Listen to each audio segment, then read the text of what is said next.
It appears we are almost ready to depart. It's a pity we didn't have a bit more time to spend on spellcasting. I presume you've been practicing the spells we worked on. I have, Professor. Well, I'm quite sure I've never seen anyone take so quickly to a second-hand wand. You'll be a force to be reckoned with when you get your own. Thank you, Professor Fig. I appreciate you working with me before the term begins. Oh, Eleazar! George! Glad my rather cryptic description of our location did not thwart your finding us. I've apparated to more vaguely defined destinations than this. Though I confess I may have miscalculated slightly on my first try. Gave quite the fright to some theatergoers in the West End. It's been much too long. When I received your owl, I must say I... Best not speak here, Eleazar. Of course. Why don't we speak en route to Hogwarts? We have a start-of-term feast and a sorting ceremony to get to. Wonderful idea! As long as your young charge here doesn't mind me tagging along. Not at all, sir. After you. Ages since I've been to the castle. Would be good to see the old pile of rocks.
Just barely. And who is your traveling companion? A new student. New? Yes, sir. I'm starting school as a 5th year. How extraordinary. It is indeed. None of the faculty has ever heard of anyone being admitted to Hogwarts so late. Nor have I. Of course, as the other 5th years will have been honing their magical skills for 4 years now, the headmaster asked if I could get our new student up to speed a bit before the term begins. Well, you couldn't have asked for a better mentor. Professor Fig is not only an exceptional teacher, he's also a remarkably intuitive and gifted wizard. Mr. Osric is prone to flattery. I dare say it's one of the reasons he's risen so far at the Ministry. Have you seen this? I have. Opinions differ as to how great a threat Ranrock really is. Although I've yet to convince my colleagues at the Ministry, I believe he is a significant threat. And it was your wife, Eleazar, who alerted me to his activities months ago. Miriam? How? She wrote to me about Ranrock before she died, wondering what the Ministry knew about his activities. Before I could respond, I received this. It was the last thing she sent me, Eleazar. It came to me via her owl, but with no correspondence. I can only assume that she had to get rid of it quickly, to keep it safe. Presumably from Ranrock. I cannot open it. Whatever magic protects this is powerful indeed. It looks like goblin metal. That symbol. What's the glow? I don't see a glow. Nor do I.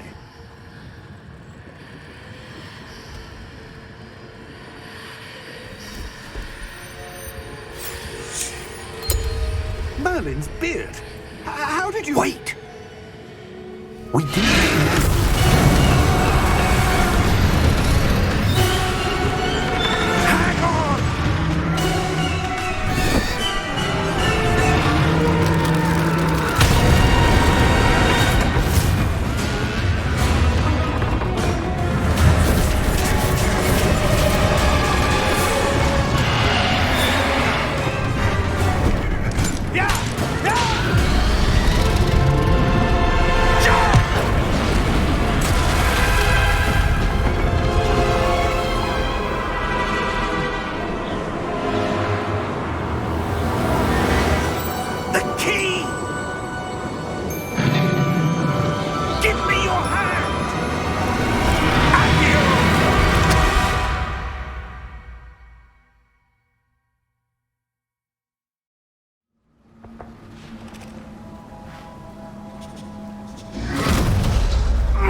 You're hurt.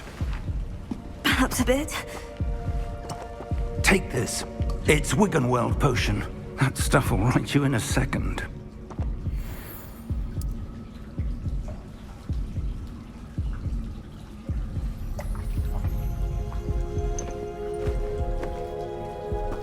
What happened? Poor George. I can't believe he... What the hell got into that damn thing? Attacking a carriage mid-air? A typical dragon would never... Professor? Sir, where are we?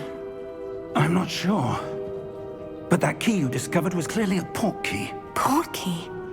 An item enchanted to bring whoever touches it to a specific place.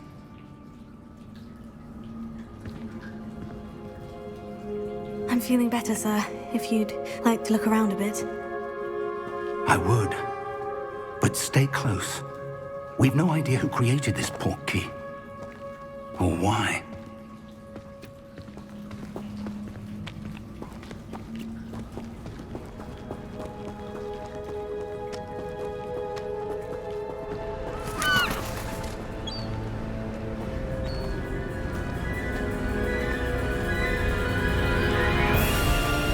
How far did that port key take us? Farther from London than the carriage traveled. We're somewhere in the Scottish Highlands. Sir, those ruins. Do you think... The port key was meant to lead us there? I do. This has not been the day either of us expected. But Miriam sent that port key to George for a reason. And I believe that she, and now George, died in pursuit of whatever it was meant to lead to. If you're sure you're all right, and wouldn't mind indulging me, I'd like to have a look around. Absolutely, sir. Good. Let's see if we can find a path, however faded it may be.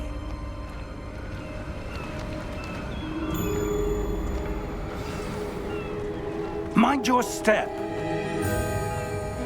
Where do you suppose your wife got the port key that brought us here? A good question. Miriam spent years searching for evidence of a long-forgotten form of ancient magic. Ancient magic? Yes, a powerful magic wielded by a rare few that seems to have been lost to time.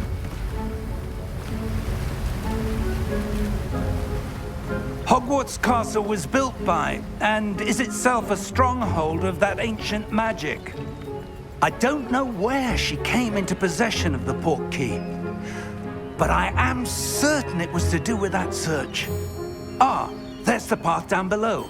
This way.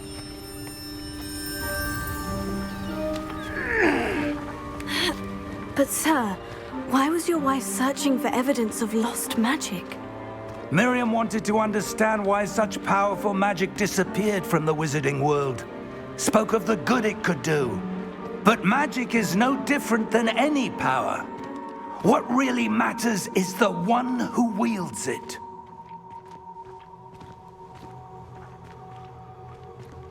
Is that ice? It's not cold enough here. It appears to be a sort of enchantment. Someone wanted to block this path. Let's see some of that wand work you were practicing. Focus on the center.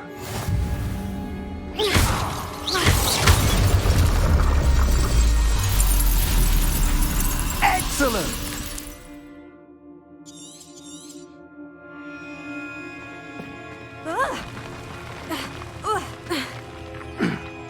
That was a bit rougher than I'd expected.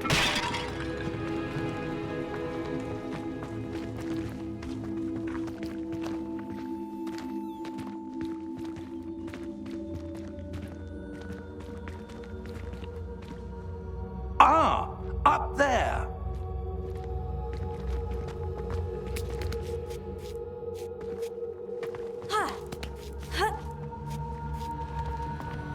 We're close now. It's just ahead.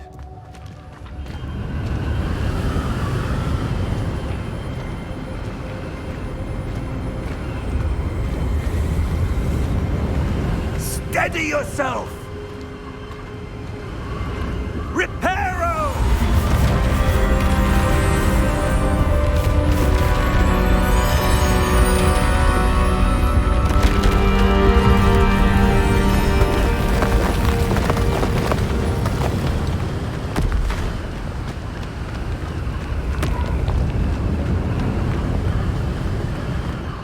Almost there.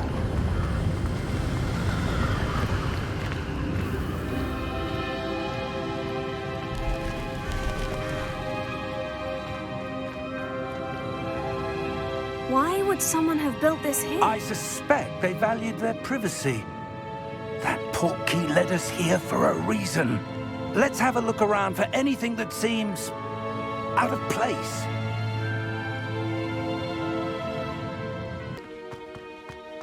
That enchanted crystallized stone again. But what could it be blocking? What's this? Professor Fig!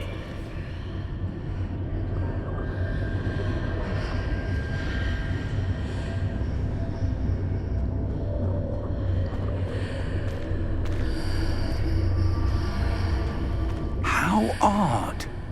Why would someone have conjured that enchanted stone here? And how is there a room behind it? What room? I don't see anything. There's that glow again, like the glow on the portkey container.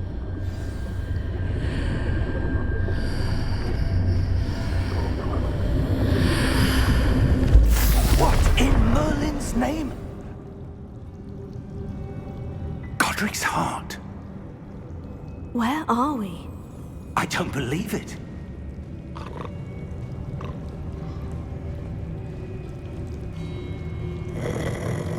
Hello?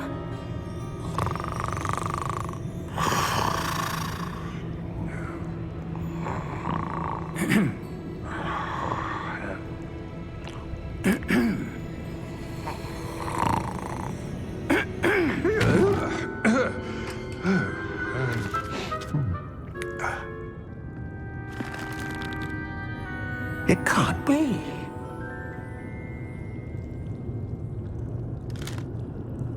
Just a moment. Ooh. Where are we here?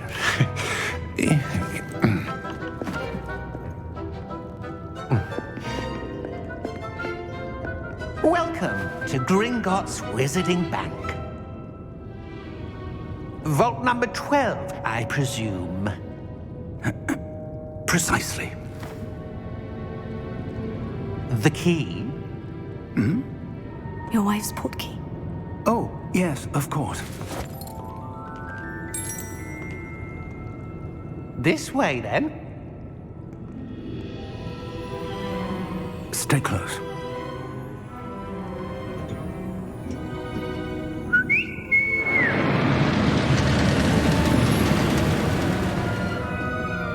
After you.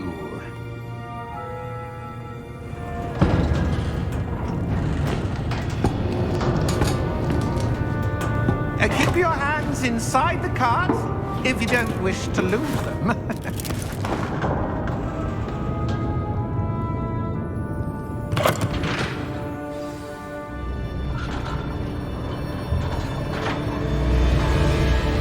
How many vaults are there in Gringotts? Hundreds. In fact, you'll see quite a few on our way to vault number 12. As we speak, we're just beneath the main lobby. The vaults you see now are the newest. Are private entrances to the bank common at Gringotts? They are most uncommon. Only one with great wealth or power, or both, could have arranged for such a service. You'll want to take a breath. A what? That waterfall washes away all enchantments. It's a security measure. Experienced the thief's downfall before, have you? Heard of it? These are the lower vaults that we're passing now. How deep are we going? Vault number 12 was commissioned shortly after Gringotts was founded over 4 centuries ago. It resides in the deepest part of the bank. Settle in. We've quite a distance to go.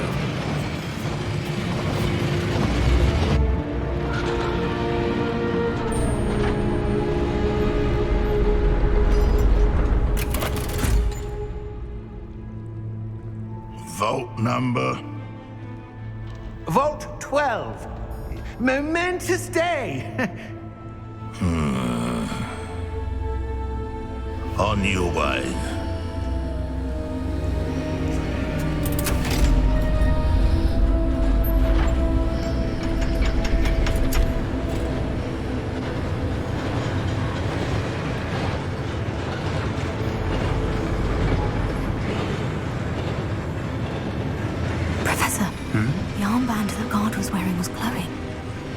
Like the glow you saw on the portkey container? No, darker. I saw that same glow on the dragon's collar. Yeah, what was that? We were just wondering about that goblin back there. He watches over the oldest section of the bank. Rare anyone goes there anymore.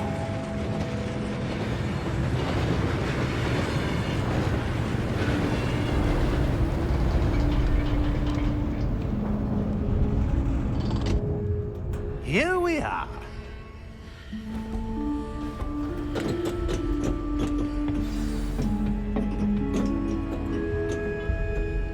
When was the last time this vault was accessed? A goblin has been stationed at my desk for hundreds of years. In that time, no one has visited Vault 12 until today.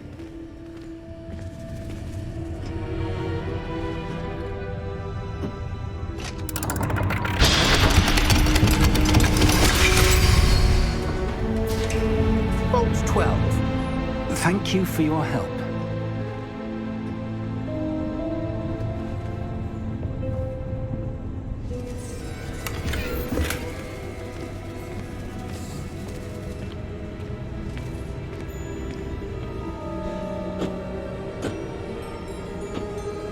What do you suppose we should be looking for? I'm not sure. Sir, I wonder if you The might... instructions for Vault 12 indicate that I am to grant access to the holder of the key and then close the door. Wait! Best of luck. Professor? That was certainly unexpected. Let me think. There must be something here. Revelio, perhaps? Revelio? Yes, a revealing charm. No time like the present. Let's see what we're missing, shall we? Ready your wand and focus.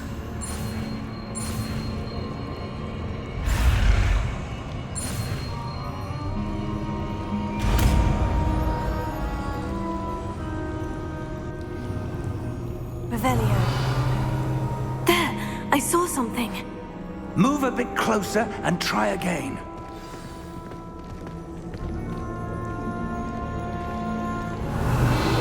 A door. Well, that's a start. There's that symbol again. I don't suppose you see a way to... I do, Professor. That symbol has the same glow as the one I saw in the portkey container. If what you can see reveals the way forward, then I dare say we are about to discover the secret of this vault. Lead the way.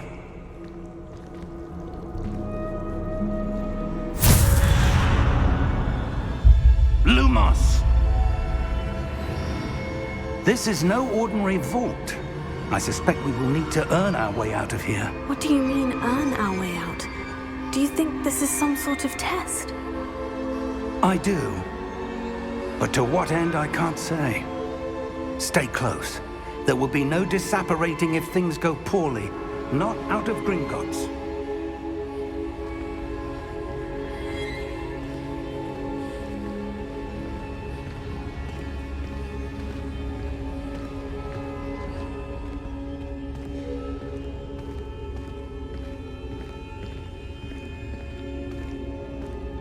I see something up ahead.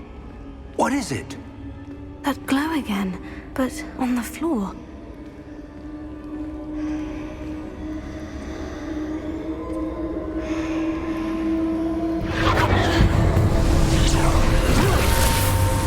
Lumos!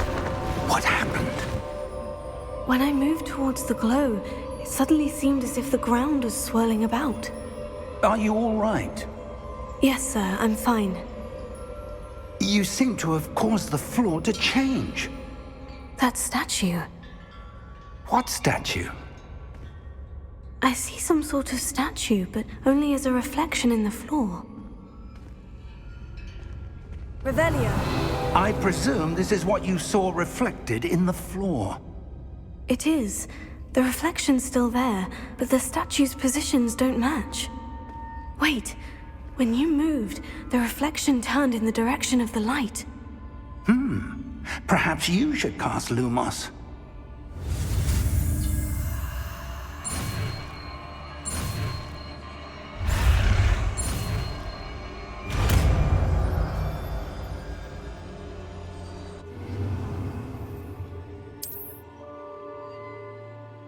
Lumos. Well done.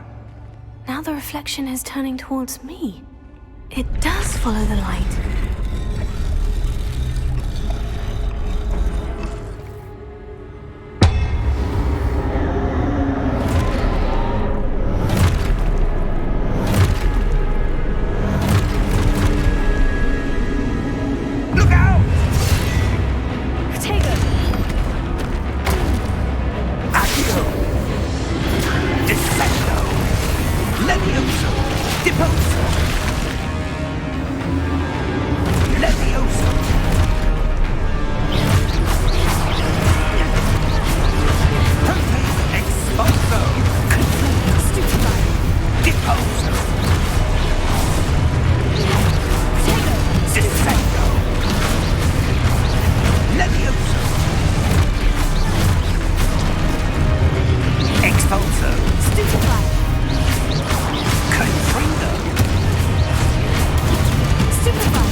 This isn't good.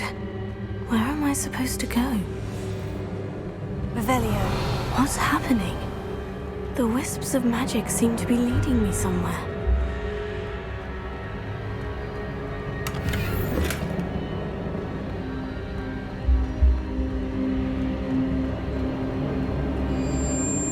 Oh, that's where they're leading me.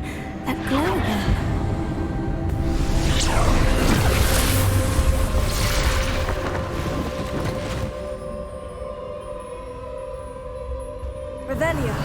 I suppose I'm on my own this time.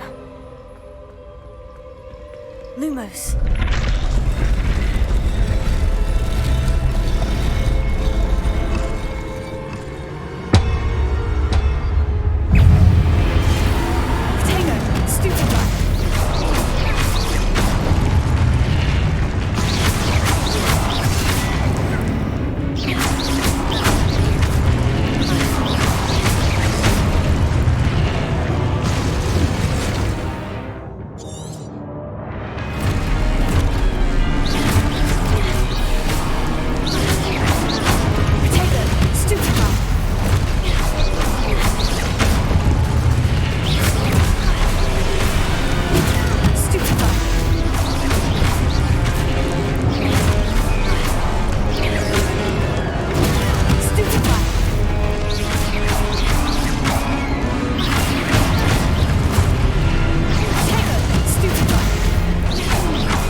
Lumos.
There you are.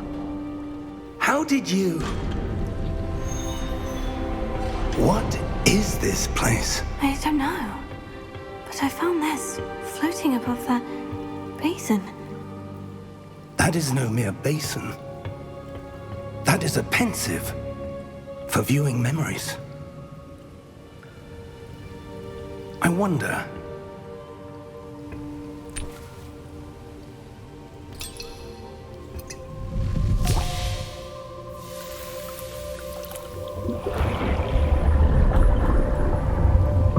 Follow my lead.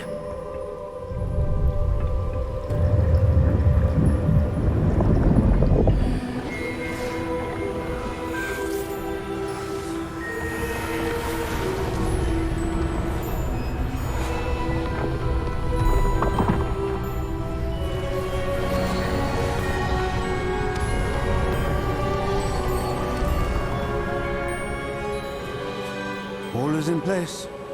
The portkey is well hidden. Perhaps too well. I wonder if the path we've created... May be impossible to follow. It will only be impossible for one who cannot see traces of ancient magic as I can. Your ability to see what others cannot will not be enough, Percival. We are entrusting the one who embarks on this path with powerful secrets, with knowledge others will do anything to obtain. Yes, and if we are correct, Charles, the witch or wizard who completes the trials will have proven themselves worthy of that knowledge, and the responsibility that accompanies it. We've done all that we can.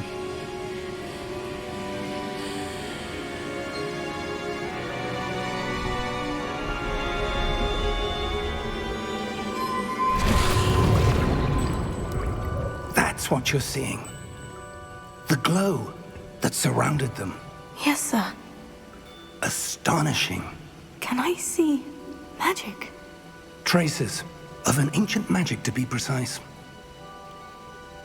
The magic that Miriam had always believed existed, but could never. Miriam, and perhaps George, died in pursuit of knowledge that has been dormant for centuries. And you, it seems, are the key to understanding why. We were... It all looks rather different than it did a moment ago. Someone's coming. Who were they? I don't know. But, sir, you shouldn't be in there. I was right. Ranrock. Seems my reputation precedes me.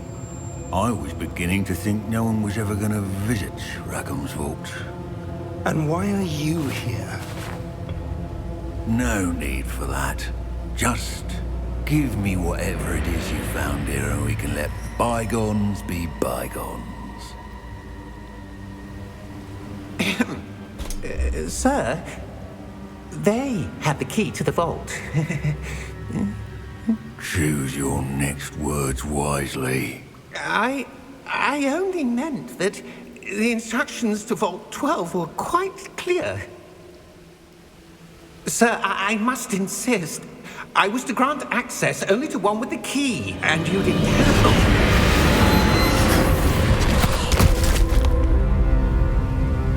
I have no patience for traitors. Now, where were we?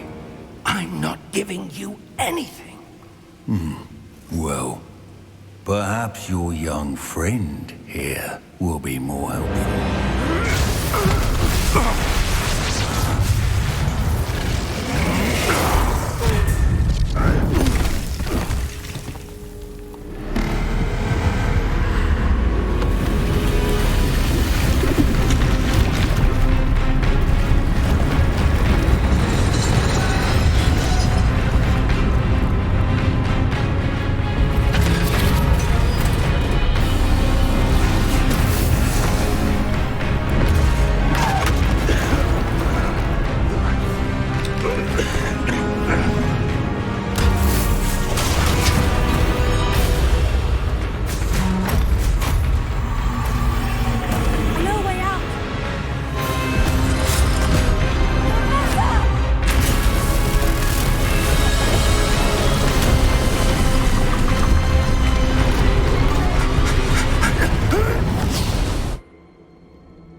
Are you all right?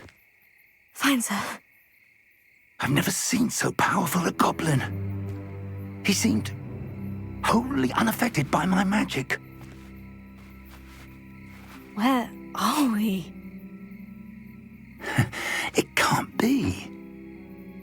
It seems those who set up the pensive, the locket, and the path to both wanted someone with your ability to end up here.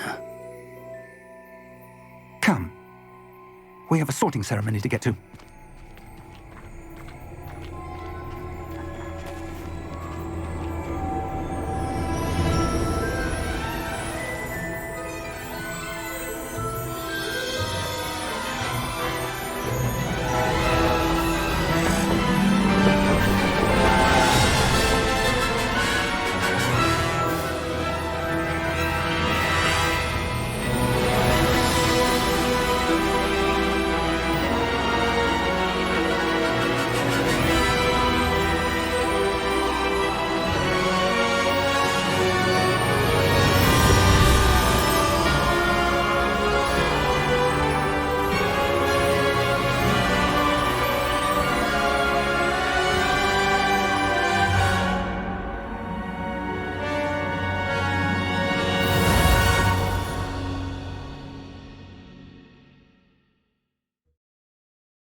Oh, good.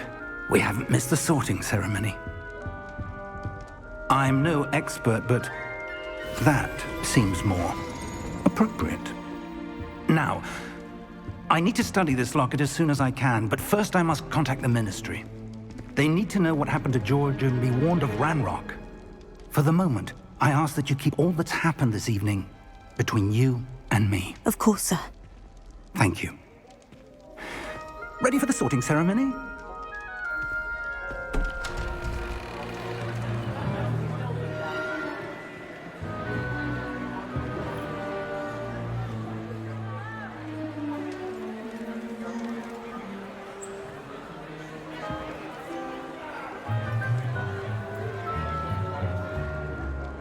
Phineas, Nigellus, Black. Prepare yourself to meet the headmaster. Fig, nice of you to join us. The sorting ceremony's over.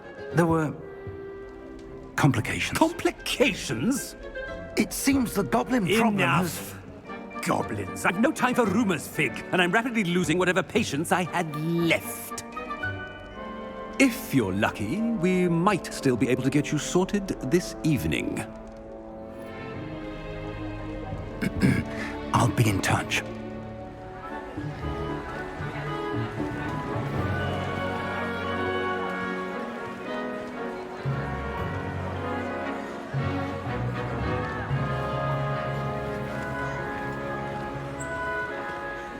Professor Weasley, we've one more to be sorted. Welcome. You're just in time. Have a seat.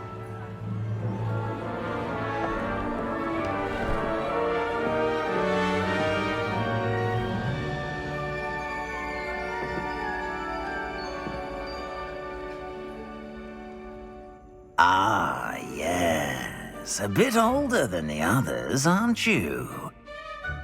You come here with preferences and preconceptions.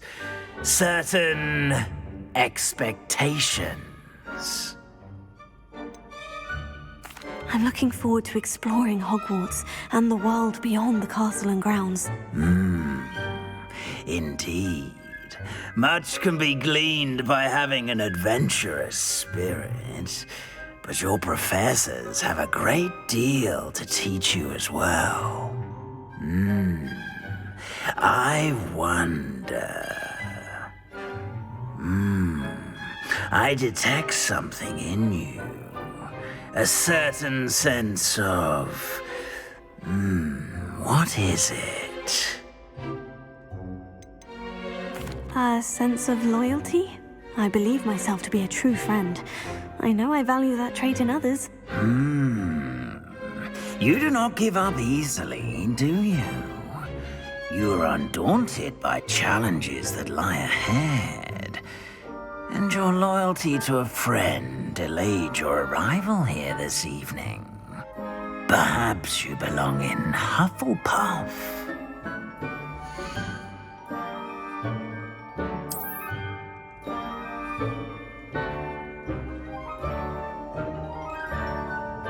Better be Hufflepuff!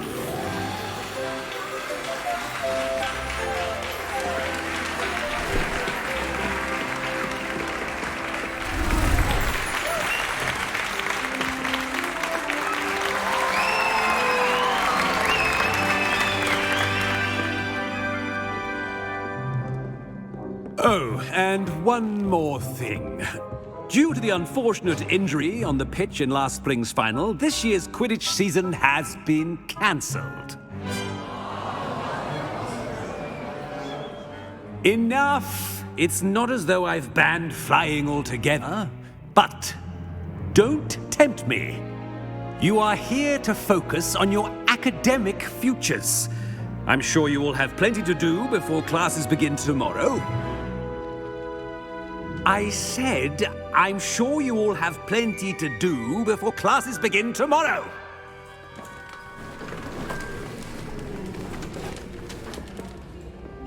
Quite an entrance. It's lovely to meet you. Professor Weasley, would you be so kind as to show our new student to their common room? I shall see to it, sir. As I was saying, I'm Professor Weasley. Pleased to meet you. Nice to meet you as well, Professor. As Deputy Headmistress, it is my distinct honor to show you to your common room. Right this way.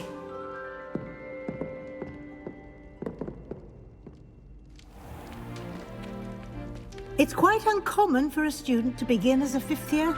Might be a bit of work, but I'm sure that's never stopped you before. It hasn't, Professor. Now, here we are at the entrance to the Hufflepuff Common Room. This is the entrance? Indeed. I will explain what to do, but I hesitate to do it myself as one errant knock leads to being doused in vinegar. Most unpleasant. You must tap the barrel, 2 from the bottom, middle of the second row, in the rhythm of Helga Hufflepuff.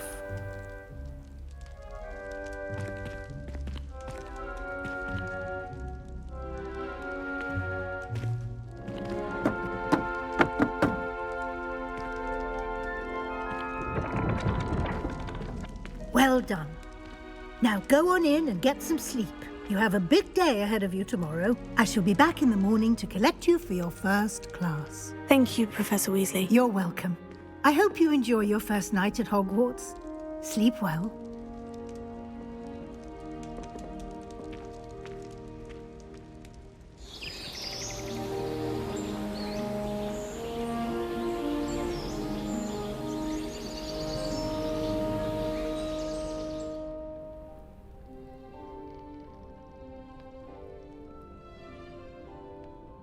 Looks like everyone's gone.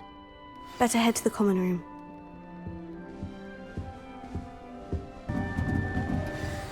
You don't need to be frightened, little cat. It's all right. I can't quite reach. Come on, he went that way. Hope they can catch him. Big castle for a student to get lost in, let alone a cat. I'm sure you'll find your way all right. I mean, it can be a bit overwhelming at first. I still get lost sometimes. Welcome to Hufflepuff, by the way. Really glad to have you in our house. I'm Arthur. Thank you. Nice to meet you. Was that your cat? No, one of the first years, I think. Don't have any pets of my own, unfortunately. My mother doesn't think too highly of them, especially magical ones. I'm sorry to hear that. I think magical beasts are rather incredible. Best thing about coming to Hogwarts. Nifflers, glumbumbles, bowtruckles. I thought they were only pictures in books before. Well, Dad did bring home a puffskein once. Mum was furious. Anyway, I better go make sure the first years caught that cat. Don't want them to be late on their first day. Have you ever had a pet, Arthur? No. My mother's a muggle, and as soon as the puffskein that my dad brought home stuck its tongue up her nose, it went right back to the shop. Nice meeting you, Arthur. And good luck finding that cat. Thank you. Try not to get lost in the castle yourself.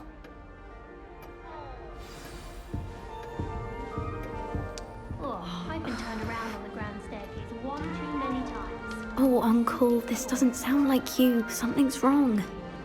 Oh, hello there. You're the new Hufflepuff, yes? I'm Adelaide. Pleasure to meet you. Nice to meet you too. Is everything all right? Oh, yes. I'm just a bit distracted. Letter from my uncle. So tell me, I've been hearing all sorts of rumors. Were you really nearly gobbled up by a dragon? That one is true. Not the typical start to a new school. That's dreadful. Well, I'm glad you made it here alive. Well, anyway, I imagine you have lots to do. I hope you have a wonderful first day. Are you sure everything is all right with your uncle? Oh, yes. He travels for work, always busy. I'm sure he just wrote it in a rush. Nothing to worry about. Thank you, Adelaide. Be seeing you. Of course. And good luck.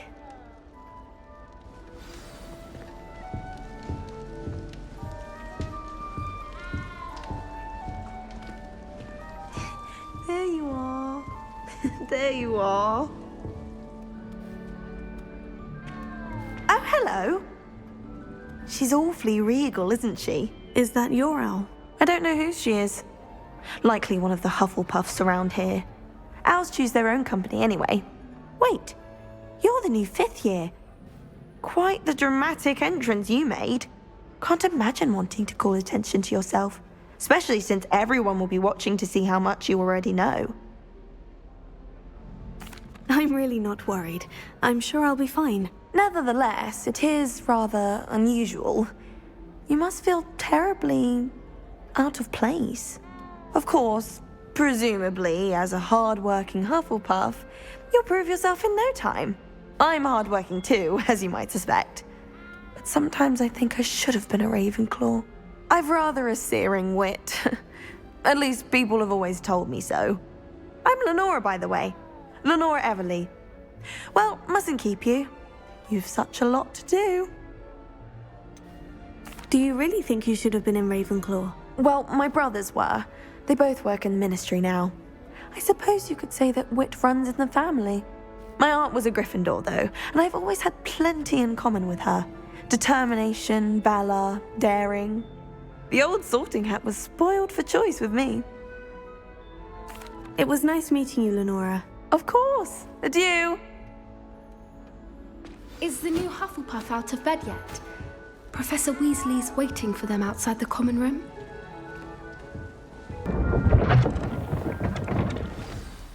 Good morning. I trust you're ready for your first day at Hogwarts? I've been dreaming of this day for a long time. Can't believe I'm here. Well, you are here. Make the most of it. You only have one first day at Hogwarts.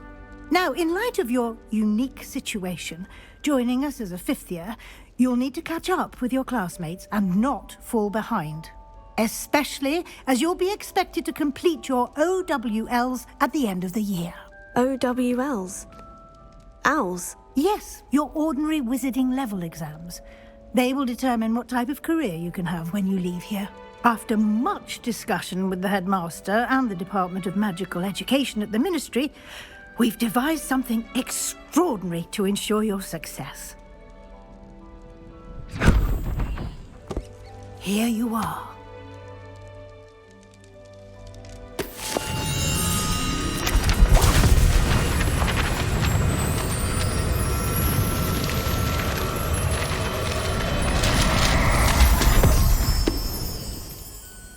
What is it? It is a wizard's field guide. It will help you to keep track of what you are learning so that you master all that's expected of a 5th year. You would be wise to take full advantage of this exceptionally valuable resource.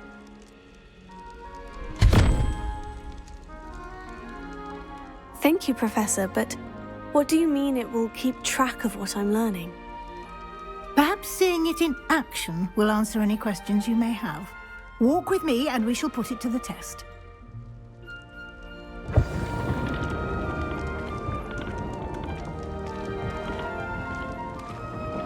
This way. The guide will give you opportunities to practice your magic and educate yourself about wizarding lore. I certainly would have appreciated something like the field guide when I was a student.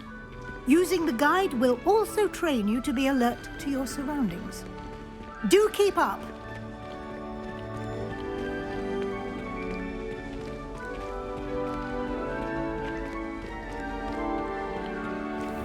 Simply cast Revelio on it, and we'll see what the guide says. Revelio.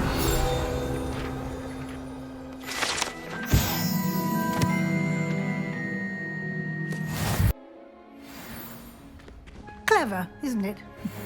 Keep your eyes open for more opportunities like that, inside and outside of the castle.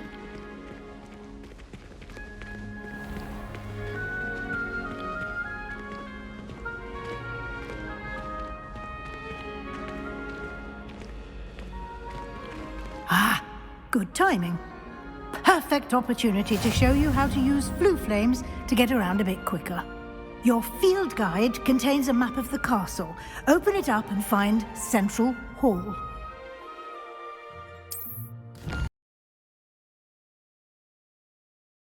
And here we are. Quite the time saver. These stairs lead directly to Central Hall.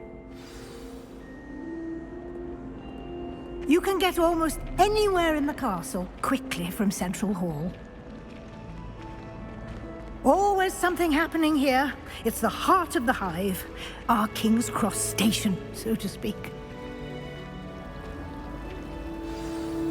That should be all for now.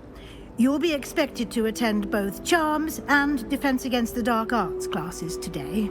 And I'd like to be sure you get to Hogsmeade as soon as possible to replace the supplies you lost on the way here. What will I learn in Charms class? Exactly what you might expect. Spells, charms, jinxes, all terribly useful. I think you will enjoy Professor Ronan. He's a clever and entertaining wizard, and a talented teacher.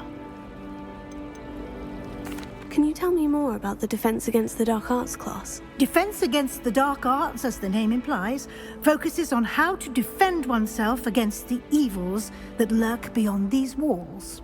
A mastery of Defense Against the Dark Arts is required for those who aspire to become auras. Fortunately, we are lucky to have the ever-gifted Professor Hecat in charge of our students' education in that regard. You mentioned Hogsmeade, Professor. Hogsmeade is the only all-wizarding village in Britain, and is home to an array of shops and pubs. You should be able to find all of the school supplies you require in Hogsmeade.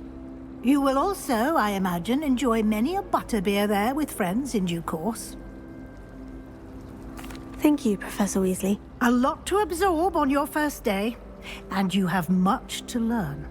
Happily, your professors have agreed to create additional assignments for you outside of class. You'll be up to speed in no time. Judging by your adept use of Revelio earlier, I'd say Professor Fig succeeded in at least showing you the basics. He did, Professor. He's been terribly vague as to the events preceding your arrival, specifically about what happened after that awful dragon attack. My suspicion is that there's more to the story than a search for belongings and an extended trip up to the castle. I'm sorry, Professor, but I'm afraid that's all there is to it. Almost precisely what Professor Fig said. Speak of the devil, Professor Fig. Your ears must have been burning. Oh? Yes. You seem to have provided our new fifth year with a solid foundation in the basics of spellcasting. I'm afraid I can't take all the credit there, Professor. They've a rare aptitude for magic, it seems. Well, I'm just glad you both arrived in one piece. Perfectly good boats and carriages to Hogwarts, and you chose to fly in the path of a dragon. I wouldn't say I chose the dragon's path, Professor. Rather unfortunately, it would seem that it chose us. Very well. Enough chit-chat. I need to get to class myself. Might I rely on you, Professor Fig, to explain the details of the field guide's map? Of course. Thank you. Good luck today. And remember to use your field guide. It will be invaluable to you.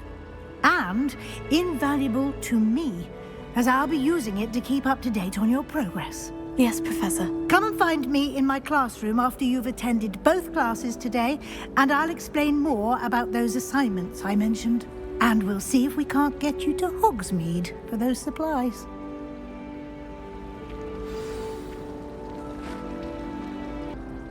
It's good to see you, Professor. And you. I was hoping our paths would cross today, before you immersed yourself in studies. Did I hear you masterfully evade Professor Weasley's interrogation regarding our late arrival? I did try to evade her questions, though I feel a little deceptive. That said, I'm fairly certain she suspects we're not being entirely forthcoming. Yes, well, Professor Weasley is a brilliant and astute witch. It was right to keep the details to yourself for now. We don't know where this path we've embarked upon will lead. It may require a bit more flexibility with your time than she would approve of. And she may feel obliged to share details with the headmaster that would be better left between us. Understood, Professor. Good. Now, as capable as you are, I believe the ability you possess obliges you to be well trained. Happily, you have the benefit of an exceptionally skilled team of witches and wizards to guide you. Speaking of guides, and so that I may avoid another not-so-subtle reproof from Professor Weasley, why don't I show you the clever enchantment we included in the field guide's map? Unfold it and have a look.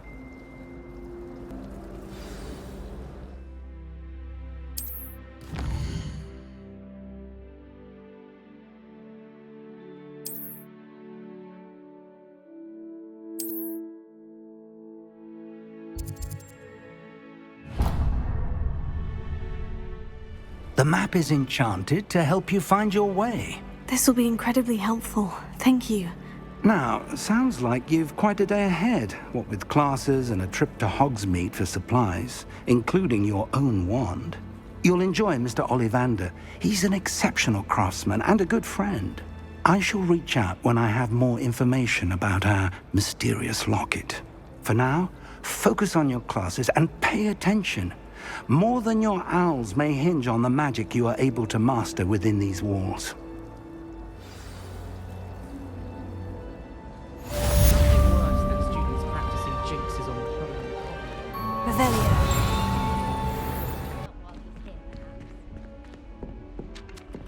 Black noticed a scuff on his shoe the other day, and would not take another step until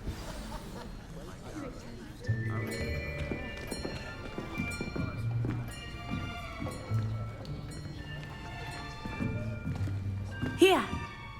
Behind you! There is an open seat here. Thank you. Hello, I am Natty. So you are the new student. Have you met Professor Ronan yet?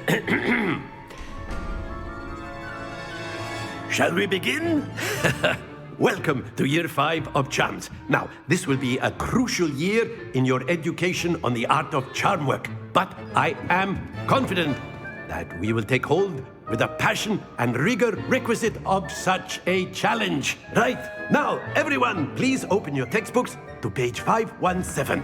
But before we begin, can anyone here tell me the difference between the incantations of the color change and growth charms? Anyone? Anyone? I am afraid it is too late to study now. My, the summer months must have really taken a toll on you all. By the looks of it, you all spent your holidays practicing Obliviate on one another. Do you even remember how to perform a basic summoning charm?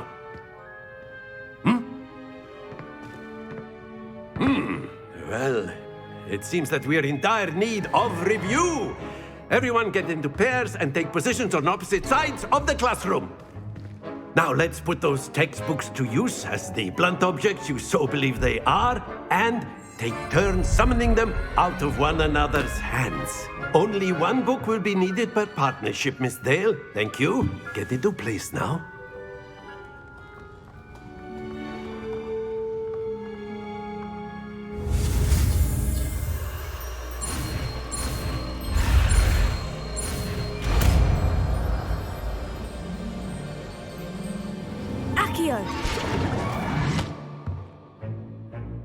That is not bad. You are a swift learner. I see a lot of potential, but remember, potential is nothing without practice. Keep at it. You might just rival Miss Onai here. Very good, everyone. That's enough of that. Well, as you all seem to have the basics down, and it is an exceptionally lovely day, I was thinking that we might have ourselves a little excursion outside for a spot of fresh air. After me.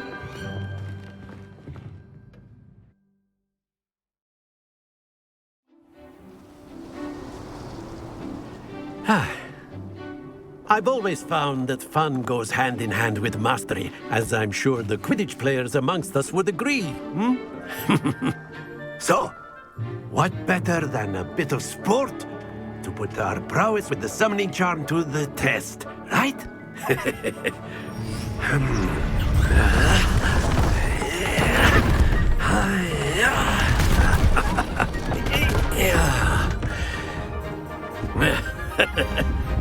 So why don't we have our newest student start us off?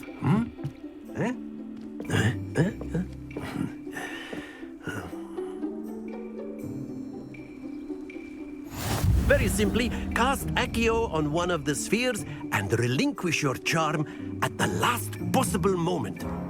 Now, think of this like gobstones, if you will, but instead of throwing the marbles out, you are summoning them toward you. The trick is to pull the sphere as far as possible, but not a bit more, or it'll fall, yes? Now, I could keep talking about theory all day, but practice is the best professor. Show us how it's done. Excellent control there. Splendid! Very good.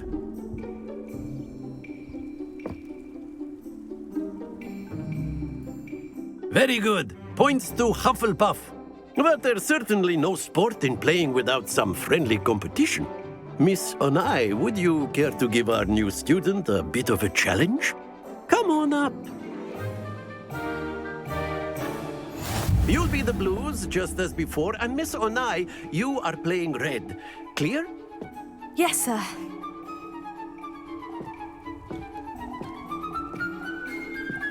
Let us see this.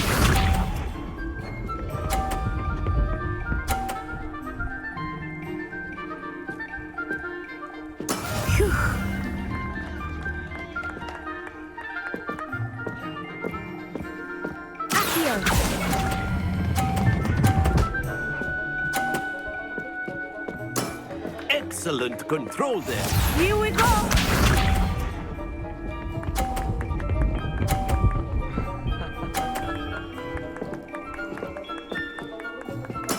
There we go.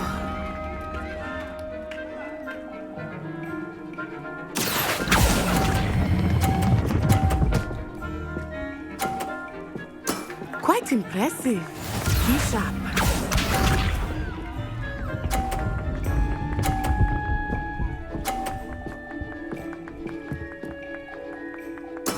That is how it's done.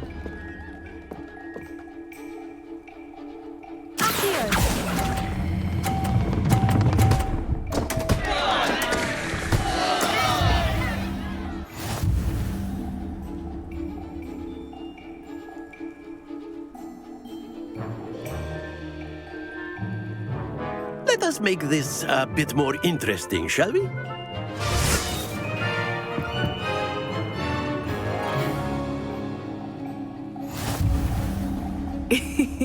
I think we are well past interesting at this point. I'll say. Enough chatter. Focus now. You will need it. This round settles it all. Watch this.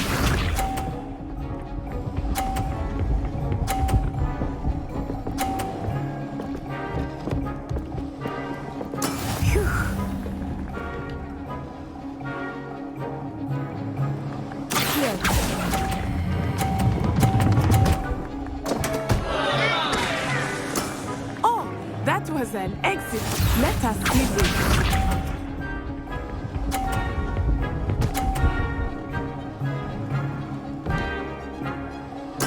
There we go.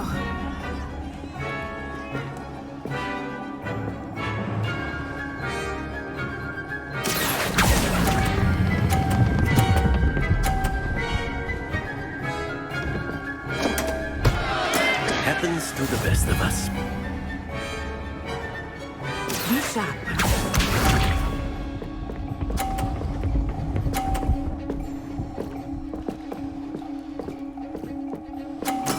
That is how it's done.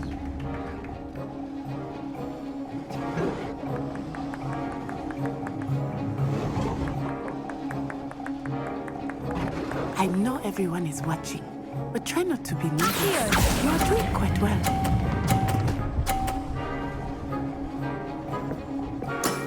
That's it!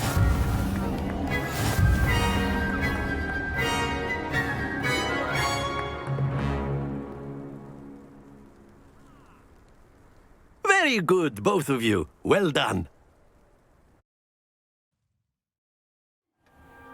Class is dismissed. Gather your things on the way out.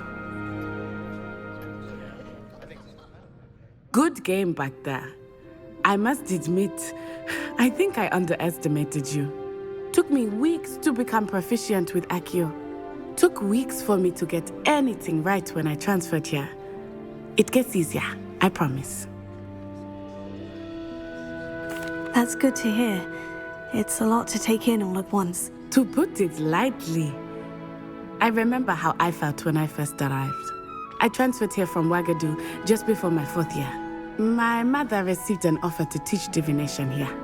Before I knew it, we had left Uganda and were halfway around the world at a new school in a new country. Is Wagadu much bigger than Hogwarts? Wagadu School of Magic is the largest wizarding school in the world. So yes, bigger than Hogwarts. But it never seemed intimidating or overwhelming to me. It always felt like home.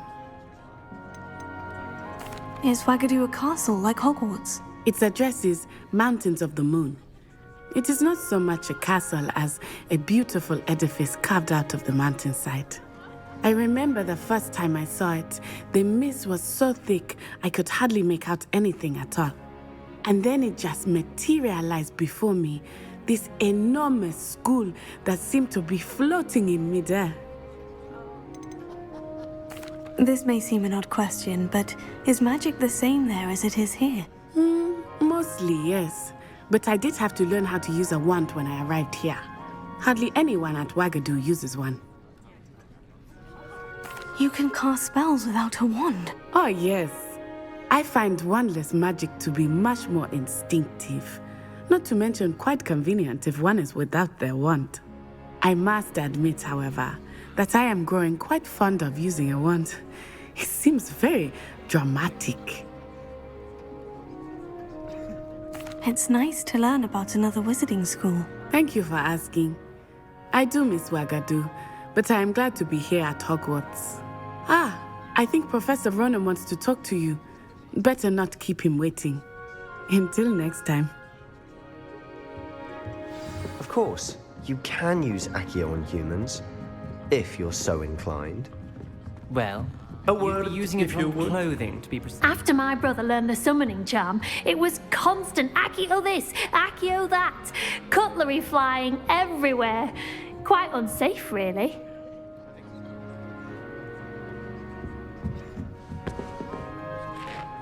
You wanted to speak with me, Professor? I did. I trust your first charms lesson lived up to expectation? Well, an outdoor competition wasn't exactly the lesson I was expecting, sir. What charm is there in the expected? You did well, managing to best as gifted a student as Miss Onai. Thank you, Professor. I enjoyed the match. Miss Onai is always a fierce competitor, though I sense that she is a bit distracted of late. Now, Professor Weasley has asked that your professors give you instruction outside of the ordinary curriculum.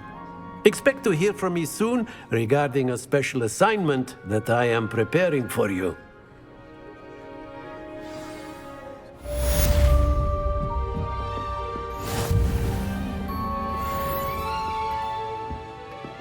Hello there. You're the new student, aren't you? Hello. You wanted to speak to me. Samantha Dale. I've been eager to meet you. You're the student everyone's been whispering about. Hope your first day's going well. You certainly seem to hold your own in charms. I've been fortunate. Beginner's luck. My brother William would tell you not to be so humble and to trust your abilities. Then again, he tends to be overconfident in his. Well, better see to my charms homework. I'm afraid I can't count on beginner's luck to impress Professor Ronan.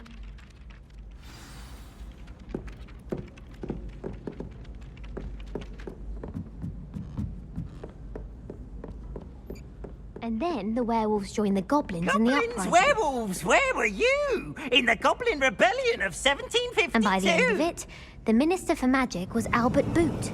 No, it wasn't. Oh, what fun! I won't say my goodbyes. I shall cheer for the boy who says you're telling lies. I'm not telling lies, Peeves. It was Albert Boot. No, it wasn't. It was Basil Flack. Ooh, fight! It's a bold attack. Was the Minister a boot or the Minister a flack? Stop it, Peeves. You'll get us in trouble. In trouble you will be, but you can't give Peeves a smack. She says it's a boot and he says it's a flack. Peeves, enough. You'll get us all detention. And you're both wrong anyway. It was Hephaestus Gore. It wasn't Boot and it wasn't Flack, but you're all in trouble with Professor Black.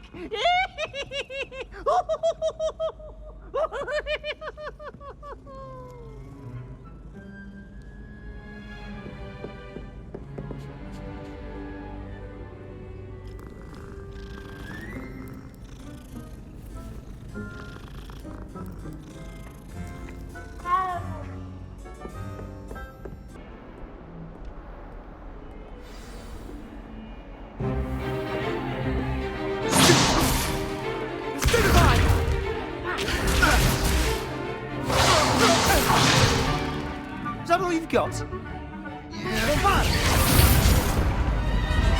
Levioso! Professor Hecat! Perhaps you'd be good enough to blast each other to pieces in your own time.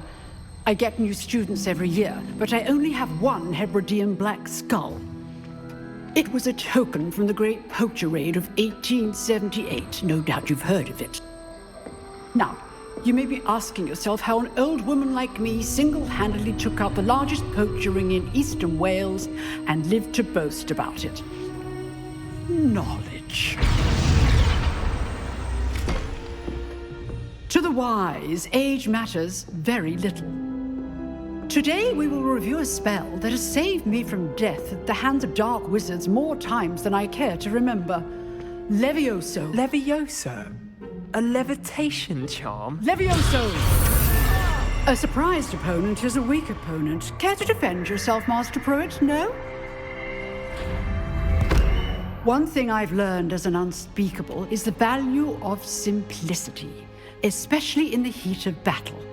Now, let's practice what we've just learned, starting with something small.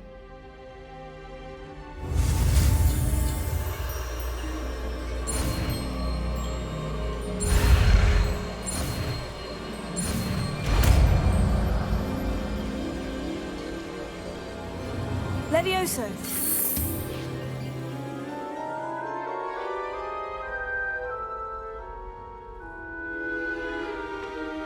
Now, let's try something a little larger.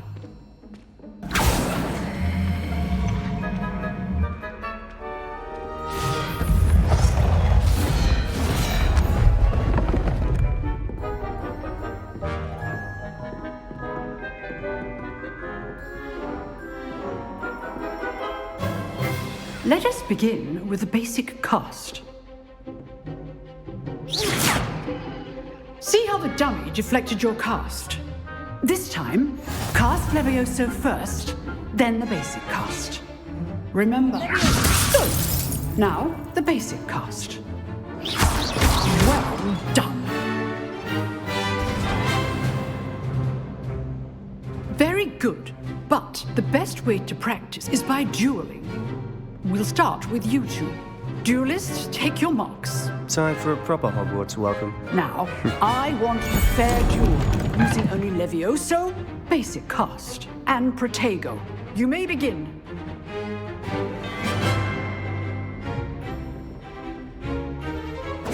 This shit.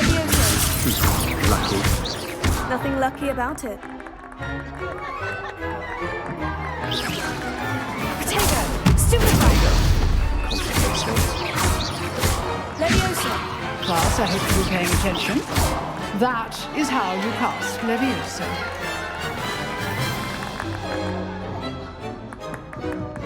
Not bad for a beginner. You give as good as you get.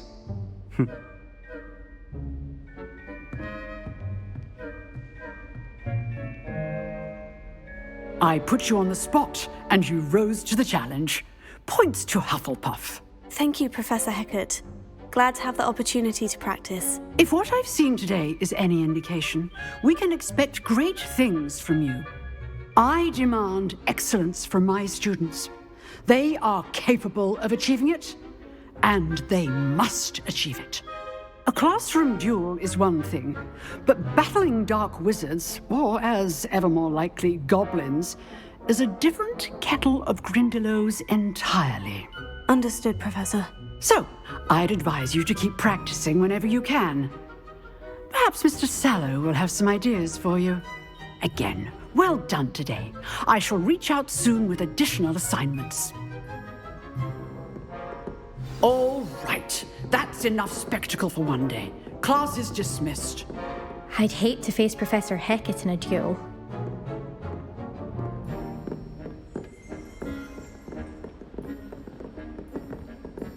Huh. Always thought Levioso was for first years. Not anymore. Nice work. I enjoyed that. Well, that duel was quite something. Everyone will be talking about it. It was certainly good practice. Practice? It felt more like I was dueling an expert. Sebastian Sallow, by the way. Didn't expect a new student to be so deft with a wand. Then again, perhaps this wasn't your first duel. I've dueled enough. Consider yourself lucky I held back. Huh, fair enough. You owe me an honest duel when you aren't. You know, you might be a perfect fit for a certain exclusive, unsanctioned dueling organization. Exclusive and unsanctioned. Count me in. Excellent. Knew I was right about you. If you want to get the most out of your time at Hogwarts, you're going to need to break the rules now and then. Whether it's joining a secret dueling club, or sneaking into the restricted section of the library, you just have to be clever enough not to get caught. Thank you, Sebastian. I'll keep that in mind. Good. Pleasure chatting with you. I'm sure I'll see you soon. Perhaps somewhere unsanctioned? We'll see if your performance today was sheer luck or actual skill. Look for Luke and Brattleby near the clock tower entrance, if you're interested. Till next time.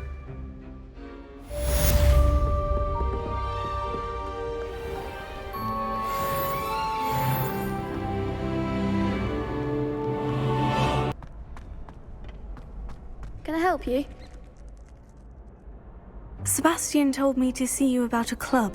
If Sebastian vouches for you, that's all I need to know. I coordinate duels for crossed wands. A dueling club of sorts. It's invitation only, so you must have really impressed Sebastian. I'm flattered to hear that. Sebastian's not a bad duelist either. Imagine it's quite something to see the two of you duel. How does crossed wands work exactly? You show up, I match you with other duelists, and whoever is still standing in the end wins. It's our way of determining the school's greatest duelist once and for all. And to liven things up, the winner is awarded a prize. Interested? Of course. Dueling's an entertaining pastime. I agree. Besides, in crossed ones, you could duel with a partner if you like. Your first time I'll pair you with Sebastian. Next time, you'll need to bring a partner along, or duel alone. So, care to step into the ring? Get me in the ring. Spectacular! Let the fireworks begin! We'll make you regret signing up.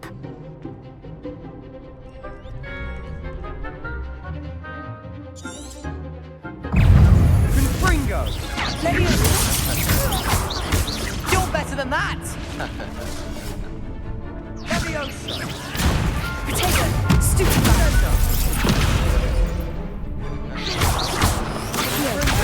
Oh, there goes my wager.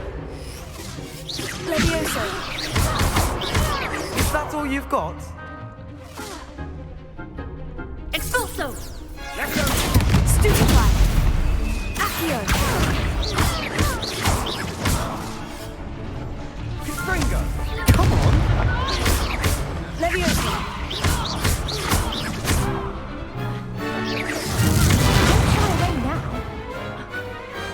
Glad I didn't bet on that round. Nice work. Sebastian wasn't wrong about you. There's strong competition ahead, but keep this up and you could be the next school champion. Brilliant. Count me in. I shall. Now, it takes time to organise these duels, but check with me later. I may have something lined up for you. Again, congratulations on your first Crossed Ones victory. Well fought. Hope to see you back here again.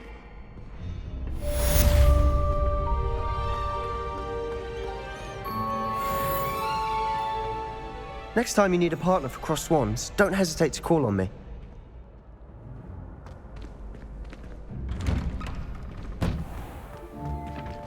I feel sorry for your next opponent. Just wait till I've grown a bit, then we'll see how well you do.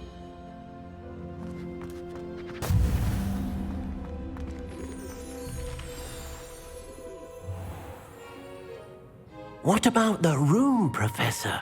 I was thinking the same thing, Deek. Perhaps you could help. Oh, excuse, Deek. Ah, there you are.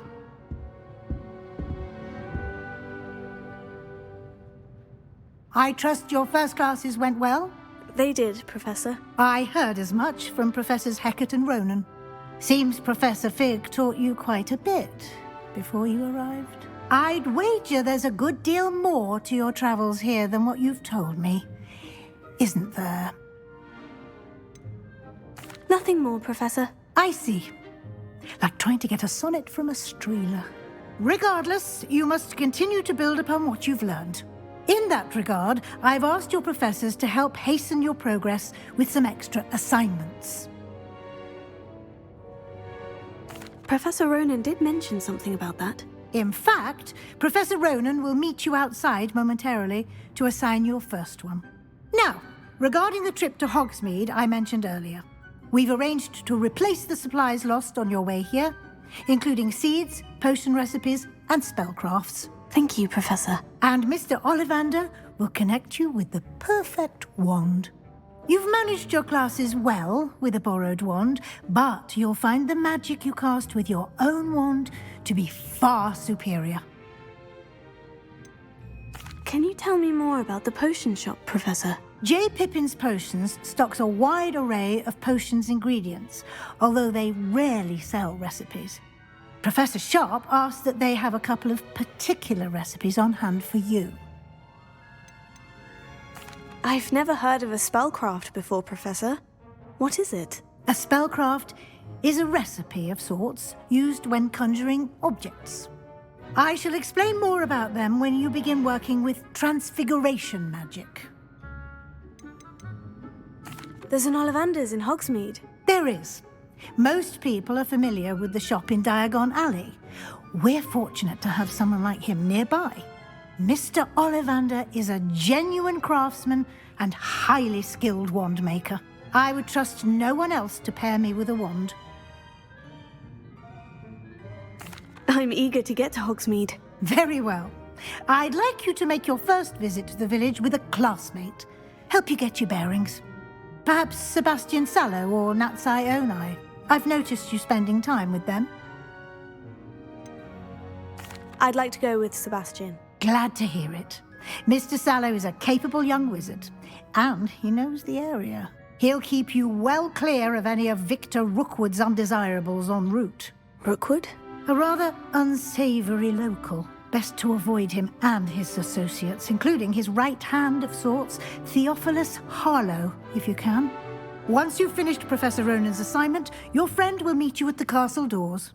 No time to waste. The sooner you complete your work, the sooner you can enjoy a butterbeer at the Three Broomsticks.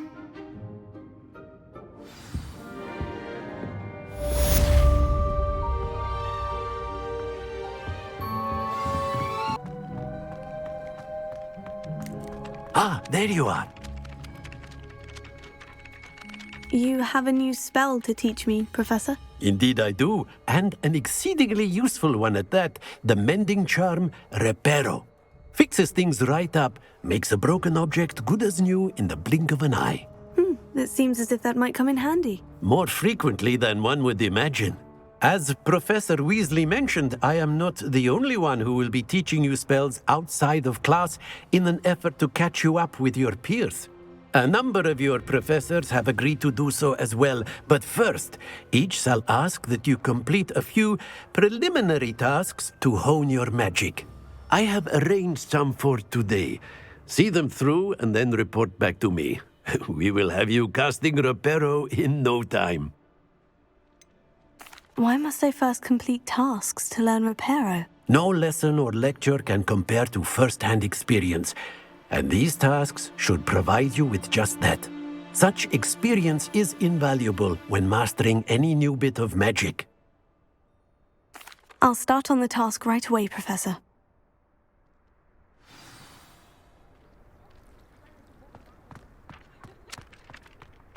This is the right area. I wonder where the flying page is. Got it.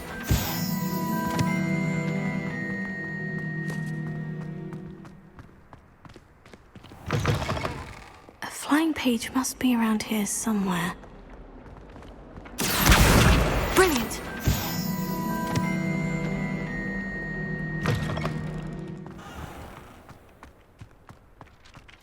I trust the preliminary tasks weren't too much trouble. I completed the assignments, Professor. Marvelous. You clearly know your way around basic charms. Let us give the old mending charm a try then, shall we? Remember to be deliberate in your enunciation and movements. I want to see some vigor.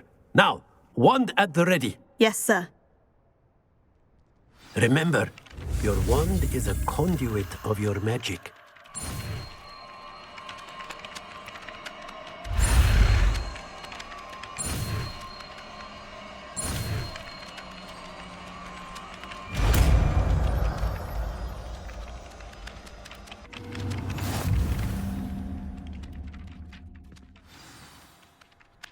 That's it! Very good. If you would like to practice mending something, have a go with that broken statue in the alcove by the water. It allegedly symbolized heartbreak. Perhaps a jilted lover thought it too accurate and lashed out.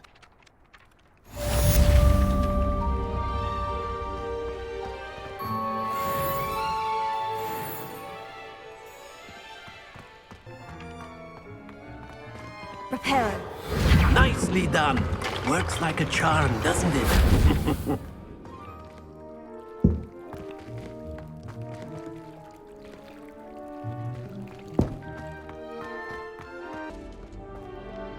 Well, fancy meeting you here. Hello, Sebastian. Ah, my new charge. I'm told you're in dire need of supplies, and I'm to accompany you into Hogsmeade for them. Is this your first foray into the village?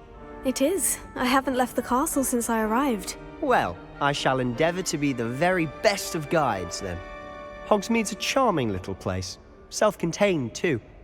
We should be able to find you everything that you need. Shall we?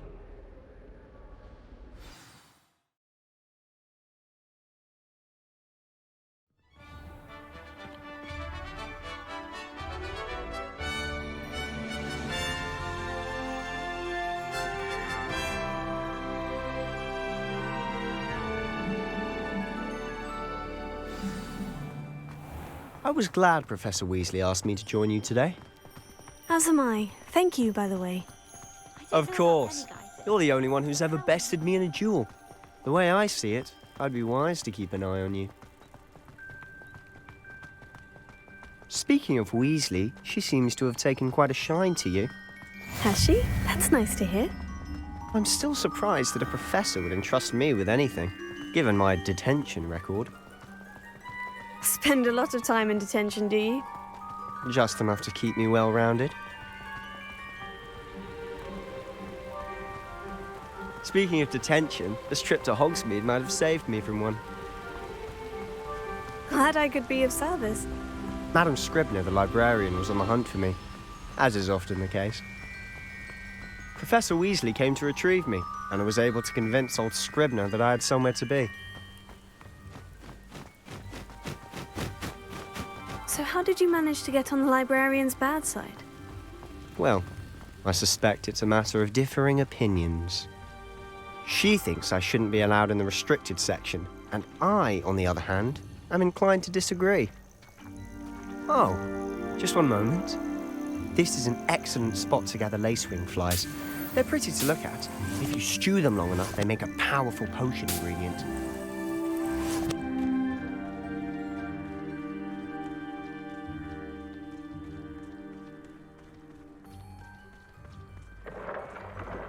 Merlin's beard from the Forbidden Forest. Look!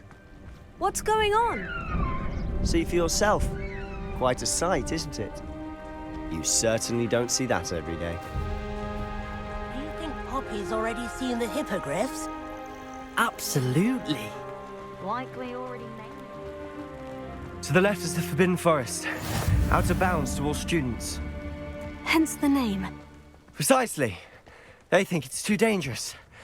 I think they need to have more confidence in our defensive abilities. Ah, you can see Hogsmeade just past those ruins up ahead.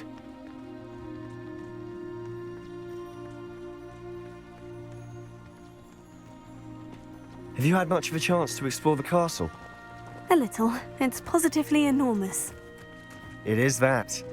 I've been there 5 years and barely scratched the surface. Loads to see, places to discover. Oh, any you'd like to share with the class? Perhaps one day. I can't go around telling you all my secrets now, can I?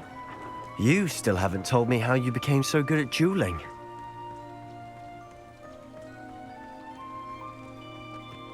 I've always thought Thestrals pulling a carriage a bit grim, though I suppose most people don't actually see them at all. But you can see them. Unfortunately. But you've seen quite a bit yourself firsthand too. Most notably that dragon attack. Hopefully the rest of your year isn't as eventful.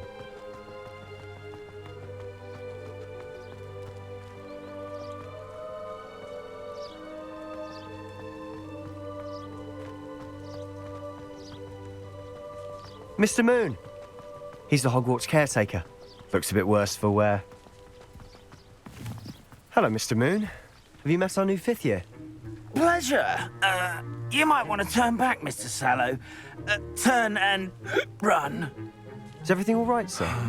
Oh, look right at me. Eyes big as saucers. What did, Mr. Moon? Demi-guys. Ugly and airy and terrifying. I shall be at the castle where it's safe. Good luck to both of you. A demi-guise? I don't know what he's putting in his pumpkin juice, and he's obviously had too much of it. I've never seen Mr. Moon in such a state. Mr. Moon is quite the character.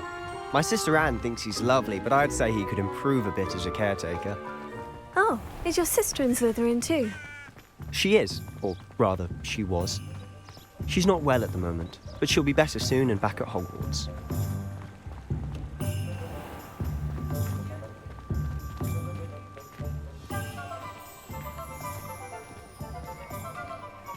Honestly, if one could bottle the magic of this place. I don't know if it's the shops or the people, but there's just something about Hogsmeade. We all flock to it like moths to a flame.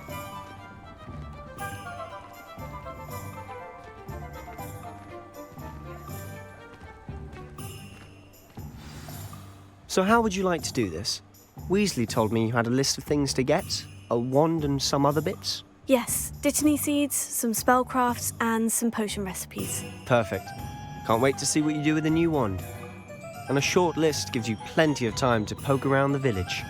I just have to pop into a shop to find something for my sister. Let's meet up in the town circle when you're finished. Remember, have fun. It's Hogsmeade.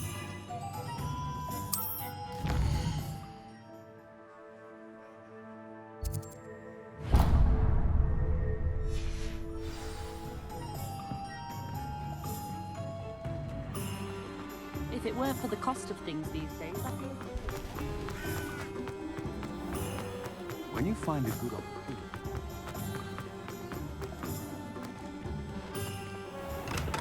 Welcome to J. Pippin's Potions. Pardon me, sir. Oh, thank goodness. When I heard the bell, I thought you were Miss Lawang. Not that she deigns to come here. Though I don't believe I've seen your face here before, either. It's my first time in Hogsmeade, actually. Is it really? Well, Parry Pippin at your service. And this is J. Pippin's Potions. Potions for all ailments. You'll have read it on the sign, of course, but Grandfather always made me say it in full. How may I help you today? Professor Weasley sent me to collect some recipes. I'm new at Hogwarts. You're the student she sent the owl about. I set your things aside immediately. I suspected if you're anything like I was at your age, you'd want your potion supplies. Is it not the most fascinating art, potion making? Rivals anything you can do with a wand, I've always said. Are potions really that versatile? They may not be as showy as spellwork, but make no mistake, they are just as powerful. They can heal, destroy, protect. You'll discover all of this soon enough. As it's your first time in, I should mention that it's not just potion recipes I sell. I also offer ready-made drafts for all manner of uses, and I unveil new ones from time to time. Pop in when you can so you don't miss out on anything. But for now, let's get you those recipes, shall we? What can I do for you today? Feel free to take a look at the rest of my inventory, or come back another time if you're in a rush today.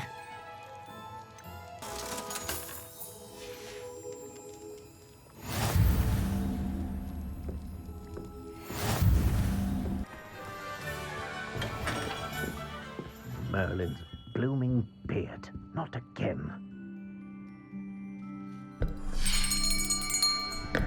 I'll be right with... Ah, it's you. Just a moment, please. Hello, sir. I'm looking for... For a new wand, yes. It's about time. Yes, about time. Well, you're our new fifth-year student, are you not? Oh, what am I saying? Of course you are. Gerbold Ollivander's the name. But of course, you'll have heard of the Ollivanders, I'm sure. Finest wand makers in the world. It's a pleasure to meet you, truly. Now, come with me. Let's find you the perfect wand, shall we? No, not you. Yes. Powerful core. 10.5 inches. You might do. Here, give this one a try. Well, go ahead, swish. How odd. Once more, come on, really swish it. Oh dear. Well, this isn't a good match at all, is it? We'll find you something, not to worry. No, not you.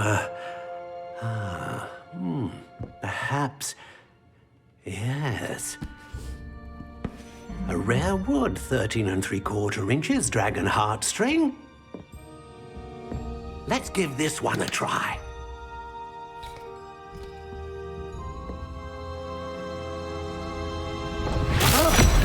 Oh, goodness. Looks like it's back to the shelf for you. This is proving to be trickier than I had anticipated.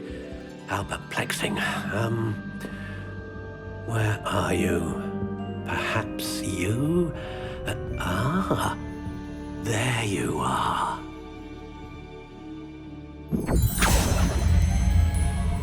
Yes, I think you might be the one. Here, take it.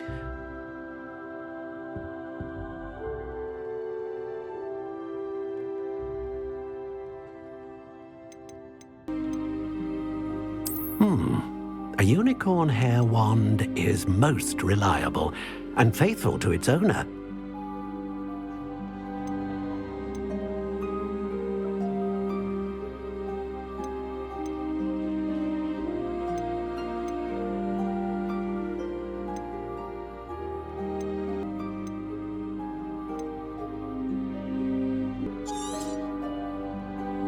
What do you think?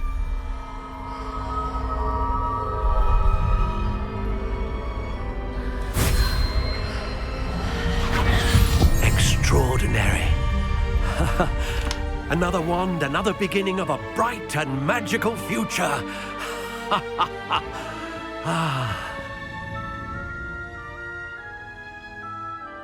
Now, how did that feel? Good. Different. I sensed a sort of surge of some kind. A match. Your connection seemed particularly powerful. The right wand will learn from you, just as you learn from it. I'm eager to try it out. Indeed.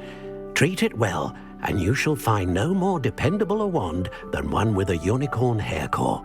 And the bond between you and your wand should only grow stronger. Do not be surprised at your new wand's ability to perceive your intentions, particularly in a moment of need. That sounds wonderful, Mr. Ollivander. I'll let you get to it. Do come and see me again if ever I can be of further assistance. Well, that's everything.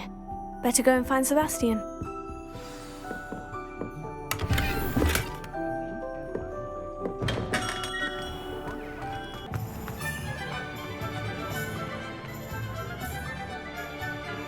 I officially have all of my supplies. Excellent.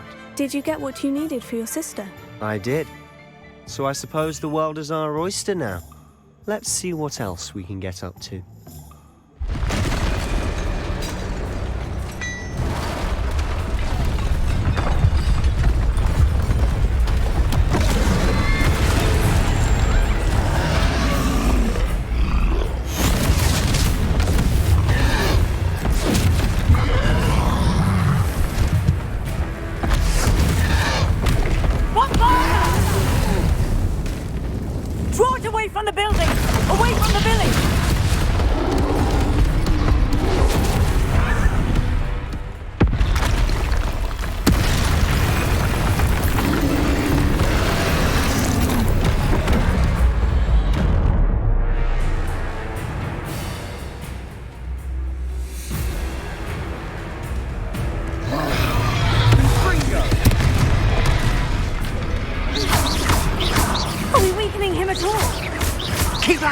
We'll wear it down eventually.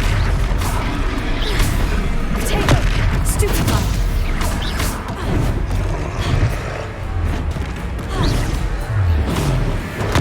Stupid one! What was that? A taste of his own medicine. Look out! Nicely done! That's right, you lumbering louts!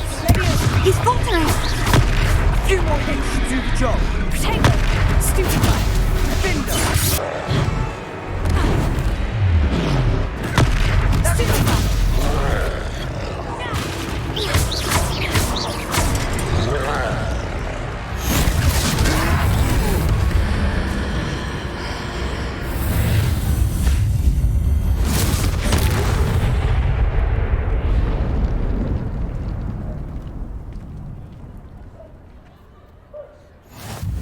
Goodness! A second troll! Did you two take on a fully grown troll? By yourselves? I suppose so. It's all a bit of a blur, to be honest. Merlin's beard. Are you all right? We are, and we were glad to help. I'd say help is a bit of an understatement. Nerve like that. The makings of an aura, if you ask me. If you are unharmed, perhaps the two of you wouldn't mind helping me put a few things back to where they were. Of course, officer. Singer. Officer Singer. And thank you, again.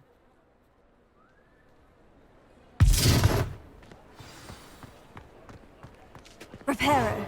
Ah, good as new. A moment, if you... I'll go and see what he wants.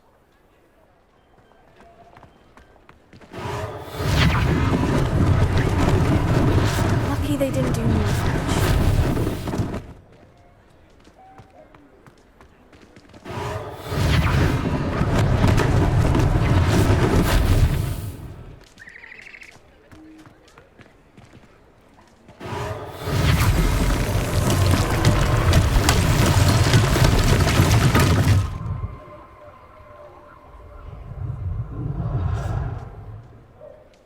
Reparo. One last thing for Officer Singer to worry about.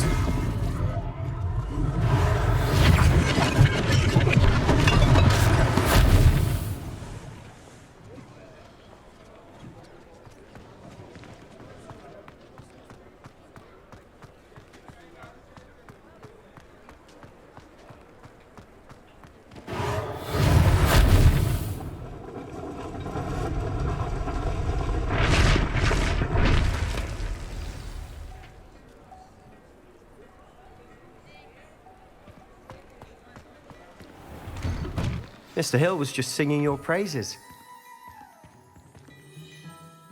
Hello, sir. I don't believe we've met. Allow me to introduce myself, Augustus Hill, clothier extraordinaire. I should like to thank you for your remarkable bravery in fighting those trolls, and not to mention your help restoring Hogsmeade to its rightful state. I was happy to help. Frankly, you deserve an Order of Merlin. But I can offer you something much more useful. I own Gladrag's wizardware, and among my inventory are some unique items that afford certain protections, as it were. Life-saving protections. And as I suspect this won't be your last dangerous encounter, I'd like to give you one such set of robes, in thanks for what you did today. Thank you, Mr. Hill. That's very generous of you. It's the least I can do. Now, let's try this on for size, shall we? Plenty for your perusal today. Take your time.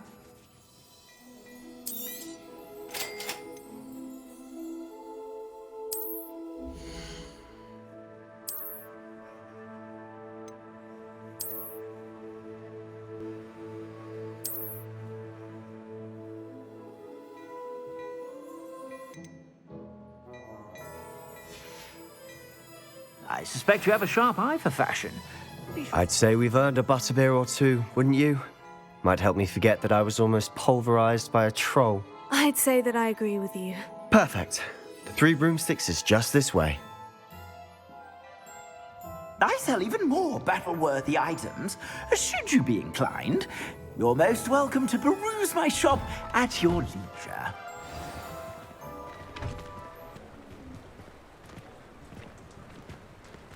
Assuming it isn't utter bedlam in there, you might even meet Serona, the owner. She's a good one to know.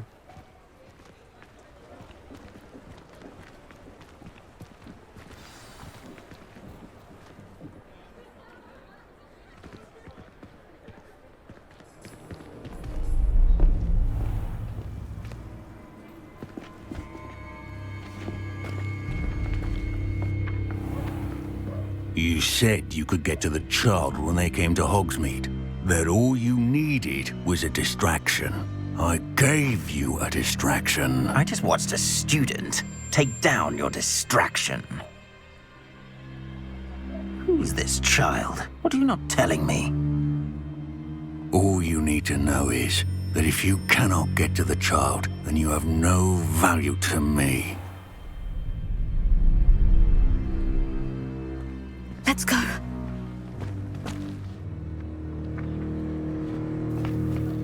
Did they see us? I don't think so. What was that goblin doing with Victor Rookwood? Ranrock is working with Rookwood. The goblin from the Daily Prophet. I knew I'd seen him somewhere. Quickly, let's get inside the 3 broomsticks.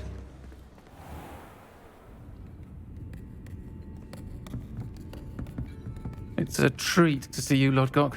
I shall let you know if I hear anything. Thank you, Sirona. You be well.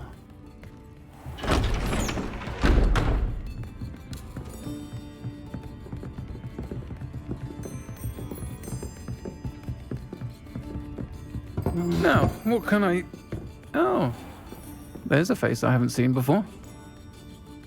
It's my first time here. Welcome. Butterbeer's on me. Heard about the attack. I shall be looking in on the other shopkeepers and residents shortly.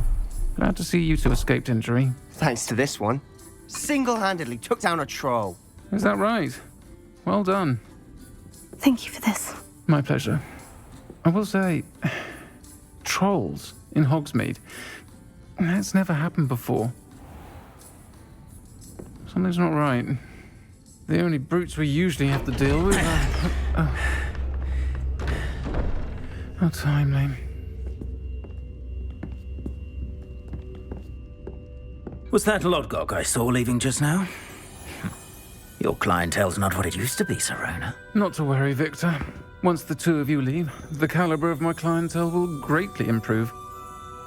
I wouldn't do that if I were you, Theophilus. Come now. No need for theatrics. I'm only here for this one anyway. My friend is enjoying a well-earned butterbeer. Only want a quick word. Perhaps you didn't hear me. I said, my friend is busy. One would think you all had enough bloodshed for one day. Come, Theophilus. The 3 broomsticks isn't what it used to be. Let's take our galleons elsewhere. Can't drink butterbeer forever.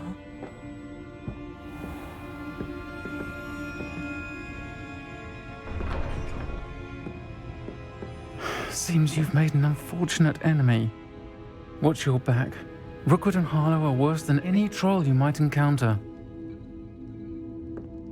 Trolls? Ranrock and Rookwood? What are you not telling me? I promise to tell you everything. But it's perhaps best I do that later. And on that note, I think we should head back to the castle.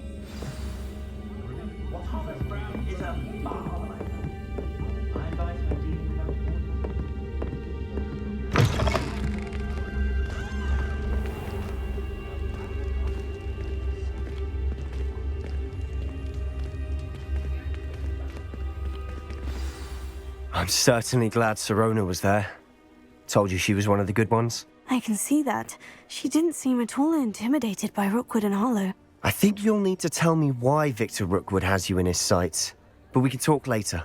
For the moment, we should return to the castle. Professor Weasley's certain to hear about the troll attack soon if she hasn't already. Don't want to risk another detention for getting back after hours.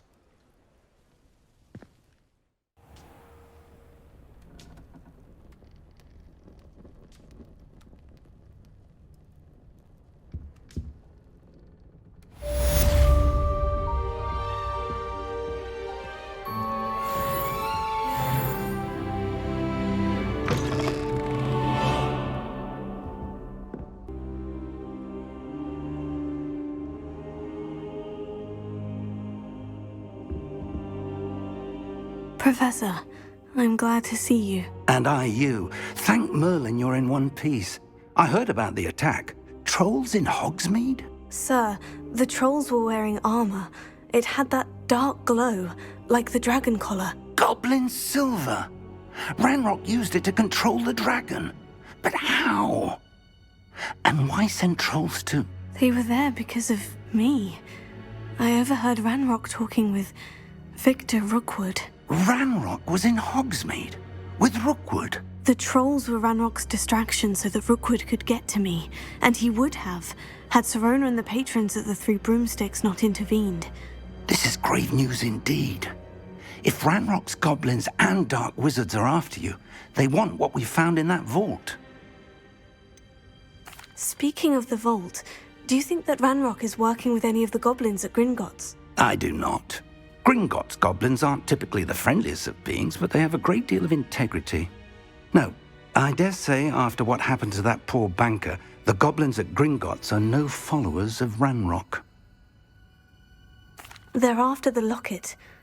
You said you discovered something in it. Yes. I discovered an inscription. When I read it aloud, this map appeared. Clever enchantment. It's a map of Hogwarts, to be sure, but I do not know where it leads. It leads to the library. The restricted section, to be precise, and a bit beyond. I see traces of magic there on the map. I suspected you would see something. Shall we go? I appreciate your enthusiasm, and I'm eager to discover what we may find there as well. But if our experience at Gringotts, let alone what happened to Miriam, taught me anything, it's that the path we're on is terribly dangerous. I'd like you to work with Professor Hecat a bit before we continue. But sir, how dangerous could the library be? Perhaps we're only after a book.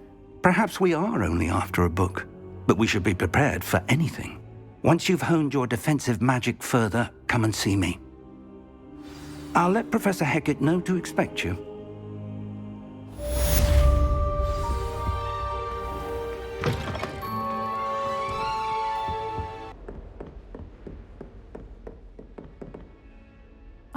I'm here about the new spell you wanted to teach me, Professor. Good.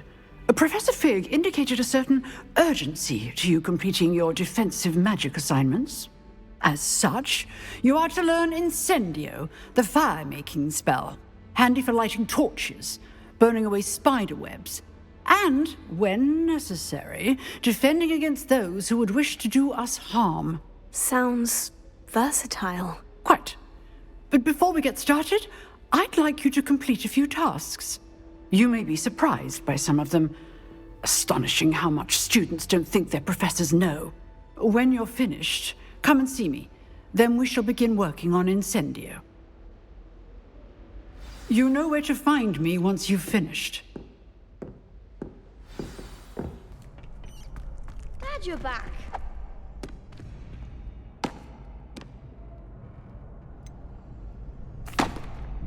Hello, Lucan. Is the next round of crossed wands all set? Why, yes it is. I've got a great match lined up.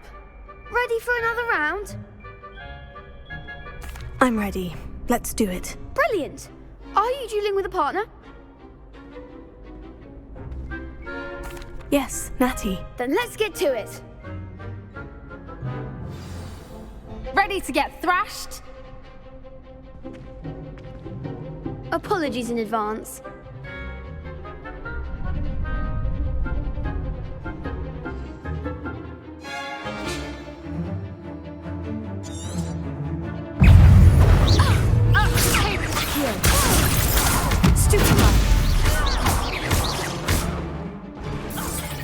You're better than that! Leviosa! Potato! Stupefied! What am I to do? Expelliarmus! Leviosa! Don't shy away from that! Descendant! No, Ma!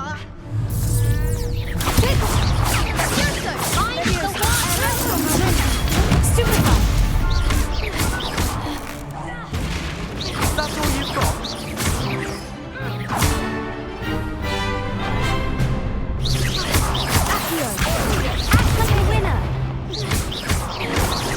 Leviosa! Leviosa! Stupefied! Accio! There goes my wager. Glad I didn't bet on that round.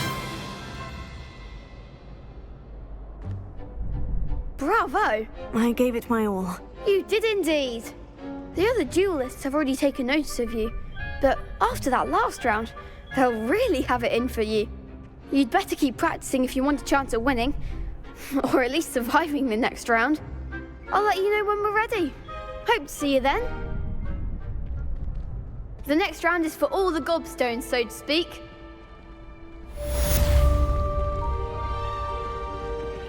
You could have gone a bit easier on me.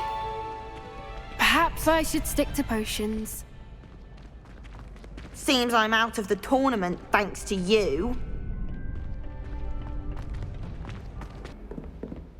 I trust Mr. Brattleby was able to accommodate you and that you found success in your endeavors. I finished all of the tasks you gave me, Professor Hecat. Glad to hear it. Then you should be ready to learn Incendio. Should be, Professor? Yes. I'm sorry to say, I visited enough careless colleagues at St. Mungo's to assure you that fire is a fickle servant. Your spellcasting has impressed me thus far, but please maintain focus. I would rather we not end today's lesson with your robes aflame. Let us begin. And remember, focus on the proper wand movement. Concentrate and keep your wand steady.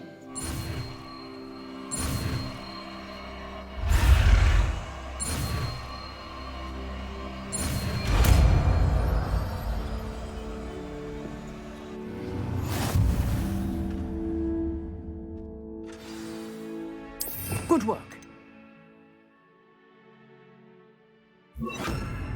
Targets for you.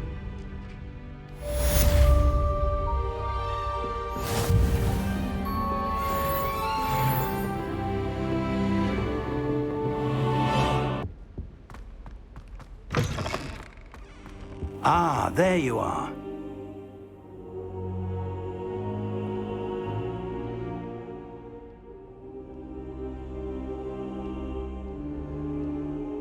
Hello, sir. You'll be pleased to know that I worked on my defensive magic with Professor Hecat. So I hear. She tells me you've taken rather well to your new wand. You must continue to work with her and your other professors to improve your skills. That said, I don't wish to postpone our visit to the library any longer. So, shall we proceed? Fig, I have work for you. Come. Headmaster, I'm with a student and my schedule Your schedule will wait indefinitely, as will your student.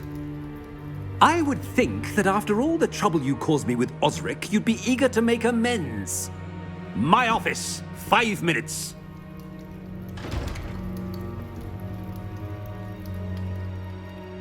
That man is exasperating. Unfortunately, our trip to the restricted section will have to wait a bit longer. But, Professor... We have no choice. It would be unwise to provoke our illustrious headmaster further. I shall find you when I've completed whatever toils I must endure.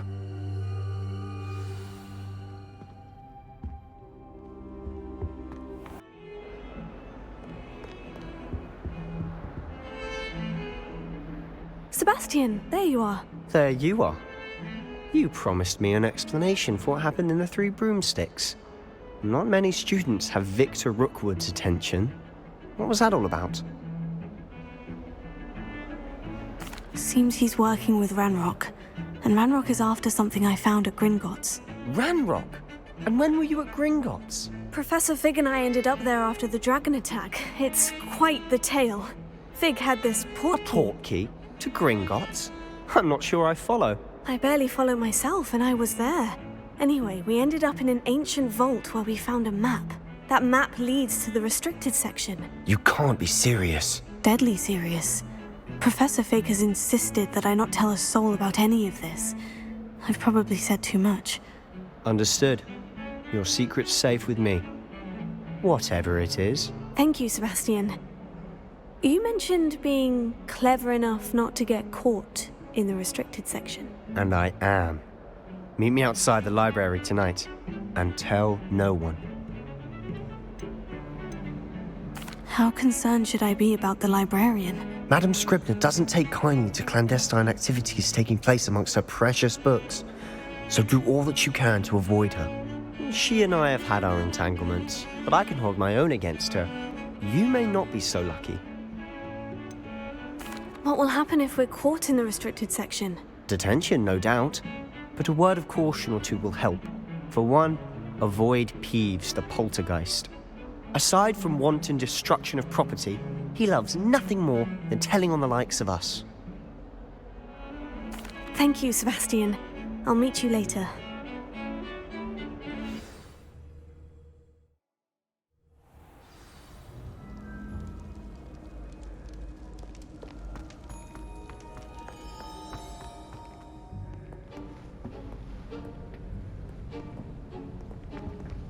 See there? That's the door we need to reach. And those annoying prefects would love nothing more than to rat on us to Scribner, so don't let them see us. Understood? I can be sneaky. Let's go. Hold on now. There's a spell you should know. The Disillusionment Charm. Good for getting places you're not supposed to be. Cast it and you'll appear as little more than a trick of the light, just as long as you keep your distance and stay quiet. You mean I'll actually be able to turn invisible? Something like that. It's not as foolproof as a cloak, but those are expensive. And spells are free. Give it a try.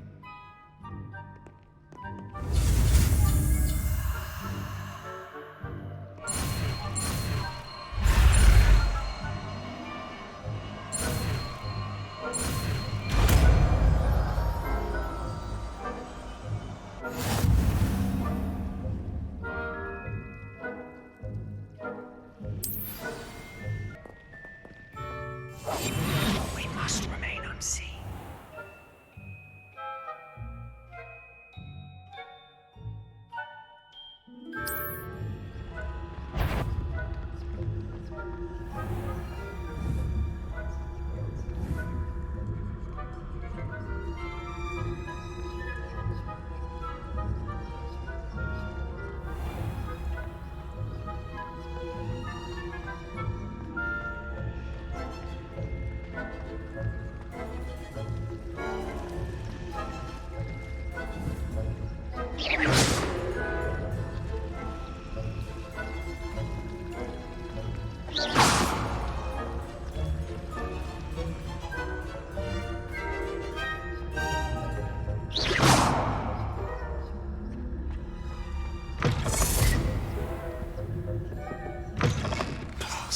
Librarian's still here.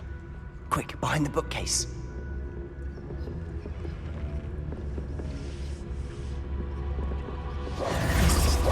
Damn. You told me the librarian would be gone by now. I said usually, but it'll still be all right. Do you see her desk behind me?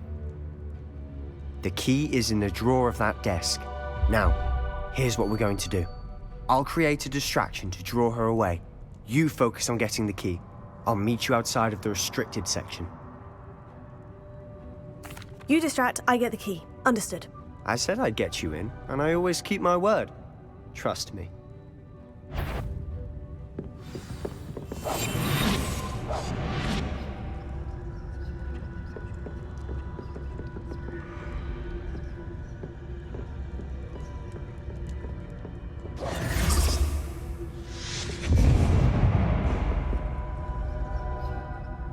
Is someone there?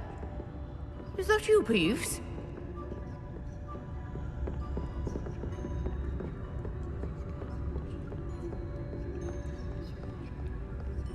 Goodness gracious, what a mess!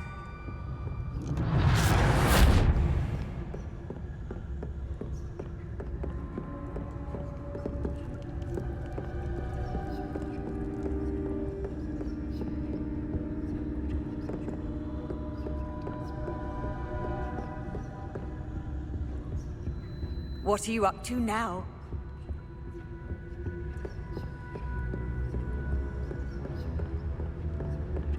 That wasn't so difficult after all. Now, to find that book.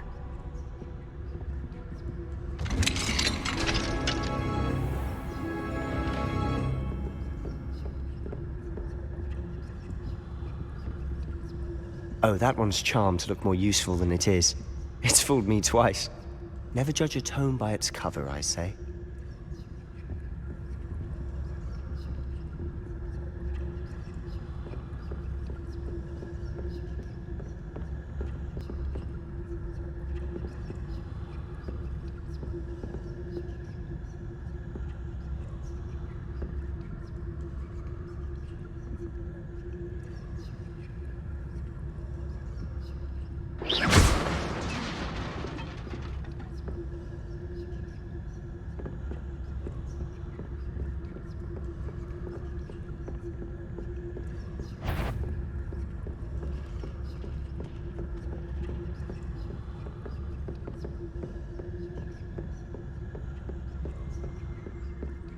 should be in the clear now. There's no need for us to be skulking about. I'll be quieter than a juggernaut. So what is it you've been looking for? I'm looking for a cure to help my twin sister, Anne, so that she can return to Hogwarts. Because Merlin knows everyone else has given up. Why do you think you'll find a cure in the restricted section? Does the Hogwarts matron have nothing that can help Anne? No, we've tried everyone from Nurse Blaney to St. Mungo's. But I can research on my own. No need to concern yourself with that right now. Let's focus on what you're after. Which is what, precisely? I'll know it when I see it. You're being awfully cryptic. Revelio.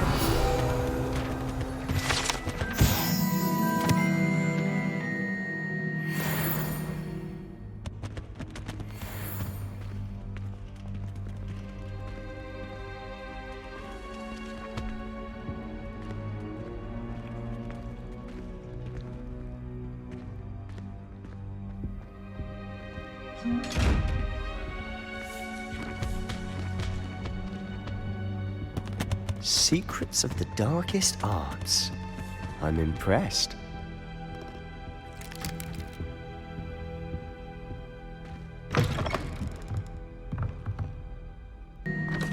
Revelio.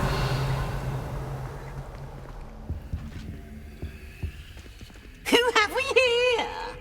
Sebastian Solo and his new little friend. Out exploring where they shouldn't be. Naughty, naughty, you'll get caughty. Peeves, don't you... I'm going to tell, I'm going to tell, I'm going to tell. Oh, blasted Peeves! I've got to stop him, or at least get to the librarian with a good excuse for all of this. Wait, I don't want you getting into trouble for me. I have a way with the faculty when it comes to disciplinary matters. Besides, I like having friends who are in my debt. Now go. Good luck in your search. Now, where's that damned poltergeist got to?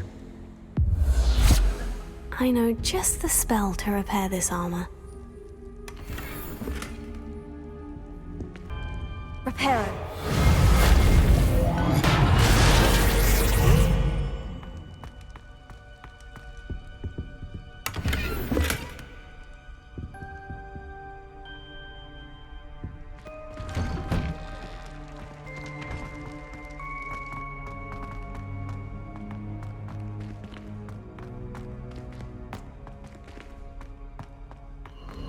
Of course.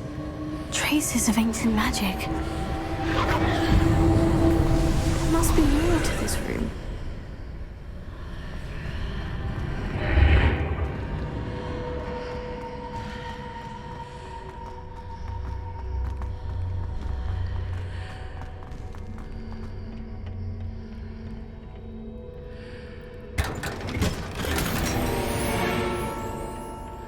Where might this lead?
Is a book after all.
You wanted to see me? Headmistress Fitzgerald, Professor Rackham. Miss Isadora Morganach, welcome. Professor Rookwood, Professor Bakar. We understand that you are adjusting well to life at Hogwarts. I am. I am glad. Especially in light of your unusual situation, starting as a 5th year. As it happens, I was also admitted to Hogwarts as a 5th year. I've never heard of another like us. Miss Morganach, when we spoke yesterday after class, you asked about the beautiful swirls you saw years ago when we visited your hamlet. I recognized you all immediately. I cannot thank you enough for what you did. We were glad to help. And yes, I did see swirls of magic everywhere that day. My father insists it was my imagination running wild, but it was certainly real to me. It was not your imagination. Percival, Professor Rackham can see them too. But we've never known of another who could. I don't understand. What are they? The whispers or traces that appear when a particular form of ancient magic is wielded. Ancient magic? Few are capable of wielding it. Hogwarts itself is a stronghold of ancient magic. So if I can see traces of ancient magic, does that mean I can wield it too? With the proper training. But let us not get ahead of ourselves, Miss Morganach. Before I can train you to wield such magic, you must first master all that Hogwarts has to offer. A magic this powerful can do great harm in the wrong hands. It must be wielded by a select few. As such, we ask that you not speak to anyone about what we have discussed here today.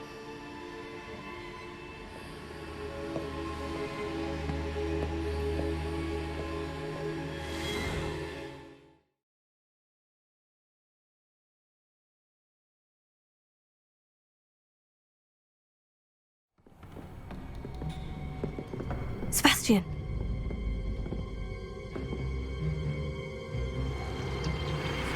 Sneaking in the restricted section again! I had thought we were through with this mischief. Clearly detentions are insufficient. I'm afraid I must take this to the headmaster.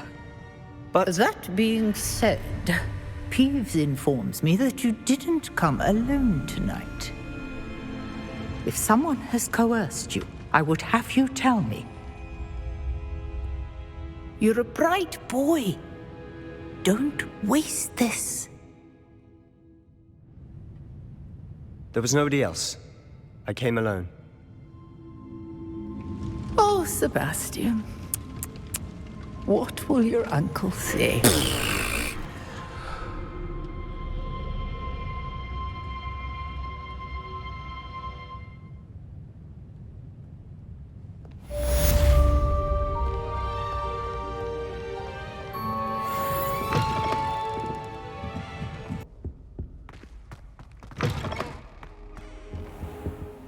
You cannot be serious.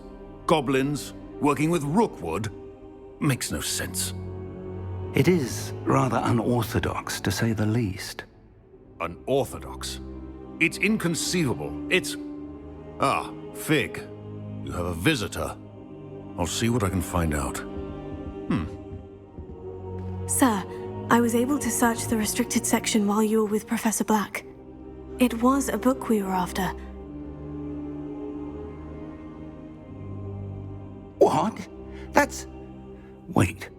You accessed the restricted section? But how? Thinking on it, perhaps it's best you spare me the details. Fair enough. In fact, the book was below the restricted section, as it appeared on the map. I want to hear everything. First, let's have a look.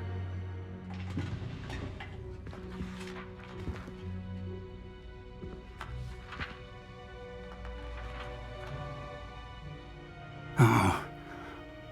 dear. Some of these pages seem to be missing.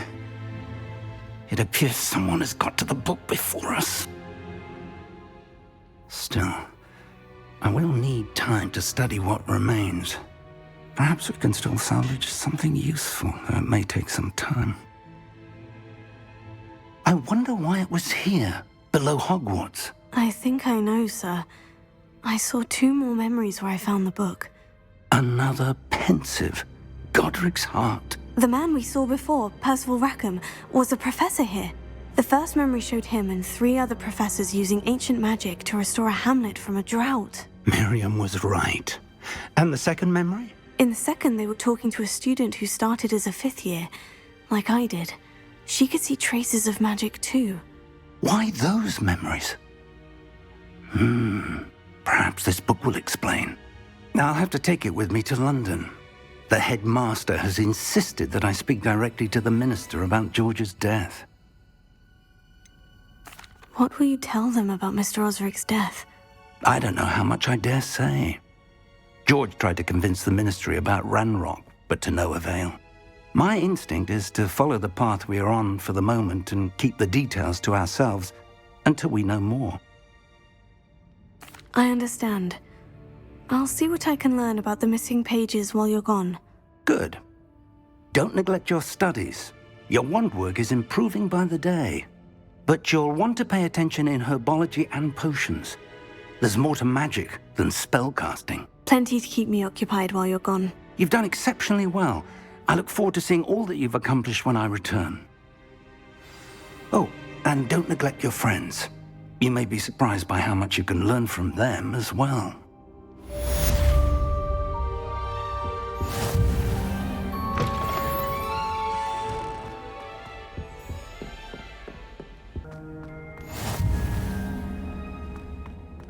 Wow. Is she growing Punja's onion again?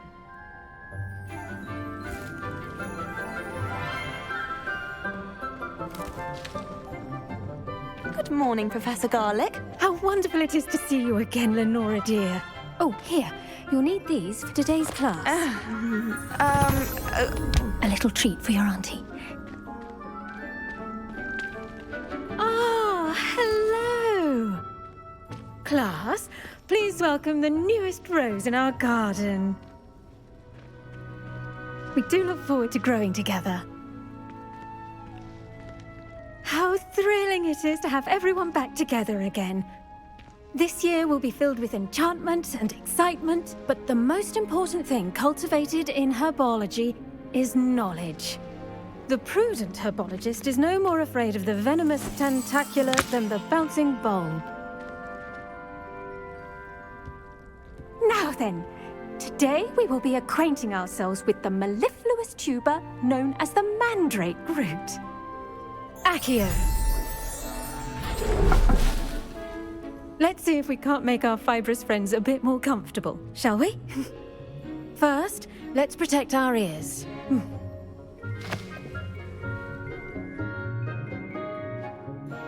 Now, everyone, grip their mandrake by the tendrils and give it a firm tug.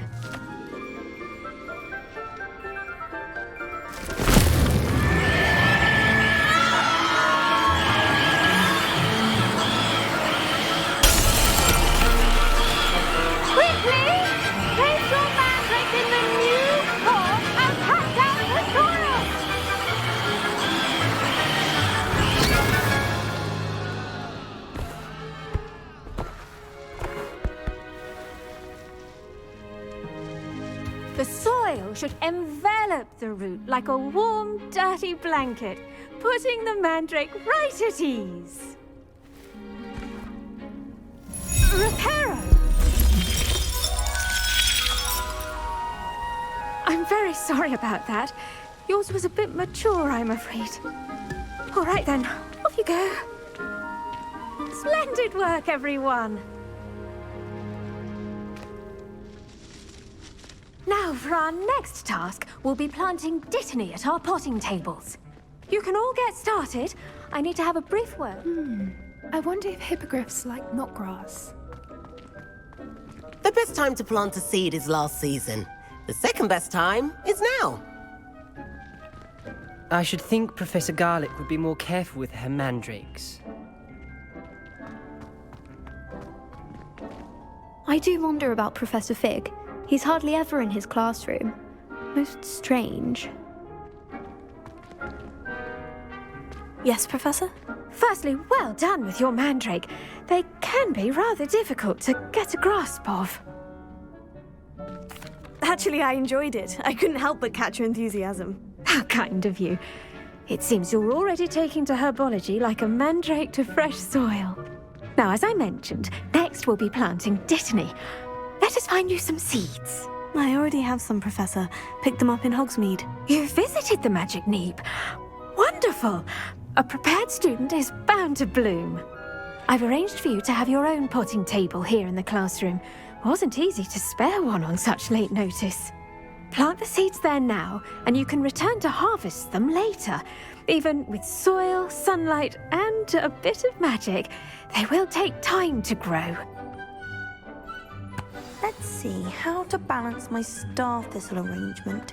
Niffler's fancy or roses? Dittany's restorative properties make it a vital ingredient in the Wiggenweld potion, as you all should know from Professor Sharp's class.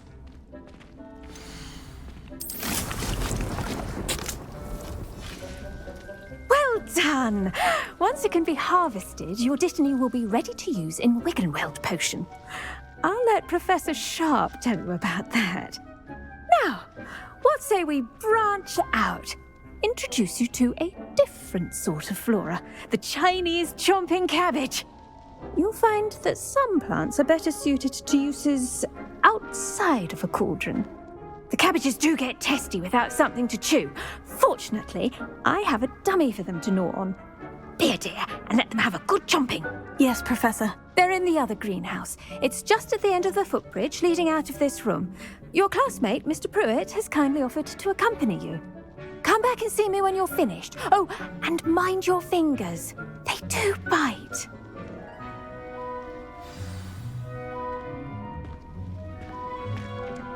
Hello. Saw you on your way to Hogsmeade the other day. Nice to meet you. I'm Leander. I'll be showing you the Chinese chomping cabbages. Up these stairs will take us there, but you'll lead.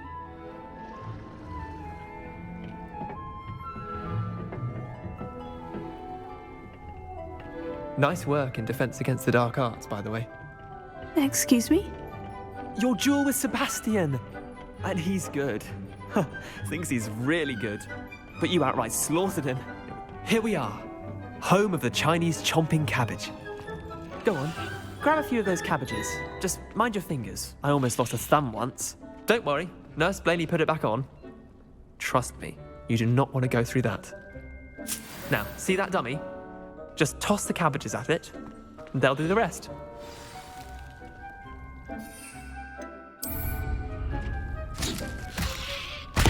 Look at that! They'll chomp on anything they can get their mouths on. Mum planted some in her garden last year to keep the gnomes out. Did save her the de-gnoming, but they left her honking daffodils in tatters. Vicious little bastards, aren't they? My kind of plants. Not like stupid booba tubers and bouncing bulbs. The kind of plants that just have your back in a fight. Not saying you can't go it alone, but, well, imagine that wasn't a dummy.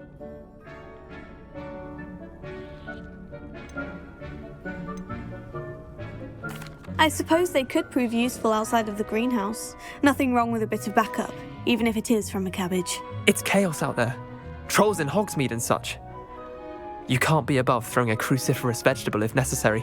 Dogweed and deathcap has more of them, if you're keen. Other plants too. Ones your parents wouldn't plant in the garden. You get the idea. Anyway, we probably ought to head back to class. Take your time. I'll see you back in class.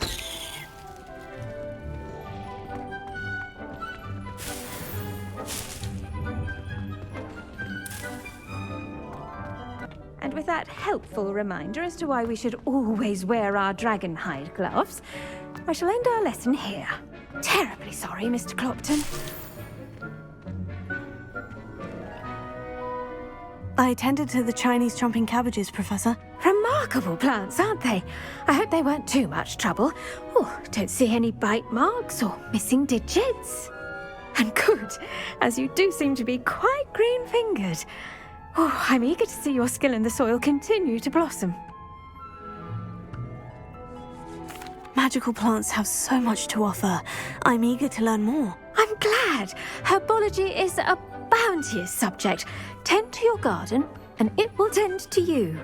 Huh. Well, I suppose that's everything. Do come by for a chat sometime. I so enjoy checking in with my new students.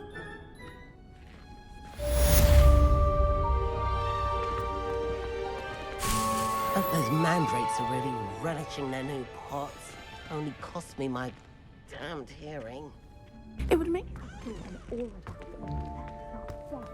I bet he knows more than he's letting on about the Goblin Rebellion.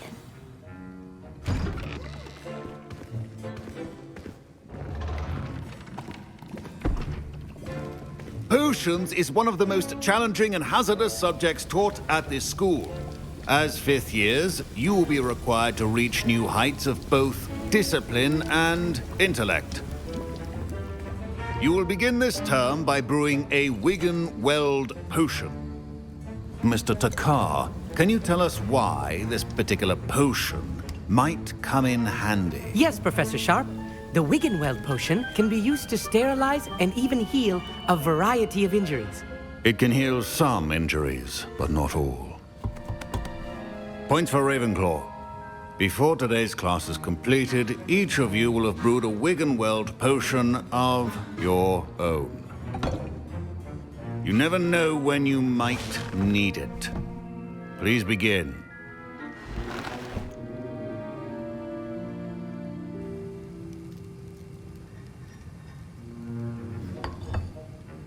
Use a strong, even motion when crushing your ingredients. Please be meticulous when adding powder to your potions. One errant sneeze could be disastrous.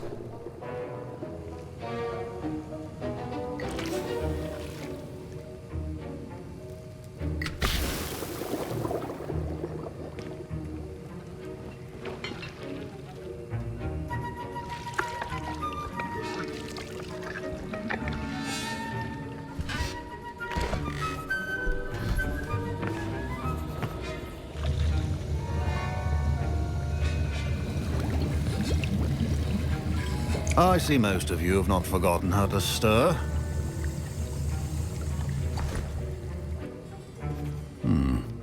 Not an easy potion to brew. Well done. And from what I hear of your recent exploits in Hogsmeade, you'd also do well to practice brewing the defensive Edurus potion. Professor Weasley had you acquire the recipe from J. Pippins, correct? Yes, sir. Good. For the moment, you can find the ingredients you need in my office. But in the future, you'll be expected to provide your own ingredients. Some can be harvested from the plants you grow in your herbology class, and rarer ones can be purchased. Others, however, may be harder to obtain, and will require you to be a bit more resourceful. Come and see me when you've finished brewing, and we'll see if it was skill or luck the first time around.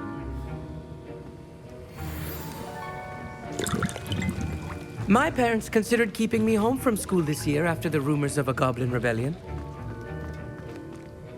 Did I hear Professor Sharp say that you have permission to go into his office?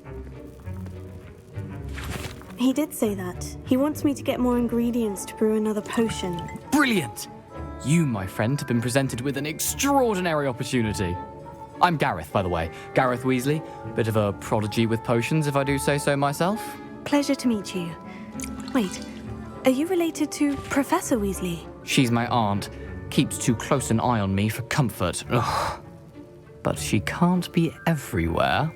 Listen, anyone with a troll-sized brain can brew an Edurus potion. I'm working on something that's certain to be spectacular. I'm just missing one tiny last ingredient that will add that extra spark. I suspect that's where I come in. You're as clever as I'd hoped. I simply need a single Fwooper feather. As you'll already be in Sharp's office with his permission, perhaps you could grab it for me. I'll get you the Fwooper feather, as long as you're certain Sharp won't miss it. I assure you he won't. Fwooper feathers aren't that valuable. Wait until you see what I'm brewing. hurry back to me when you have the feather.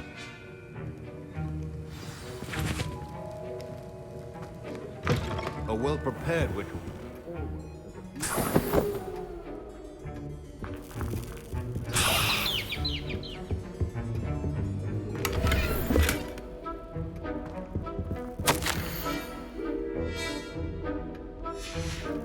Revelio.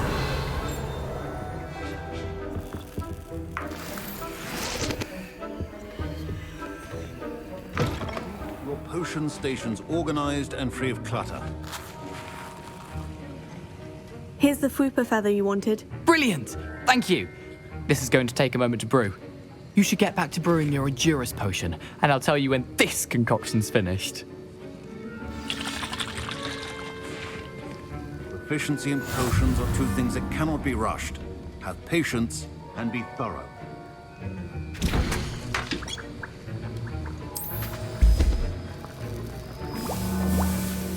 And now we add the mallow sweet, and...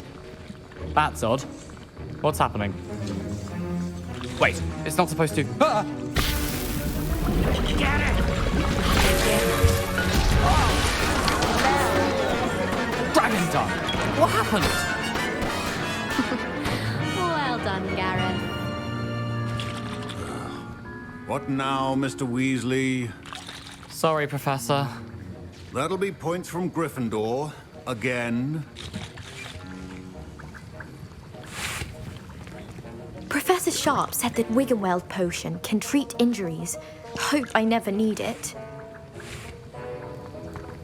My Wiggenweld potion's utter rubbish. Wish I could just replace it with one from J. Pippin's. Don't fret if you run out of ingredients. I simply grow most of what I need. Wasn't expecting that literally to blow up in my face. It was rather brilliant, though. I'd better clean up. You should finish brewing your potion if you haven't already. Fine job brewing your first Wiggenweld potion. But there are many potions yet to learn. This is going to be a busy year.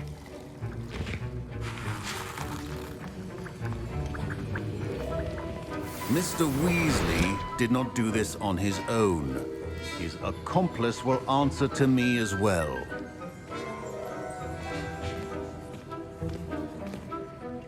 I brewed an Edurus potion, as you asked, Professor. I'm surprised you had the time. You seemed rather busy helping Mr. Weasley brew chaos. I'm sorry, Professor. I was merely trying to help a friend. Taking responsibility for one's actions does go a long way with me. I shall assume that you've learnt a lesson. As for the work you did today at your own cauldron, I will say you've done well.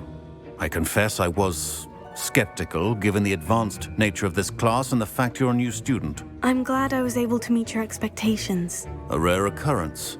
And you do well to remember that you're not a potions master quite yet. In addition to having a solid grasp of how to combine various ingredients, you should gain an understanding of the ingredients themselves. Pay particular attention in herbology. The plants you nurture there are often essential to the potions you brew here.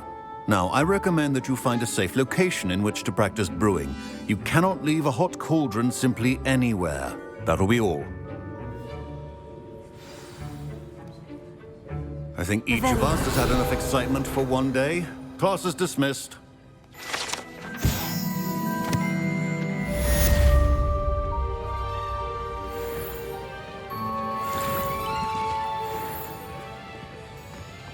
Professor Sharp must have learned a lot during his time as an Auror. I wish he talked about it more. That was an interesting class. Thanks to you. Wasn't precisely what I had in mind, but it was still brilliant. I appreciate your help. I hope Sharp wasn't too disagreeable when you handed in your potion. Heard him talking about taking responsibility.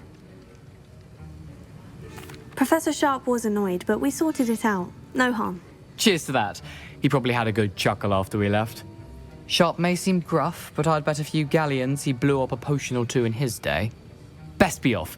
Next time we talk, I promise, fewer explosions.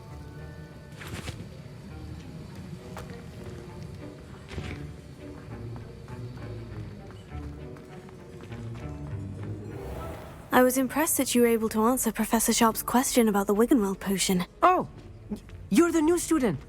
I've heard much about you. Thank you. I'm Amit, by the way. Pleasure, truly. And I've never seen anyone brew such a flawless Wiggenweld potion on their first try. Well done. I'm glad I was able to get it right the first time. You must simply have a knack for potion making. Some students seem so confounded by potion recipes, it's as if they're written in gobbledygook. A fascinating language, by the way. Neither here nor there, really, but I am a self-taught speaker. Merlin's beard, good conversation is the enemy of free time. I must return my book, Gateway to the Far Stars, before my next class. Speaking of stars, we'll be in astronomy together. You'll love it. Professor Shaw is firm, but quite clever. See you soon, no doubt.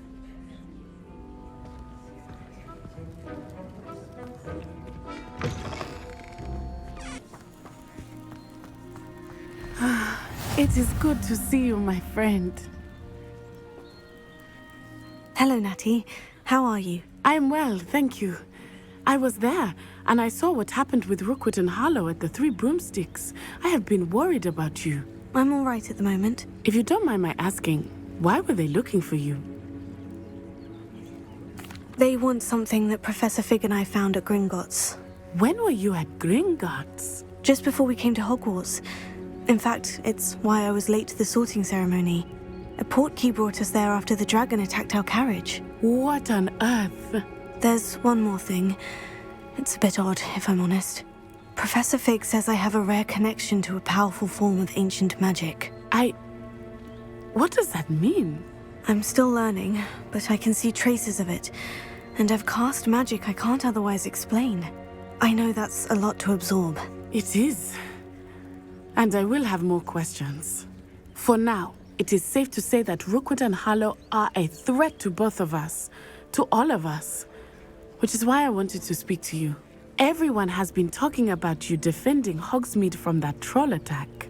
And I shall never forget watching Sorona stand up to Rookwood and Harlow in the Three Broomsticks. Both of you have inspired me to take a stand of my own. What sort of stand? Men like Rookwood and Harlow are the reason my mother and I left Matabeleland. I am not going to sit by and watch them destroy my new home. Good. Rookwood and Harlow are a dangerous pair, and you should know that Rookwood is in league with Ranrock. I had heard they were seen in Hogsmeade together. All the more reason they must be stopped. Rumor has it that Theophilus Harlow runs Rookwood's day-to-day operations. Taking him down would cripple Rookwood's entire enterprise. That may be true, but shouldn't Officer Singer handle someone like Harlow? I spoke with her. She was polite, but perhaps understandably would not discuss details with a student. I overheard some of Rookwood's lot talking about a massive poaching operation that Harlow is planning. I was thinking that we could investigate a bit, try to get the evidence that Officer Singer needs. All right.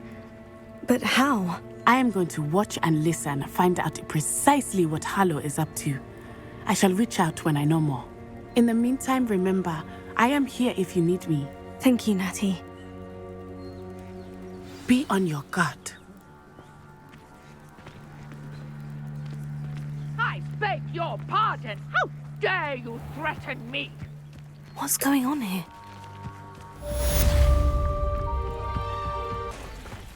They must have come this way. Think! I've no idea who it is you think I might have seen. I've been busy with my research.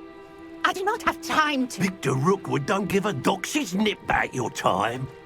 Oi! Speak of the devil. Mr. Rookwood would like a word with you. A student? You can't be serious. Enough out of you. Leave her alone. Stupefy! Nobody will miss one little stick. Your life hanging in the air, not mine.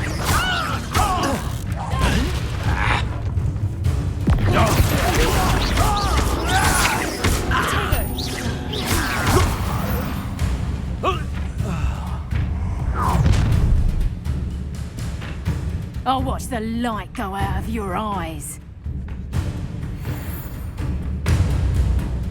Get over here, you conductor! We can hold them off! I'm not going anywhere with you. Incendio! Take this! You never mind!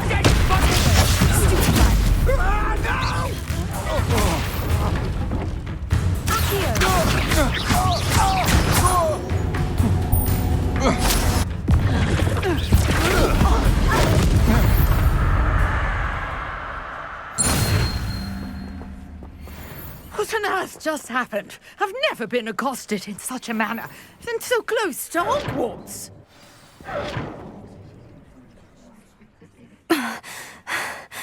Are you all right? I am, thanks in no small part to your excellent defensive skills.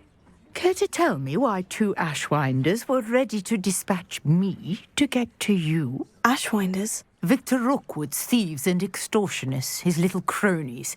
They seemed quite keen on you. It's a long story, but thank you for your help. Well, you've avoided them for the moment. Priya warned me things were getting dangerous. Best get moving on my research before they return. You mentioned someone named Priya. Yes, my wife. She's the one who piqued my interest in Merlin. Gave me a book when we were students at Hogwarts. Typical hard-working Hufflepuff, brilliant potioneer, has her own shop in Nocturne Alley. She's a travelling vendor. Hears what's going on in the Highlands before I do. You're a researcher? Nora Treadwell at your service. Historian and archaeologist specialising in Merlin's work and life. Merlin? Of the legend of King Arthur? The very same. Merlin attended Hogwarts, you know, and I'm studying some curious fixtures he left here centuries ago. Fixtures? These vine-covered pillars, dozens of them, all around the area. I've taken to calling them the Trials of Merlin. I believe he created them as a diversion for his fellow Slytherins. He was terribly fond of puzzles and enigmas. I can see why you're so interested in Merlin. I'd be keen to know more about the trials. Well then, I'll let you in on a little secret. No one has yet managed to figure out how they work. But I believe I have just unlocked a crucial clue. I suspect that Mallowsweet is an important component in getting the trials to work. Mallowsweet? Versatile herb. Merlin repeatedly mentioned it in his writings.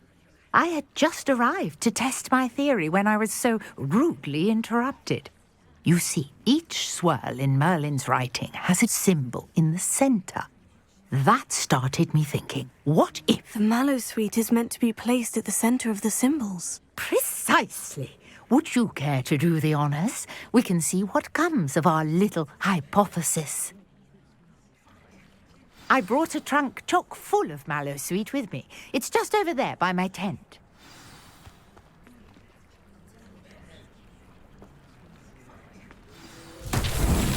My word! Did you see that? The vines disappeared. What should I do now? This is uncharted territory. I am curious about these pyres.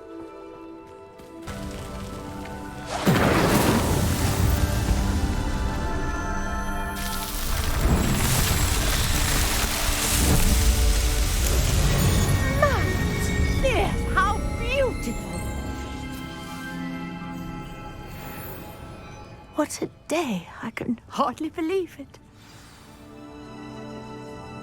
I take it we can call that a success. We can indeed. However, I now have even more questions. How does it work?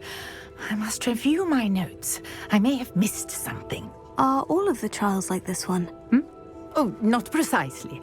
Well, I think each has those telltale vines and the swirl on the ground. You should feel free to solve them as you come across them. I believe I have what I need to continue my research. My guess is that each will also require Mallowsweet, which you can find in Hogsmeade should you need more. I really must be off. Such a pleasure to meet you. And do be careful out here. Now, I've got what I needed. I shall return to the safety of my notes and books.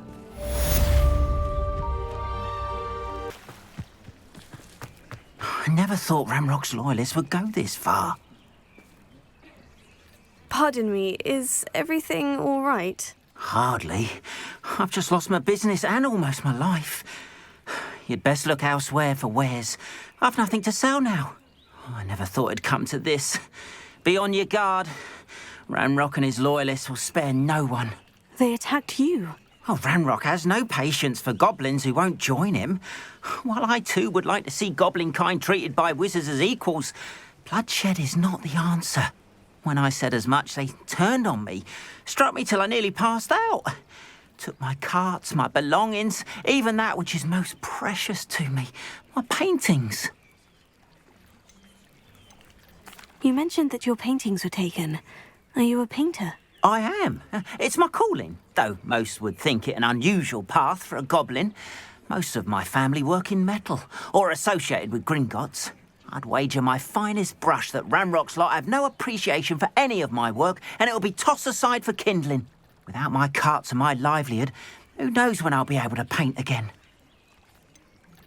Has Ranrock's lot ever attacked you like this before? They've been taunting and threatening me for a while now. But they've always believed that violence is the only way to get what they want. Things have taken a much darker turn of late. Ranrock is getting more powerful, and his loyalists know it. They feel untouchable. Ranrock assumed that all goblins would agree to follow him, but he was wrong. Many of us would like a diplomatic end to the discord with wizard kind. I'm sorry this happened to you. I shall certainly keep an eye out for your carts. That is very kind of you, but I think they took them to their camp southwest of here, just past some ruins. Too dangerous to try and retrieve them. I did enchant the carts to return to me if I ever lost them, however. Slim though the chances may be, I'm holding out hope that some of what was taken is returned to me. A portrait in our common room wants to talk to you. It's Eldritch Diggory. He used to be the Minister for Magic, I think.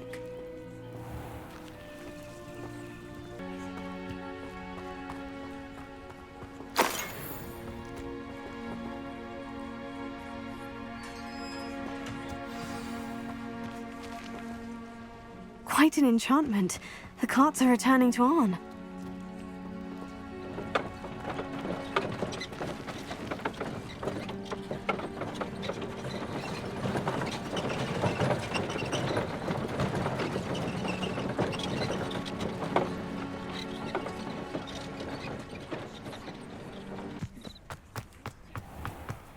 If you're here for my wares, I'm afraid I still don't have my carts. Arn, I have good news. Your carts are on their way back. I don't know what to say. Any hope I have of getting my belongings back was quickly fading.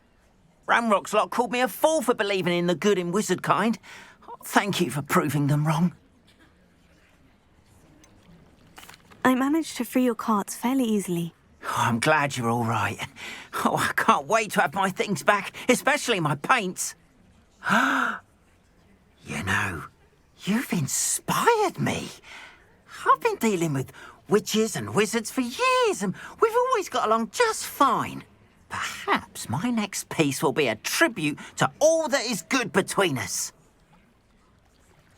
What a nice idea, Arn. I wish you luck with it. Oh, I can't wait to get started. Thank you again for all you've done. All the best.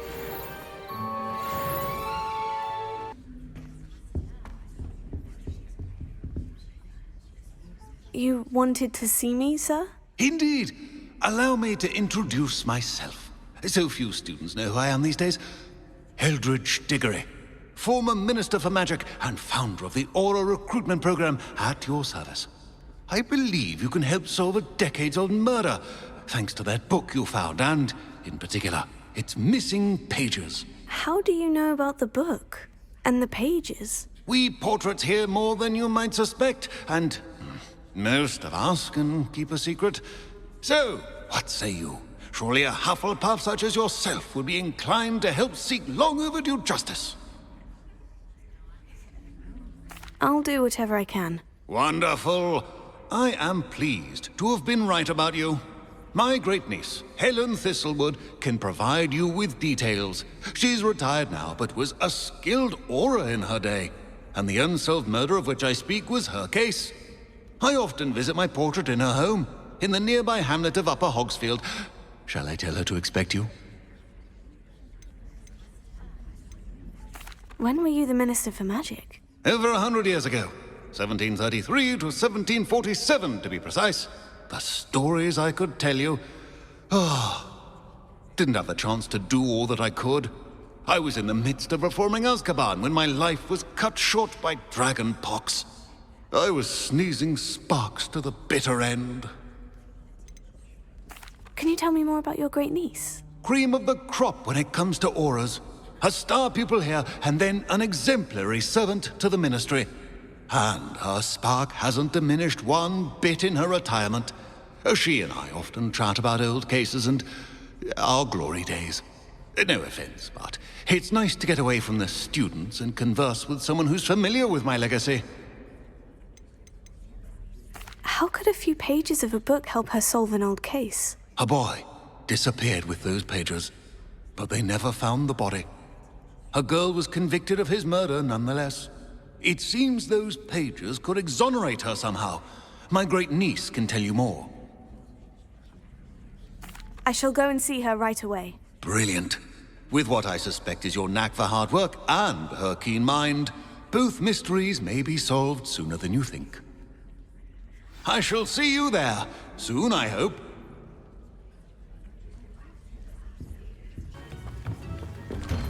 Ah, here you are. I'm pleased to see you took my advice. Madam Thistlewood, I met your great-uncle in his portrait in my common room. He sent me to speak to you. I'm pleased you came. Uncle Eldridge believes the book you found and its missing pages may be relevant to an unsolved case from my time as an aura. Very well. I'm listening. Decades ago, a student named Richard Jackdaw disappeared after going to meet a girl named Anne. They never found his body. When his headless ghost appeared briefly in Hogsmeade, wholly unaware of how he died, Anne was convicted of his murder and sent to Azkaban. It was in large part due to the testimony of a girl called Apollonia Black. Jealous of Anne, I think. That sounds terrible, but I'm not sure how I can help. Anne's alibi was somewhat labyrinthine. She said Jackdaw promised her adventure following a map he found on some pages he'd stolen from Peeves. And you think Peeves ripped those pages from the book I found in the restricted section? If my great-uncle is to be believed, yes. At least that's what the portraits at Hogwarts suspect. Anne insisted that Jackdaw had asked her to follow the map with him, but only after she solved a series of puzzles he'd prepared. Odd way to woo a girl. She swears she never even solved the first puzzle, so they didn't meet. Jackdaw's ghost vanished almost as soon as he appeared. Without Jackdaw's puzzle, pages, or remains, Anne was sent to Azkaban based solely on Apollonia's spurious testimony. I don't understand. What can I do to help? I believe Anne may have solved the first puzzle by now, but after spending time in Azkaban, she's a shadow of her former self. She won't speak to anyone she doesn't trust, and she trusts no one. If you, a student with a connection to the pages, like Jackdaw had, spoke to Anne, she might reveal new information. What a horrible story. Well, if you think I can help, I'll come with you. This is wonderful news. You are to be commended for your kindness and bravery. Fortunately, being a retired aura has its benefits. We can apparate right to her. I've escorted ministers, professors, and many others to that blasted place. Never a student, I'll admit, but I will keep you safe. Can you tell me more about Apollonia Black? Wretched, vindictive girl, that one. Apollonia claimed that Anne threatened to kill the boy after he broke her heart. The Black family's power over certain people in the ministry, along with the fact that Anne is Muggle-born, sealed her fate. I'd like to know more about Anne. That poor soul never was the brightest girl, and that lack of wit proved to be her undoing. I half suspect Jackdaw and Apollonia were merely toying with her. Who could have known he'd end up dead? She's not held up well in Azkaban. In some ways, she blames me for not proving her innocence. I'd like to clear her name if we can. You said Jackdaw's ghost appeared briefly, then vanished. Where do you think he went? I have no idea. Evidently, he was always a bit restless, going on and on about adventure. If I had to guess, he tired of Scotland and is somewhere on the other side of the globe by now. Very well, let's go. Steady yourself. We'll apparate together. Don't worry, I've never splinched anyone. Do take care now, and tread lightly in that horrible place. We'll be there in but a moment.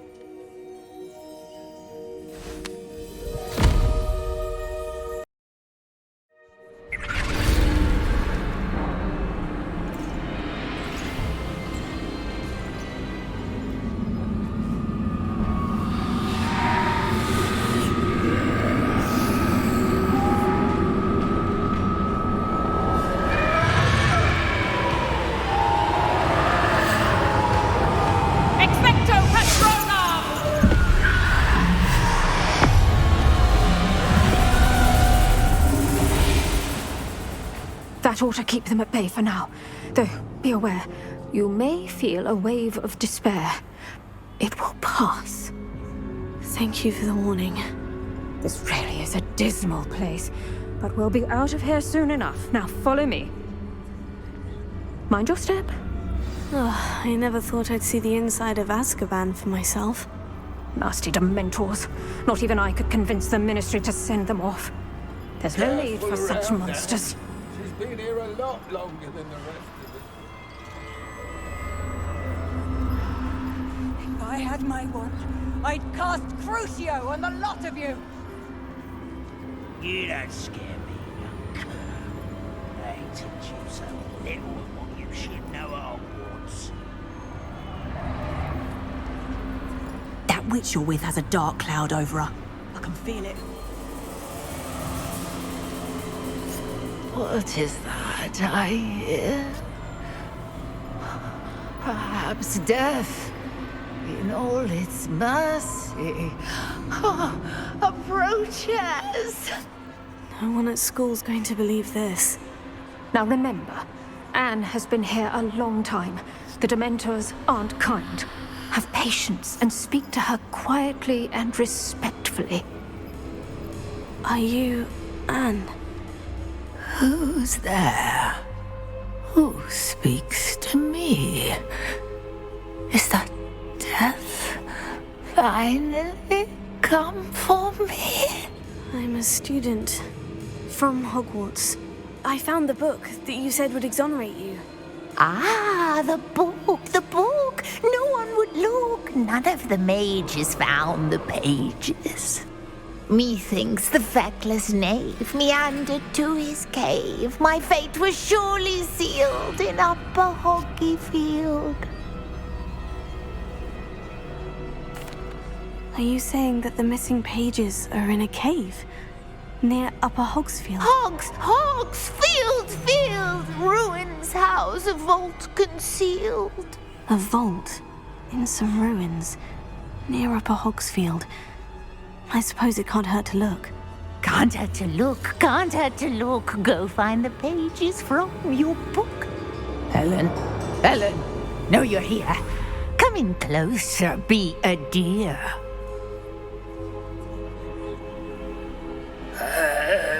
What is it, Anne?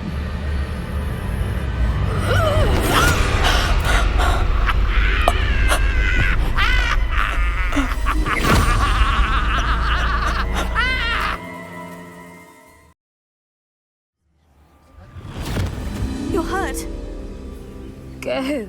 The cave. You're safe now. You have what you need. I'll be all right once I get...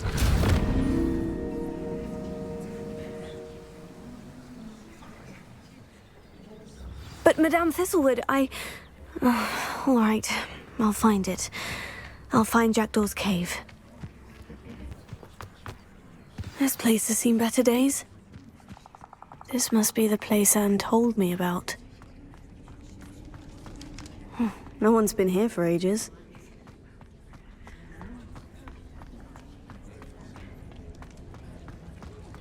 Revelio.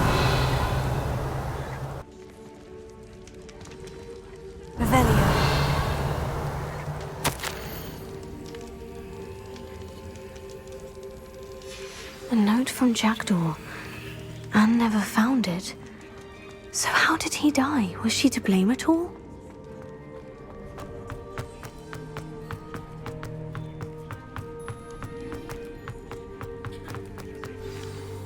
Could it be?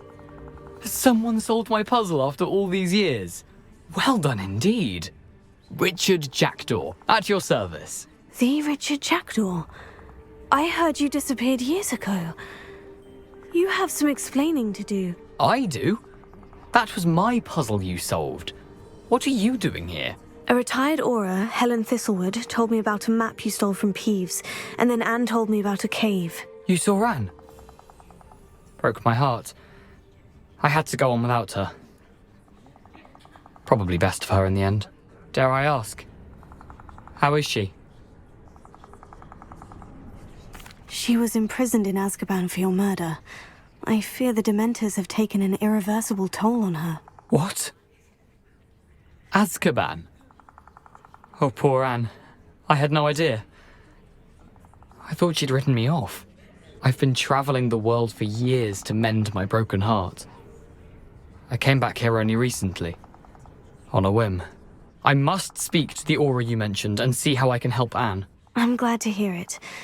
Before you go, would I still be able to find the pages with the map Helen mentioned? I'm almost certain I dropped them in the cave the moment I was beheaded. They're bound to be mouldering away with the rest of me. Tell you what, meet me at the edge of the Forbidden Forest, and I'll show you precisely where to find them. Helen mentioned Apollonia Black. Did she set up Anne to take the fall? Have you never met any members of the Black family? They can be rather vindictive. Once Anne showed an interest in me, Apollonia couldn't let it alone. That her own heart had grown cold simply didn't matter. How is it possible to steal from Peeves?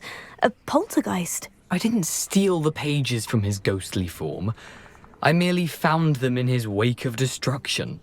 He has a penchant for wrecking things. Books, bottles, suits of armor. Whatever's likely to cause the most chaos. Found them on the floor outside the library where he discarded them. Not my luckiest find, all things considered. If you don't mind my asking, how did you lose your head? I was having a look about when I suddenly sensed a refreshing breeze. After which I felt, well, lightheaded. That's all I remember. Hence, if you do find yourself in a cave, be prepared. I can't tell you what for specifically, but you seem a perceptive sort. Beware a light breeze. Thank you. I need to find those pages to help a friend. I shall see you there.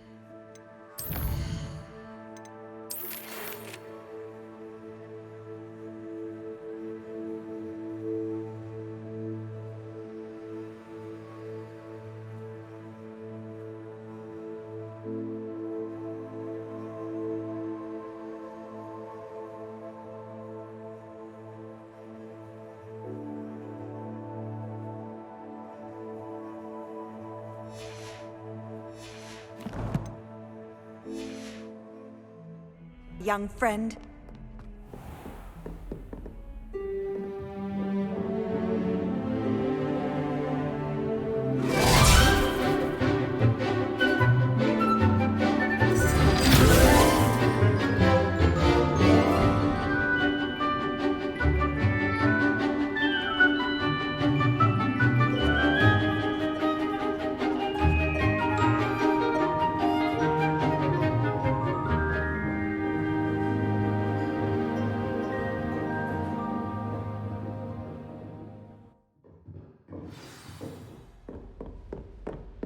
I hope you were able to take care of everything I had asked you to do. Professor, I completed all of your most recent assignments. Well done. Then you're ready to learn Expelliarmus. Pay close attention. The disarming charm may often be all you need to defeat the most powerful dark witches and wizards you might encounter. Spellcasting requires a focused mind and a steady wand.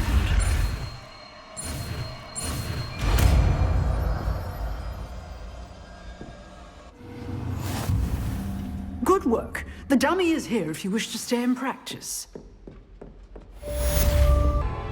Expelliarmus! You seem to have the right end of the stick, but keep practicing. Expelliarmus may save your life one day. Professor, do you have a moment? I do. What is it? I wondered, did you attend Hogwarts? I did. I am a proud member of Ravenclaw House. Why do you ask? I was curious as to how Hogwarts has changed over the years. I see. Well, the castle itself, as I'm sure you have surmised, is full of surprises. I dare say more than the staircases change around here. As for the students, well, they seem to get more capable every year. Although, we got up to just as much mischief in my day as you seem to now. I used to look the other way at all sorts of roguery when I was head girl. I can tell you, however, that I did once admonish a certain Phineas Nigellus Black for enjoying a sugar quill during a lecture. I hadn't realized that you and Professor Black were, students here together. Appearances can be deceiving. You see, I was once wounded by time itself. I'm not sure what that means, but it sounds horrible. Ah, well, it was the risk I took with my prior position. You may or may not have heard that I was an unspeakable at the Ministry for years. An unspeakable? What does... As you might suspect, I cannot speak about what we did. Suffice it to say, the job was not without its hazards. Now, I hope I've satisfied your curiosity for the moment. You have. Thank you for speaking with me, Professor. Keep up with your wand work. One must always be prepared for mischief, both inside and outside of the castle.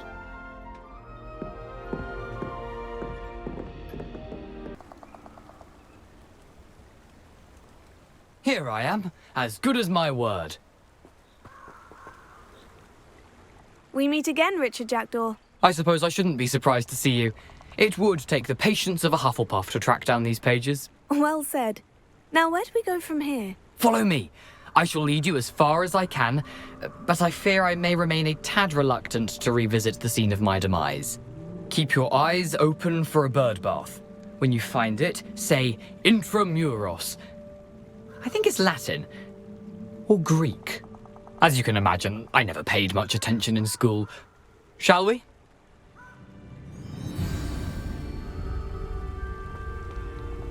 Aside from the bird bath, anything else I should look for? Indeed. A few landmarks. A stone bridge, a waterfall, and, if I recall, a lake. You'll see. You've been very helpful. Thank you. Surprising how much of this is, rather unfortunately, coming back to me. Yes. You know, the closer we get, the more I'm remembering. Probably best I leave you to it. Simply stick to the path and keep a sharp eye out for that bird bath. Adieu. Is that Latin? Or Greek?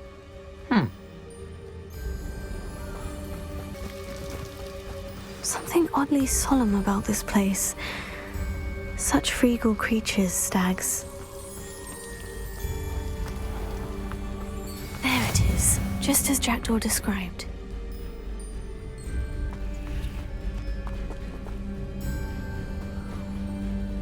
Intramuros.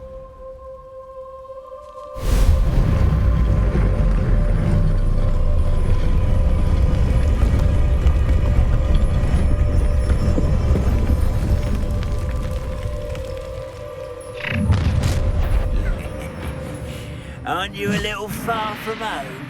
Renrock knew you'd eventually lead us to whatever it is you're hiding. Stop it! Refuse to be defeated.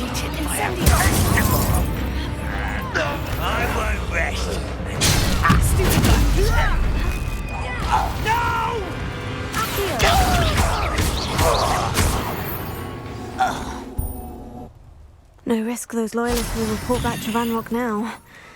Let's see where Jackdaw has led me.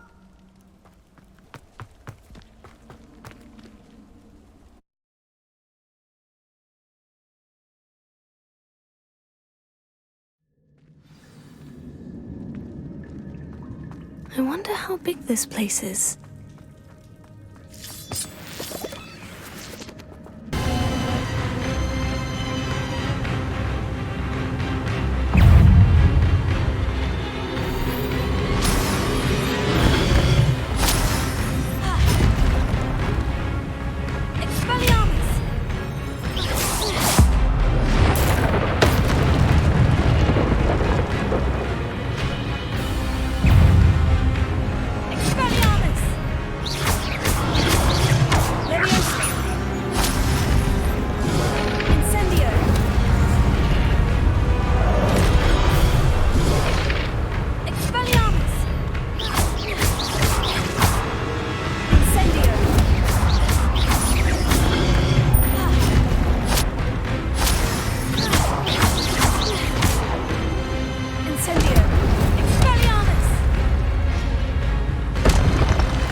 To flood?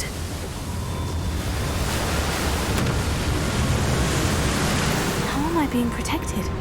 What sort of magic is this?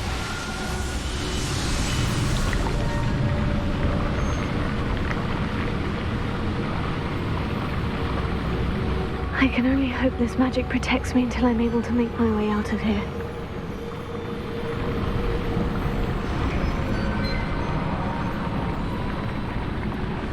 What is this place?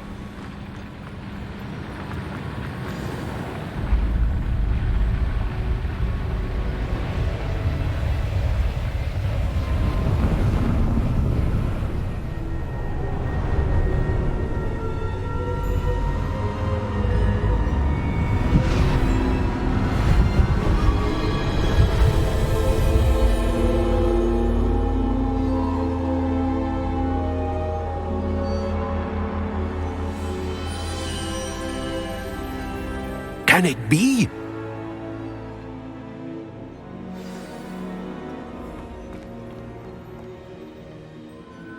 It's you. Has someone finally found our map chamber? I recognize you from the Pensives. You're Professor Rackham. I am indeed. I must confess that I am surprised to see someone so young standing before me. I'm the same age that you and Isadora Morganach were when you started at Hogwarts. You've paid attention, and might I presume you share our ability? To see traces of ancient magic? Yes, sir, I do. As you have likely realized by now, our ability gives us a unique relationship with all forms of magic. We can access expressions of magic that few others can. Opportunities will arise that allow you to sharpen this rare talent. Do not squander them. I won't, Professor. Thank you. We have much to discuss. But first, a map found in a certain book led you here. Place the book on the pedestal. I don't have the book with me, sir. That is unfortunate. I'm afraid we must pause our conversation until you return with the book. I'm a bit confused, sir. Why is this room called the map chamber? I assure you that all will be clear once the book has been placed on the pedestal. The statues and carvings in the house on the cliffside, those are of you. Are you a seer? I am. Did you know that I would be here? I cannot say more at present, except to say that your presence here does not entirely surprise me. Very well. I'll retrieve the book right away. Good. We shall speak again once the book is in place.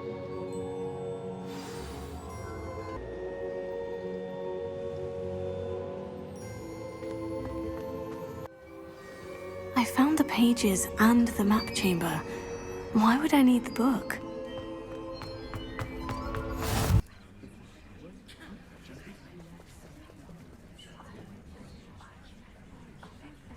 Everybody grab a broom, and we shall get started.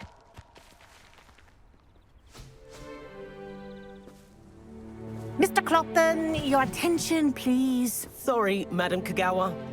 Everyone, please welcome a new student to our flying class. Welcome. Hello. The goal of today is to remind all of you how to maneuver on a broomstick safely, as broom flight is, first and foremost, a means of transportation. This, I fear, some of you have forgotten. Diving, rolling, and loop-the-loops will not be taught or in fact tolerated in this class. We'll leave that to professional Quidditch players, like the Toyohashi Tengu. Not a fan, I take it? Now, let's see how well everyone kept up with their practice over the summer holidays. For those who need a refresher, step up to your broom, say up firmly and clearly, then kick your leg over and rest your weight on the seat. Up! Thank you. Now, your turn. Up! Up! Up, you stupid ratty school broom! Up!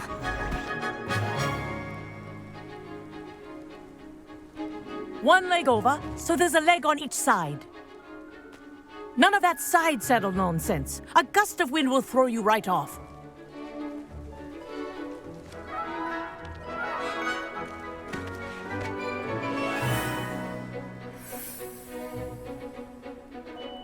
And if you hear my whistle while you're in flight, ground yourself at once. Good. Now, for your first lesson, fly through each ring in the courtyard. Do take care. Some getting used to. The brooms are school property. Wish I had my own I broom. want them returned in one piece.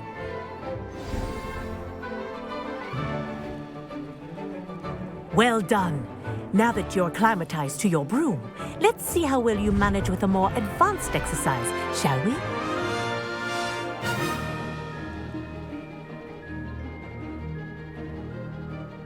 This next set of rings will take you around the grounds for more of a challenge.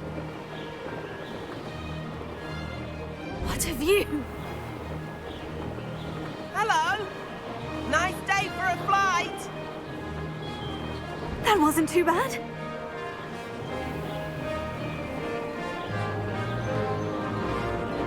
Ah, the old boathouse. Wish you could have experienced crossing the lake as a first year.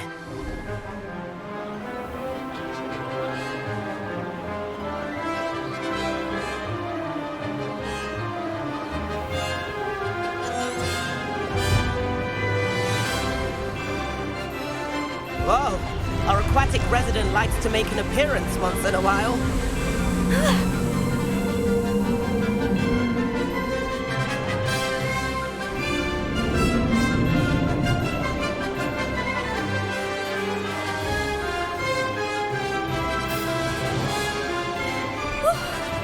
They did.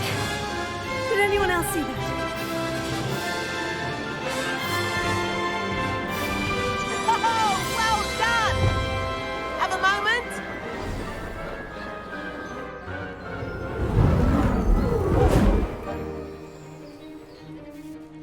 I say, I watched you fly through those rings. You seem to handle yourself on that dusty school broom well enough.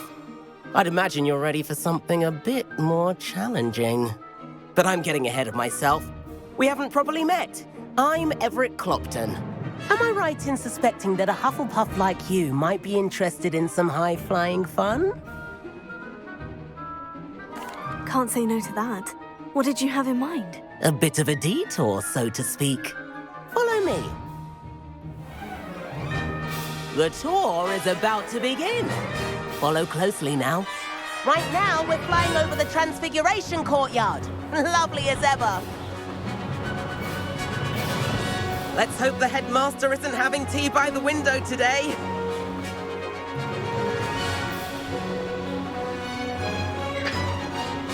Nice to get above it all, isn't it?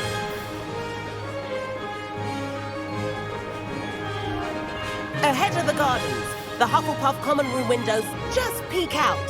Bit claustrophobic for my taste. How is Everett flying so quickly? Here's something handy to know. Lean forward for a burst of speed. Helpful if you need to escape a tricky situation. Now that's more like it. You sure you're not part Hippogriff?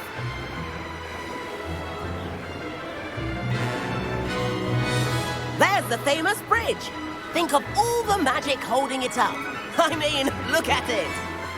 And the owlery. That's a bit of solid architecture, isn't it? Flying tips and a jaunt around Hogwarts. This is quite the tour, Everett.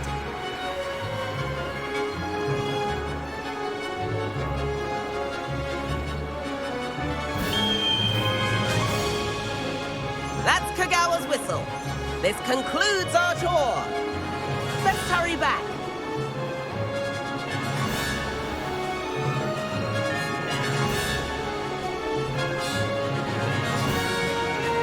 Looks like we've already dismissed class. Better hurry and hand in our brooms.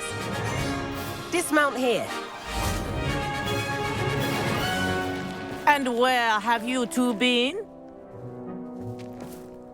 Oh, hello, Professor. We were trying to get a bit of extra practice in. Hefty points will be taken from each of you for not following my instructions. Mr. Clopton, I am disappointed in you. You're in this class because you're still not showing yourself, or frankly, your broom, the proper respect. But, Professor... Enough. Class is finished for the day. As for you, you do well to use better judgment in the future. Chin up. That was some rather good flying.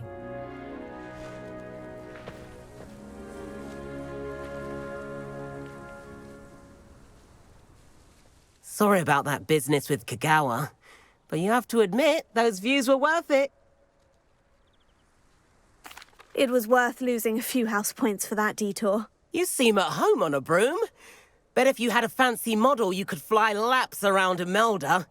She's Kagawa's favorite. I could show her a thing or two if I had my own broom. Hate having to return the school broom after class. Perhaps I'll have to purchase a broom then. If you can, you should. Wish I could.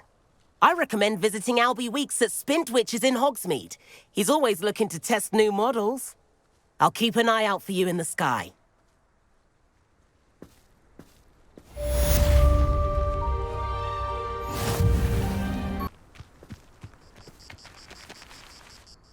Madam Kagawa, about what happened in class. No need to discuss it further. Losing points for Hufflepuff should serve as a deterrent against future escapades. Now, Professor Weasley has asked that I teach you a few additional spells, so please keep an eye out for an owl from me. You're also welcome to drop by any time with questions.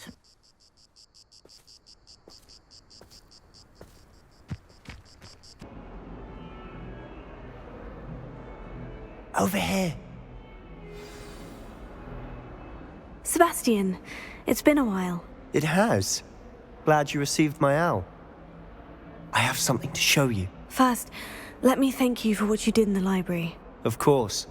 Scribner tried to give me detention, but I have ways out of these things. Well, you took the fall for me, and that counts for something. Did you find what you were looking for? I did, but something was missing. I'm not sure here is the best place to discuss it. Understood. We can talk more in a moment, in the Undercroft. Not even the professors know about this place. This way.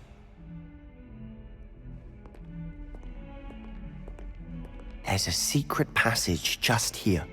It's well disguised.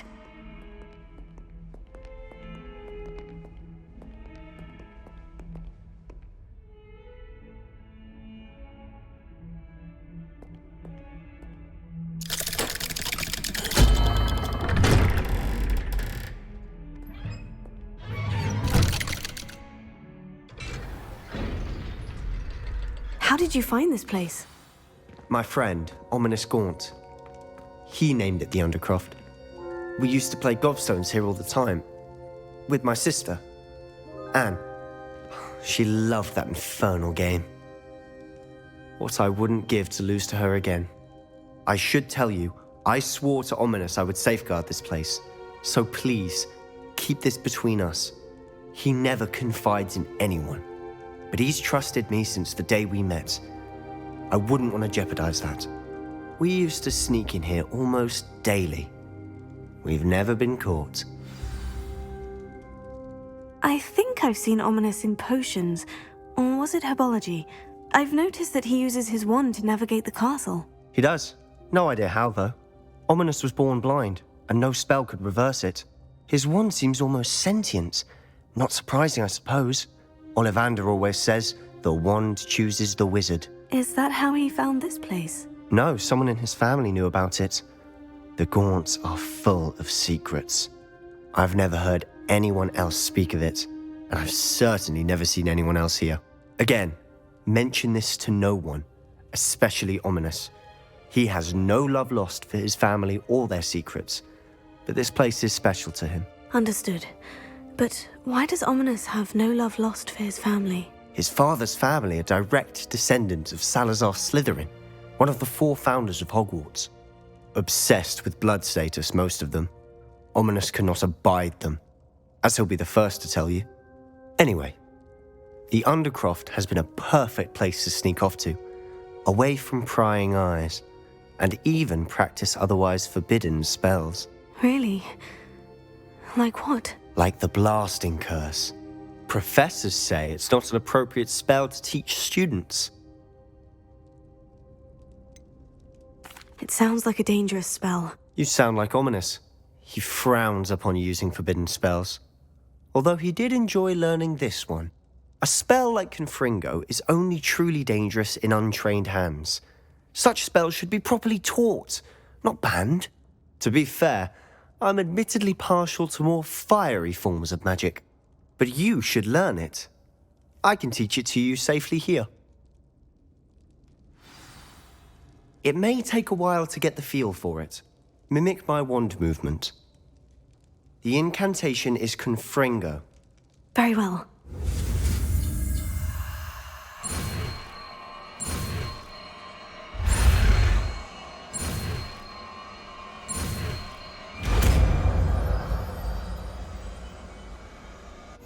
You're getting it. Ready to actually try it out? Stick to the targets, though.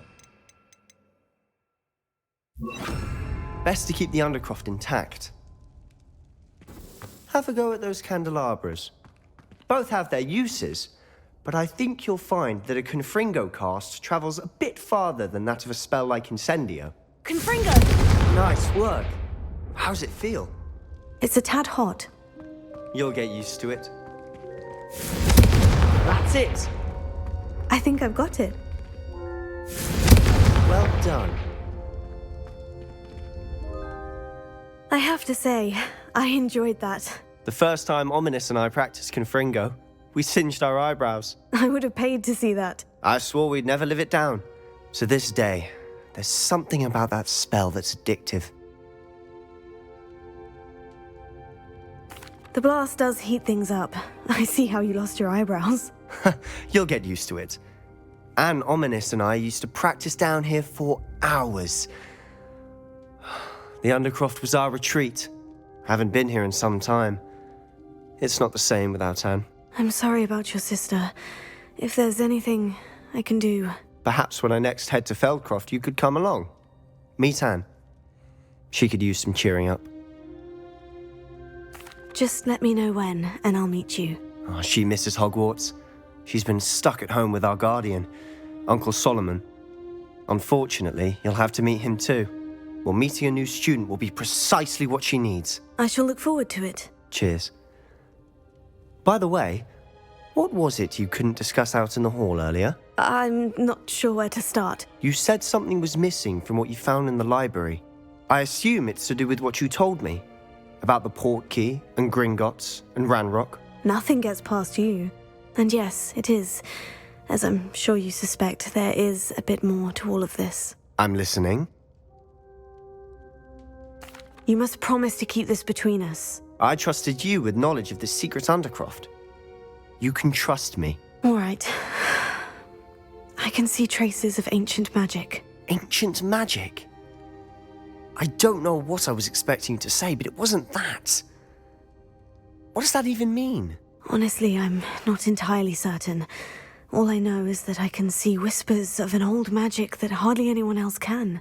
Fig and I think that Ranrock has somehow found a way to harness that magic's power. Are you telling me that goblins may be wielding some sort of wizard magic? That's what we're trying to find out. And this ability of yours, does it allow you to wield this magic too? I don't know. Well, when you do know, tell me. I've been studying archaic forms of magic for ages. Perhaps we can help each other. In the meantime, with both Rookwood and Ranrock after you, I suspect a bit more time practicing the blasting curse is in order. Spend as much time here as you'd like. And remember, keep this place between us. When I head to Feldcroft, I'll send you an owl.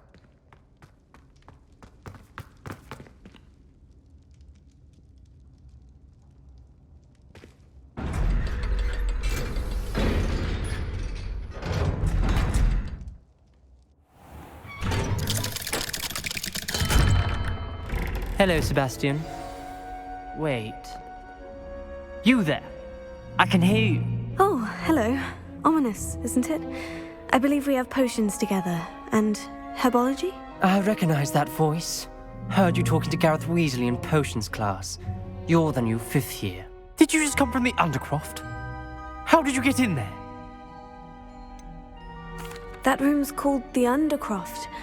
Ah, well, I was exploring and suddenly found myself in a strange passageway. Don't lie to me. No one stumbles upon that room. Sebastian told you, didn't he? You breathe a word about this place to anyone, and not even your precious Professor Fig will be able to help you. My father is friends with the headmaster. I am not afraid to exploit that connection if I need to. Trust me, Ominis. I won't say a word. And Sebastian is a good friend. You shouldn't immediately assume the worst of him. I don't need you to tell me about my oldest friend. Thank you very much. Ominis, I just meant... I know what you meant. Sebastian gets himself in enough trouble. He doesn't need your help. Sebastian is going to get an earful about this.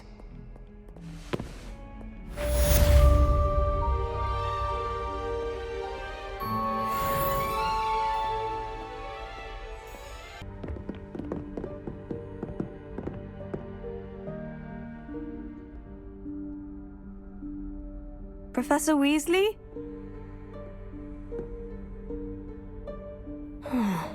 Somewhere away from prying eyes.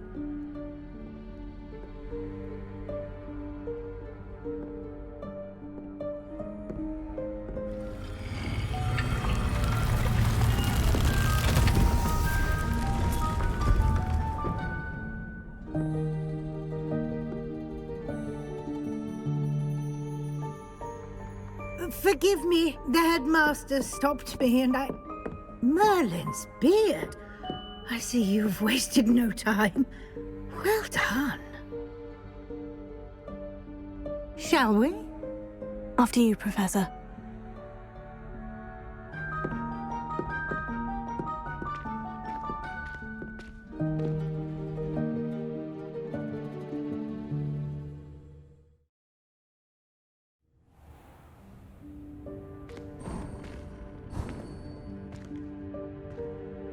What is this place? This is the Room of Requirement. It only appears when one is in real need of it. Ordinarily, a student might stumble upon this room entirely by accident. If ever. I'd only planned to suggest to you how to find it by walking past that bit of wall, focusing on what you need. But you've managed to reveal the room on your own. While I'm here, we should take advantage of the moment. Now, where is Deek? He must have sneaked past and gone ahead. Deek, Professor? The house elf I was speaking to in my classroom your first day. Thought he might help you use the room once you've found it. There's no chance I'm clambering over this mess. This presents the perfect opportunity to teach you Evanesco, the vanishing spell. You can cast Evanesco to vanish certain objects, such as these chairs and other things here in the room. I suggest you practice the wand movements first, then you can clear the chairs away.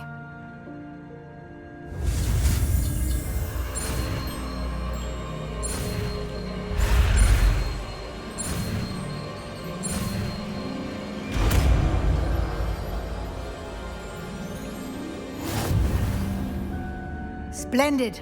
Now, cast Evanesco on those chairs. Excellent work. You'll note that you are now in possession of Moonstone. We shall discuss its uses later. Let's move on. Where in Merlin's name is that elf?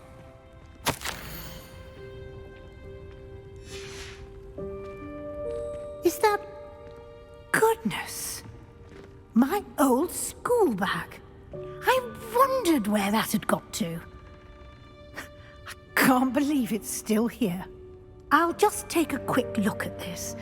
Give you an opportunity to explore on your own until we locate Deek. Yes, Professor.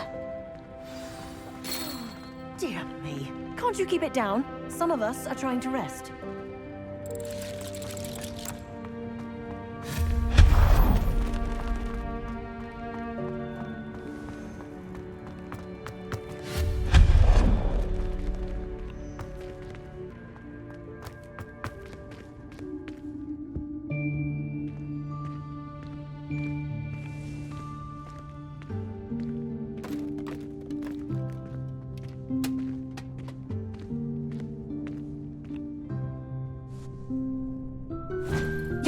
Careful! Huh?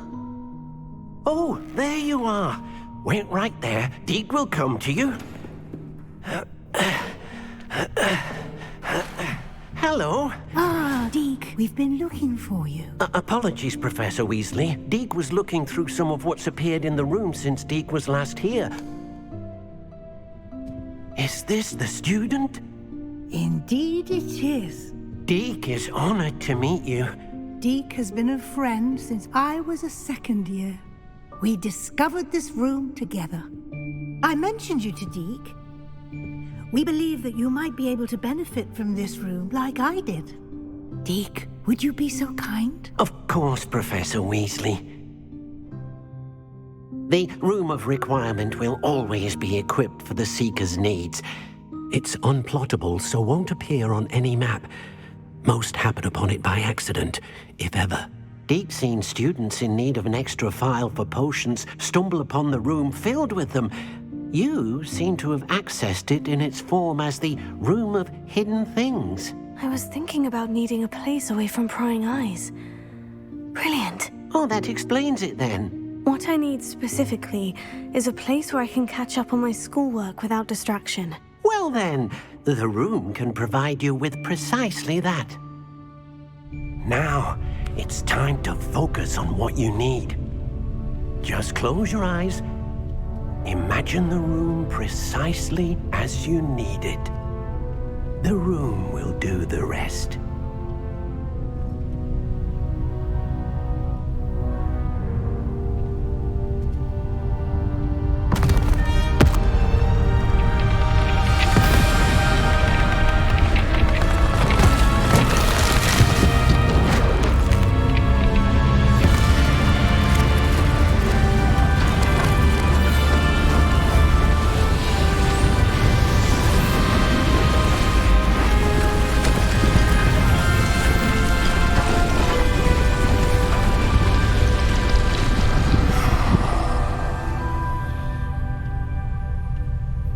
You've given yourself quite a canvas to work with.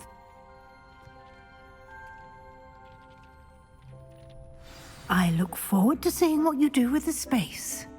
Ah, and it seems the room has provided you with a desk of description. Excellent.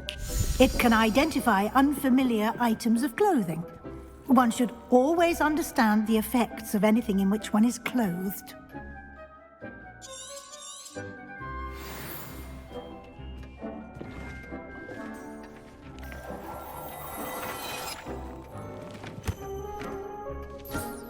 You'll find plenty of items of clothing that need to be identified. The desk will be an invaluable resource. I imagine the desk of description will come in handy. It will. I hope you'll take advantage of it. Now, I'll give you a brief lesson in conjuring. The room might not provide everything you need on its own. Conjuring? Yes, the magic of creating or conjuring objects. I'll teach you.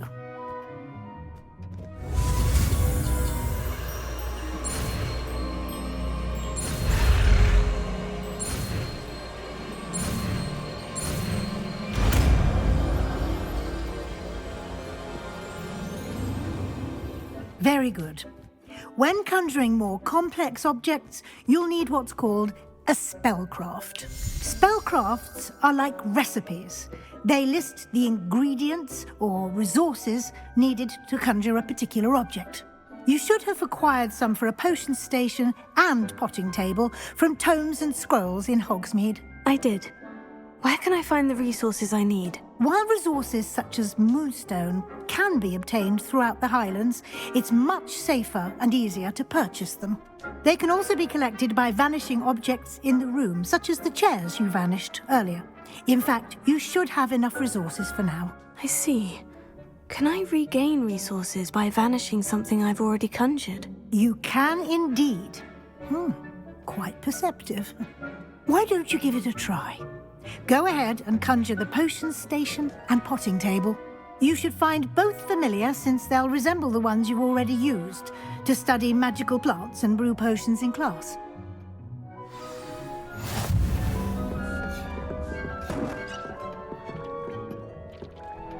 Good work. Shall we move on?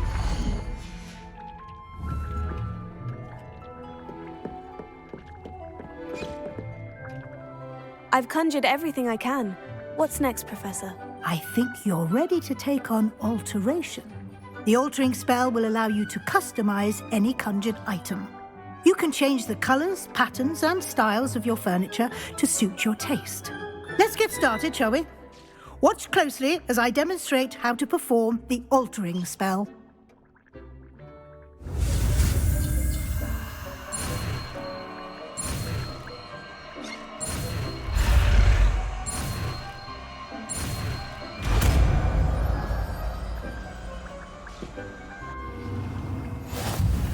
Just aim your wand at any conjured item and perform the altering spell to customize it.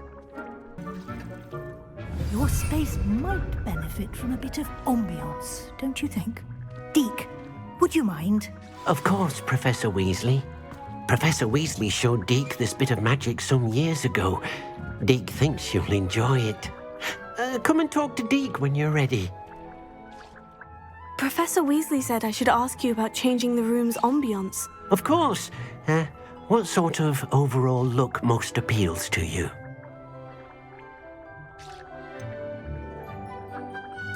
I'd like the room to feel natural and earthy, as though I'm outdoors. Oh, sounds perfect.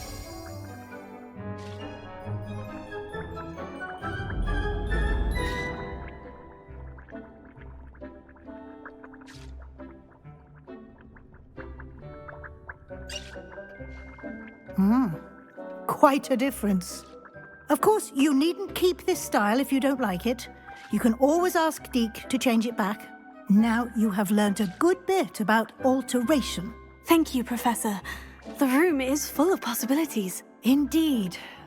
No matter how much time I spend here, the room always manages to surprise me.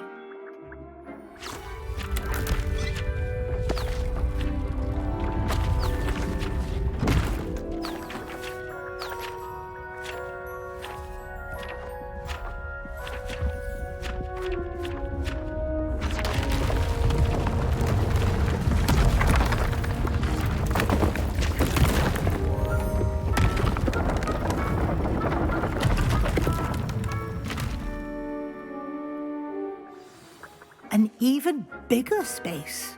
How did that happen? The room equips itself to your needs. It must have sensed that you needed more space to practice spellcasting.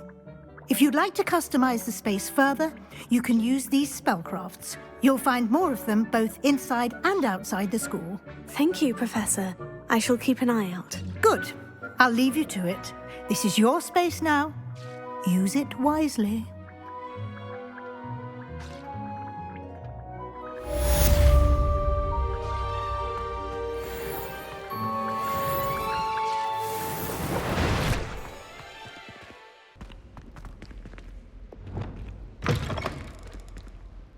I was hoping to see you. You're back. Finally. Minister Spavin talks more than he listens. Ranted on and on about rogue dragons. Wouldn't listen to a word about goblins. Speaking of which... Listen, Professor. So much happened while you were away. Eldritch Diggory's portrait in the common room told me about his great niece, Helen. His great niece? Yes, she used to be an Auror. Well, she took me to Azkaban to meet Anne Thisbe. You went to Azkaban? Quite an experience, but you see, Anne knew Richard Jackdaw before he died, so I had to find his ghost. Who on earth is Richard Jackdaw? He was a student here long ago. Anyway, he told me about a secret cavern. I went there, and right next to Jackdaw's skeleton, I found the missing pages. You found the pages? I did. And because Jackdaw had followed the map they contained, when I found the pages, I found the location on the map. Believe it or not, it's a room below Hogwarts. Why am I not surprised? Shall we? I was hoping you'd say that. Oh, and we'll need to bring the book. The room is called the Map Chamber, by the way, and a portrait of Percival Rackham awaits us there. Professor Rackham. I look forward to meeting him. How did this Jackdaw get the pages from the book? Evidently, Peeves stole them, and Jackdaw stole them from him. Oh, Peeves.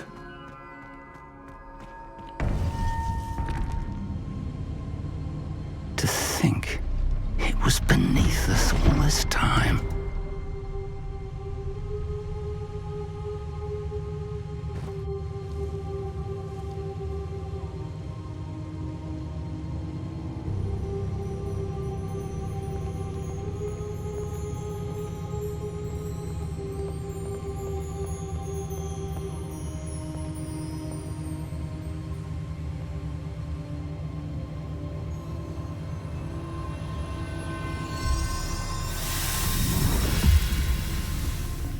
This looks promising.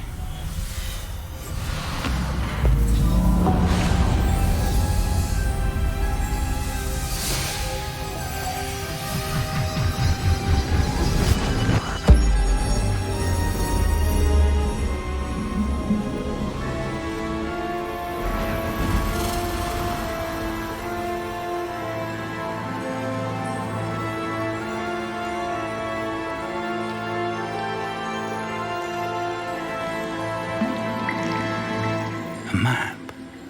There's Hogsmeade. And over here, the Forbidden Forest. And, of course, Hogwarts. It's magnificent.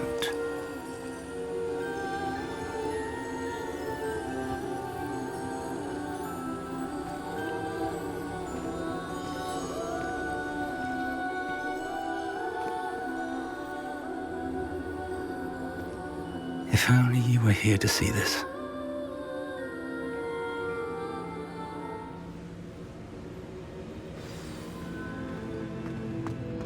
Hello, Professor Rackham. We've placed the book on the pedestal, as you asked. And this is my mentor, Professor Fig. How do you do, Professor Fig? And you, my young friend, see now why you needed to return with the book? I do. I also see why you refer to this room as the Map Chamber. That you have come this far tells me that you possess extraordinary magical ability, the potential and power of which will unlock should you prove yourself worthy. The location of each of 4 trials will, in time, appear on the map. Trials that will test you and give you access to invaluable knowledge. Trials that you must complete on your own. Do you recall the pensive memory you viewed in my vault in Gringotts? You and your friend Charles spoke of the port key and of trials you'd created for one who sees traces of ancient magic. Precisely. Charles is another of the Keepers, a designation we gave ourselves centuries ago, in light of the knowledge that we have been bound to keep hidden. Until, perhaps, now. So, the passage from your ruins to Gringotts, everything in the vault, the restricted section, finding this room, none of these was a trial. They were an important part of the journey, but they were not trials themselves. The fact that you have come this far, however, bodes well. The trials were designed to ensure that the power and knowledge we have kept secret for so long does not fall into the wrong hands. They will test your abilities, both innate and learned. But of equal importance, everything you witness as you complete the trials will inform what you choose to do with all that we share. You will need patience. The trials have much to teach you. It will take time. I'm afraid we don't have the luxury of time. We have waited this long, Professor Fig. Surely a few more. Respectfully, sir, while I do not know the secret you keep, I do know that our young friend here has seen traces of a powerful dark magic being wielded by goblin kind. And we encountered an uncommonly powerful goblin wielding such magic as we prepared to leave your vault at Gringotts. We may already be too late. This is grave news indeed. Young friend, do you trust Professor Fig? I do. Then, in the light of your considerable skill and all you have already accomplished, we shall begin. You will find the location of the first trial marked on the map below you. Whilst Professor Fig may assist you in locating the trials, they may be completed only by one with our ability. Shall we have a look?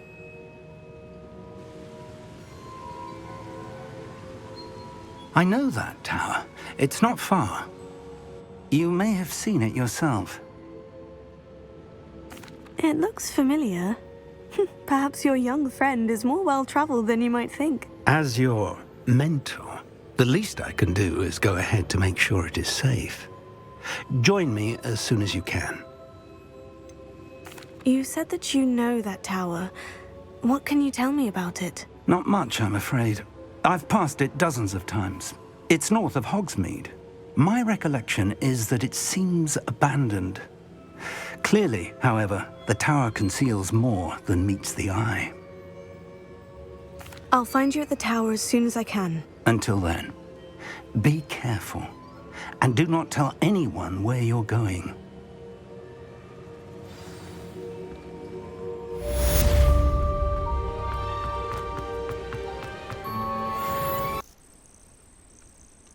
Over here.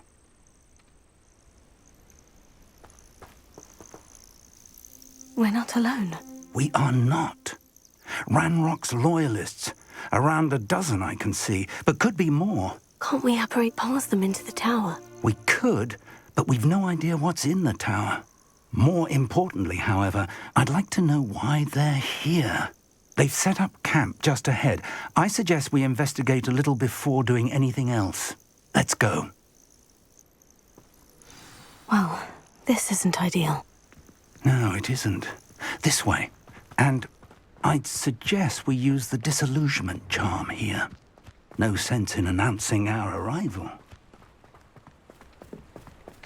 Quickly now.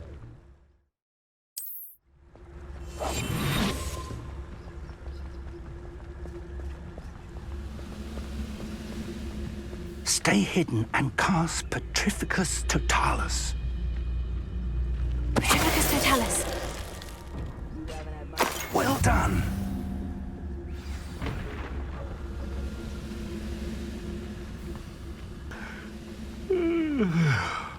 Hippogriffs to tell us.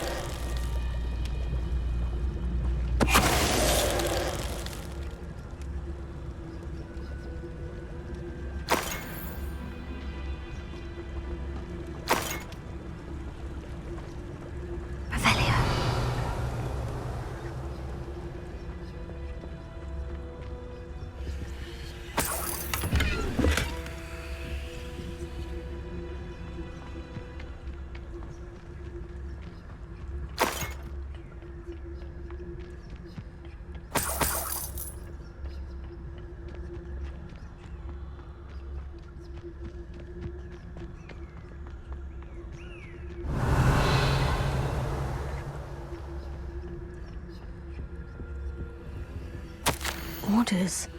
Directly from Ranrock. These orders indicate that they're after something to do with names. What names? And why here?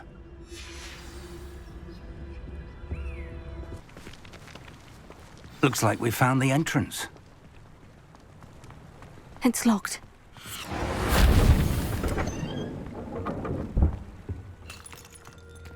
An unlocking charm. Very handy. No time now, but if you don't learn it soon enough, we can work on it back at the castle.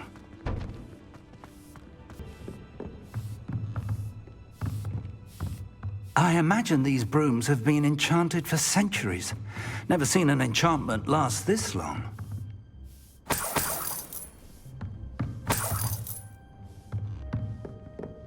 Welcome to San Bakar's Tower. Hello, Professor. Did you say San Bakar's Tower? I did. Professor Bakar is a keeper you have yet to encounter. I'm glad to see that I was correct in presuming that we would meet again soon after our last encounter, though I surmise, based on the commotion I heard, that you did not have an easy time getting to me. We did not, Professor. We encountered goblins outside the tower. That goblins were aware of my vault is disquieting enough. But if they have also made a connection to this tower, then the threat may be greater than I thought. All the more reason for us to move forward. Downstairs, near the entry, a reservoir of ancient magic, like those you've seen before, has been unlocked. Command it to access a doorway. I'm afraid I cannot say more. As Professor Fig cannot join you, he and I will, in time, see you back at the map chamber. Remember what you see.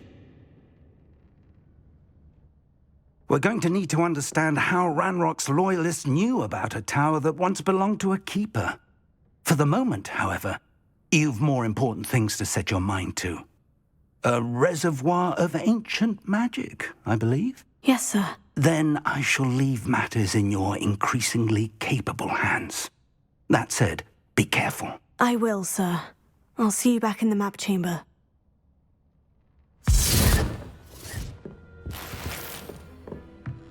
A reservoir of ancient magic. Downstairs, near the entry.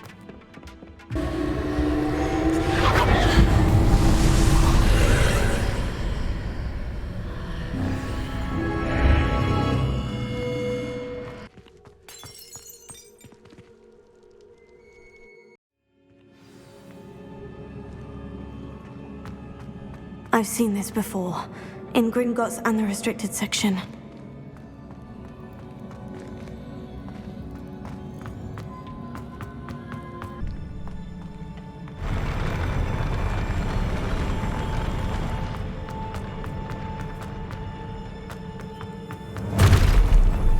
Don't like the look of this.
a relief.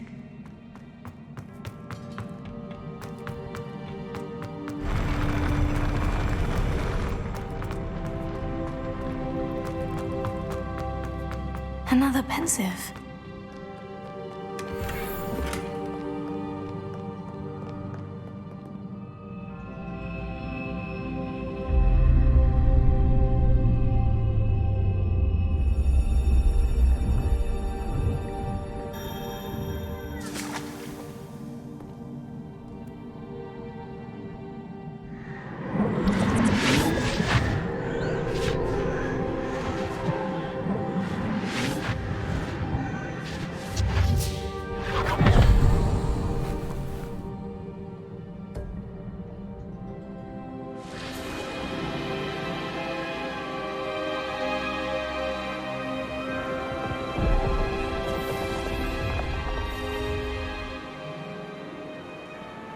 Your ability to transfigure the world around you is remarkable.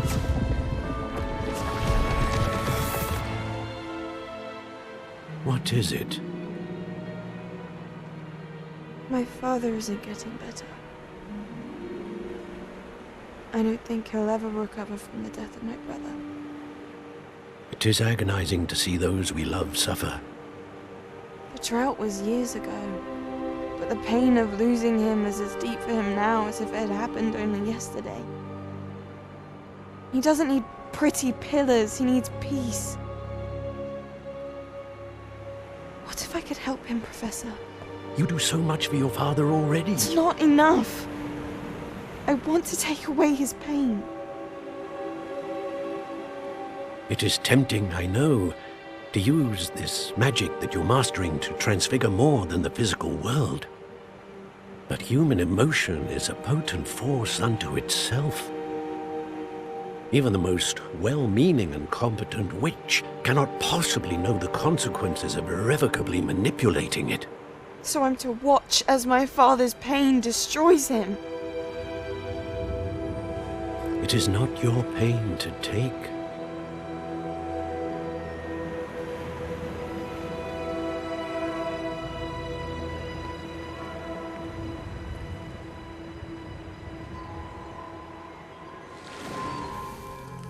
Every year, a student sees something sillier than I could ever imagine in their tea leaves. Oh, Miss Morganach, welcome back to Hogwarts, Professor. That's going to take some getting used to. Professor Rickwood? I was so pleased to hear that you'd accepted the position of Defense Against the Dark Arts, Professor. Sit, Isadora. Tell us about your travels. I was actually hoping that you and the others might join me at my home this evening. There's much I'd like to share with you. That would be delightful. We shall let the others know. Very well. I shall see you then.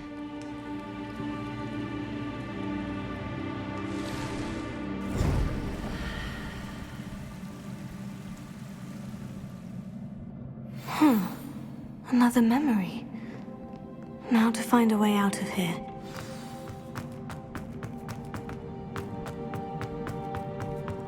More crystallized stone. That must be the way back to the map chamber.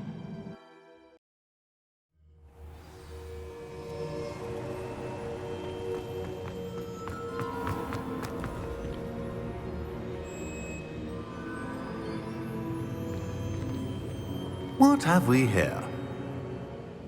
I'm a student at Hogwarts, sir, and this is Professor Fig. Professor Charles Rookwood at your service. Has someone completed the first trial? I have, Professor Rookwood. We saw you in the Pensive in Gringotts with Professor Rackham. Indeed. So, you found the portkey to access Professor Rackham's vault, and you deciphered the map within the locket you found floating above that Pensive. I did. I found something that I can't identify floating above the last Pensive. Ah, yes. You will find a similar artifact in each trial. You must take care to keep them safe. You will need them to complete the journey we have set forth for you. Once you have them all, we will tell you what to do with them. Very well. Are you able to tell me anything about the next trial? Before you proceed, I would like to speak with Charles regarding the urgent situation. involving the goblins. The goblins? The student has seen traces of a powerful dark magic being wielded by goblin kind.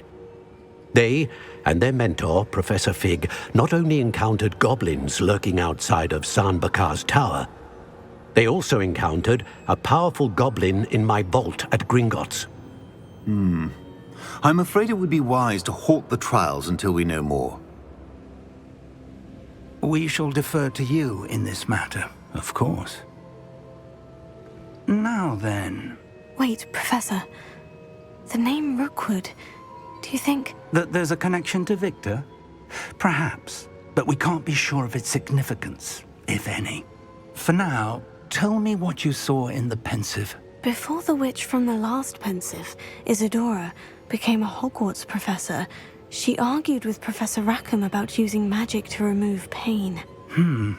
Hopefully the next Pensive provides more context. For now, we should learn what Ranrock knows. I will be honest, I've no idea where to start. Actually, I might know of someone. I saw Sirona at the Three Broomsticks speaking to a goblin once. They seemed friendly. Well, it's worth a try. See what you can find out. Of course, don't forget... My studies, yes, sir. Before you go...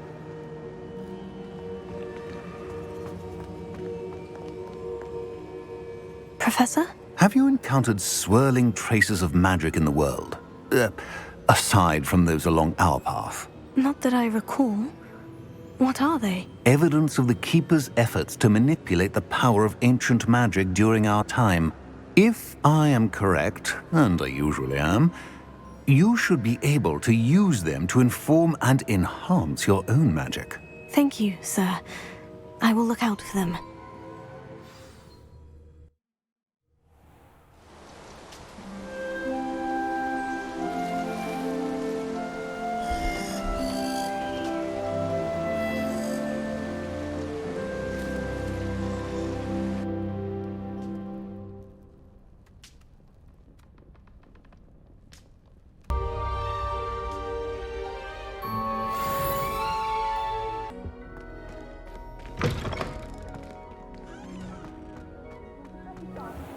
Intimidating.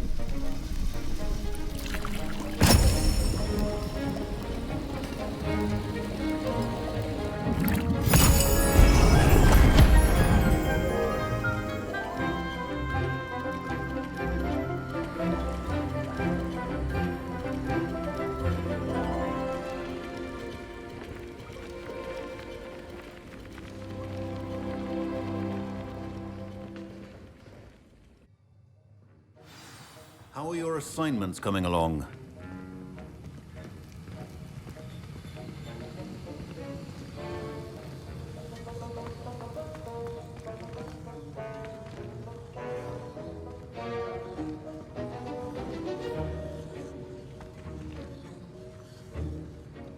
I completed your assignments, Professor. Good. You should be ready to learn Depulso. Let's see what you can do. Concentrate. Do not let your mind wander.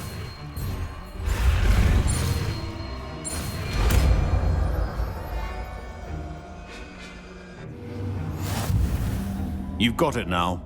If you'd like to practice, and I think you should, perhaps best not to go flinging your classmates about the halls. I suggest having a go at the enchanted books here. Well done. I'm glad to see that you seem staunchly determined to master your spellcasting.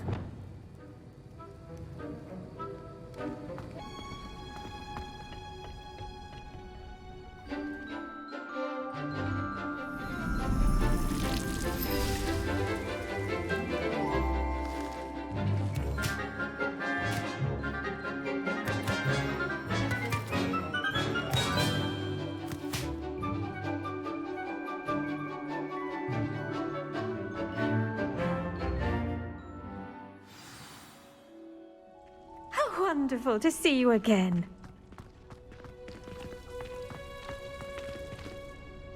I've completed my assignments, Professor. Pleased to hear it. Professor Weasley will be too. I'll be sure to let her know how well you're coming along.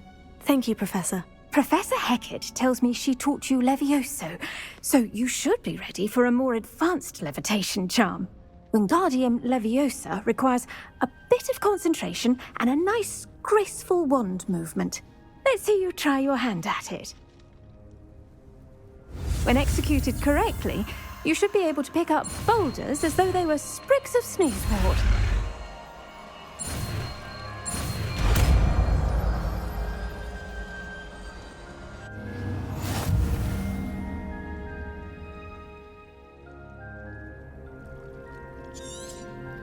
Well done!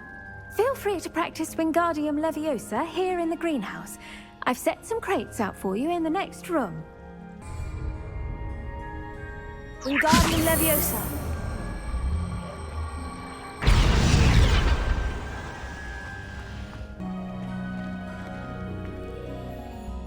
Professor Garlic, a moment of your time? The plants are resting, so now's as good a time as any. I was wondering, what made you want to teach herbology? How lovely of you to ask. I've always had an affinity for greenery, so this situation is a bit of a dream come true. After graduation, I was thrilled to be asked to step in for my old herbology professor. He'd had a slight accident, you see. Oh dear. A shame for him, but it worked out well for you. Well, he never cared, really cared for the plants, and they could sense it. Oh, you'd be surprised how perceptive a plant can be. At any rate, the trouble began one day when he cut into a wigan tree. Unfortunately for him, its leaves were hiding a bowtruckle. You may recall the marvellous creatures that resemble a twig. The little beast gouged the professor's eyes quite fiercely. Terrifying, I'd imagine. Likely for the professor, too. And that's when you took over as the herbology professor? Well, not quite. After 3 weeks at St. Mungo's, my predecessor regained a tiny bit of his eyesight. He insisted on returning to the greenhouse. Within a week, he claims by accident, kicked a Chinese chomping cabbage, so it was back to St. Mungo's for him. What a string of bad luck. Well, I felt awful for him, but I dare say I felt a bit more sympathy for the cabbage. Upon his discharge from the hospital, his indifference to plants had turned to utter disdain. He lost what little patience he had left with a particularly temperamental venomous tentacula and, well, his resulting leave of absence continues to this day. I'm glad everything worked out as it did, and that you're the herbology professor now. Very kind of you to say. I do love these gardens and helping my students grow. Lovely speaking with you. Have a wonderful day. Oh, and remember, be kind to your wigan trees.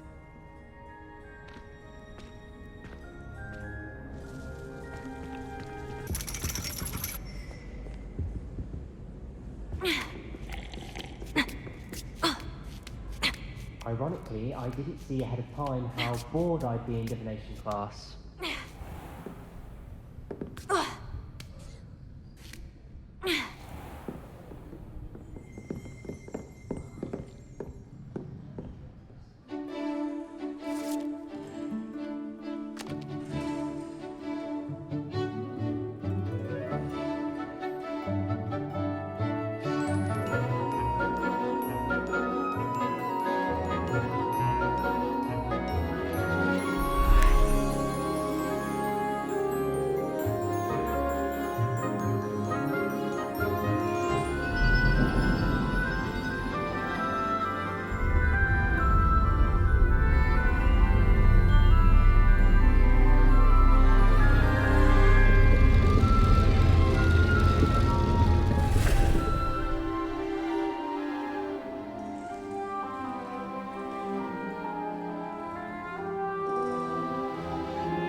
knowledgeable. What do we have here? A demiguise. I hope those assignments were challenging enough for you. I've completed all of my tasks, Professor Onai. Very well done. Although I must admit, I did have something of a premonition that you would follow through. Now, as you have no doubt sharpened your perception by completing my assignment, I am curious, based upon the knowledge that one's present and even one's past may reveal traces of what is to come. What do you see in your own future? There will be hardship, I'm sure of it, but I see triumph in the end. A measured perception. Very wise. Nothing worthwhile is ever easy, and that is why such futures are worth striving for. But this talk of tomorrow should not divert us from your present success. I shall inform our good deputy headmistress of your exemplary performance. And if that performance is any omen of what your future may hold, then I, for one, see great things. Channel your magic towards your targets.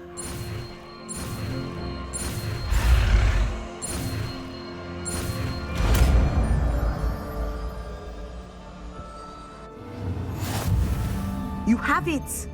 Now, why not practice the new spell on the training dummy? Sender! Excellent! I think you have it.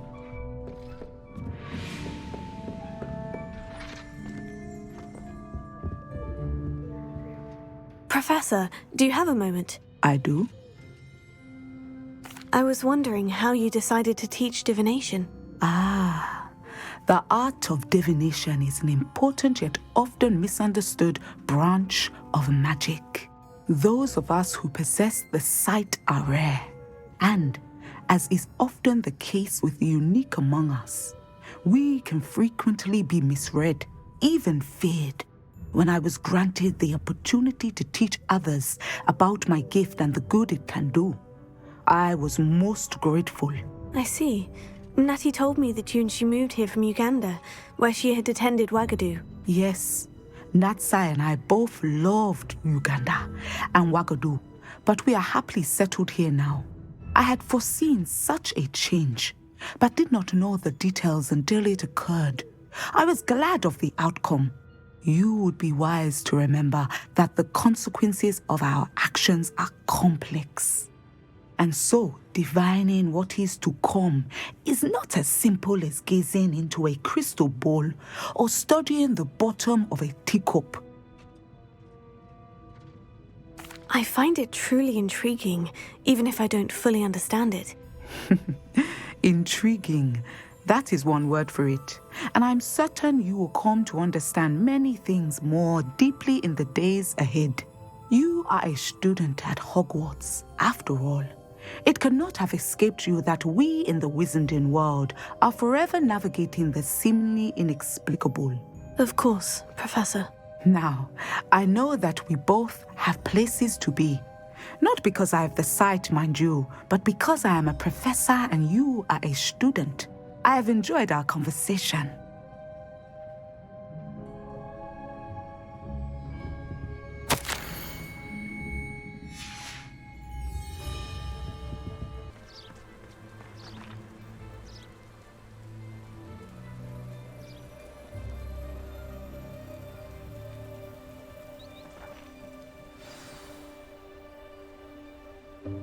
Welcome, everyone.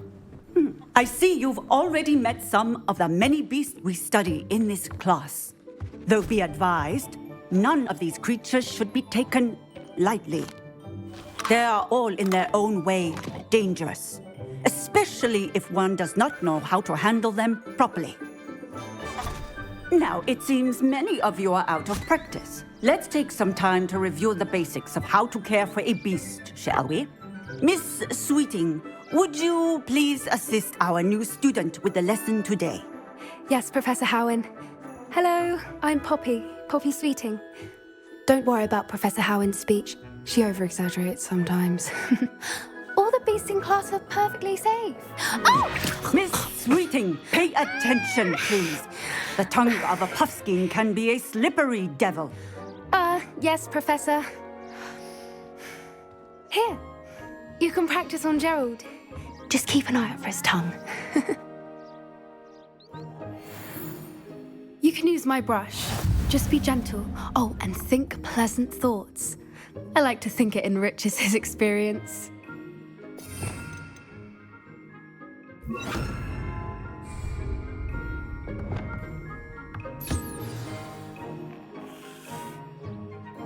That's lovely. I'm sure he feels much better. I think he might be hungry. Would you mind giving him some beast feed?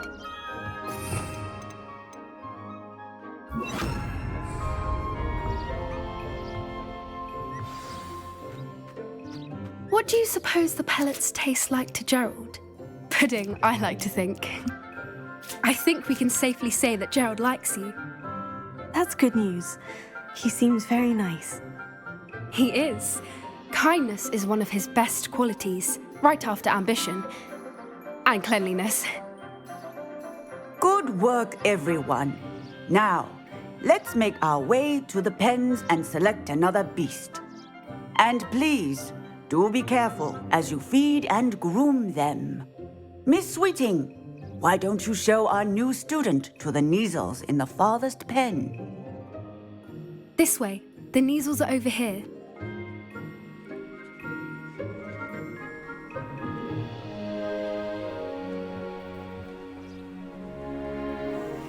Oh, couple of Kneazle whiskers ought to get me a few canuts at least. Enough to buy something from Honeydukes.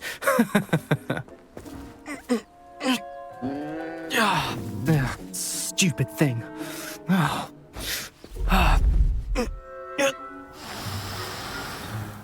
What in Merlin's name are you doing? Tuss peculiar Poppy. Worried about a worthless little rodent. Her name is Persephone! Her name is Persephone! That's really not funny.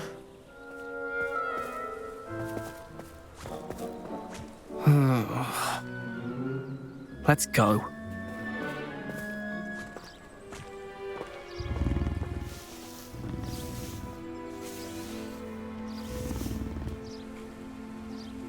Those two don't belong anywhere near this class. Poachers in training. Persephone was onto them instantly. Thank you for your help. Let's carry on. Feed and brush the Kneazles just as you did with Gerald.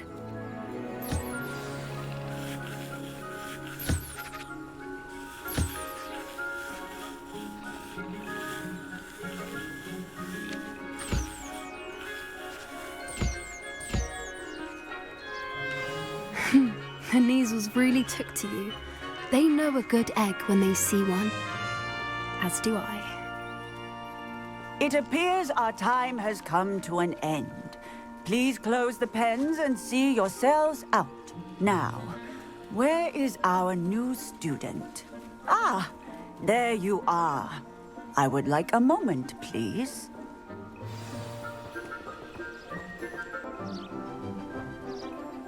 Hello, Professor. You wanted to speak with me? I did. How did you find your first beasts lesson?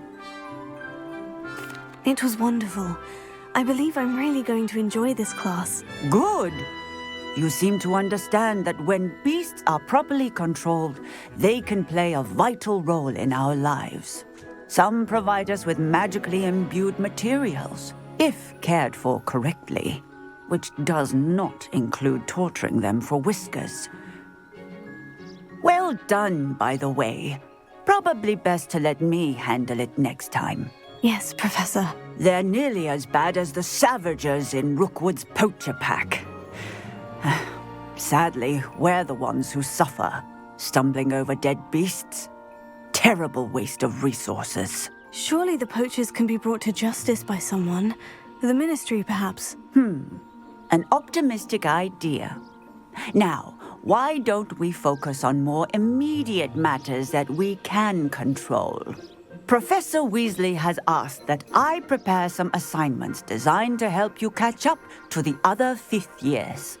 Be on the lookout for my owl. Meanwhile, I also encourage you to study as many beasts as you can on your own time. I need to talk to you. Come here.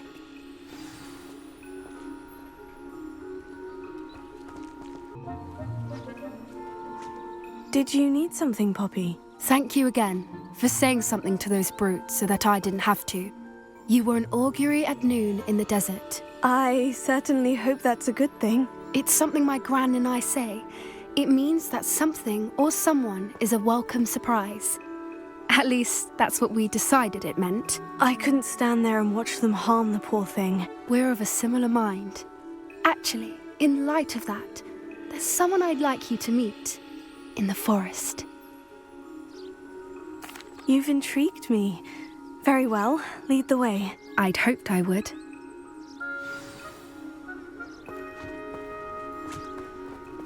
I wouldn't take just anyone there.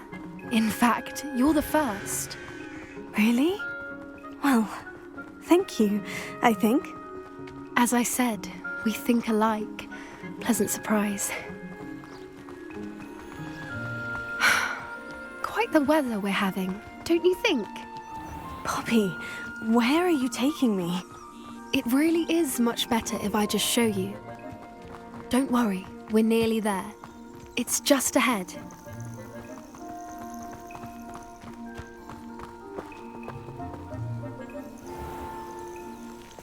Stand back.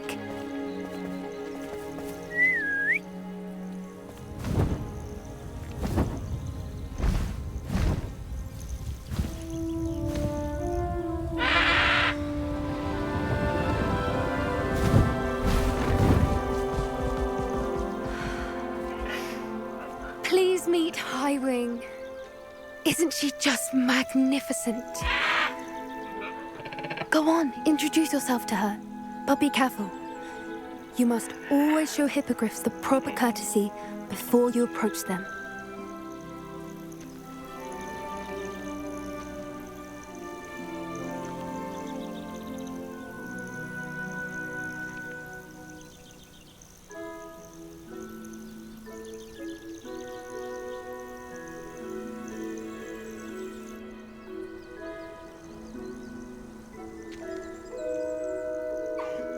I knew it!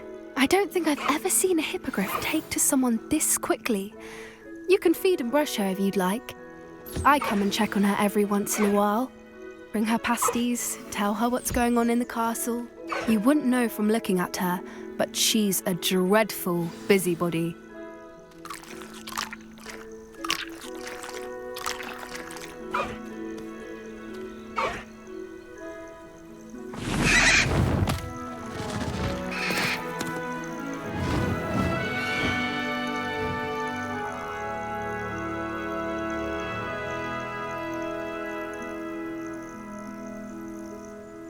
So, what did you think of Highwing?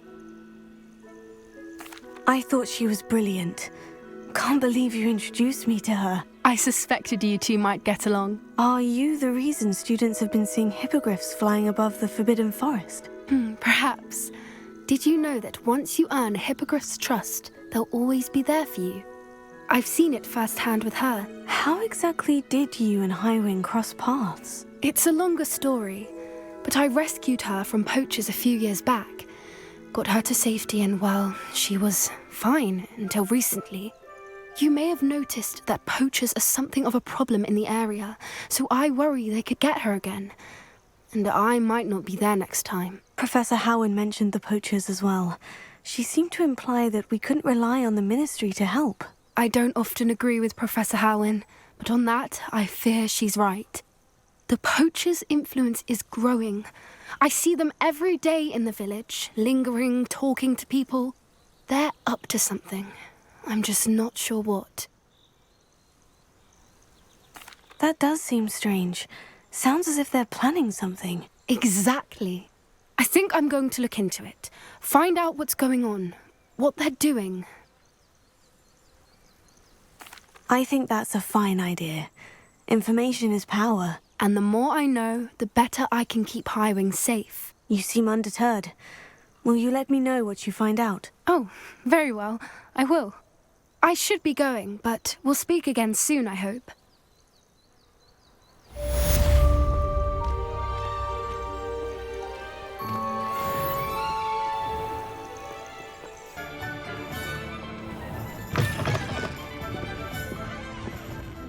Hello there. Nice to see you. Hello, Miss Ryan. I wanted to thank you again for your help with Rookwood and Harlow the day of the troll attack. Sirona, please. And I was happy to help. Oh, those two are nothing but trouble. Glad you and your friend were here when they found you. I am too. You were speaking to a goblin here that day. Yes, Lodgok. He's a friend. It seemed as though you were on good terms with him. I've known him for years. We met when I was waiting tables here as a student, well before I bought the place. He was cordial enough, but we weren't friends then. His mistrust of wizard kind ran deep. But you're friends now? We are. Hadn't seen him in years when he came in a few months ago. But he recognized me instantly, which is more than I can say for some of my own classmates.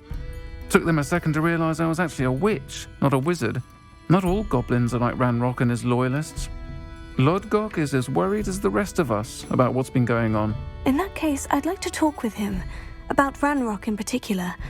Where might I find him? I assume your interest is to do with the rumors I've heard about Ranrock working with our friend Rookwood.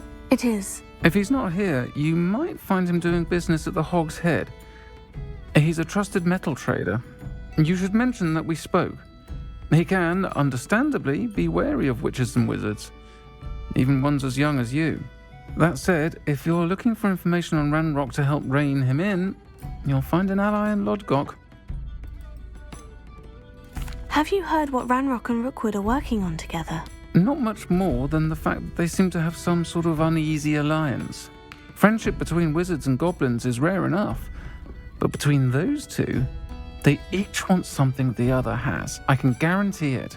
That said, I fear they're like a two-headed serpent. Both will need to be taken down to stop whatever scheme they've been plotting. You seemed unfazed by Rookwood and Harlow the other day. They don't scare you. They're bullies. Plain and simple. Never tolerated them in my own life, and certainly won't tolerate them going after my friends. Don't misunderstand me. They're dangerous wizards and shouldn't be trifled with. They should, however, be confronted and reminded, whenever possible, that the rest of us have each other's backs. Thank you, Sirona. If you find Lodgok, please give him my best. I don't know what you've done to make such powerful enemies, but please, watch your back.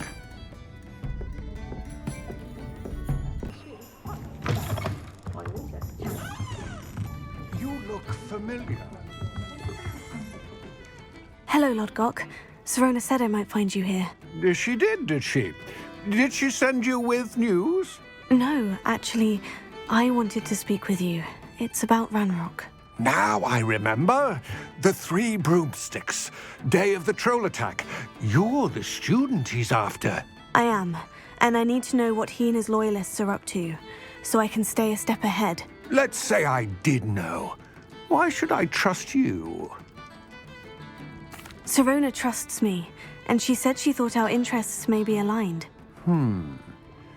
Well, if Sirona trusts you, very well. I may know of something that could help us both. A way to get Ranrock to confide his plans to me. I'm listening. Years ago, a heinous witch stole a sacred goblin relic. Rumor has it that it now rests in her sarcophagus, in a tomb accessible only by wizard kind. Ranrock and I had a falling out a while back. The relic could well repair the chasm between us.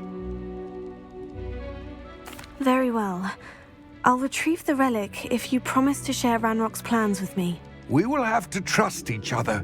I, that you will not abscond with the relic, and you, that I'll share what I learn. Gather whatever supplies you may need, and meet me near the witch's tomb.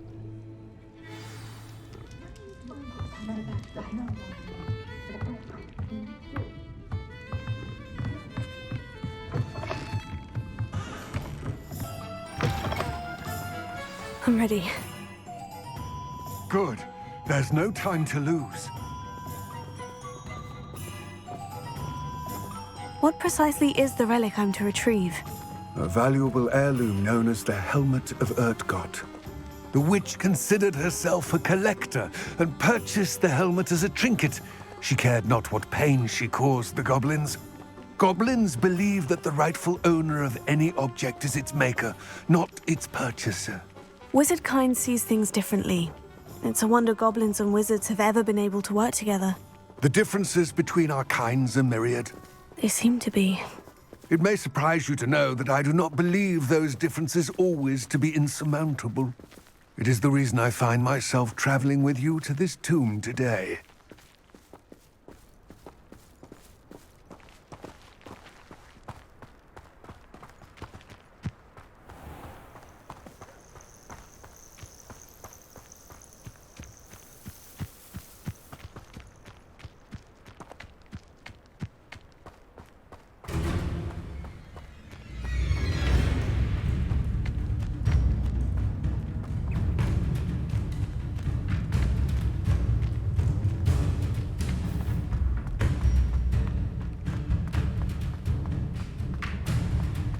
Ah, and there it is. The witch's tomb. Oh, dreadful looking place, isn't it?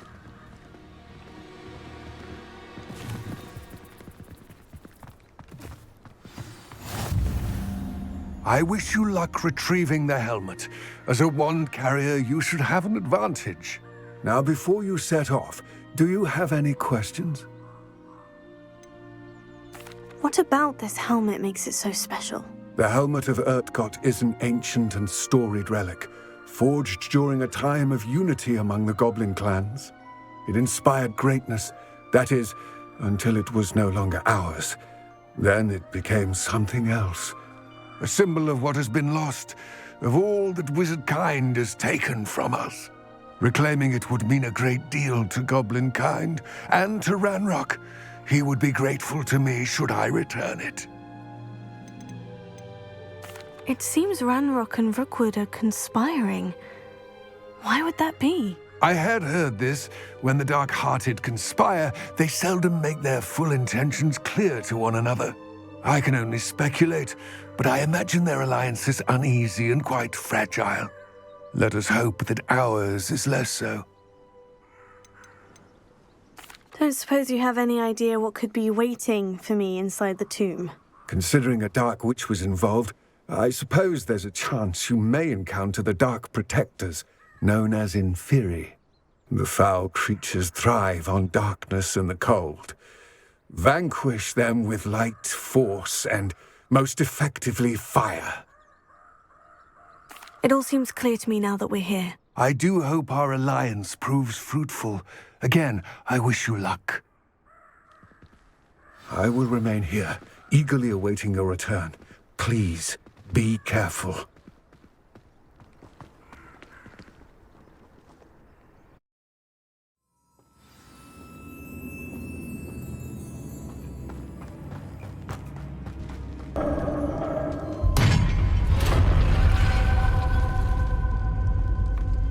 The witch's final resting place.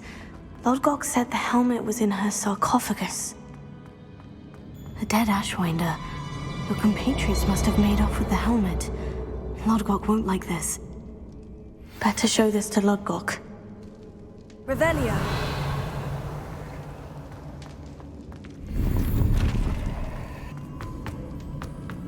There must be some sort of mechanism for this doorway.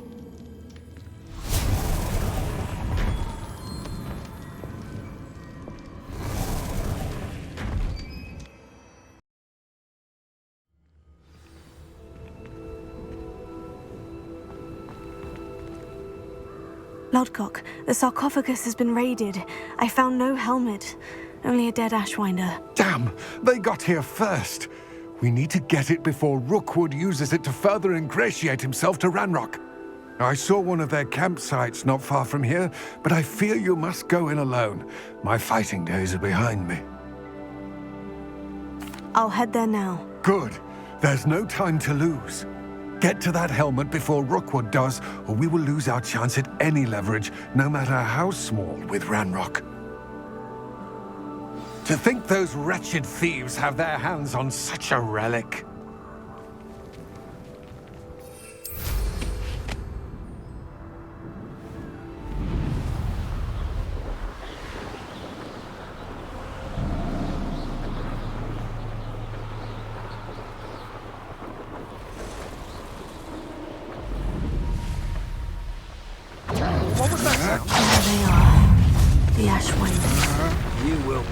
for your deed. No!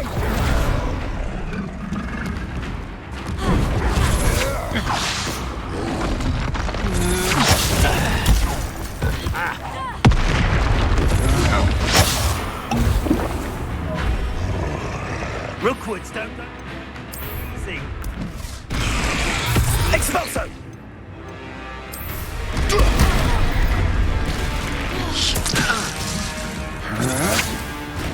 I know you're fine. You weak.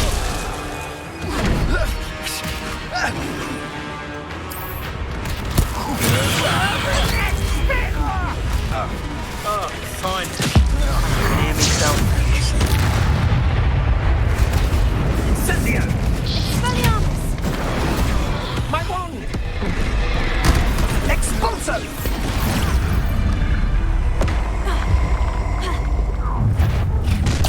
Ha! It's you. Come on.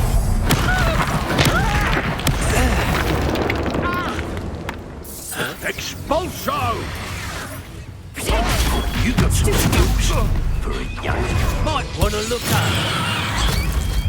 Confringo! Give it back! Stupefy! Accio! Incendio! Stop spinning around like a pinwheel! Levioso! Glacius! Confringo! Now, this has become Stupefy! Flash of inspiration! Put it away! Incendio! Oh, my ears! Incendio! They're ringing! Repulsus! Confringo! Expelliarmus! Glacius! Now you've gone too far.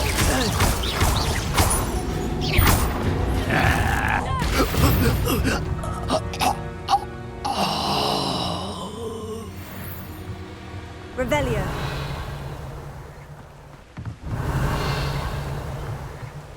That's it! This is for Rookwood! Did you hear that? Reducto! Sendo! Depulso! Levioso!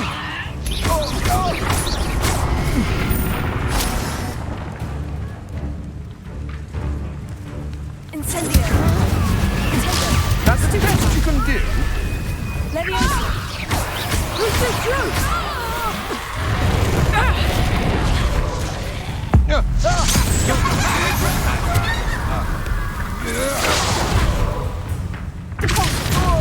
You've made a great mistake. Levioso! Stop that!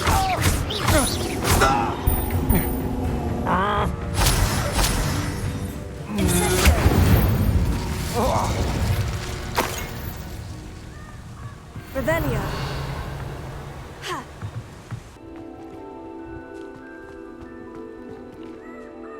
I retrieved the helmet from the Ashwinders. Well done. This is sure to impress Ranrock. The helmet shines even more brightly than I imagined. The etchings, the contour of the profile. Remarkable. It looks stunning, Lodgok. I see why you wanted it back. You did the thieves a service by recovering it. I know many a goblin who would have killed for it. Ah, then I'm glad to be rid of it myself. Thank you. This should earn Ranrock's trust. I will take it to him immediately. It may distract him from his search. His search? It is merely an inkling. You have impressed me greatly, friend. I am glad that I trusted you. We shall speak soon. Best to keep our arrangement quiet for now. Many will not believe that our aims might possibly be aligned.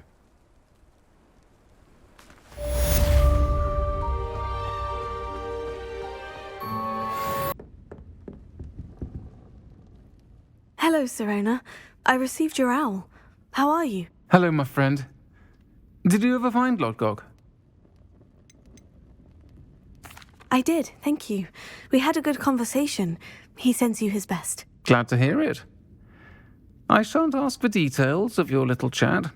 And I'll refrain from telling you to be careful yet again. But I hope you will be, whatever your plans.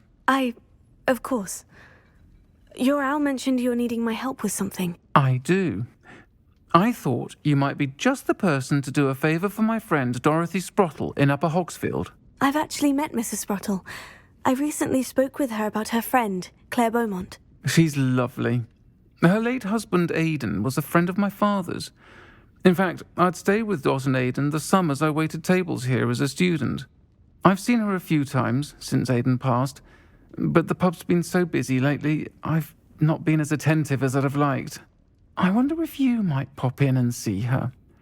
She may need some help collecting ingredients for her supply of Wiggenweld potion. And you could retrieve something of mine in the process. A box, full of old letters and such. Why does Mrs. Sprottle keep a supply of Wiggenweld potion on hand? Dot's a skilled potioneer. She's been supplying travelling vendors with Wiggenweld potion. An ordinary precaution that has, unfortunately, become a necessity, what with Ranrock's loyalists disrupting the trade routes. Why did Mr. and Mrs. Sprottle have your box of letters after all this time? It's one of a few that I had when I was young. Dot found it when she was clearing out a closet. Can't imagine what's in there. Probably terribly theatrical. The ramblings of a teenage witch and her friends. You're welcome to take a peek inside, if you do find it. To be honest, I'd imagine it contains some lovely memories. I'll try to go and see her when I can. It would mean the world to me, and to Dorothy. Aidan was bringing the box of letters to me when he was taken ill. Dot can tell you where he might have dropped it. You'll find the hamlet just north of Hogsmeade. Please do give Dot my love.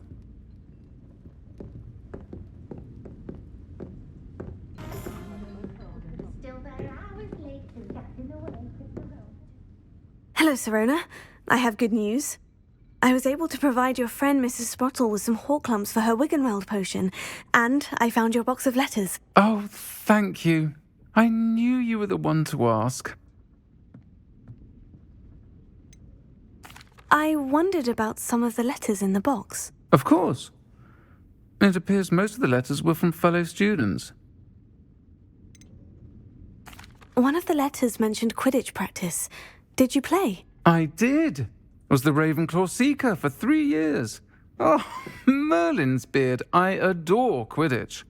Nothing like the feeling of catching the golden snitch when your team's down by 140 points. I'll never forgive Professor Black for cancelling it this year. I missed cheering for Ravenclaw. I saw a letter from someone named Mirabelle. Is that Professor Garlick? It is. Still one of my dearest friends. I know she wouldn't mind you having seen that letter. She and I are of a similar mind, especially when it comes to young people. We believe experience to be an invaluable teacher. To borrow a phrase from Mirabelle, it's a joy to see anyone blossom, but particularly one who doubted they ever would. I spotted a letter from you to Mrs. Sprottle. You two seem to have a lot of fun together. We do. She taught me so much during my summers with her and Aidan. I shall be the first to admit that adolescents aren't always the easiest to understand. And not everyone was as kind to me as the Sprottles. But the depth of their kindness, and that of so many of my friends, got me through some challenging times, to put it mildly. I'm glad I could be of help.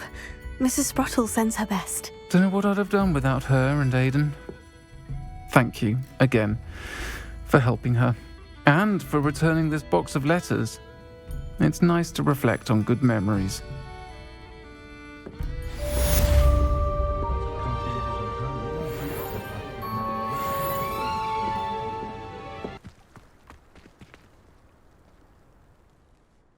Hello, Adelaide. I received your owl. Thank you for coming. You see, my uncle Roland is a metal trader who's quite well known in the goblin community. He normally sends me owls every week when he's on his business travels. In his last owl, he alluded to dealings with those radical goblins, Ranrock's loyalists. It's been ages since that owl and I'm worried. What with the troll attack on Hogsmeade and the rumours that goblins may have been involved, well, I'm fearing the worst. Should I be worried about my uncle, or am I overthinking this? I think you're right to be concerned, Adelaide. Your uncle may be in trouble. You're much more understanding than Professor Weasley. She heard I was going to look for him and forbade me from leaving the grounds. She's convinced he can handle himself, but I can't concentrate on anything until I know he's all right. Could you try to find out for me? From what I hear, you're almost as adventurous as Uncle Roland. Has your uncle traded with many goblins? Yes, for ages. Even speaks gobbledygook. But he only recently mentioned Ranrock's lot, insisting the galleons were worth the risk.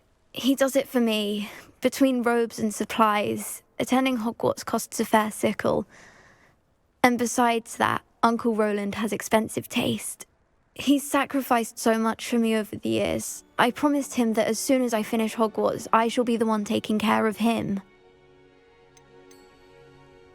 I take it you and your uncle are close. We are. My mother died when I was born, and I lost my father when I was 5.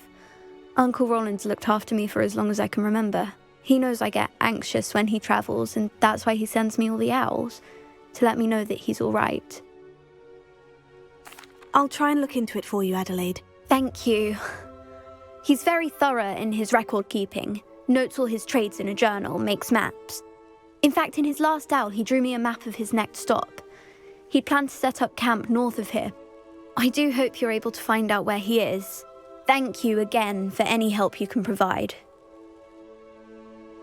Oh, Uncle Roland, what have you got yourself into? I wonder if Adelaide's uncle could be dealt with. Stupefy! Glacier! Confringo! I won't rest until you're dead.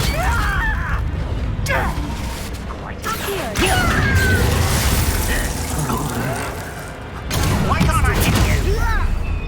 Confringo!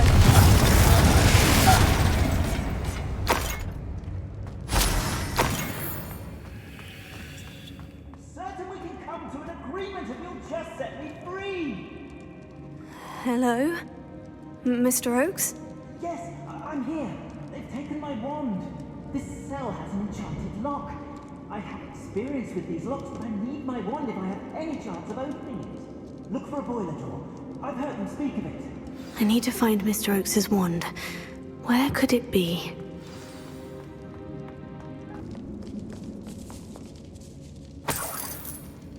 This must be Mr. Oakes' wand. Perhaps now he can set himself free. Please, pass me my wand.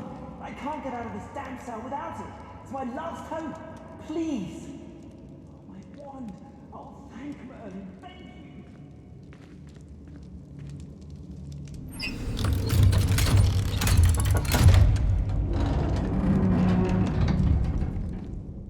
You did it!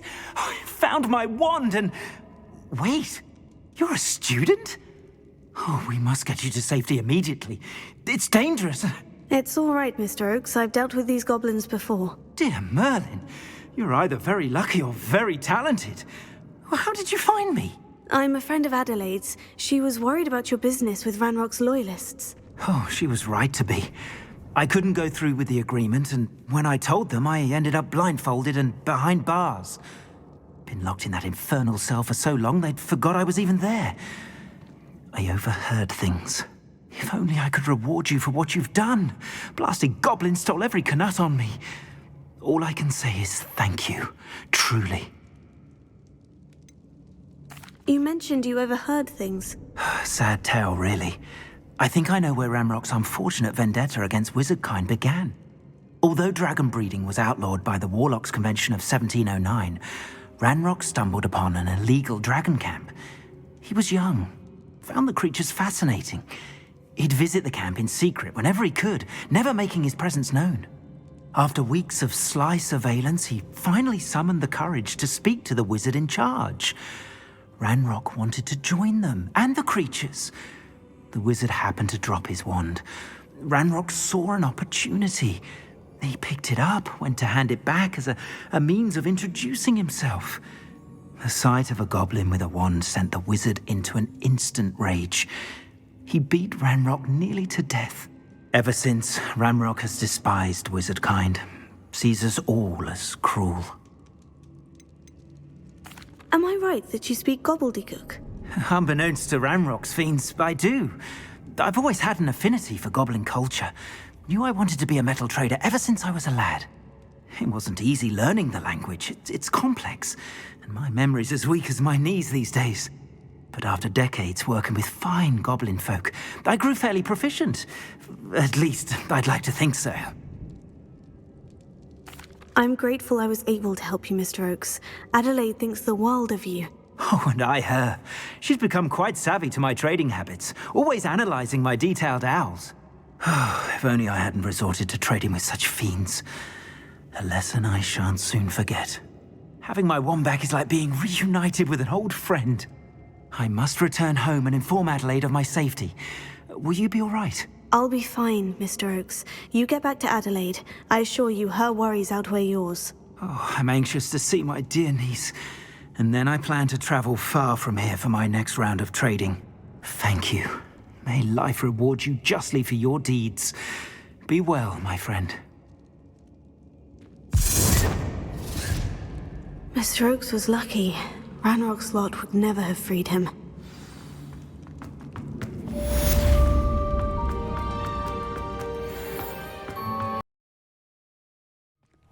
Deek? Ah, Deek is so happy to see you. Deek noticed this bag in the room the other day. You must need it to help with your schoolwork. Deek has seen one of these before. Deek calls it a knapsack.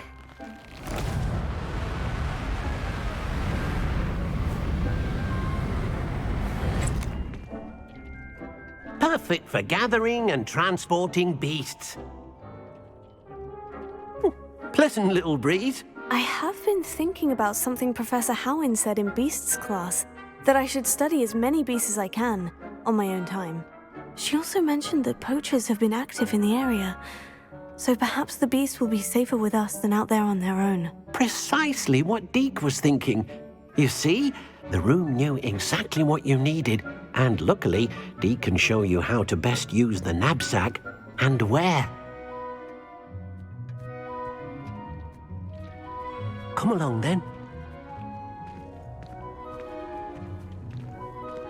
Our first stop will be beyond the castle grounds. We can leave now, or you can come and find Deek when you're ready to go.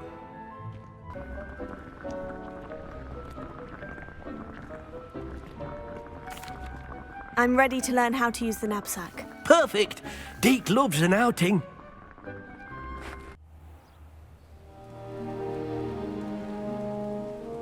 That was a dark time in Deek's life. Deek found himself in service of the cruelest wizard he ever met. A nasty poacher. Deek hated working for him. He did horrible things to beautiful beasts.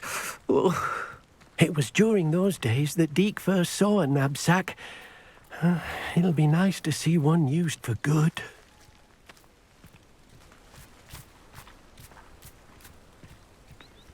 We have arrived. Deek enjoys coming here to watch the beasts, especially the potful of puffskeins nearby. It will be nice to keep them safe. All you will need to do is get close, direct the open knapsack toward the puffskein, and in it'll go. All right.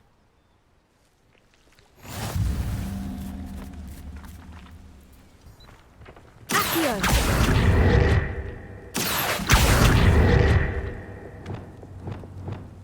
Leviosa!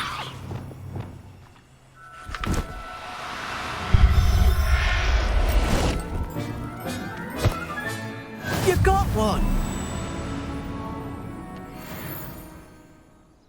I managed to rescue a puffskein. You can rescue as many as the knapsack will hold. Poachers capture puffskeins and, well, Deek isn't sure what they do with them. Deek is certain they will be safer with you. Now, not all beasts will be as simple to rescue as a puffskein. Deek suggests you next find a beast that can fly. A jobberknoll, perhaps. All right. Where would I find one? Deek knows of some to the west, nesting in a large tree overlooking Hogwarts. But we must be careful. Deek has seen poachers in the area recently. Deek will meet you there whenever you're ready.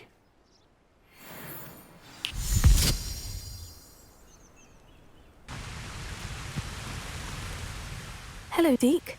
Shall we continue? Oh, good. Deek was worried about you, what with all the poachers in the area. Perhaps we should work quickly. The jobberknolls are just here, in this large tree. If it's helpful, Deek has seen Levioso used to slow flying beasts. Easier to get in close and use the knapsack. What if I can't find any beasts in their usual habitat? Beasts won't stray too far from their homes. Look nearby or simply wait a moment, and they should return.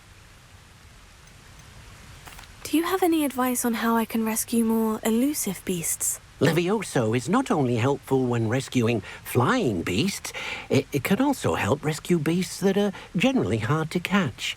Try using that spell the next time you encounter a small or otherwise elusive beast. Would you mind talking a bit more about what it was like working for your former master? Deek's master was not kind to beasts, or to Deek. He saw beasts only as a source of income, to be used for potion ingredients and labour, and Deek will not say more. But Deek is grateful to be at Hogwarts, where he can help care for beasts and make amends for the things his master made him do. Then I shall go and rescue a jobberknoll. Good luck. Deek will be waiting.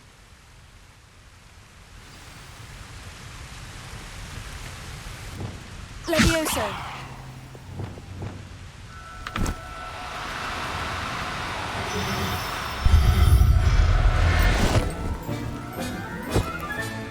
Professor Howin will never believe this.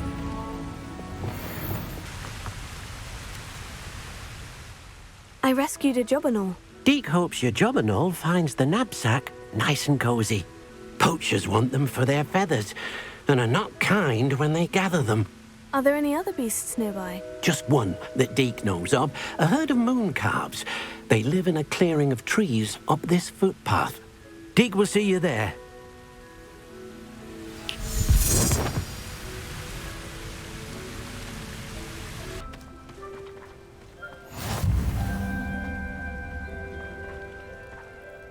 Hello, Deek. Is this the clearing you mentioned? It is. Mooncalves gather near the large tree with the spiral pattern in front, but only under the light of the moon. So, unfortunately, unless you have a way to hasten time, you might sometimes have to wait until nightfall to see them. How did you end up at Hogwarts after working for your former master? Deek's prior master had no family, so when he died, all of his house elves were relocated by the ministry. Deek was the most fortunate one, as Deek was sent to Hogwarts. Deek's friends were not as fortunate. I shall go and find a Mooncalf then. Deek will be waiting for your return.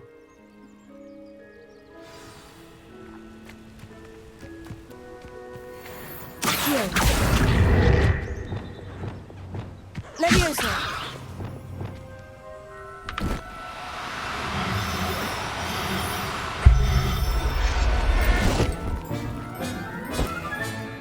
I'll look after you.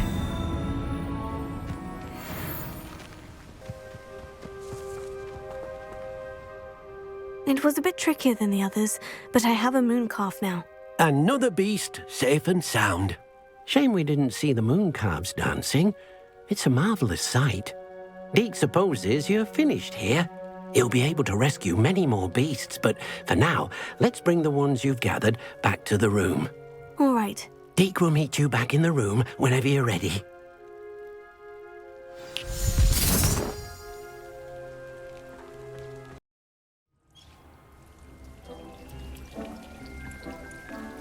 There you are.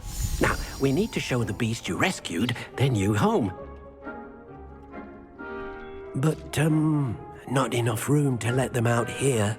Imagine all those beasts running amok. That wouldn't do at all. Perhaps if you focus on what your beasts need, the room will provide.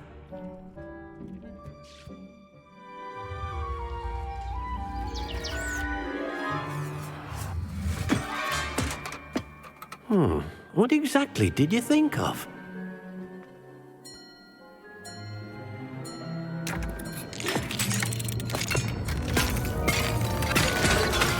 Heavens! You've done it! But what is it? Deek isn't sure. Only one way to find out. Meet you inside when you're ready.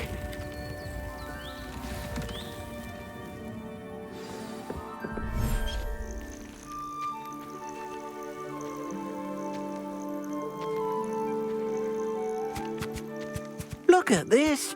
It's amazing! Where are we, Deek? It seems to be a place for your beasts to live, a vivarium of some sort. Oh, your beasts will be quite comfortable here. They'll live healthy, safe lives. Perhaps you want to release them, let them see their new home.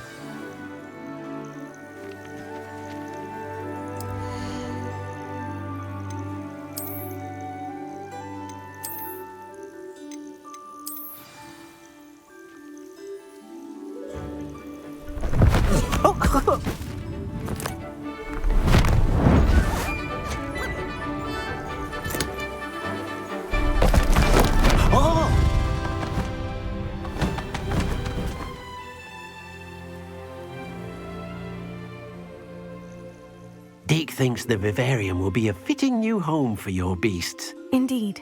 I only hope we'll have enough space for all of them. Deek hopes so too. But if you do run out of room, Madam Peck at Brood and Peck in Hogsmeade will help to find safe homes for them. Any beasts the room can't hold? Yes, she's well known for helping to care for beasts in need, and she'll give you a fair price for them. Speaking of care, beasts that are well fed and groomed will provide you with valuable magical materials, such as puffskein hair, for example. If you gather some magical materials from your beasts, Deek can show you how to use them. Very well. I shall let you know when I have some.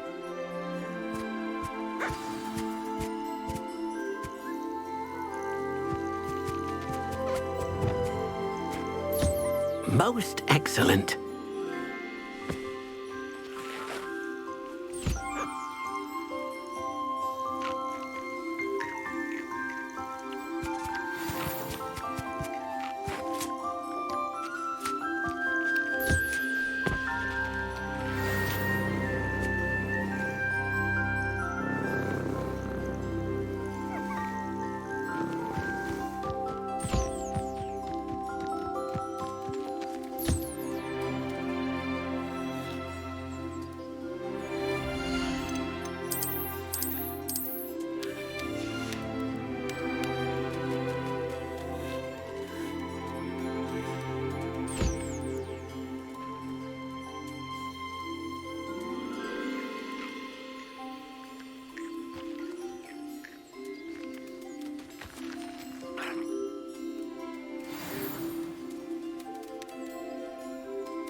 I've collected some magical materials, Deek. Now Deek can show you how to use them. First, you'll need to use this spellcraft to conjure an enchanted loom. An enchanted loom? Exactly. It will allow you to use your magical materials to weave magic into the very threads of your clothing, making your clothing more useful in a variety of ways. Why don't you try it? Deek thinks you'll be impressed with what the loom can do. I'll go and experiment with the loom now.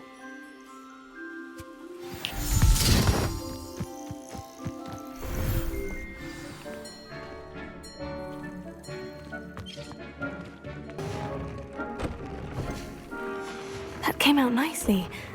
I should show Deek.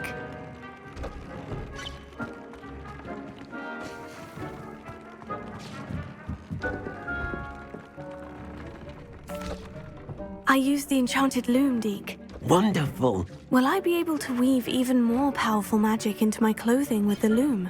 You will, by rescuing even more powerful beasts. For now, however, Deek suggests you explore the vivarium and get to know the beast you've already rescued. Can I use the loom to enhance any item of clothing? The loom will only enhance clothing of a certain quality. Deek suspects you'll find more valuable clothing as you explore. Deek also knows that some of the shops in Hogsmeade can provide you with a variety of clothing for you to enhance.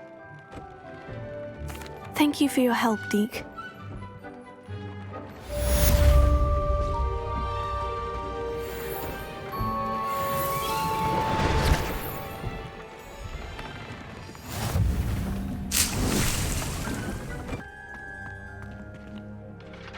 Professor, I was wondering where you're from. What's your background? Oh, how nice of you to ask. Well, let's see. I grew up in London, right on the Thames.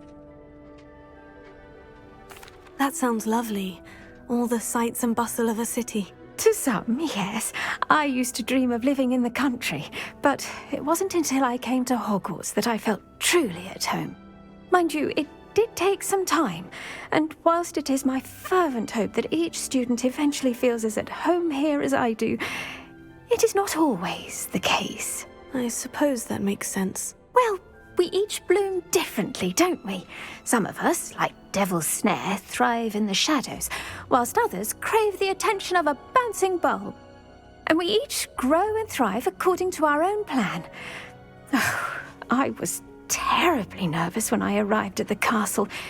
You see, as a child, I knew nothing of witches or wizards. You can imagine how astonished I was to receive my letter from Hogwarts. I spent a good deal of time alone in either the greenhouse or the library my first days here. It does take a while to adjust to being here. Precisely, and I was remarkably fortunate. In fact, a 7th year took me under her wing during those first days. She remains one of my dearest friends. Was it Serona Ryan? It was indeed. How on earth did you know that? Serona has been a good friend to me as well. In fact, I retrieved a box of letters from Mrs. Sprottle for her. Oh, darling Mrs. Sprottle. She was always astonished I knew as much magic as I did, being Muggle-born. I dare say you'll find that the friends you make here at Hogwarts will last a lifetime. Now, I'd best get to my recent delivery from the Magic Neep. Mr. Teasdale promised me quite an assortment of seeds this week. Lovely to see you.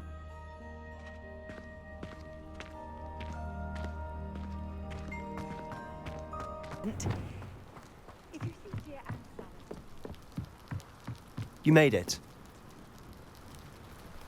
Enjoying the view? Keeping an eye on things. Feldcroft isn't what it used to be. No one has felt safe here since Ranrock's loyalists took a peculiar interest in that castle over there. Rookwood Castle. My uncle Solomon is a former Auror and refuses to look into it, even after Anne was cursed by one of them. Possibly with a wand, no less. I heard a goblin refer to wizard kind as wand carriers. Are goblins forbidden from carrying wands? Precisely. That's why I'm on the hunt for answers. If I'm to cure her, I need to understand what happened to her. Anne was always the most mischievous of the three of us. Which is saying something, knowing me and Ominis. I'm hoping a surprise visit from me and a new friend from Hogwarts will help lift her spirits. Bring back the Anne I used to know. Come on, I'll take you to my uncle's. This way.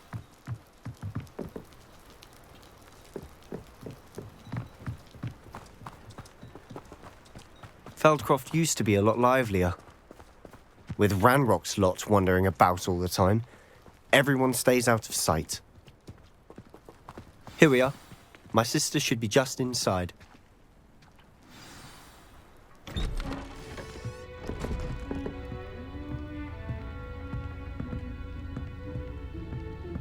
Aha!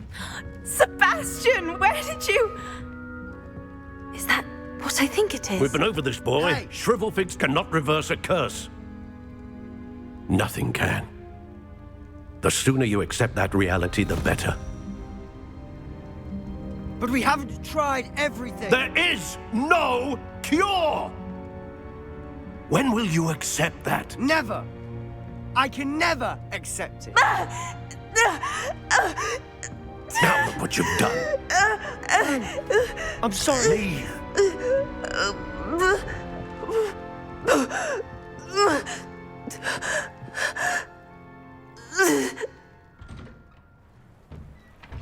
I'm sorry you had to see that. If you don't mind, I just need a moment alone. Poor Sebastian. Not the visit he'd hoped for. That boy will fray my last nerve. Excuse me, Mr. Sallow. Oh, yes, Sebastian's friend. I apologize on behalf of my nephew. He doesn't know when to stop.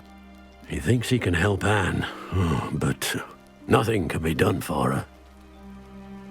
I'm so sorry. I understand you've tried everyone from Nurse Blaney to St. Mungo's to no avail. We have. My nephew thinks he knows better than the healers. Perhaps the healers don't know everything, sir. Sebastian is single-mindedly focused on finding a way to help his sister. If there is a cure, he will find it. Your faith in Sebastian is misplaced. Some sort of dark magic cursed Anne, and the goblins aren't likely to explain themselves anytime soon. Giving her hope is cruel. The only thing to do now is keep Anne comfortable and stay out of the Loyalists' way. With all due respect, sir, hope could keep Anne's spirits up. You may mean well, but I know what's best for Anne and Sebastian. They are my stubborn brother's children. Especially Sebastian. If you really want to be of help, you'll make sure Sebastian does what he should do, not what he wants to do. He's no idea the harm he could do if he doesn't stop. I hope you remember what I've said. Good day.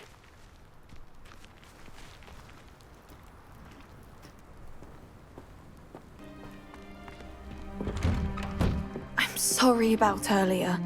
Those bouts of pain are difficult to bear. Are you all right, Anne? I didn't mean to intrude. You didn't, truly. And I'm all right. The pain from this curse comes in bouts, and often suddenly. It's not anyone's fault. It's nice to meet you, by the way. You must be the new 5th year Sebastian told me about. I am.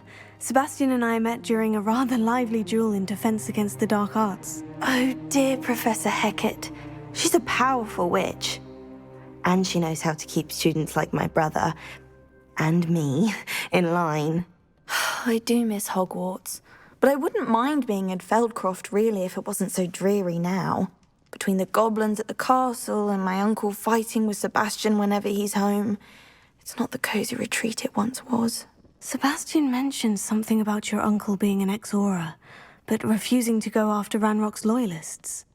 I must say, I wasn't prepared for him to be as angry as he was. Uncle Solomon is frustrated by what happened to me, and by Sebastian for thinking he can fix it. They both mean well, I know they do, but my uncle is right. This curse cannot be undone.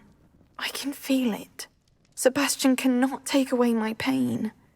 Perhaps you can help him to understand that. I'll do my best. I can promise to speak with him about it. Thank you. His search for a cure is futile, I'm afraid. I'm getting tired. I should probably rest. Thank you for stopping by. I wish you well. I ought to see how Sebastian's faring.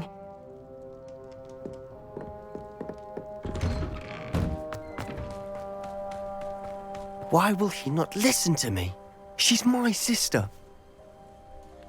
How are you doing, Sebastian? You got a first-hand glance at what I'm dealing with. I apologize for my uncle.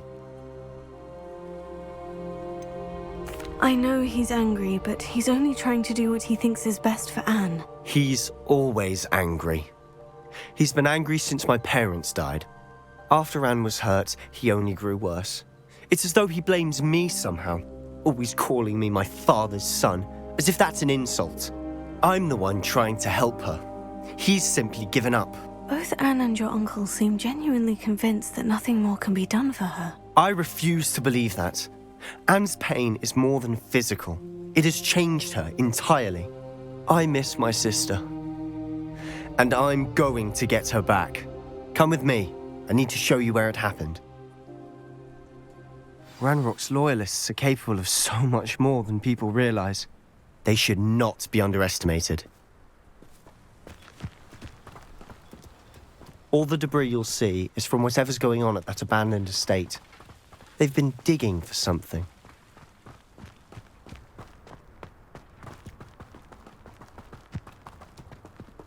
Up there, on that plateau, is where they cursed Anne. This way.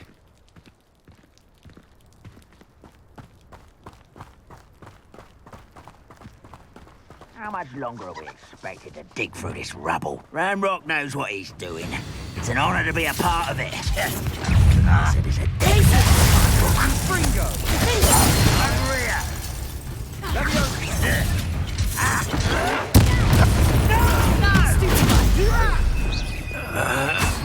Incendio! There! Expelliarmus! I won't rest until you're dead.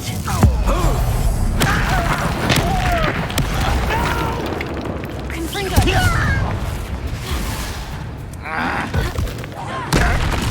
Confringo! Stupefy! Accio! Expelliarmus! Dindo!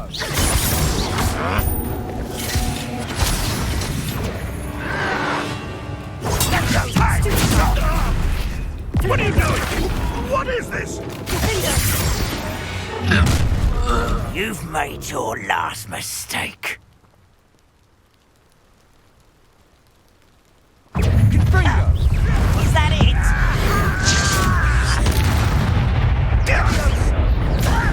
Do you think this is funny?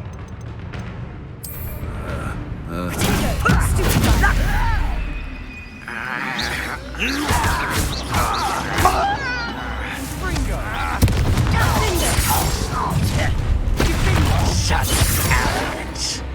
Why can't I hit you? Arresto momentum. Leviosa. Sendo.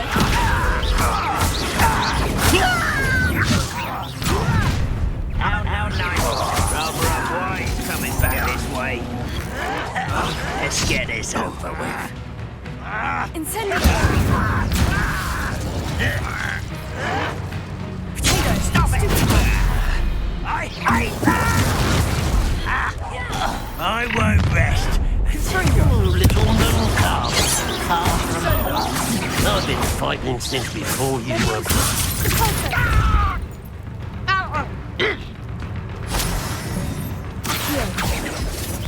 a miss!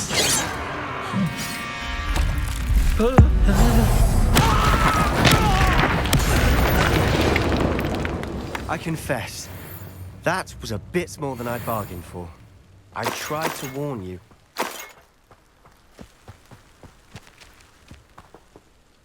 Those loyalists deserved what they got. Couldn't agree more. This is where it happened. We smelled smoke in the middle of the night. When we looked outside, flames were shooting from the estate. Before my uncle and I could stop her, Anne rushed out, racing towards the fire, worried someone had been hurt. She came face to face with a horde of goblins, frantically trying to stamp out the flames. Suddenly, an icy voice drifted out from somewhere in the smoke. Children should be seen and not heard. A blinding blast followed. They didn't even give her a chance to run. Seems an awfully violent response to a child wandering by. What were they trying to hide? My thoughts exactly. It may be grasping at Billywigs, but I keep thinking that there might be something here that could lead me to whoever cursed Anne. Might be the only way to learn what type of magic harmed her, which could help me find a cure. Perhaps you're right. The Loyalists are everywhere, but they do seem to be spending a lot of time here, and it's likely they're hiding something. And at Rookwood Castle. Shall we have a look around? They seem to have set up camp here for a specific reason. They have stations for everything. Revelio.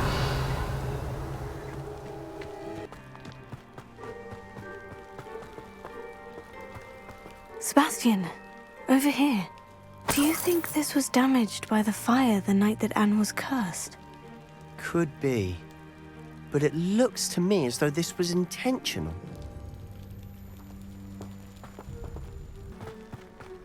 This well looks familiar. Sebastian! I've seen this before. The house, the well, the view. What do you mean? When? Give me a moment. I'll explain in a second.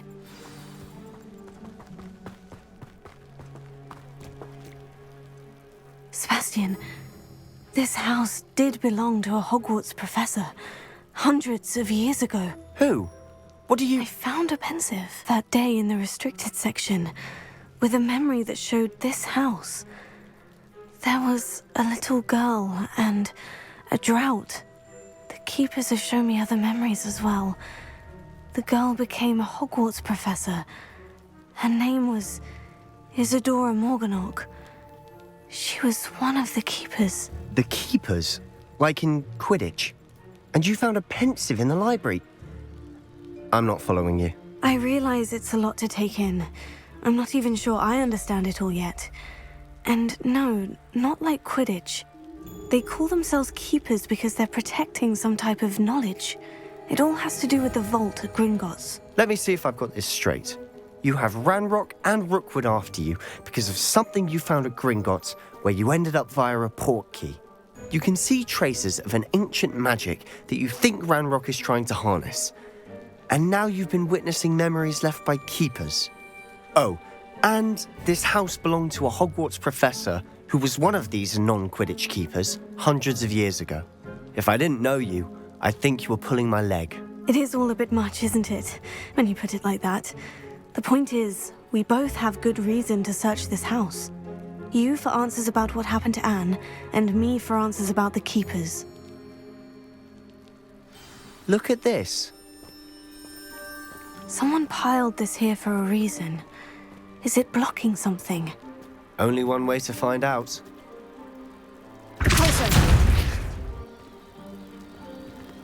Huh, a stairwell.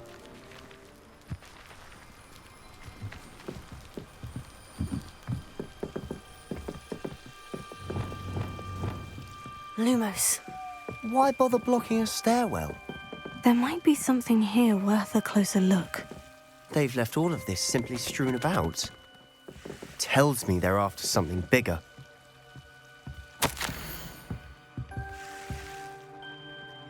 Seems these journal entries are from Isadora's travels.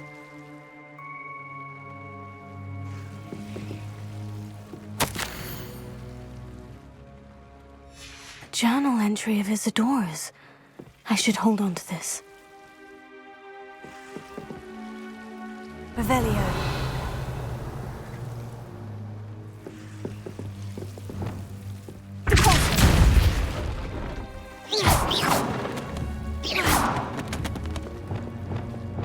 Lumos.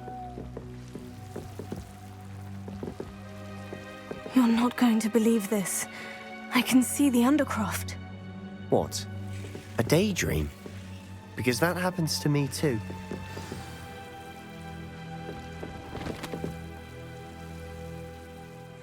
I know it sounds strange, Honestly, nothing you say sounds strange to me anymore. Fair enough. I can see the Undercroft through this stone wall, as though it's a window. This has happened before. I'm listening. I think it's to do with my ability to see traces of ancient magic. But you said you didn't really understand it, and that you couldn't wield it. That's true, and I'm still not sure what it all means. What I do know is that my ability allows me to travel through these windows I see. Wait. We can get straight to the Undercroft from here. Ominis will be floored. We can, but perhaps best not to tell anyone else about this for now. Even Ominis. Understood. Well then, invisible, secret, ancient magic passageway? Here we come. I'm tempted to hold my breath.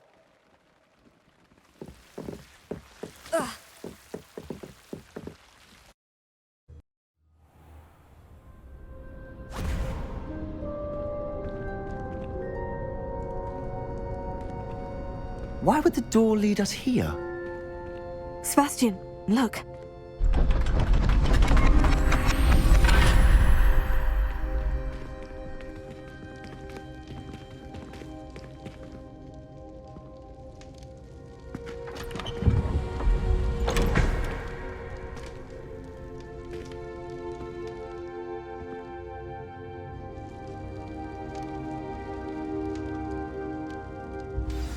hide a triptych here.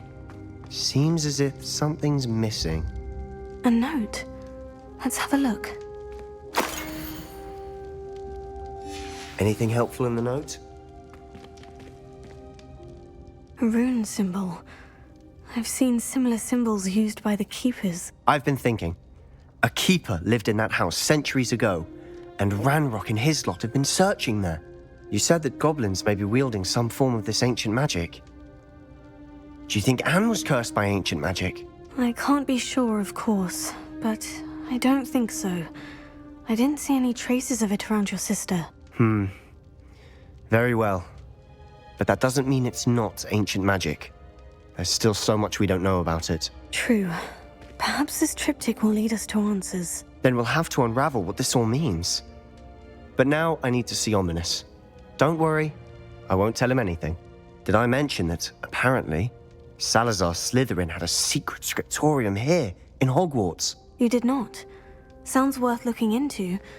Any idea where in the castle? No idea. Ominis just learned of it. I'll let you know what I find out. I had no idea our visit to see Anne would unfold into all of this. My head's an utter mess. But I'm glad you told me everything you did. I'll be in touch. Till then.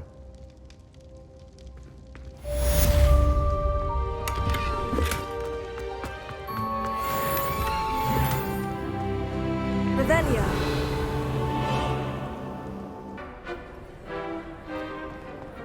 Anything to do with the dark art should be avoided. It's too risky. Anything to do with Salazar Slytherin is worth the risk. I can't agree. And I'll not say a word more. I'm sorry. I won't give up. What were you and Ominis speaking about? He's being ridiculous. Apparently Salazar Slytherin had a secret scriptorium here in Hogwarts. Ominis swears it was used for the dark arts, so he wants nothing to do with it. I reminded him that Anne needs a cure. This scriptorium could hold the answers we need. Ominis is right. Meddling in the dark arts is dangerous. There's more to dark magic than people realize. The Gaunts know this. Better than most. Perhaps I've spoken out of turn. Ominis' family history is personal to him. I'd like to know more about it, if you wouldn't mind telling me. I won't repeat it. Very well. But do keep this between us. Ominis learned dark magic from his parents. Are you familiar with the Cruciatus Curse? Crucio, correct? The Cruciatus Curse, also known as the Torture Curse, inflicts excruciating pain on the victim. Apparently, his parents and older siblings had no qualms about casting it on muggles for sport. Ominis described the sound of the victim's cries as horrific, so the first time he was asked to cast it himself as a child, he couldn't bring himself to do it. As punishment, his family cast it on him. The anguish was so bad that when asked to cast it again, he relented. I have repeatedly assured Ominis that he did what he had to, but he still hasn't forgiven himself. How horrible. Poor Ominis, he was only a child. He shouldn't blame himself. After that incident, the rift between Ominis and his family only grew. That is until I came along. Every moment he isn't at Hogwarts, he's with us in Feldcroft. Ominis trusts me. And more often than not, he winds up listening to me. I'll remind him of that when I follow up about the scriptorium. Watch for my owl. I'll have news soon enough. I'll make Ominis understand. He'll change his mind.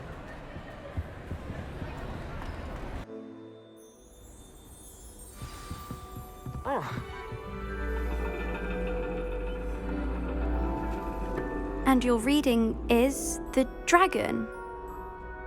That's exciting, I suppose. Perhaps you're due for an adventure.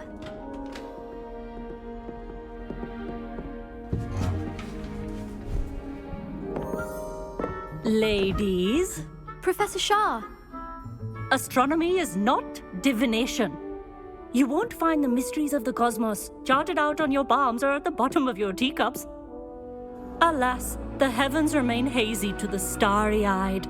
Now, if you were to devote yourselves to persistent and painstaking observation, you just might catch a glimpse.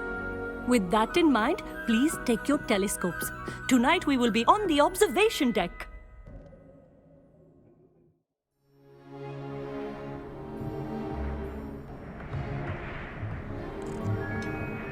Still don't have your own? You can't be the new student forever, you know. You can share with Mr. Takar.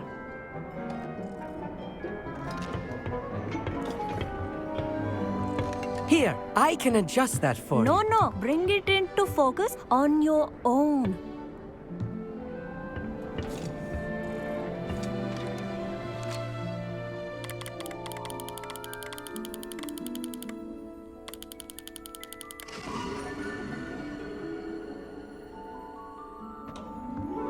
Now, I expect all of you to put in your stargazing hours outside of class. Is that clear? But, Professor, it's freezing out. Mere cold didn't stop the great stargazers of the past. Look only to the astronomy tables they erected throughout the Highlands from which they gazed millennia ago on the very self-same stars above us. Is that clear?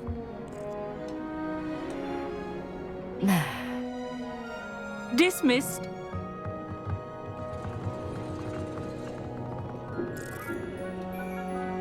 Oh, hello. I'm Amit. We met in potions class.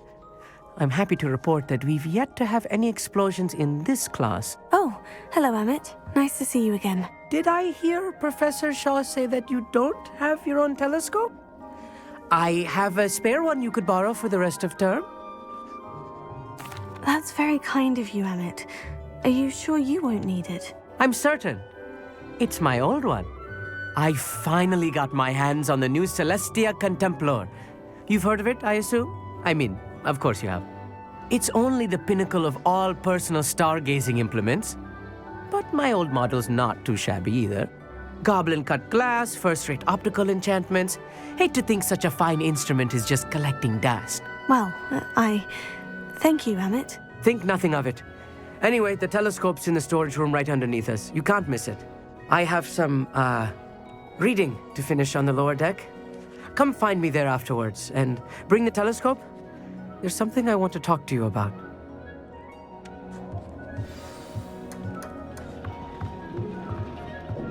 Tried to put off my stargazing as long as I could. All of good that did. How am I supposed to find Sirius when my hands are too cold to use a telescope? Not sure what you can learn from these astronomy tables that you can't learn from a cup of tea leaves. Our meat thinks he knows everything. Even told me he can speak gobbledygook. Sounded like gibberish to me. The constellations are beautiful. Not sure they're worth dying of a cold for, but they are beautiful.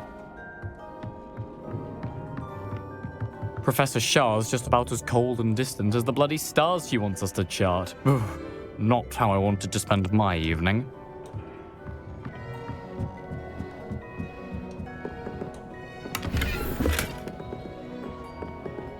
Confringo!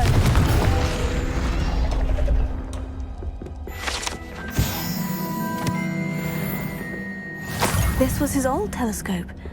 Looks practically brand new.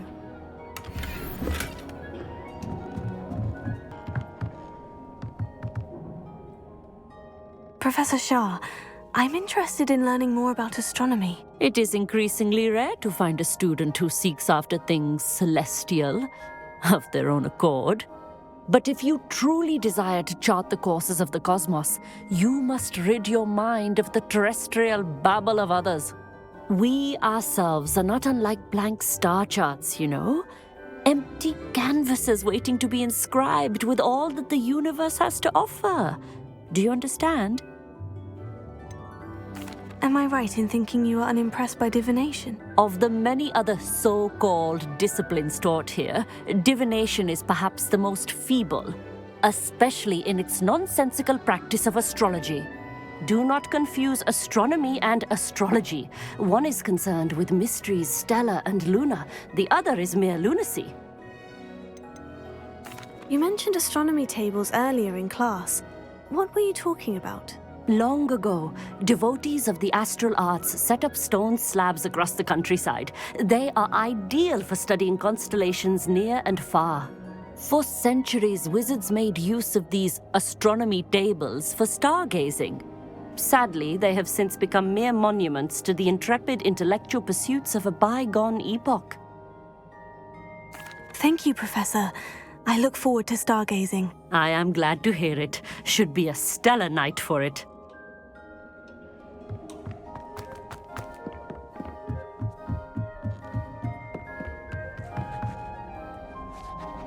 I have the telescope. It's nicer than I had expected. I would not offer a prospective stargazer a third-rate lunoscope. But there is, something else. Yes? What is it? You remember those astronomy tables Shaw was going on about? It just so happens I've been reading up on them a little myself. And it seems there may be one right here at Hogwarts. I believe we could use it to find hidden constellations. And you need someone to help you find it. I do. Are you in? No one from the Gobstones Club will go with me. Said they'd rather get spit at by a stone than... Well, they are cowards. Let us get moving while the stars are still out. I'll show you how to use that telescope once we get there. I promise. Oh, no need to convince me. Let's get going. Brilliant. You won't regret it. Shall we?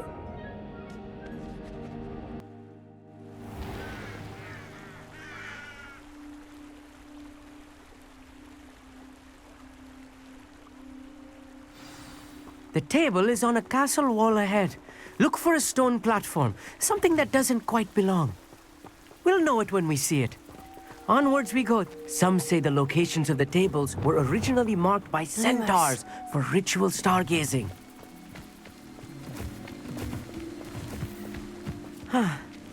It is nice having a fellow stargazer to explore with. Happy to be here. It is good to leave the classroom now and then. It's not that creepy out here at night, is it? The Gobstones Club are cowards. Here I am, charging ahead. Why don't you lead the way? If you're sure.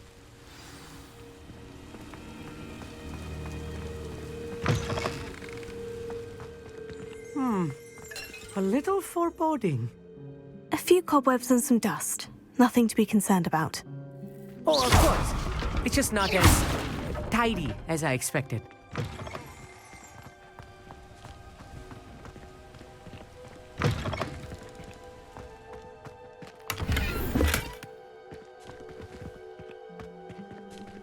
More cobwebs. You don't think any spiders might be lurking about? Oh, no. Not this close to the school, Emmett. Confringo!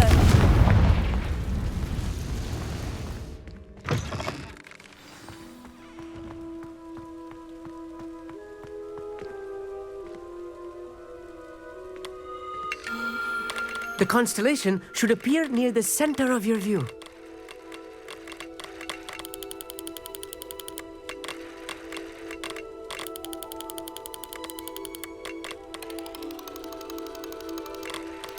As soon as you've lined up the telescope, we will be able to fill out our star chart.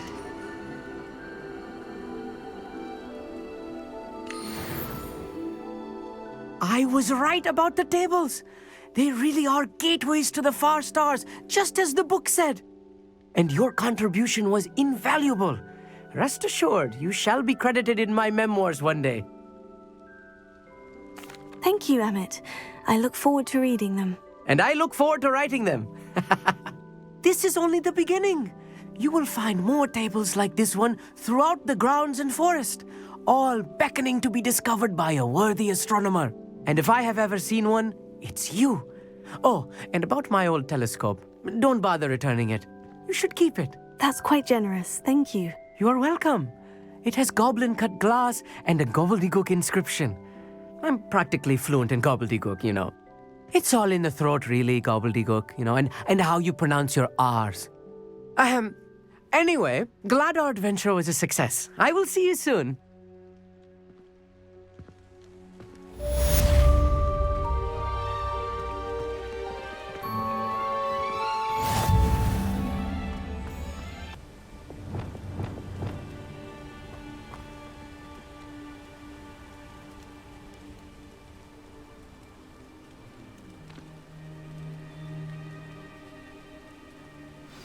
Over here, quietly. I am glad that you received my owl. We need to stay low and remain quiet. Natty, what's going on? Why are we all the way out here? As promised, I did some investigating to find out what Harlow is up to. I followed him to the Hogshead. I noticed him reading a letter. All I could see was that it was signed by and bore the seal of Victor Rookwood. And after you told me that Rookwood and Harlow were after you, I decided that you were the perfect person to join me in taking them down. For good. That letter is the tangible proof that Officer Singer needs. It is why I followed Harlow here and why I wrote to you. I need your help to retrieve it. Can't we just bypass Officer Singer and go directly to the Ministry? Do you think they will listen to a student? Only Officer Singer can start an investigation. The Ministry will come in later. You seem to be very determined in stopping Rookwood and Harlow. Why? I knew men like him in Uganda. I know how bad things can get if they are not stopped. It's a long story, one I promise to share when we have more time. For now, let's do what we came to do. I'll help you find the letter, Natty. I'm glad to hear it.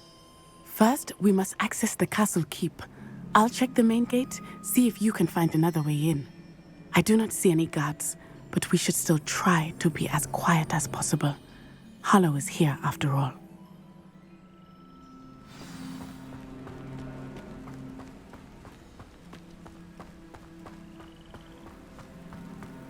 Venite.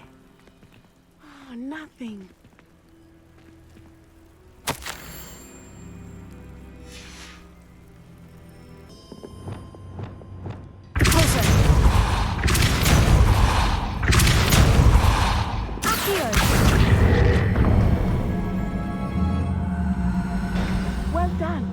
Be right up. I knew you could do it. This way. I will get the door. Hello, Honora.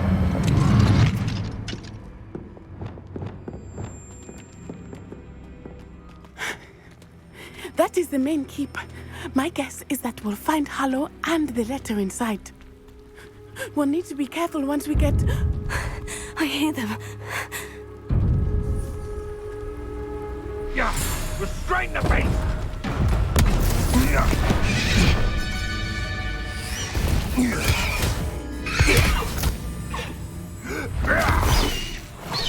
Highwing. Do you know that Hippogriff? Get this thing back now. Very well. New plan. I get the evidence and you free that Hippogriff. Agreed? This is our chance. Go!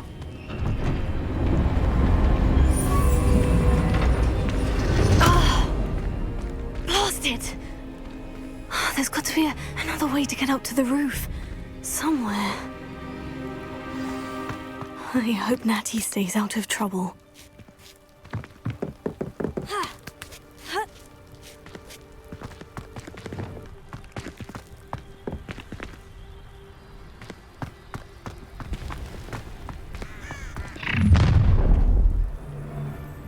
You're going home in a wooden box! Levioso! Levioso!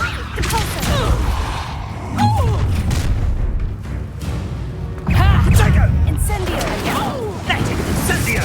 Glacier! You'll pay for that! Expelliarmus! Ooh!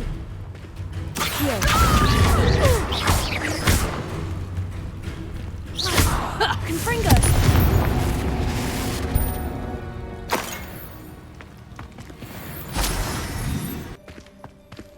Oh no. Deek was right. We need to save you from these barbarians.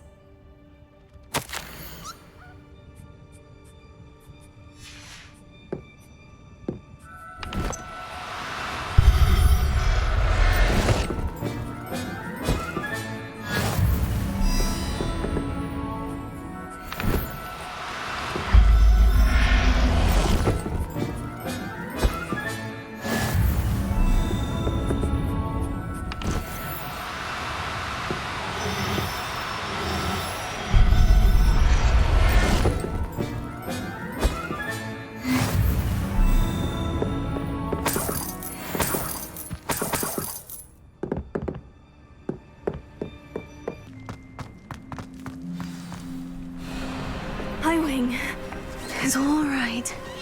There we go.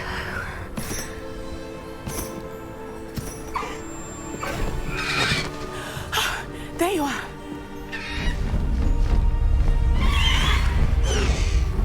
Come on. Hello, amore. Hurry.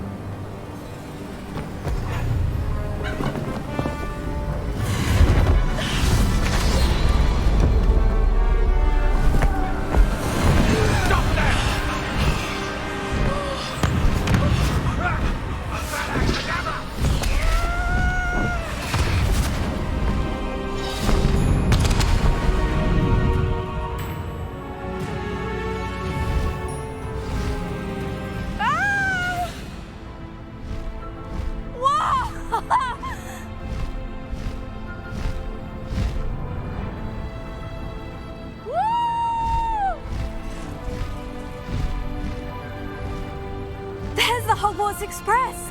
Must be returning from an unscheduled run.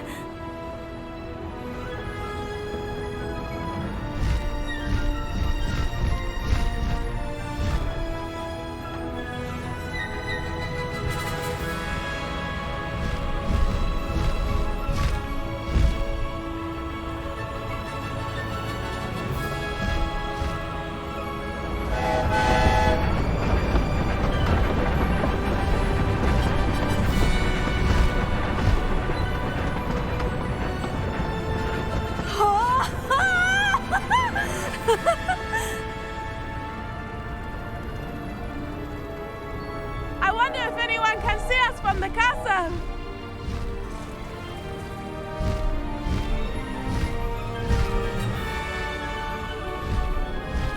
This is amazing! It's incredible, isn't it?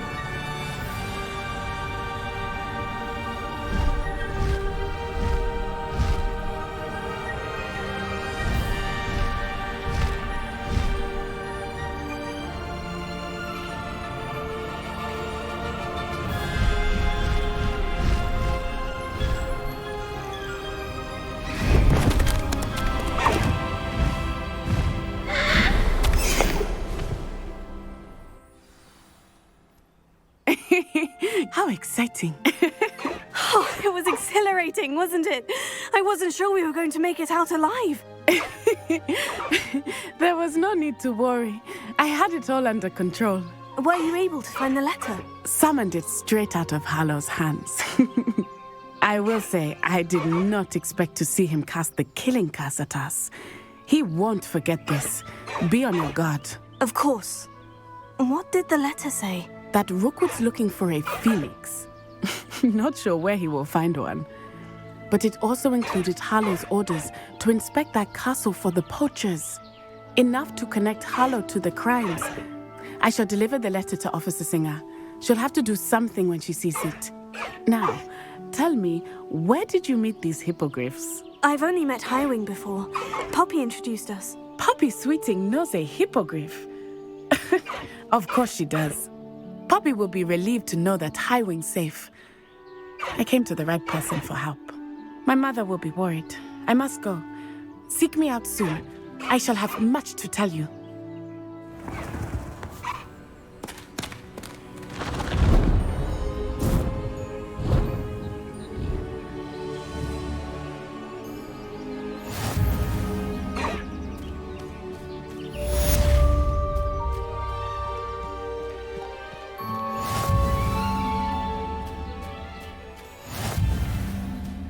Let's go! Come on, Highwing!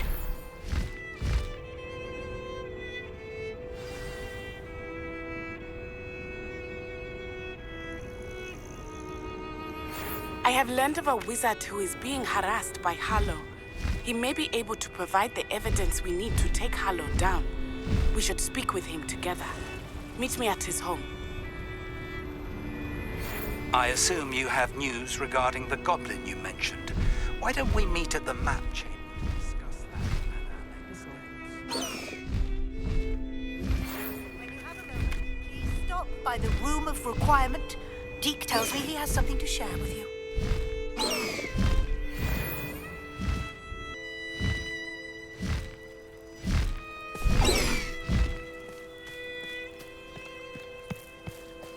It's like a place right out of a storybook.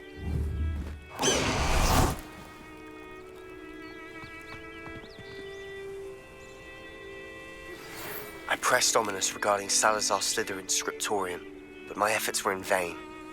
Meet me outside the Slytherin common room. We need to talk. Is this Mr. Bickle's home? I believe so. He supposedly has evidence against Harlow. We need to speak with him. Where could Archie have gone? If anything happens to him. Are you all right? We're looking for Mr. Bickle. My husband is dead. He killed him. Oh, I'm terribly sorry, Mrs. Bickle. Who killed your husband? Theophilus Harlow. I'm sure of it. He's been threatening my husband for weeks and... Oh, where is my son? Where is Archie? He must be around here somewhere. When did you last see him? Archie was home with his father while I was out. His satchel's missing. Hopefully he's just gone wandering, as he's prone to do. I hope he wasn't here when my husband... Do you know which way Archie might have gone? He has a little hideout in the forest south of here. He never wanders far. But if he witnessed Harlow doing something to his father, I'm afraid to leave, in case he comes back home. Is there anything more you can tell me about Harlow? He's Victor Rookwood's second in command. A miserable, awful creature. Vicious and murderous. What reason would Harlow have to kill your husband? My husband had been looking into Harlow's dealings and discovered some of what he's been up to. I begged him to leave it alone, but he was convinced that...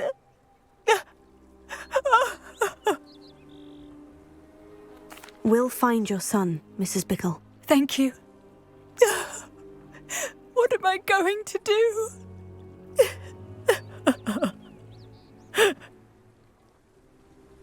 Please do not worry, Mrs. Bickle.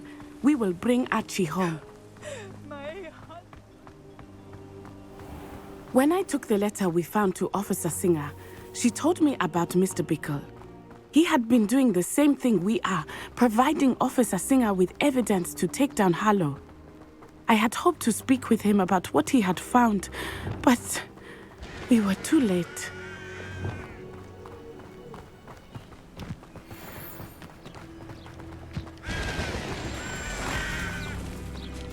Thestrals. They are beautiful, are they not? You can see Thestrals too? I witnessed death when I was 9. Saw my first Thestral shortly thereafter. I found comfort in it. I still do. I think those of us who have witnessed death deserve some comfort. I'm sorry you experienced something like that at so young an age. I was with my father when he died. My mother was away, and I felt quite helpless. It was a long time ago in some ways, but in other ways, it seems like it was only yesterday. I still see him so clearly. You must miss him. My father was a wonderful man. Let us keep moving. We must find Archie.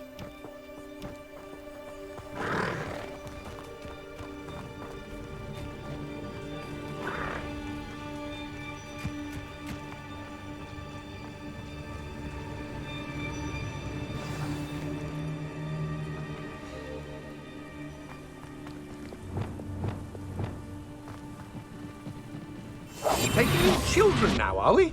Better not be expected to feed him. It is as I feared. They have Archie. What does that tell us? Beyond all that, there can be no mistakes. Why bring the lad back here? Kill him.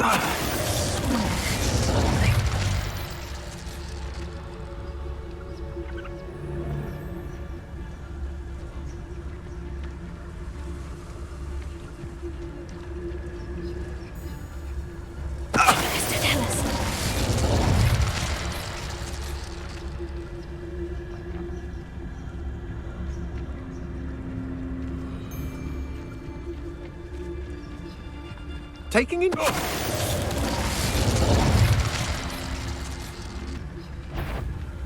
Lucas, don't tell us.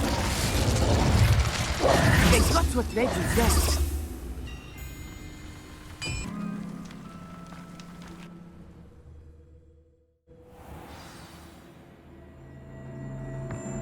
I did not expect this tent to be so large on the inside. That complicates things a little. You don't think he saw it happen, do you? Of course he did. Why else would he have run? Harlow will decide what to do with him once he gets back.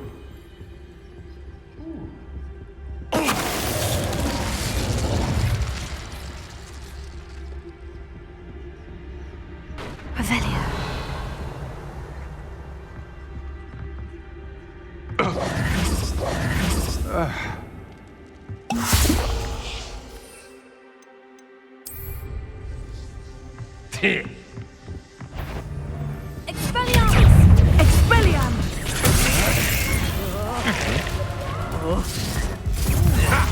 Enough. You can't hold out for it. Aha! Back from I'm not one for the coals. Knew you would still hang You're going to regret that. You will pay for your deed.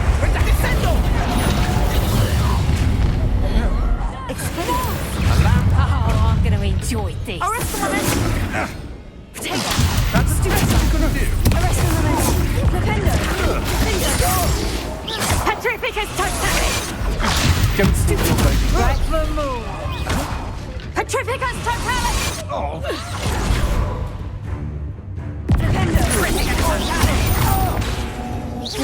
Near I'll find you! Petrificus totalis! Leviosa! Deposit! Potato!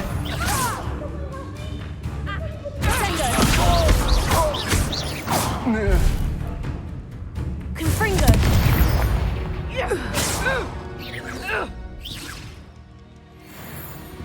Revelio.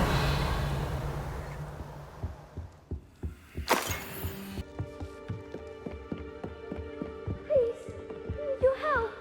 Archie? Archie Bickle. How do you know who I am? Your mother sent us to find you.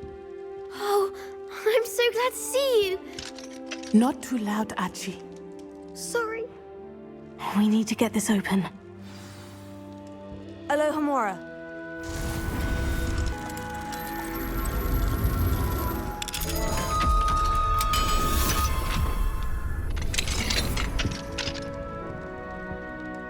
A man called Harlow. He killed my father. We're so sorry, Archie. We won't let him get away with it. But first we need to get you home to your mother. Thank you for saving me. We wouldn't have it any other way, Archie. Now, let's get you home.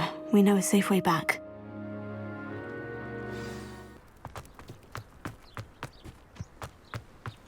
Oh, Archie, you're here! Oh, you're safe. Mother? Oh, Mother. Father's friends are in danger. I heard the people who took me talking about them. Which friends, darling? Mr. and Mrs. Rabe, Mr. Filbert, and I think they also said Otto's name. Oh, I shall speak with them. You run inside. Yes, Mother. Your husband's friends may be in danger. Just as he was. How can we help? You've done enough. My husband was a powerful wizard and couldn't defeat Harlow. The last thing we need is that monster coming after you.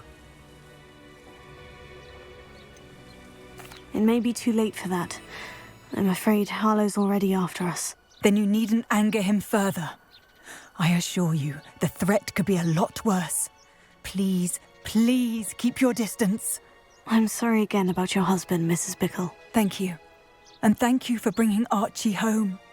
I can never repay the two of you for your kindness. Not to worry, Mrs. Bickle. My father used to say that rain does not fall on one roof alone. We are here to help each other. I must learn more about Mr. Bickle's friends and why Harlow is after them. You'll be hearing from me as soon as I know something. Thank you for your help today.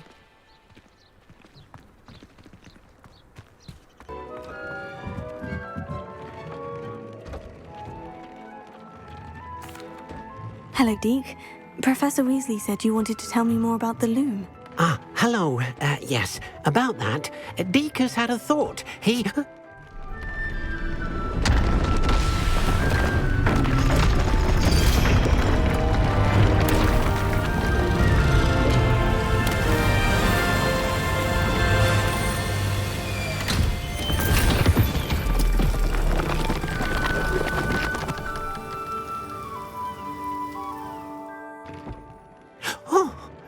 Seems the room thinks you need more space for your beasts.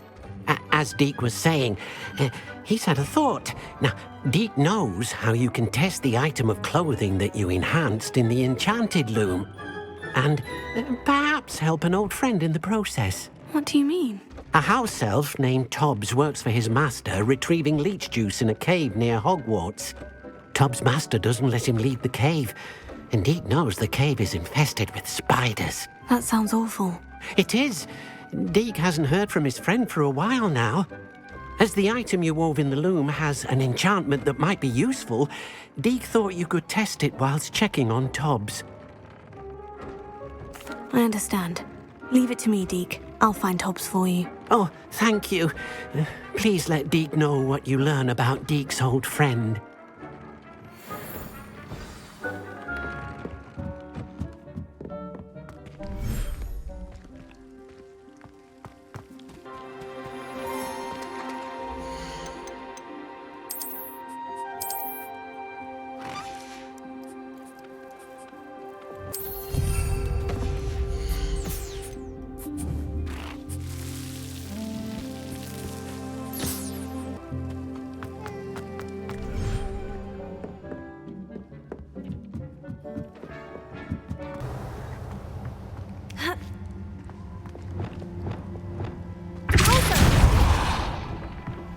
Oh no.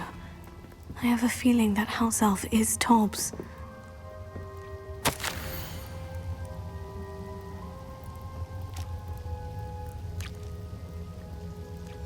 Poor Tobbs. Left here alone with the spiders. Revelio.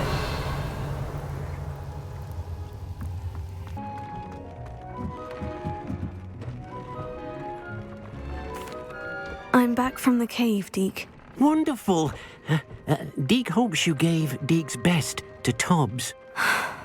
I'm sorry to tell you this, Deek, but Tobbs is gone. It seems he was unable to avoid the spiders in the end. Oh my. Deek was afraid of this, alone in that cave for so long. Oh, poor Tobbs. Deek and Tobbs once shared the same master. When he died, we were separated. Deek always wished Tobbs had been sent to Hogwarts too. Deek feels lucky to serve such kind witches and wizards like you. Deek will miss his friend dearly, and will raise a glass to him with a heavy heart. I'm truly sorry about your friend, Deek. Thank you. You are very kind. Deek could use some time alone to think, if that's all right.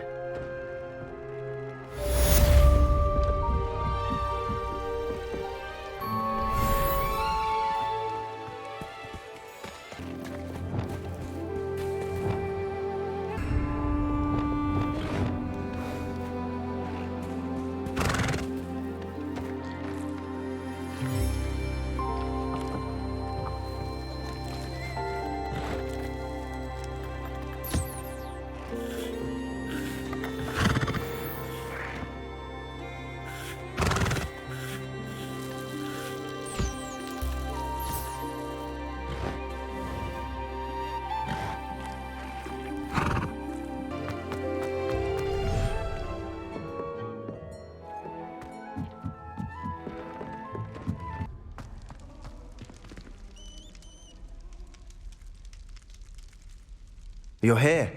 Brilliant. I received your owl. What happened with Ominis? I told him none of us will be able to avoid dark magic forever. So the more we know about Salazar Slytherin and the dark arts, the better prepared we'll be. Unfortunately, only a Gaunt knows the location of the Scriptorium's entrance, and Ominis won't tell me.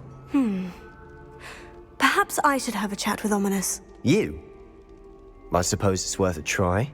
But don't get your hopes up. Ominis is annoyingly stubborn. Nothing new. I know where he is. I'll lead you to him and then leave you to it. Come on. He's this way.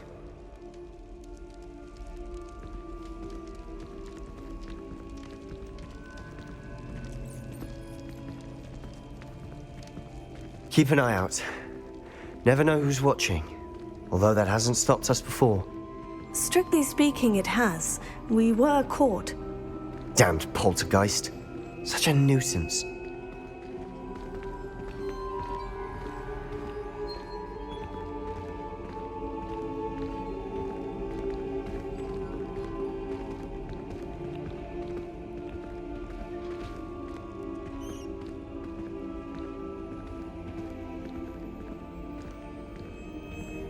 There he is. Good luck. What are you doing here? Hello, Ominis. Do you have a moment? What is it? What have you and Sebastian been up to now? I owe you an apology, Ominis. I wasn't honest with you before about the Undercroft. Sebastian did show it to me. He wanted me to have a safe place to practice some spells, to try and catch up to the other fifth years. He didn't think you'd mind. I suppose that makes sense. It's just Sebastian's been pestering me lately about something and I'm frustrated with him. Don't tell me he's still going on about... What was it? Scriptorium? He told you about that? He did. We were talking about Hogwarts founders and he mentioned it. Wouldn't say much more, though. Yes, well, he seems to think it contains the answer to saving Anne. I think it's likely full of dark magic that is better left untouched. Wait, you've never been inside? Of course not. I only know about it because of my favorite aunt, Noctua. She thought like I do. Didn't agree with the family on the use of dark magic. In fact, she'd hoped to convince my family that there was more to Salazar Slytherin than worshipping pureblood status. She'd heard of this scriptorium and thought its contents might shed some light on him. She even found the secret entrance in this very corridor. She wrote regularly to my father about her efforts to gain access, and then she simply vanished. No one else ever tried to enter. That is a bit unnerving. I suppose even if it might lead to answers about what happened to your aunt, it does pose a risk. Aunt Noctua went down this path with good intentions and lost her life. I don't want the same to happen again. You don't know that history will repeat itself. Besides, you said your aunt thought like you. This could honor her memory. Get you answers about Slytherin and Sebastian answers for Anne. Your aunt pursued this alone. We could do it together. I see what you've done here, and I confess, you've convinced me. I didn't think it possible. Very well. I shall tell you what I know. Fetch Sebastian, I'll wait. I hope we don't regret this. Sebastian, over here! These braziers grant access to the scriptorium. Now you'll share? You wouldn't tell me when I practically begged. It wasn't you who told me what I needed to hear. Opening the entrance has something to do with threes. Well, 3 heads are better than 1. It's 2 heads are better than 1. And by that logic, 3 is better than 2. Simple mathematics, Ominis. Confringo!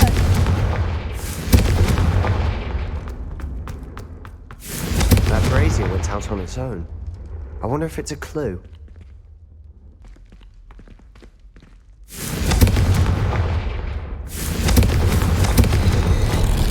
Something's happening.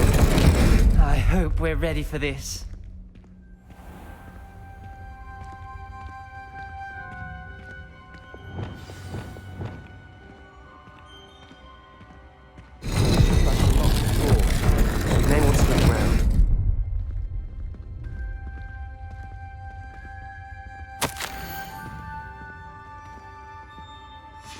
A journal entry, signed by Noctua Gaunt. Gaunt? Ominis, your family was here. I know. She was my aunt. You knew? And didn't tell me? Ominis, the journal mentions many challenges ahead. That's why I said this could be dangerous. Aunt Noctua kept my father informed until she vanished. There may be something to this pile of rubble. The rubble formed a relief of a person facing a snake. That must be the voice I hear.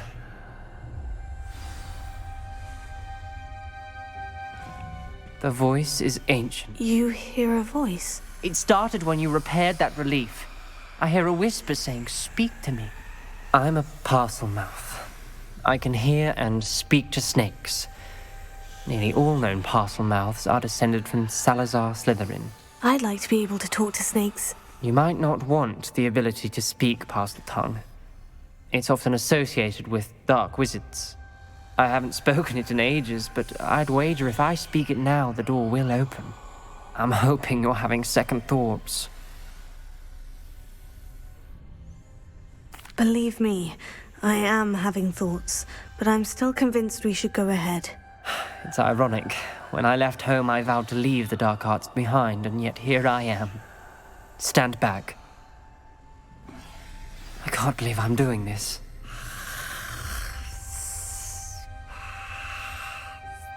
It worked! Ominis, you possess a rare ability indeed. Between the two of you, I'm starting to feel left out. Between the two of us? Never mind. There's no clear way forward. Like a maze. Salazar Slytherin most likely wanted this to be difficult to solve. The door we came from, it closed. And there's more than one gate ahead. Then look closely at each gate for clues.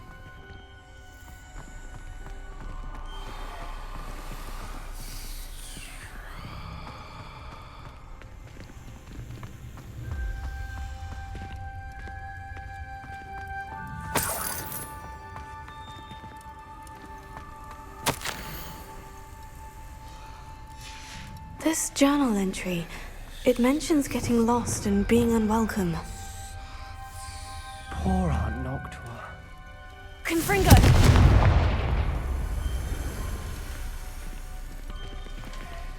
The dial requires focus. Aunt Noctua said the same. It may take practice to solve it.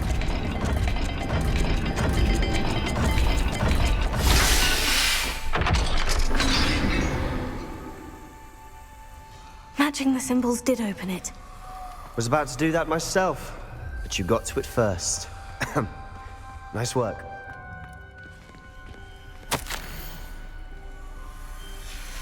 Noctua references painful and arduous challenges, but also rewards. Painful. That's the part I'm wary of. All I heard was rewards. Keep going.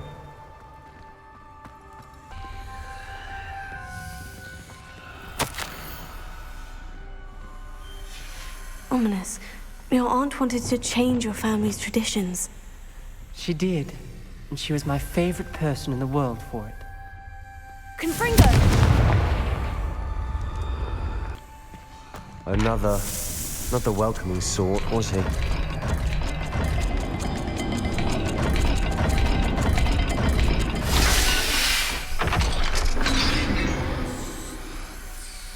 Excellent work. We're another step closer to the scriptorium. Lumos. I spotted something ahead. Looks troubling. This whole place is troubling, but for my aunt's sake, we cannot stop now. The gate! I think we're locked in. Again. Then Salazar Slytherin is not yet finished with us.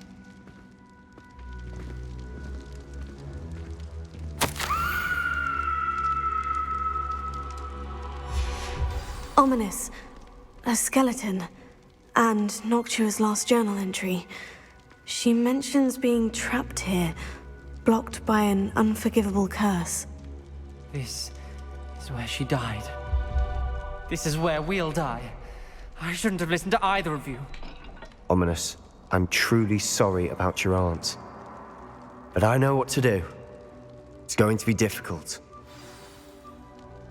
You said you know what to do. Tortured faces on the door and Crucios etched into the stone. My guess is if we cast the Cruciatus Curse, the door will open. That's why Noctua died. She had no one to cast the curse on. Ominis has the most experience with this. He should cast it. You seem to be in Ominis's favor. Will you ask him about this? He does seem a bit cross with you. I'll speak with him. Good. Work your magic, so to speak. Wish we had some liquid luck. All of this could have been avoided. Ominis, I hadn't imagined we'd end up trapped like this. Salazar Slytherin did. He's to blame for many unimaginable things. I overheard you and Sebastian, and I won't do it. The Cruciatus Curse is pure torture, I would know. Sebastian told me a little of what happened when you were young. Sounds as if you had no choice. Should have known he would have told you. And one always has a choice. I'm as guilty as the worst of my family. Unforgivable curses won't work unless you really mean them. I had to want to cause pain, and for that I shall never forgive myself. That spells the reason I have no family left. You and Sebastian will need to sort out another solution. If you cast Crucio, you will regret it forever.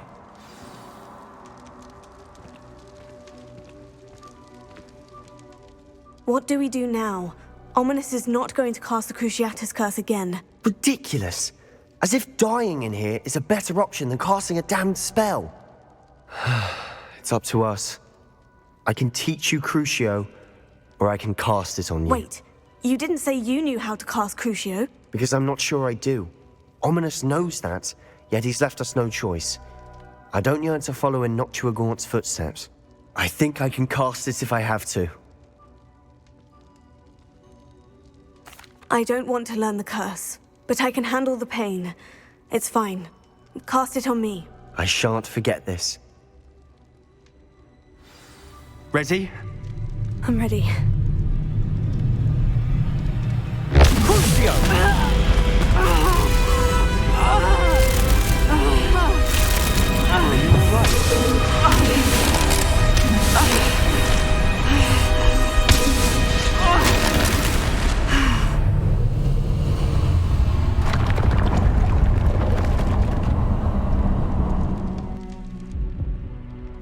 Are you all right? That pain. It was excruciating, but I'll survive. Let's keep moving. We made it. We found Salazar Slytherin's scriptorium. I can't believe we're here. Revelio.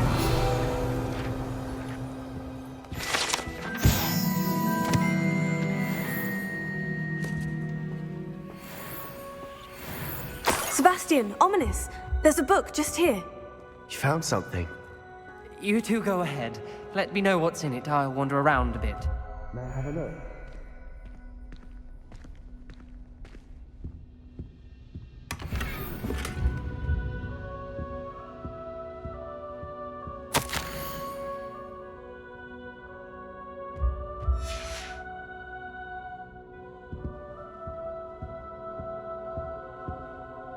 What do you think? Looks like a spellbook of some kind. This is incredible. A Hogwarts founder's possession. What an honor. Still can't believe Ominis never told me about his aunt and what she found. What will you do with Slytherin's spellbook? What I do with every book. Read it. Having professors as parents ingrained that habit early on. But I can do that later. For now, I say we explore this room. It's breathtaking. Revelio. I don't want to leave, but I owe you. Both of you. Without both of you, we'd never have made it this far. We were lucky. We could have died. We must swear never to do this again.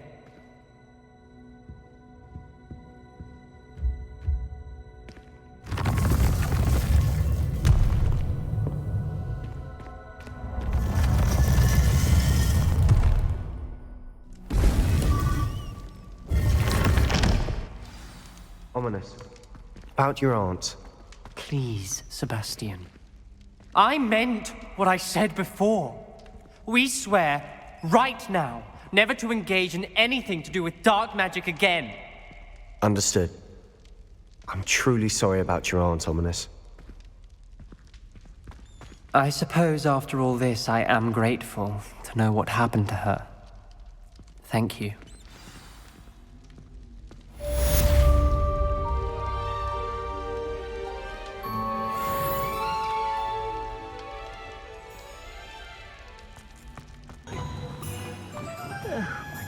Biscuit. Hello, is something the matter? Most decidedly, yes. My precious Mooncalf, Biscuit, was abducted by poachers up north. Oh, the vicious brutes. I tried to fight back, but I was no match for them. I'm sorry about your Mooncalf, Mr. Garnuff. Just Garnuff. I'm only one goblin. Not a particularly brave one at that. I have no chance against a pack of bloodthirsty poachers. Oh, my poor Biscuit. I can only hope she's able to escape. Why do you suppose the poachers took Biscuit? I have no idea. Mooncalf dung's highly valuable for fertilizing magical plants. I cannot imagine poachers care much about gardening. Who knows what they'll do to her? She could be flogged, skinned, gutted and stuffed. I assume. Oh, Biscuit. A Mooncalf is an unusual pet. Why did you choose Biscuit? She followed me one evening, wouldn't leave my side. Never thought I was one for a pet of any kind. But now I can't imagine life without her. Mooncalves are often thought of as silly, simple-minded creatures. But I've seen great depth of character in Biscuit. I wouldn't trade her for a hippogriff or a hippopotamus, or even a goose that lays golden eggs. I'll keep an eye out for your Mooncalf, Garnuff. How kind. If only all of Wizardkind was as gracious to goblins. If you do see her and can bring her safely home to me, I promise to reward you for your efforts. Do keep an eye out for her, and be careful out there.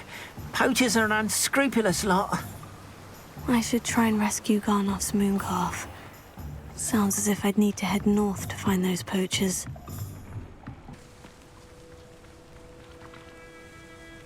Aloha Mora.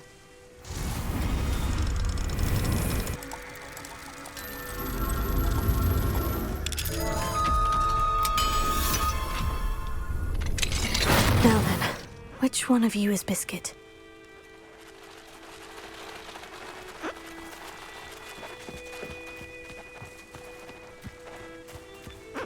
Arrest him,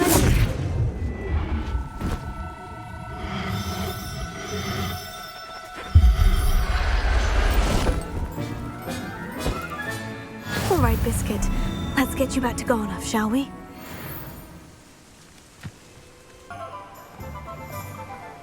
Don't you fret, Biscuit. I shall sort something out. Garnuff, I've rescued Biscuit. You have? Oh, is she hurt?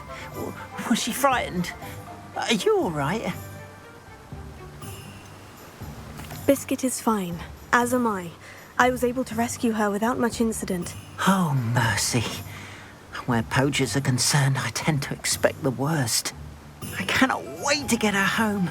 I so miss seeing her dance in the evenings. Such joy. I'm glad she's safe now. I'm sure she'll be happy to go home. Oh, that is a great weight off my mind. Oh, my sweet little Biscuit. My wise, noble Mooncalf. And here is your reward, of course. Well deserved. As I said before, you have restored my faith in Wizardkind. You've restored at least a modicum of my faith in Wizardkind. Biscuit and I can't thank you enough.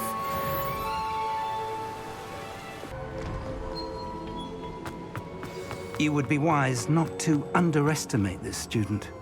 Their aptitude for magic is beyond anything I've ever seen, and I've been teaching a long time. It is a joy to have such a student. It can be. There you are. I received your owl. I was able to speak with Lodgok, the goblin I mentioned before. What did you learn? He and Ranrock were close once, but they had a falling out. You believe he can be trusted?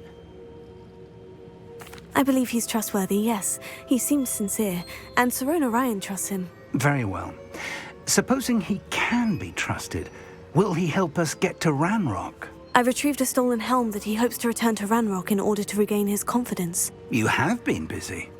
Let's hope your efforts result in our learning something about Ranrock's plans. Lodgok did mention that Ranrock is searching for something, but he couldn't say what.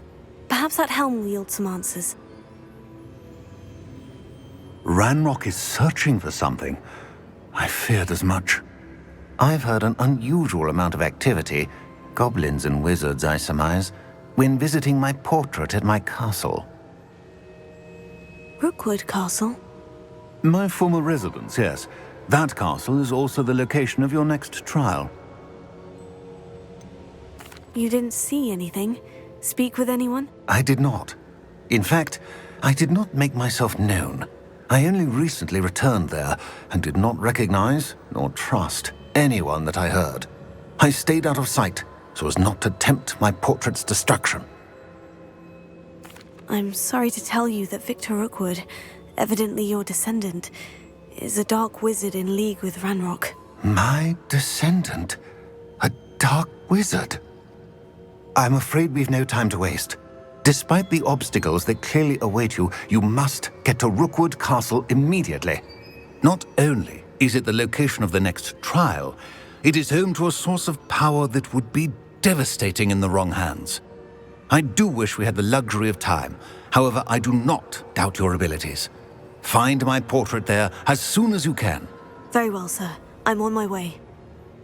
Best of luck. No time to waste. I'll meet you at Rookwood Castle.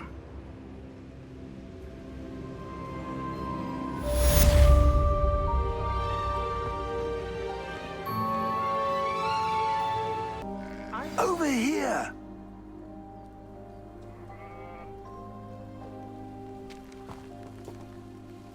What's going on here? Professor Rookwood was right.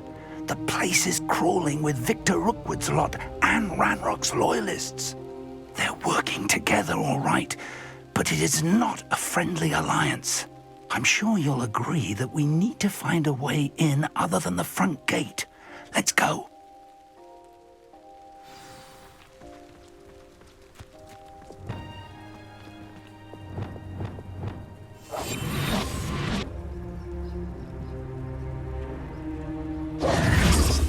If I'd known your plan was to dig up half the country... I wouldn't have to dig if you could simply manage to bring me the child. We wouldn't need the child if you hadn't sent a dragon to retrieve the container I spent months and countless ministry favors tracking. You let them board the carriage. My options were limited once I knew it would be inconveniently beyond my reach at that infernal school. Have you not acquired enough power here? I allowed you to tunnel under my family home. Allowed me? You are here only because you are descended from a keeper and may at some point inadvertently become valuable. We had an agreement. I will share with you the power that I discovered if you locate the stores of magic that are yet to be found. So, unless you want another demonstration of my power, a power that you one day hope to wield, bring me the child.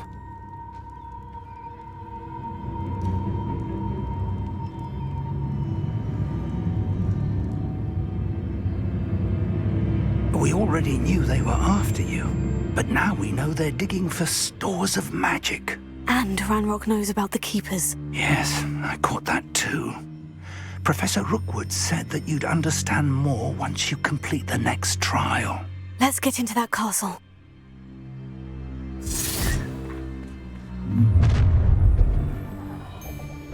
Any special words you want me to pass on to your mum? You're really not very good at it. Death through the land.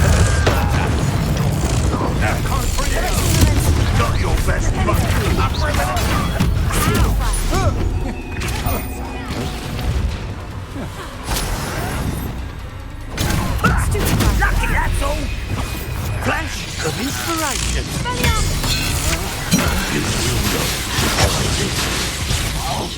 You don't believe you could defeat me, do you? Let me use it. No! Release me! Stupefy! You find it! I won't rest. An intruder! What are your thoughts on electricity? Made a grave. I'm not done with. Ranrock will need us coming!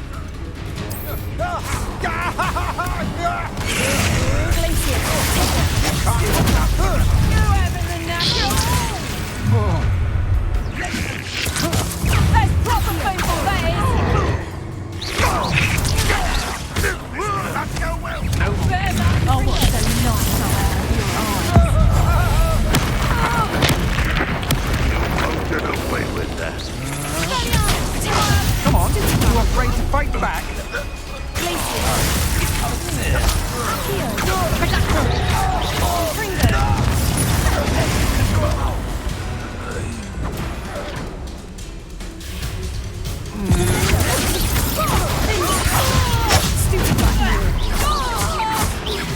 I should have been your death.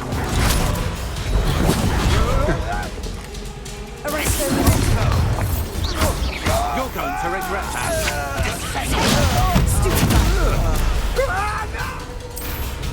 Ranrock will unite us!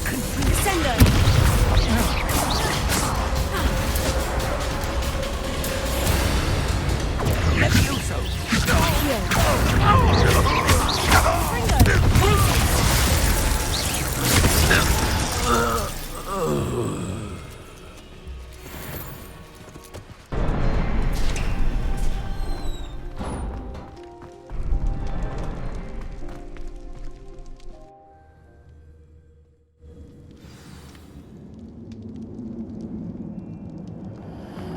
Goblin tracks.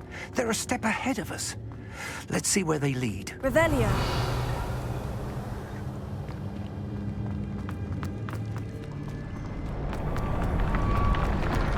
This must be it. The store of magic and the source of Ranrock's power. It looks empty. If they've taken all of it, why are they still here? Ranrock said there's more to be found, and if he's right about that, it may or may not be located here. Wherever it is, we need to find it before they do. Where is that portrait?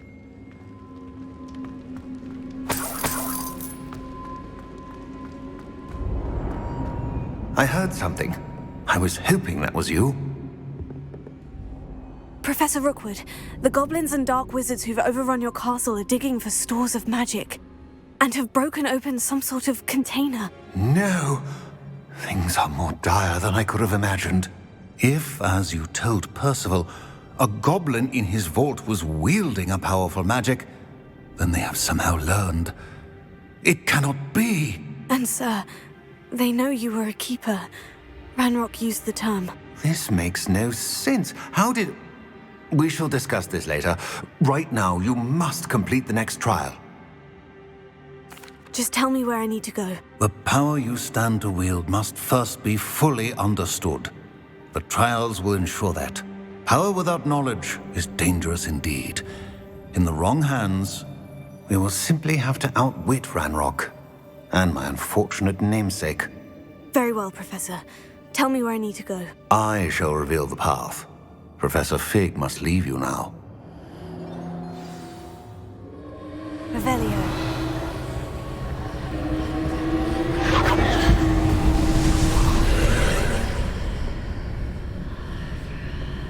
I would join you if I could. I shall await your arrival in the map chamber.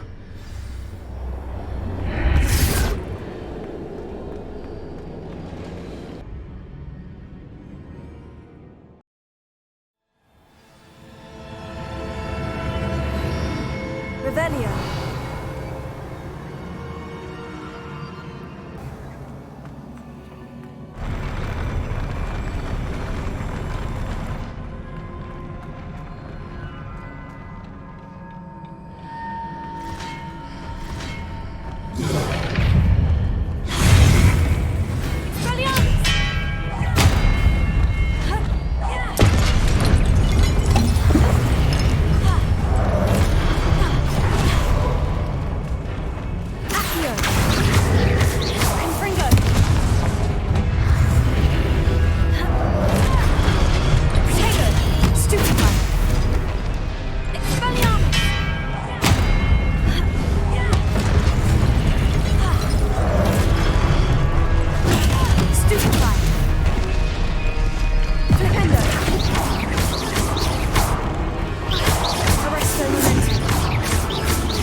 Stupefy!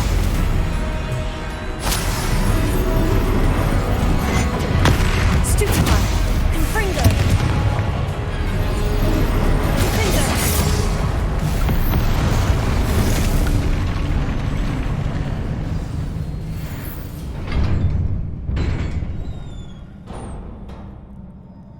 What a relief.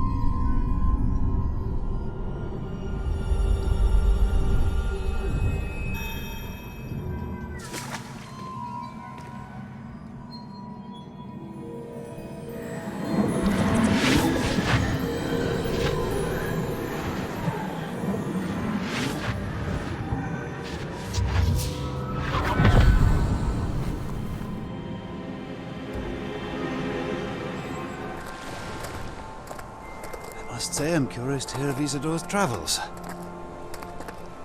Do come in.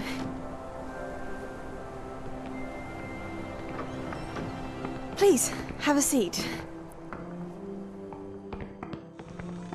Isadora, we are all most intrigued to hear. We're ready. I've something to show you. Father, these are my colleagues from Hogwarts. Father hasn't spoken since my brother died. On my travels, I confirmed that which I've always believed. That we have the power to take away pain.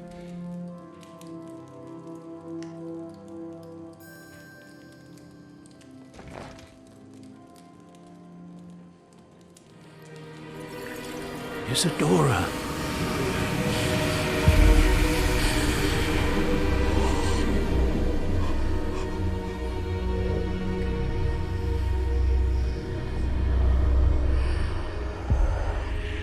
What have you done? I took his pain.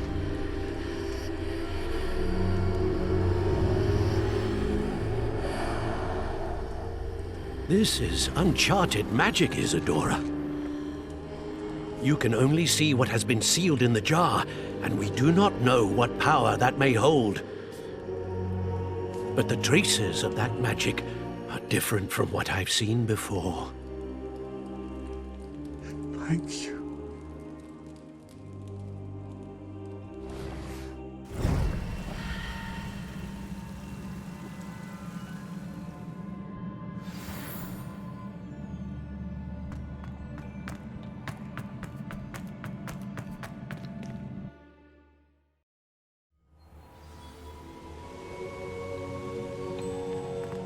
You're back.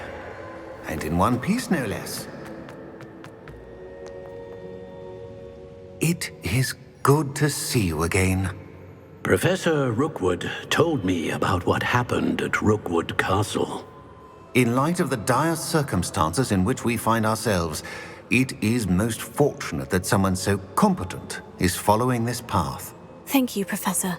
I shall keep this second artifact safe, as you've advised. Good. Are you ready to move on? What was the glowing stand that Isadora pulled from her father's chest? It was pain.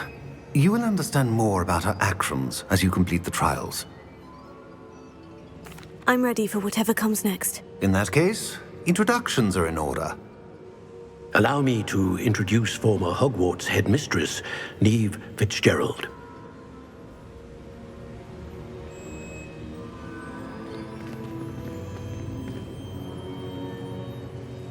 How do you do? I must say that I was not entirely surprised to learn that a student had been completing the trials.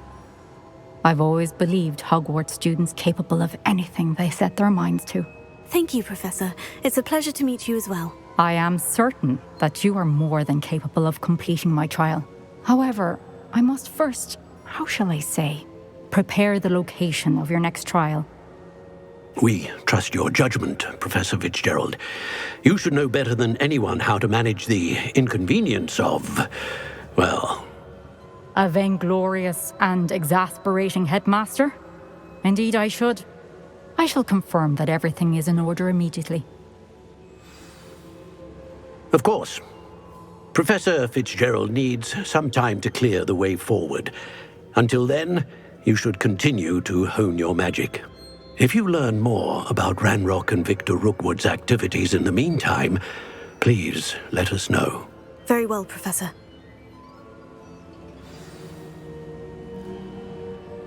I know. Continue to hone my magic. You do learn quickly. Hopefully you will soon hear from Lodgok as well, and we shall learn how he fared with the helmet you retrieved. Well done today, as always. We shall speak again soon.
You'll never believe what I've learned. What did you discover in the spellbook we found in the scriptorium? Salazar Slytherin's spellbook was a little difficult to interpret, but fascinating. Evidently, he encouraged teaching dark magic at Hogwarts. Neither the Imperious Curse nor the Killing Curse was unforgivable during his time. He believed students should be prepared to use dark magic when necessary, not to fear it. That's why we had to use Crucio to gain access to the scriptorium. He didn't want his knowledge shared with anyone who was afraid of the power of dark magic. I know we had to do it to open the scriptorium, but it's not something I'd want to repeat. And I'm glad we did it, because in the spellbook I also found something else. References to a lost relic, which, from what I can tell, grants the holder the power to reverse dark magic curses. And you think this relic might be able to save Anne? Precisely. I plan to search for this relic, but I don't think we should tell anyone. Especially Ominis. He wouldn't understand. We need to tell him. He's the reason we found the book, and he deserves to know what you've learned. You've seen how he frets about the dark arts. I promise I'll tell him when I found the relic. When I know more, I shall send an owl. And don't feel sorry for Ominis. Keeping this to ourselves for now is for his own good. I'll decide what's for my own good. Ominis, we were just about to get some air. Care to join? You're a liar, Sebastian. I heard everything. You swore you'd never engage in anything to do with dark magic again. No, I didn't. I said I understood you wanting that. I'd never swear to give up on finding a cure for Anne. You don't know when to stop, do you? I know when not to stop. Leave this alone, Ominis. I'll be on my way.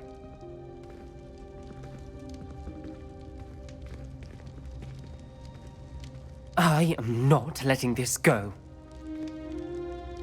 Ominis, Sebastian meant well. I appreciate you telling Sebastian not to keep this from me, but going after that relic is not a good idea. Sebastian doesn't even realize it, but he's as irresponsible and reckless now as his parents were years ago. It's why they died. I knew his parents died, but I never heard what happened. Mr. and Mrs. Sallow were professors. Spent nearly every waking moment in the cellar library, noses buried in books. Anne and Sebastian were upstairs when it happened. They heard a sudden crash and ran downstairs, but it was too late. Their parents had crumpled to the floor. A defect with the lamp in the cellar caused the room to fill with an undetectable toxin. Sebastian and Anne were helpless. They had no magic yet. What a horrible story. It is. That's why I can't understand Sebastian's recklessness. I've practically lost Anne. I cannot lose Sebastian too. Please avoid anything to do with that spellbook. Some references Sebastian mentioned in the book do worry me. I'm glad you understand. I hope Sebastian pursues this no further. But if you think he might, please let me know. It would mean a lot.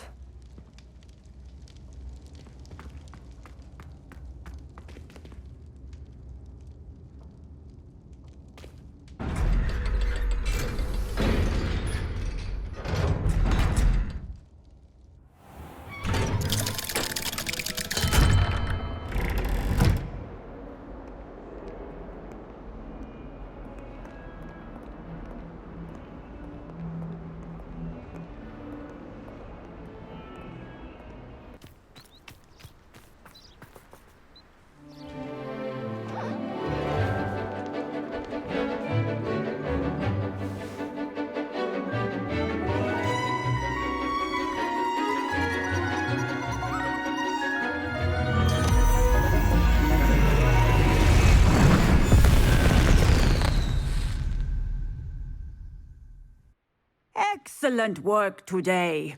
Class dismissed. I take it you're ready to learn your new spell. I completed your assignment, Professor. I'm ready to learn Bombarda now. Good. Now, this spell comes with a caveat. It should only be used when necessary. The exploding charm, as you might suspect, can hurt people.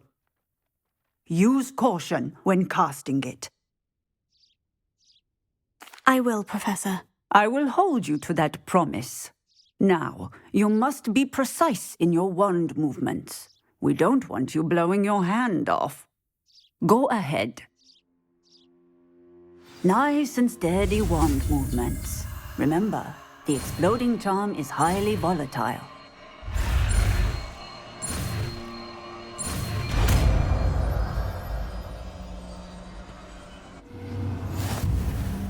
Well done. Now, let us put it into practice, shall we? Go ahead and try it on the pumpkins.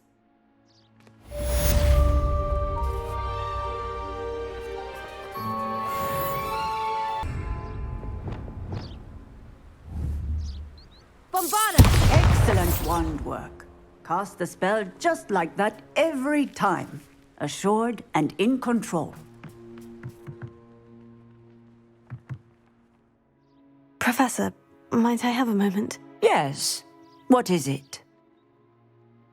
I was wondering, what inspired your interest in magical beasts? Are you considering some sort of profession in the field? I haven't decided quite yet, but I do find magical beasts fascinating. You do seem to engage well with the beasts in class. I believe that when choosing a path, particularly of a scholarly nature, one must take into account both one's enthusiasm for a particular subject, as well as how one may best serve the students to whom one is obligated to both inspire and teach. Of course, Professor. When did your path become clear? I recall it quite vividly. It was the summer between my 6th and 7th years. I read in the Prophet about a wizard who'd been selling alchemy eggs and disappeared in the mountains near my home. I knew of the alchemy, of course, from my studies, but they are native to lands east of here, such as India. I wondered if it was possible that an alchemy could be so nearby. Hence, I went to find it.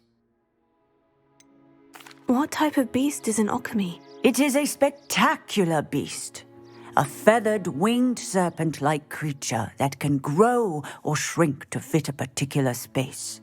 Its eggs are made of pure silver, hence the desire to trade in them. seems quite a challenge, finding an Occamy in the mountains. It was. After a few days, during which my parents grew increasingly annoyed at my absence, I found what little remained of the wizard egg trader. He was near a tree hollow, and there, inside, was a nest with 7 silver Occamy eggs. What did you do with them? Nothing. Beasts are to be valued for what they can provide for wizard kind. Protective clothing, potion ingredients, even wand cores. Only poachers see the value in ending a beast's life for galleons. I left the eggs alone. I hid, and moments later, the beast flew right over my head. Breathtaking. She then seemed to all but disappear as she shrunk to fit into the hollow. That sounds incredible. Indeed. I knew in that moment that I needed to understand all that I could about beasts and ensure that wizard kind learned to benefit properly from them. Now, I trust that I have answered your question. You would do well to continue your study of beasts, regardless of your chosen path. Beasts and all that they provide will vastly improve your life, and perhaps one day even save it. I shall remember that, Professor. Thank you.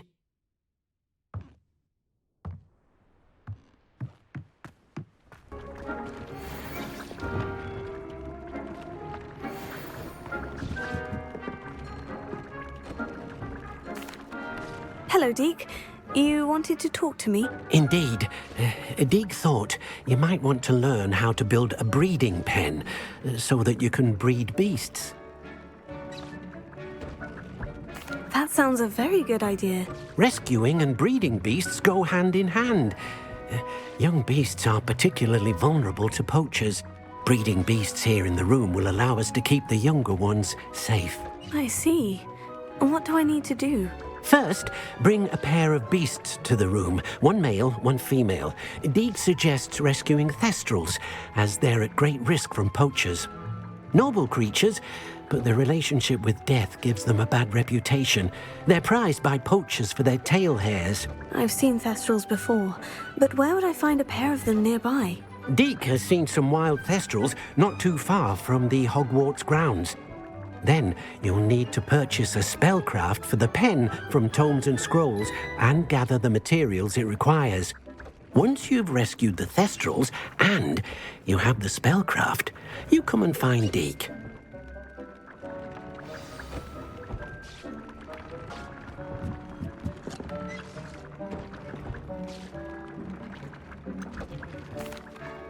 I've rescued the thestrals and bought the spellcraft for the pen. Excellent!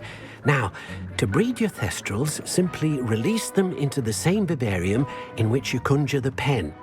Then use the pen to start the process. Come and see Deek when you're finished. I shall. I wonder where I should conjure their pen.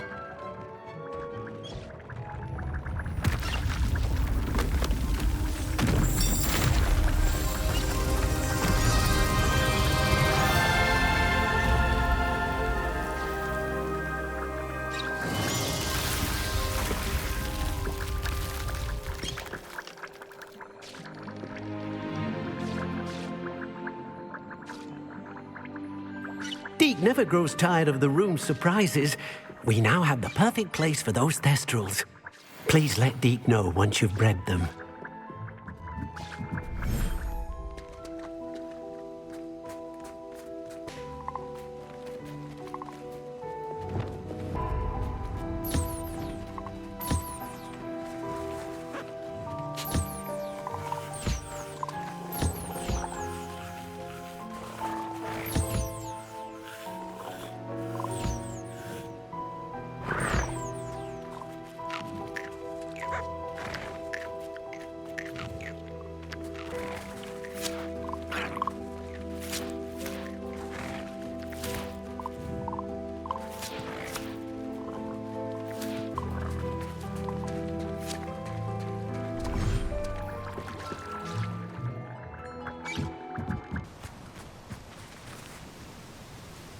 Is Highwing all right? Natty told me what the two of you did.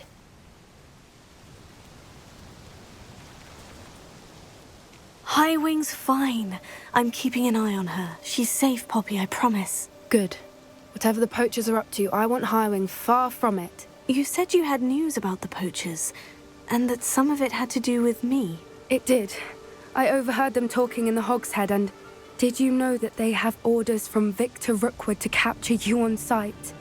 Does this have anything to do with Rookwood and Harlow coming for you in the Three Broomsticks after the troll attack? It does, somewhat. But at the moment, I'm more concerned about what else you heard the poachers are up to. Fair enough. But I hope you'll let me know if I can be of help, especially after what you did for Highwing. Does the name Horntail Hall mean anything to you? I'm afraid not. Why? What is it? The poachers' best kept secret, apparently. The name came up twice, but they never went into detail. I also overheard one of them bragging about all the gold they're making, at the expense of innocent creatures, undoubtedly. The poachers spoke of this area, and I thought if we searched around a bit, it might give us clues as to what they're doing. If you ever meet my gran, this trip never happened. Not to worry, Poppy. If I ever meet your gran, I shall not speak a word of this. I normally tell her everything. She might be my best friend after Highwing, but she knows how I feel about the poachers. I think she worries I'll do something ill-advised. Whatever gave her that idea? This way.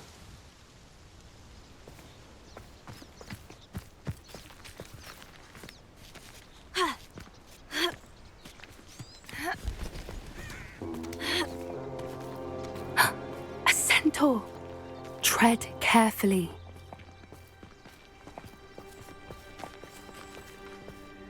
An entire castle to roam, yet you choose to wander here. Please, we don't want any trouble. We're simply passing through. Do you take us for fools? That we do not notice more and more of your kind around here, in league with the poachers? We aren't involved with them. If anything, we want to see them stopped. I hope for your sake that is true. Our kind is swiftly losing patience with the poachers and those they work with.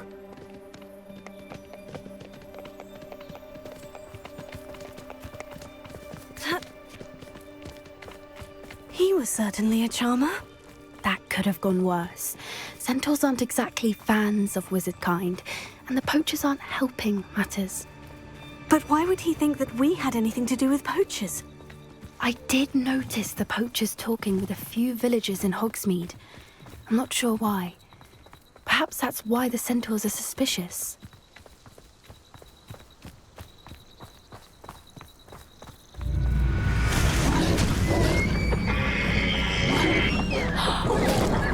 That's the third time I've seen a Dugbog behave that violently. It seems that a lot of beasts have been more aggressive than usual lately. I've noticed that too. It's almost like there's something in the water. This is odd. What is it? Not entirely sure, but look around. If the poachers were here, perhaps we can find out why. Revelio.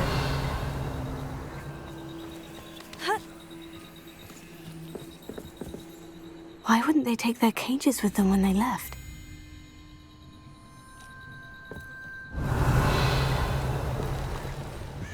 Pelts. Poor beasts. Still smoking. They can't have been gone long.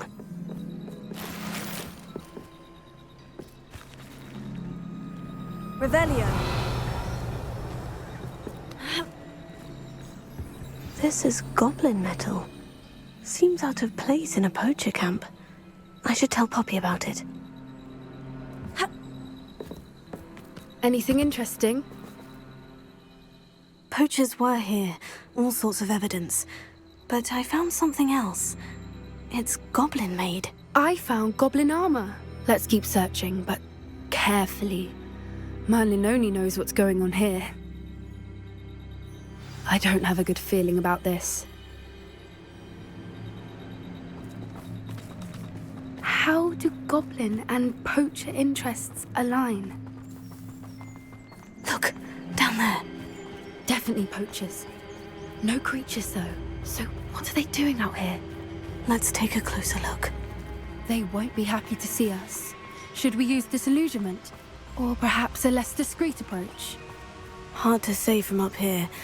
Let's get a better lay of the land.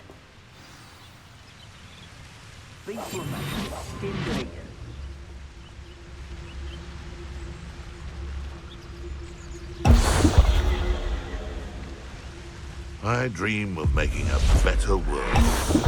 Perhaps I shall scout around Fellcroft for something to poach.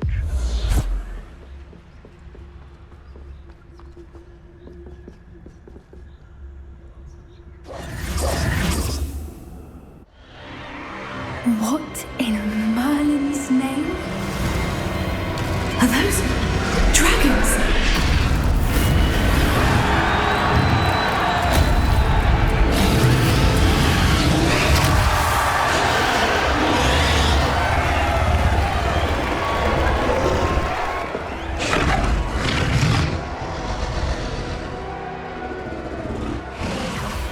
It's a dragon fighting ring.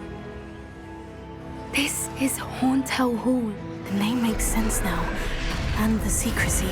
No wonder the poachers were in Hogsmeade so much. Likely taking bets and spreading the word, given how crowded it is here. How could they possibly enjoy this? The Centaurs have every right to be disgusted with wizardkind. There must be more dragons here. The poachers are far too greedy to run a fighting ring with only 2 dragons. We should take advantage of most eyes being on the fight and look around. But be discreet. You especially can't afford to be spotted. A more hushed approach is likely wise. Don't know what Victor was thinking, stroking about. So tell us.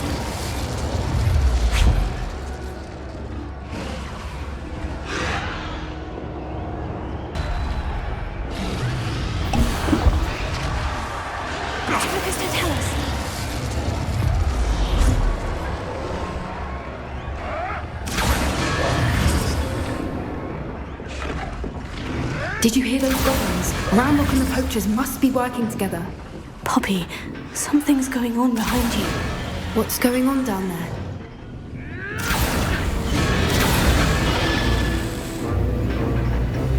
They must have only just captured her. She's putting up quite the fight. Not a fair one, though. Not with her chained up like that. Let's even her, shall we?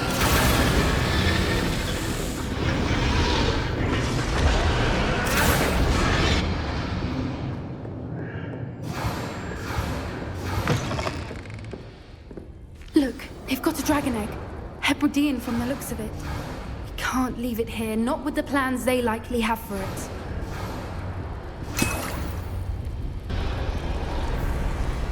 Alohomora.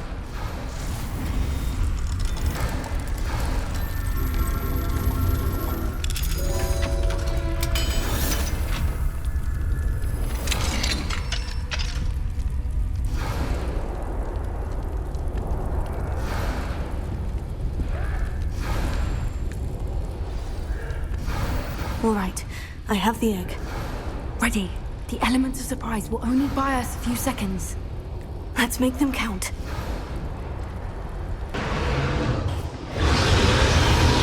Careful! Ranrock will want his dragon intact! Back for more. Incendio!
You're the one we're looking for, and you brought a friend.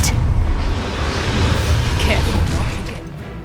You've made made a mistake. Stop right there.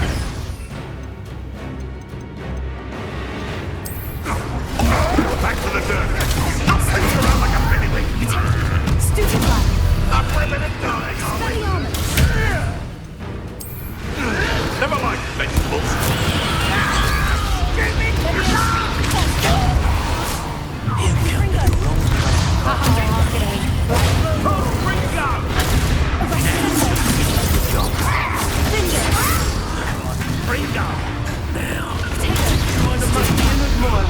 Challenge, shall we?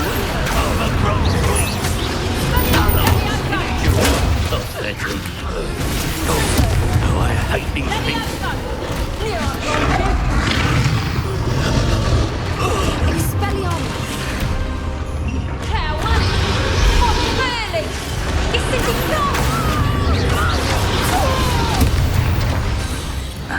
We don't have time. We need to free her now before more show up. Accio!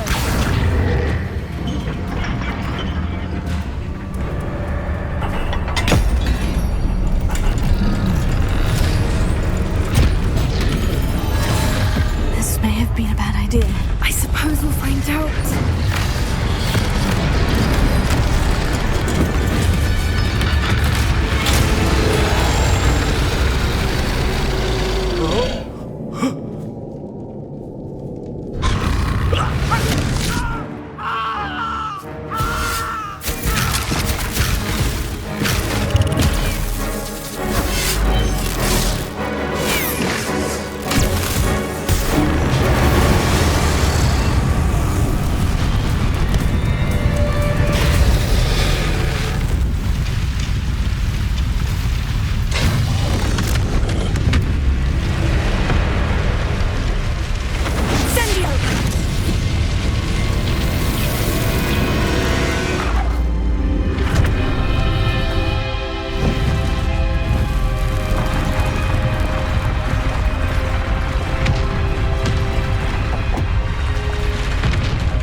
This way.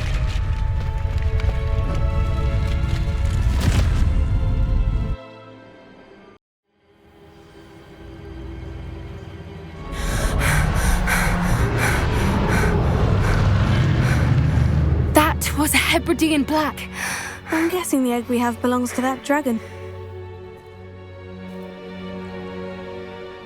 I don't think she knew they had her egg. She wouldn't have left without it. What now? She didn't exactly leave us a calling card. I don't know. Nothing about this day was expected. Not the goblins, and definitely not the fighting ring. The last thing I planned on was a dragon egg. And the poachers saw us, which cannot be good. Should we expect trouble from the poachers, given the trouble we just caused? It would be foolish not to expect it. They're not a forgiving lot. I'm sorry to say that you likely have a larger target on your back now because of what we just did. Since the dragon we freed flew off, does that mean we get to keep the egg? I'd much rather we have it than the poachers, at least for now. But I don't think we should keep it indefinitely. It'll be hard hiding something like this from Professor Weasley for long. We aren't helping ourselves standing here. Let's get to safety. We can sort this out later. You're right. If there's anything the poachers are good at, it's tracking their prey. And right now, we're it. Be careful, won't you? I shall see you back at the castle.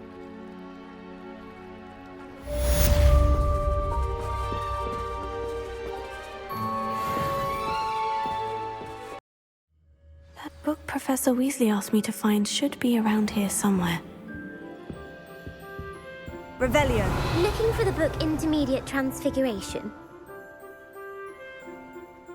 Professor Weasley asked me to, get something from that book. May I have it? Did she now? I'll give you this book if you humour me by answering a few questions from my quiz. Quiz? Some people call bits of knowledge trivia. I would argue that no knowledge is trivial. Hence, I have created a small quiz, just for fun, focusing mainly on the lore of the wizarding world. None of the other students will try it, no matter how many times I ask. They all say they have enough with schoolwork. They don't value knowledge the way I do. Surely you're interested. I'll even start you off with a few of my easiest questions. A quiz sounds like fun. Splendid! Just a few questions and then I'll hand over this book. Let us begin. Before the invention of the golden snitch, which magical creature was used in a game of Quidditch?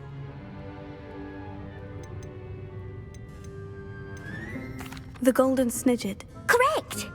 The Snidget was first introduced to Quidditch in 1269 by a wizard named Barbarous Bragg. Sadly, they're thought to be extinct. Next question. Which potion is commonly referred to as liquid luck? Felix Felicis. Well done! Since it makes the drinker temporarily lucky, Felix Felicis is a banned substance in all organised competitions. The tale of the three brothers involves which magical artifacts? The Deathly Hallows. Correct! According to Beedle the Bard, the Deathly Hallows consists of the Elder Wand, the Resurrection Stone, and the Cloak of Invisibility. Which ball in Quidditch is the largest? The Quaffle. That's right! When a chaser throws the quaffle through one of 3 hoops in a Quidditch match, their team is awarded 10 points. True or false? Polyjuice Potion allows the drinker to change species. False. Correct. While Polyjuice Potion can be used to change things such as age or race, it cannot be used to change species. Well, I suppose this has gone on long enough. I'll put the book back on the pedestal now. If you're inclined to test your knowledge again, I have plenty more questions I could ask you. And I won't be giving you any more easy questions either.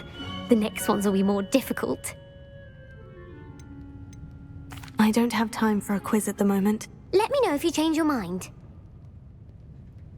I put the book back on the pedestal for you. Revelio ought to make quick work of this. Revelio.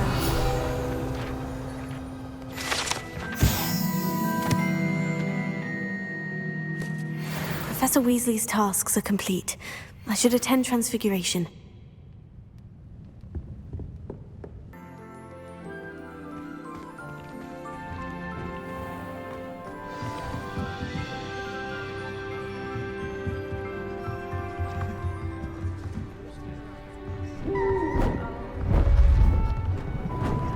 Beautiful. Goodness. Settle down, settle down. Transfiguration, as you may be weary of hearing me say, is an exact science that can take a lifetime to master. But we needn't be daunted. Almost anything can be transformed if you can just perceive the potential within it. As I see in all of you, tremendous witches and wizards, every one of you. Or it could just be my eyesight. Now, you all know what to do.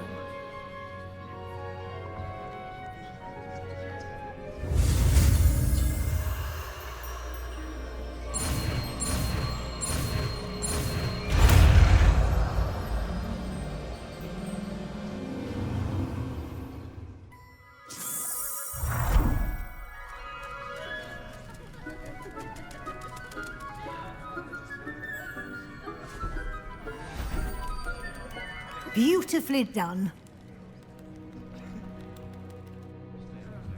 Class is dismissed. And remember, now is not the time to ease off your studying. OWLs will be here before you know it. There you are. The cross one's duly... Hello, Gareth. So, has your aunt been taking it a bit easier on you lately? Unfortunately, no. In fact, a few days ago, she gave me a detention. I was only testing a new recipe in a mostly empty classroom, and the fire was put out quick enough. You don't create anything worthwhile without setting a few things on fire. Agreed. Innovators like us are unappreciated in our time.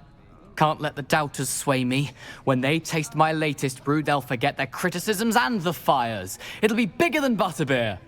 Oh, that gives me an idea. Better write it down. Best of luck to you.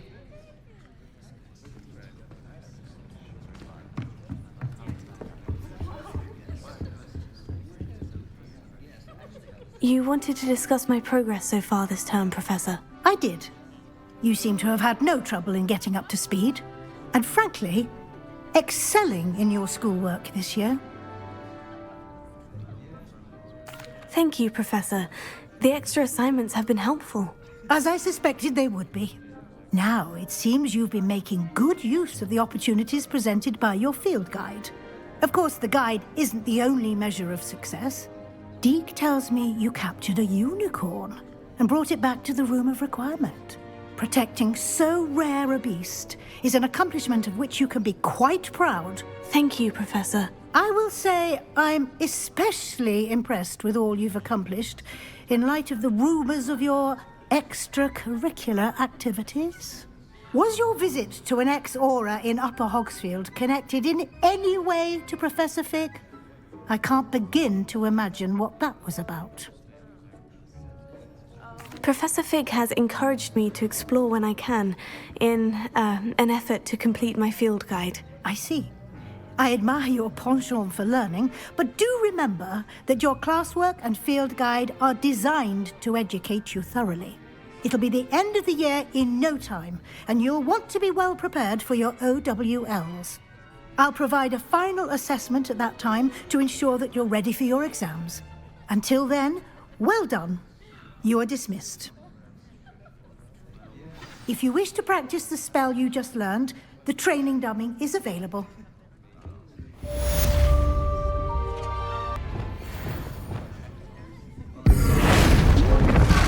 Glad to see you were paying close attention to my demonstration of the transformation spell. Since our visit to Feldcroft, something dawned on me about the triptych. Meet me at the Overlook, just north of the Forbidden Forest, and I'll explain. My plan with the helmet failed, but I have another idea. I think we may be able to find what we need at a goblin mine south of Hogwarts. Meet me there, and bring someone who speaks gobbledygook. I remember Armid mentioning something about gobbledygook. Someone was practicing with a broken wand in the common room. Could save my uncle's life. Uncle Roland sends his best. He often asks after you and his owls. Hello, Adelaide. How are you and your uncle doing? Very well, thanks to you. The more I learn about Ranrock's foul lot, the more astounded I am that my uncle survived. I looked back over his old owls and noticed that they included pertinent details about his rare metal deposits. I believe that Ranrock's fiends were after those deposits and that they needed my uncle's knowledge. He was willingly going to rot away in that cell to keep me safe. Any other pertinent details about those owls? Plenty. Uncle Roland couldn't be certain, but he thought he overheard goblins talking about infusing something into goblin silver. He wasn't sure what they meant, but something about the way they spoke of it made his skin crawl. Ugh, it's clear you saved my uncle from a very bad lot. It was nothing at all, Adelaide. I'm just glad your uncle's safe. So am I. Seeing him again was such a relief. I told him that he must remain vigilant from now on. I, for one, can't help but look over my shoulder now whenever I leave the castle grounds.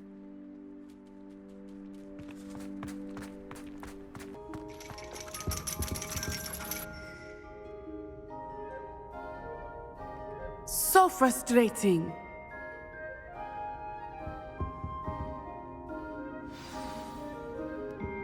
You wanted to speak with me, Mother? I had hoped to speak with you alone, Natsai.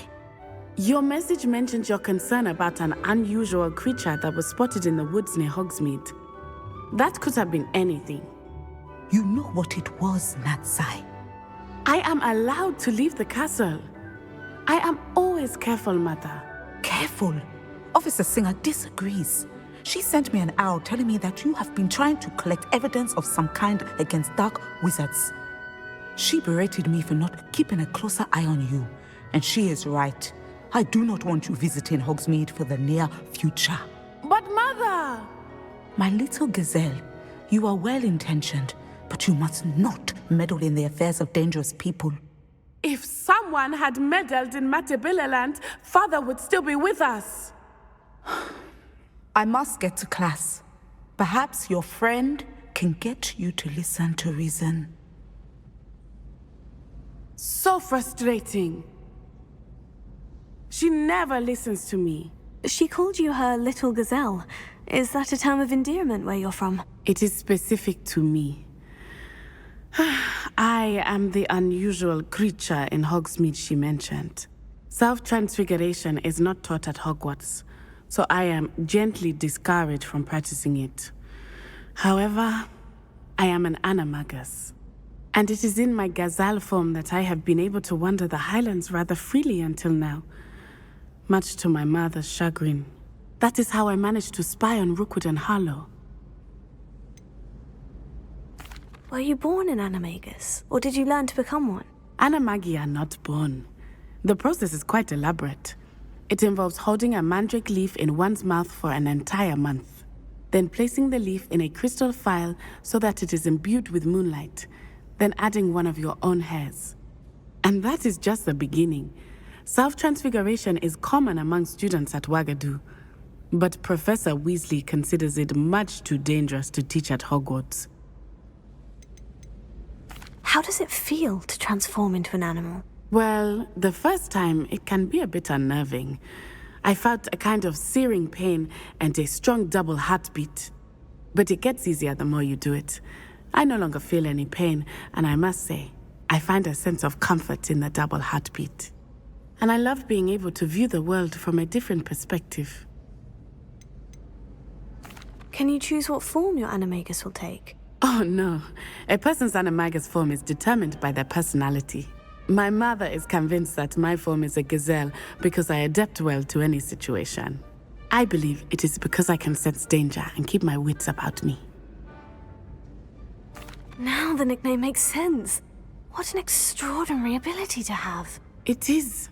I love transforming, but Mother is less enthusiastic about it. She says that no creature, especially one as rare as a gazelle, should be bounding about where poaching has become so prevalent. She claims that she has foreseen tragedy befall me in my gazelle form. But she has used her sight to control me too many times. I no longer believe it.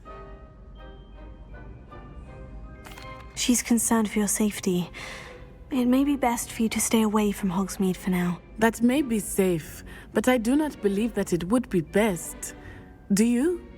You could have fled the moment you discovered that Rookwood, Harlow, and Ranrock were after you, but you did not. I choose to act as you have. I must deal with Rookwood and Harlow, not hide from them. My mother cannot know where I am all the time. Thank you for being here during that rather awkward conversation.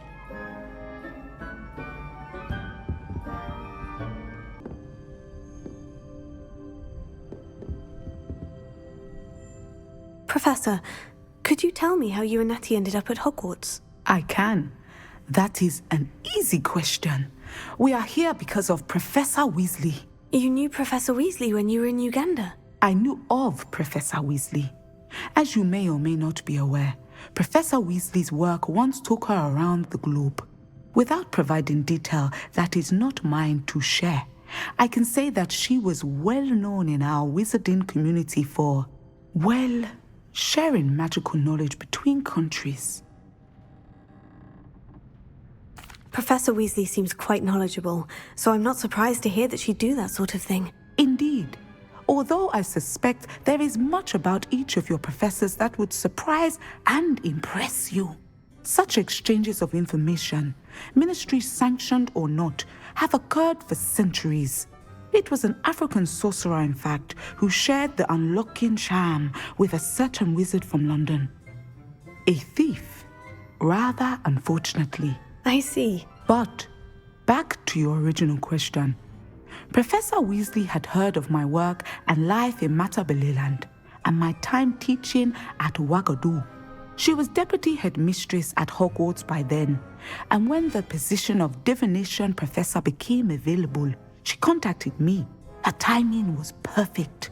I had just foreseen a change in Nat's size and my circumstances and knew that we needed to leave Uganda. Natsai was as ready as I was for a new adventure. So, off we went. Natty has spoken of your move. She was quite kind to me my first day here, in Charms. That sounds like Natsai. I'm glad she has found a friend in you. Now, I must return to my work. As I've told Natsai, do be careful. I had a vision earlier this year of her with a friend, flying on winged beasts. Perhaps unsurprisingly, she will neither confirm nor deny my visions, unless it suits her.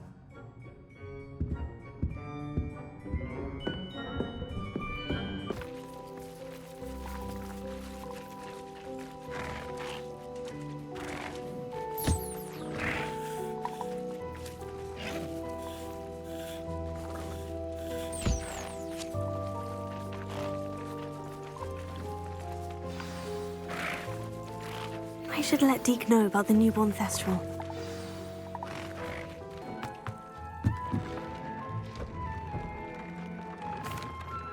Hello, Deek. You'll be pleased to know that a little Thestral was born. How wonderful to have more Thestrals in our world. Such misunderstood beasts. I'm sorry that we both can see Thestrals, Deek. Deek is privileged to see such majestic beasts, but sometimes wishes Deek couldn't. Deek is to blame. What do you mean, to blame?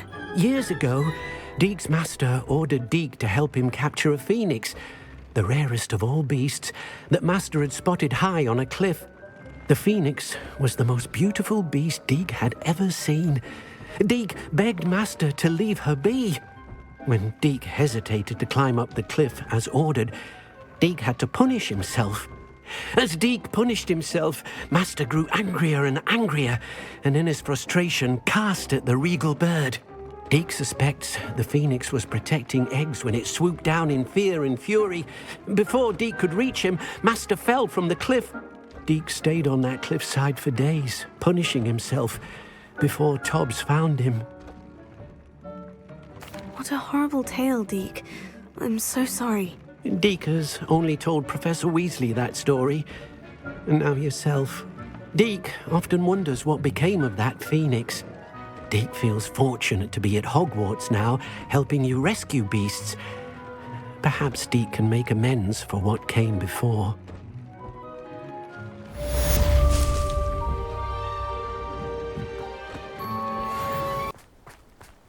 You're here. Good. Sebastian, that relic you mentioned. I believe one of Slytherin's students stumbled upon the relic during an assignment to study sarcophagi in this catacomb. From what I read in a report by the student, they weren't permitted to take it with them, so I must assume it's still here. As I mentioned earlier, this relic grants its holder the power to reverse dark magic curses. If it's in this catacomb, I have to find it. For Anne. I need to see her. I'd be interested to know what else the student discovered. Have a look. Unfortunately, there's no name on it, but I suspect if it was important enough for Slytherin to stash in his spellbook, it's worthy of further study. I'm ready to explore the catacomb. Perhaps we can visit Anne when we've finished. Perfect. By the way, Ominis has been asking about you. You didn't tell him what we were doing, did you? I didn't, I promise. Good. Ominis would be livid if he knew what we were about to do.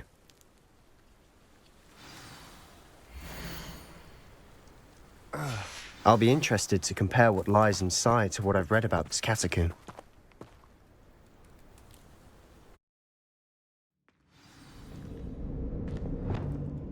I'm sure that foul smell is the scent of success. Try not to lose your nerve just yet. There's something here by the altar.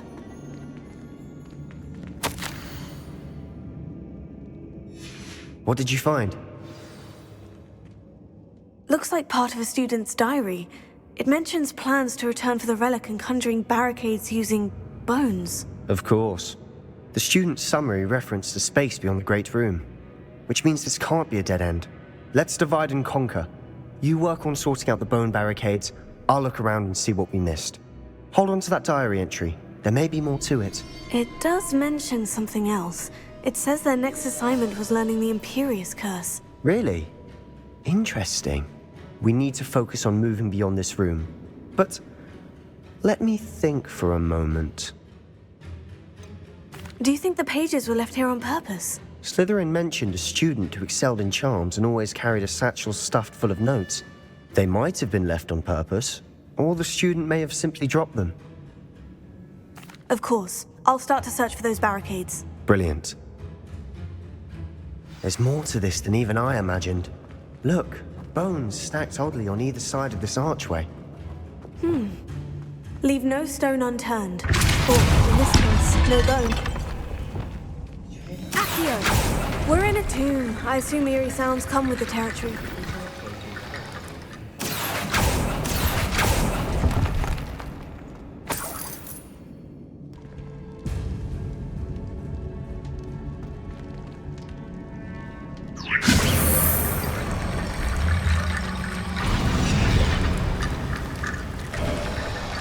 You've done it! I knew we'd get through. I felt it in my bones. Nice. Before we trudge on further, I've just realized something. The student's diary mentions the Imperious Curse. I wouldn't be surprised if we're going to need it here. It's an unforgivable, but useful when you're outnumbered. Places the victim completely under the caster's control. So, if you'd like to learn Imperio, I can teach you. Shouldn't I know more about what the curse entails? Remember the blasting curse? Same idea, except when it comes to unforgivable curses, your intention has to be clear. You have to mean it. Where did you learn the Imperious Curse? I taught myself. Don't tell Ominis that I've told you. It's not exactly something I can brag about, but it may come in handy. I think you ought to know it. I don't think learning the Imperious Curse is a good idea. Really? But we've no idea what may lie ahead. But I shan't press you. I'll have your back no matter what we face in there. Here we go. Something troubling ahead. Be on your guard. Ringo!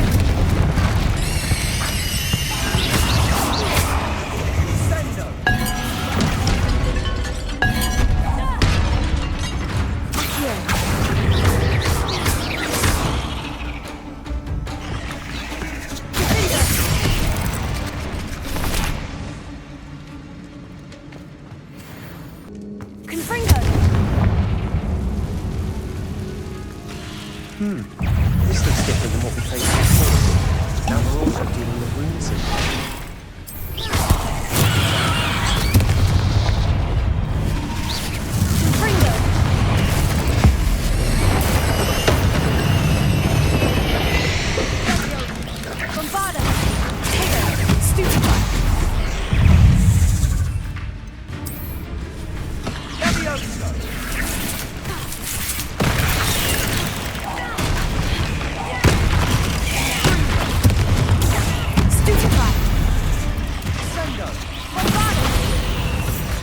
Never knew spiders could make such a mess.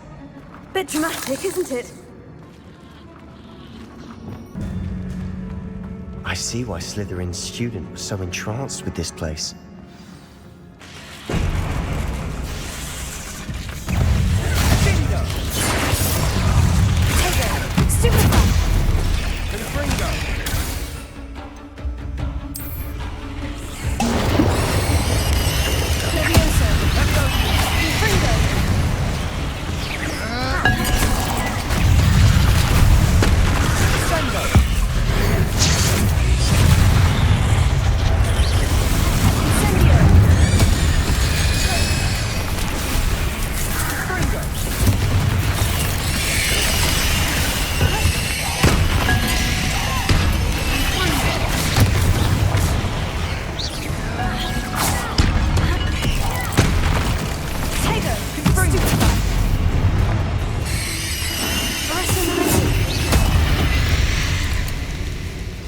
There, I thought that'd never end.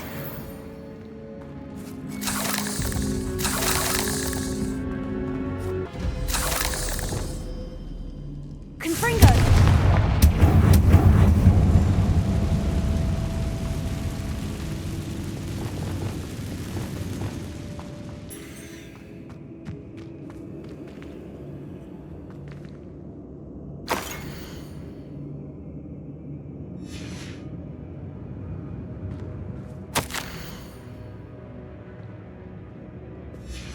Sebastian, the relic! Look!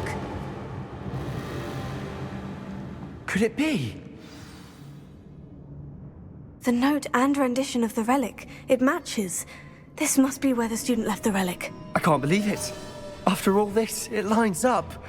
We've really found it. What do you suppose is meant by the dark sacrifice required to realize the relic's potential? I have no idea. But we're here for the relic. The note advises to leave the relic alone. I assure you, we were meant to find this. For Anne's sake. I'm taking it. Let's get to Feldcroft. I must keep this relic secret. Especially from my uncle.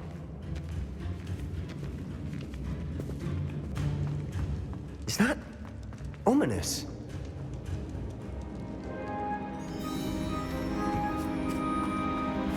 Ominous! The sounds we kept hearing. It was you. You gave me no choice. I had to follow you. Sebastian, please, leave the relic alone. We can find another way to help Anne. I'm sorry, Ominous, but I'm taking it. No, you're not. If you won't put it back, then I will. Hold on, both of you. Sebastian, please, take a step back. Fine. But Ominous knows. I won't step back from a fight. Can't believe this. How much did you hear? Everything. I was glad to hear you tell Sebastian to leave the relic. We need to stand together. Convince Sebastian this is wrong. And if nothing will change his mind? Something has to. I need your help. You're right. This seems far riskier than Sebastian realizes. Good. We're agreed. We don't allow him to leave here with the relic. I do think we should talk to him, but I fear we won't stop him from taking the relic. What are you suggesting? I'm suggesting we negotiate. We allow Sebastian to leave with the relic under one condition. After this, no more. I feel that's what we agreed to in the scriptorium. I'm being taken for a fool. You're not, Ominous. This may be the only way to keep your friendship intact. Let's trust him to know what's best. Fine. If I trust him on this, I'm trusting you too. The dark arts seem harmless until it's too late. Go then. Leave with the relic. I'll not say a word more. I hope I don't regret this. Sebastian, we're ready. What is it? I haven't changed my mind. Ominous has. Let's go. What? Ominous? I'll explain on the way, come on.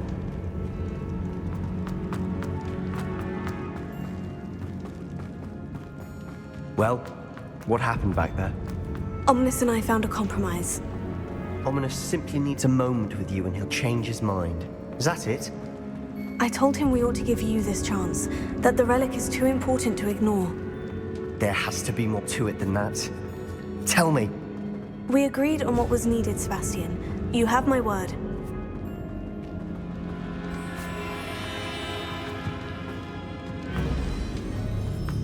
I never wanted to keep all this from Ominous. He just doesn't understand. And I didn't want to worry him all over again.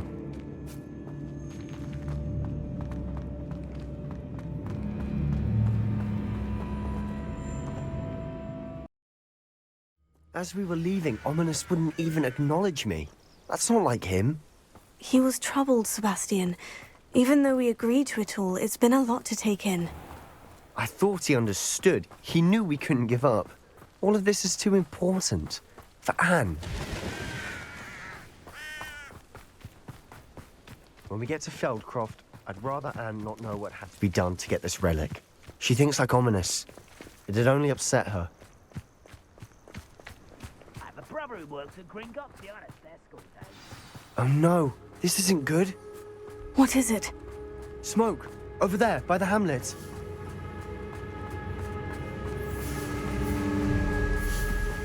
Feldcroft's in trouble. They're under attack. Let's hurry.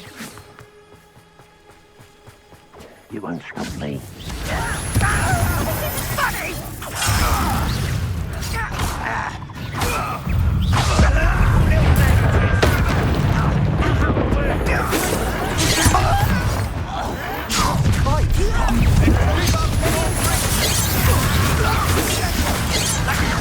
Spell. Who do you think you are?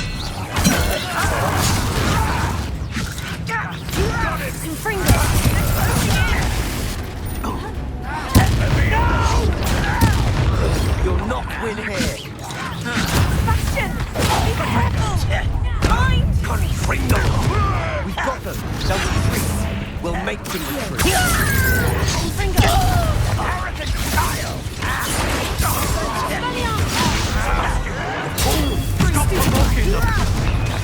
I'm handling it. I'm handling it. Think you're clever, don't you? Let's get this. Scribbin! Keep out the way! There's nowhere to go. The rest of them are fight.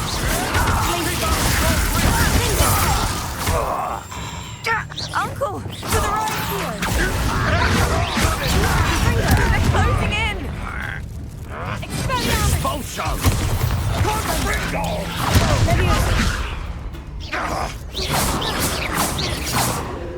You're tired!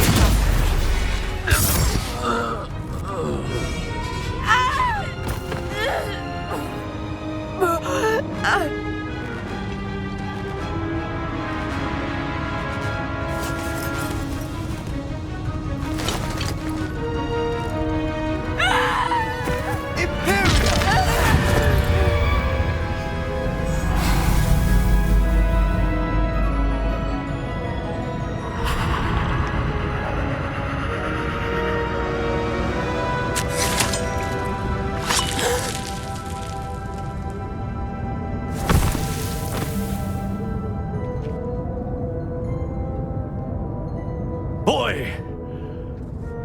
What have you done? Saved my sister. With an unforgivable curse. From that damned book, no doubt. Your father would be ashamed. You've gone too far, Sebastian. Stay away from her. From all of us.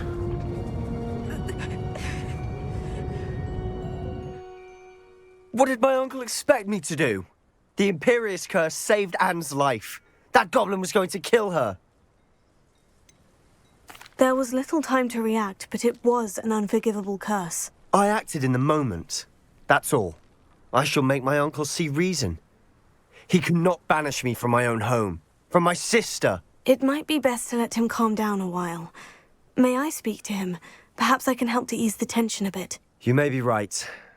Very well. Probably best if I get away from here for a while. I'll head back to Hogwarts.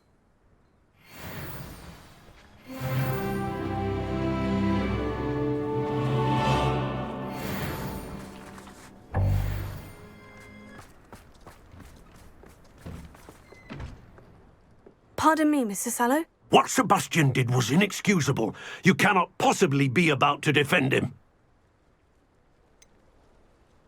Sebastian acted rashly, but he acted out of instinct to save Anne. Out of instinct? With an unforgivable curse? This family does not resort to using dark magic even against our enemies. What Sebastian did cannot be undone. That you are defending Sebastian's behavior at all tells me everything I need to know. You are as guilty as he is. Sebastian is to come nowhere near Feldcroft, nowhere near Anne. Unforgivable curses are so named for a reason. If I hear that either of you continues down this path, if either of you uses dark magic, I will notify the headmaster immediately. Why, Sebastian?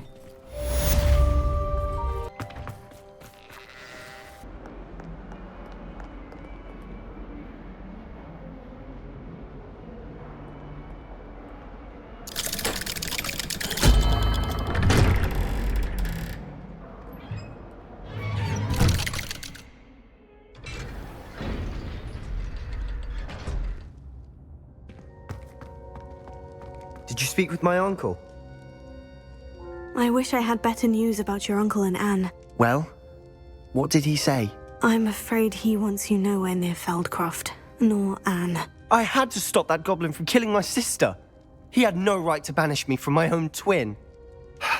If he thinks banishing me means I'm going to give up on Anne, he's sorely mistaken. He also said he cannot excuse the use of dark magic in any form, and that if he hears of either of us using it, he'll go straight to Professor Black. Huh? That relic, dark magic or not, is the key to saving Anne. To reverse that curse. I will not lose Anne for good. I should send the crest to Anne. She'll know that we need to meet. I'm afraid I don't follow. Nothing, just a thought. Now I'm more determined than ever to learn what power that relic has. What did you mean you'd send Anne a crest so that she'd know to meet you? We just lost our parents, and we were packing up to go and live with Solomon. We couldn't take everything. She was carefully organising her prized possessions, a box of artifacts she'd collected to do with our family. Jewellery, cards, old photographs. She got to her favourite, a handmade crest, and without a second thought she handed it to me. "This will keep you safe," she said. "It holds no enchantment, but I've kept it with me since. That's how I can reach Anne. I'll get the crest to her with plans to meet." Be careful, Sebastian. Your uncle could intercept it. We'll be expelled. Even if Ominis is upset with us, he has no love lost for his family. He'd use their connections to the headmaster if we needed his help. I shall wait to hear from you then. Thank you. I very much appreciate you standing by me through all of this. I'll send you an owl when I have news. Folks still talk about... Over here. This is a change of pace from our last outing. Don't remind me. The thought of that tent still makes my blood boil. I've been thinking about those poor dragons in the fighting ring. The collars they were wearing, they appeared to be goblin silver. I think a collar is precisely what we found at that poacher camp. I've never known poachers to use anything like that before. The dragon that attacked my carriage was wearing a collar, and Professor Fig was genuinely baffled by its behavior. That attack always did strike me as a little strange, seemingly coming out of nowhere. Surely you aren't suggesting that the collars somehow control the poor creatures? Exactly. Merlin, I don't think the dragon we set free was wearing a collar, but we should check. And if we can find her, we can return her egg. That's a good idea. We need to see this through. I'll start looking into it right away. There was something else that I wanted to discuss with you. I didn't want to press it before. It seems I may have caused you more trouble with Victor Rookwood. Why is he after you? Rookwood is working with Ranrock, and Ranrock is after something I found at Gringotts. Fig had a portkey that led us there after the dragon attack. It's a bit of a long story, and Fig had asked that I not speak of it yet. Goodness. Well, that certainly helps to shed light on what we saw at the tent. Don't worry, I'll guard your secret as if it were my own. I shan't press for more details. In fact, I should probably be going. I'd like to track that dragon down as soon as I can. I'll let you know when I have news of her location.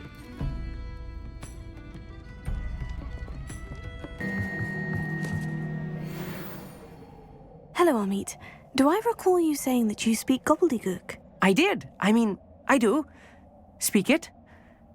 Is this to do with the goblin I saw you with in Hogsmeade? It is. His name is Lodgok.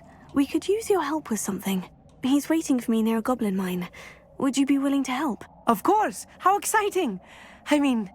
Well, might this be dangerous? I think he simply wants to show me something that involves gobbledygook. If it helps, he's a friend of Sirona's. Good to hear. Good to hear. If Sirona trusts him, then I feel much better. You said you know gobbledygook, but how well? I've been reading it for as long as I've been reading English. My parents have an extensive library. Once I grew bored with the classics, I devoured goblin writings. I'd tell you some titles, but you wouldn't understand them. Have you ever spoken directly to a goblin? Unbelievably, no. I'm so looking forward to it. Actually conversing in gobbledygook with a native speaker. Cannot wait to confirm subtle bits of pronunciation and tone that may have eluded me, being self-taught and all. Lodgok is waiting. Shall we go? Of course. I just want to check the pronunciation of a couple of key terms first. So I will meet you there.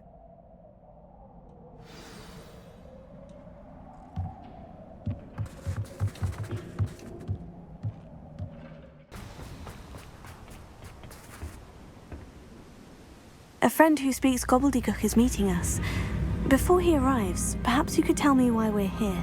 Of course. Unfortunately, presenting Ranrock with the Helmet of Urtkot did not have the effect I'd hoped. Because he knew the details surrounding its plunder, he presumed I'd had help from a witch or wizard in retrieving it. How else did he expect Goblinkind to get the helmet back? Seems he has no interest in making amends with you. I'm afraid we do not have the luxury of rational expectation when it comes to Ranrock. Damn Bragbor and his blasted journals. Bragbor? An ancestor of Ranrock's, renowned metal worker. If we are to work together, I suppose I must tell you more. Not long ago, Ranrock sent me to collect a recently unearthed set of Bragbor's journals. They described repositories that Bragbor had been commissioned to build for a group of witches and wizards. What do you mean, repositories? Large, magically fortified receptacles crafted from goblin metal. Ranrock recruited others to help me locate the repositories. We were to search anywhere that was connected to 5 names mentioned in the journals: Rackham, Fitzgerald, Bakar, Morganach, and Rookwood. Rookwood Castle. That is where we began our search. Why does Ranrock care so much about these repositories? He cares about what they contain. For centuries, wizards have refused to share their magical knowledge with goblins. Your kind will not even let us carry wands. Thus, many goblins, myself included, have spent our lives mistrusting wizard kind. Ranrock was convinced that the repositories contained a magical power that wizards wanted to keep for themselves. He is determined to take it for goblin kind. But Here comes my friend Amit. Probably best to continue our conversation later. Greetings, Lodgok. It is an honor, sir. You speak gobbledygook. Oh, Bacalio. Enough. Please do not tell me that was meant to be gobbledygook. Yes. Perhaps my pronunciation was a bit off. I imagine certain dialects differ? Pronunciation is not the issue. I barely recognize that as language. I trust you can read gobbledygook better than you can speak it? I can, Sir Lodgok. Just Lodgok. Thankfully, we only need someone who can decipher written plans, since I cannot join you in the mine. What written plans? And why can't you come with us? We need some idea of what Ranrock knows or is plotting. I suspect a careless loyalist may have left plans behind. And I'm unable to join you because I cannot risk anyone reporting my presence to Ranrock. All you need to do is not be seen, either by the eye above the enchanted door or a loitering loyalist. What else should we know about the enchanted door? The door will not open while the eye can see you. You and your friend must be invisible to it to gain access. From what I know of wizard magic, that shouldn't be too difficult to achieve. Amit and I can do this. I will await your return. I shall see you soon. Books so rarely prepare one for reality. A real goblin mine. It's even grander than I had expected. I cannot believe I met a goblin. Let's just learn what we can and get out. Look at this lift. Impressive workmanship for so simple a device. Impressive workmanship aside, it's the only way forward.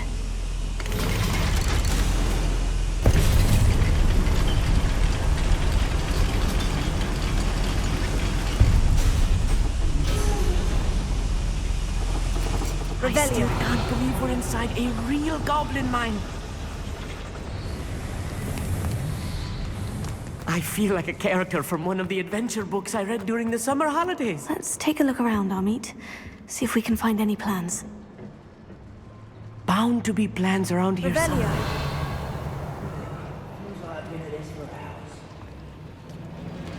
A schematic. They're building something. I can't quite make it out. Curious. There must be more notes around here. What could they be building? Fascinating to see gobbledygook written in a goblin hand. The flourishes are extraordinary. Let me know if you see any more plans or schematics. We can't return to Lodgok empty-headed.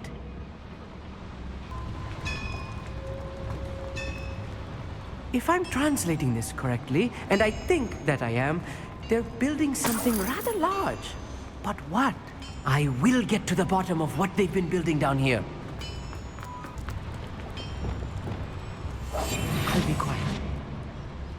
You ought to cut back on pudding. Mistook you for a troll the other day. Hello? What's going on? I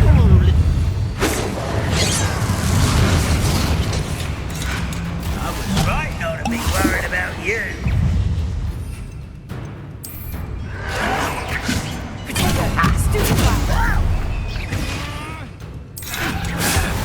Easily diverted. Oh, that was meant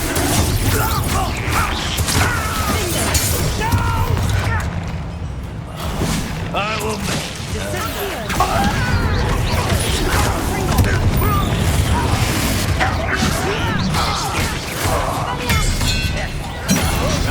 Release them all!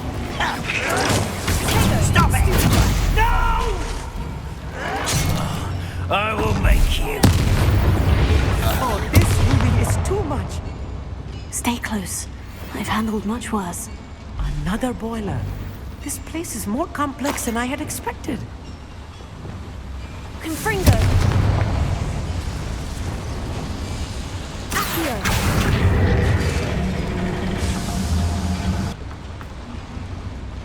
Another schematic. What are they going to build? This mine is too small for whatever it is.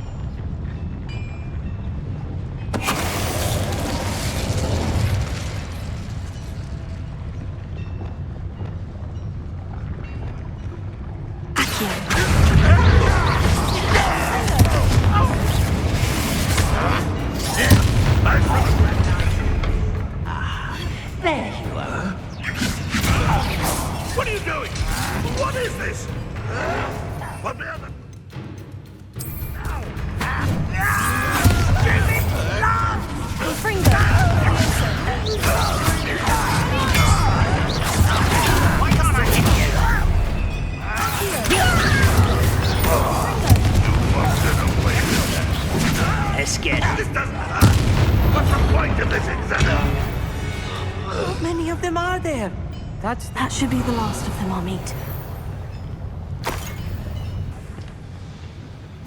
This is not good. They're building enormous drills, bigger than this mine could contain. Let's get out of here and tell Lodgok what we've found.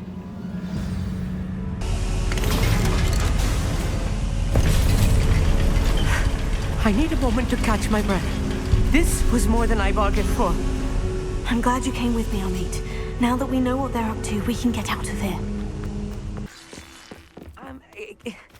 Can we please talk about what just happened? That wasn't so bad, was it? It was. It really was. I'm afraid I've had enough adventure for one day. For a lifetime, perhaps. Thank you, Amit. I couldn't have done it without you. Now, if you don't mind, I'd like to have a word with Lodgok. Understood? I'll leave you to it. Your goblin secrets are safe with me, but I get to write the book about this escapade someday. Without further ado, adieu.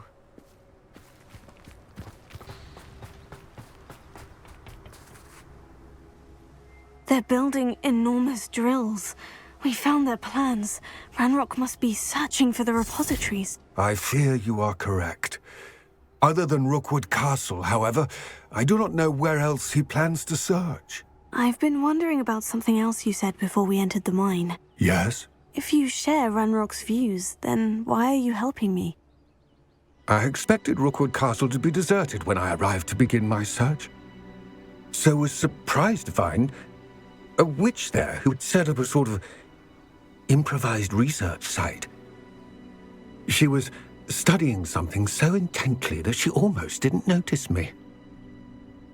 When she looked up, I thought she would react with fear or disdain. But instead she did something that I will never forget. Without a moment's hesitation, she smiled and asked me to sit with her. She told me that she was a researcher and showed me a small, oddly shaped container with a strange symbol on it. She was certain it was made of goblin metal, but was unable to open it. She wanted to work together. Miriam. Yes. But how did you... Professor Fig's wife. He told me of her research, and I know of the container. Ah. The reverence with which she talked of goblins and their intelligence and skill, it caught me entirely off guard. I'd never been treated with such respect by a witch or wizard. So, to my surprise, I let her study the container if she would allow me to search the castle on my own. We parted ways, with her promising to share what she'd learned. More of Ranrock's recruits arrived, and we began to dig, eventually locating the first repository. Ranrock was thrilled with our discovery, but furious when I told him about Miriam. Berated me for trusting a witch, and I heard she'd been killed. You think Ranrock murdered her? I don't want to believe it, but I don't know. After that, something shifted in me. I had seen how the power from the repositories was transforming Ranrock, transforming all of them. I could no longer remain a part of it. Thank you, Lodgok, for telling me this. I tell you all of this so that you understand what is at stake. Ranrock never found all of Bragbor's journals, but the ones he did find suggest that Bragbor at some point built a repository far greater in size than the one beneath Rookwood Castle. What you've discovered here today worries me deeply. If Ranrock learns of the location of that repository, I fear we shall be destined for a great war. I will find out what Ranrock knows. Watch for my owl.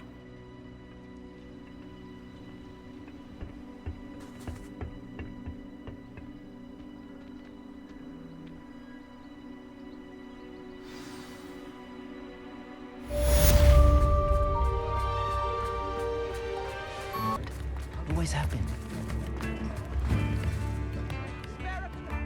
I didn't keep you waiting, did I? Not at all.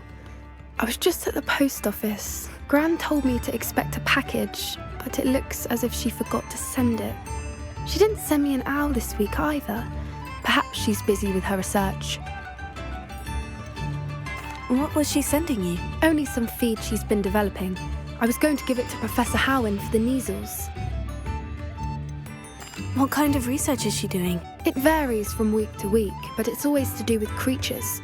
Last week she was studying leg knots in Plimpies. What did you find out about the dragon you were tracking? I realised that she didn't know the poachers had her egg, so when she left Horntail Hall, she would have headed straight to her nest. I went back to the tent and tracked her flight. How do you track a dragon long after she's gone? Tree canopies, burn marks, things like that. Well done. You certainly know what you were doing. I can't be certain, but I have an idea of one place she may have been heading. I thought we might go and see it for ourselves. Of course. Shall we leave now? If that's all right. I want to see how she's faring if she had a collar on. And she's likely frantic about her egg. Here we are. I do think this is where we'll find her. The terrain's typical of where the breed would nest. I suspect it's how the poachers found her to begin with. They likely camped here and logged her patterns. Perhaps nabbed her first and then her egg. Dragons are hard enough to wrangle, let alone maternal ones. You got all of that from simply standing here. You'd be surprised how easy it is to think like a poacher. Shall we see if she's home? We only need to return her egg. You're making this sound simple, but this is a dragon after all. Hebrideans can be aggressive, but they're also clever. She caught on quickly enough when you showed her how to escape the tent. She'll understand why we're here once she sees her egg. Then we can be finished with the poachers once and for all. If you're right about finding her here, how do we go about returning the egg? Her nest will likely be in the heart of her den, which she will be keeping guard over. It might also be more charred than anywhere else, I imagine. Well then, let's find our dragon and return her egg. Wonderful. If she sees us flying about, she might take it as a sign of aggression or food. We should stay on foot.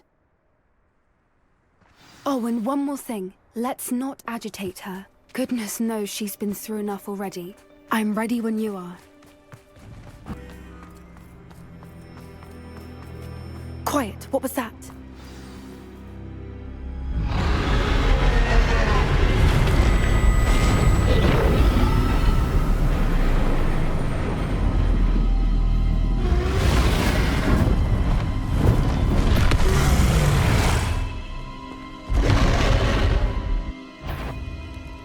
Well, there's no turning back now.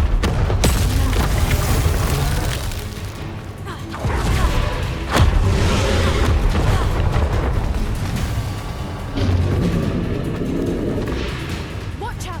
It's her domain. Keep at it. We've just got to make it to the nest. Oh, not She isn't making it easy. It's a little too warm if you ask me. I don't suppose she'd listen to reason.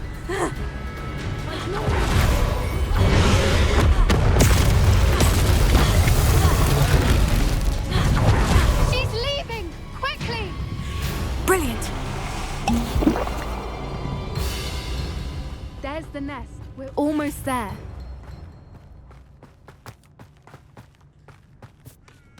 Why is every bridge here broken? Reparo.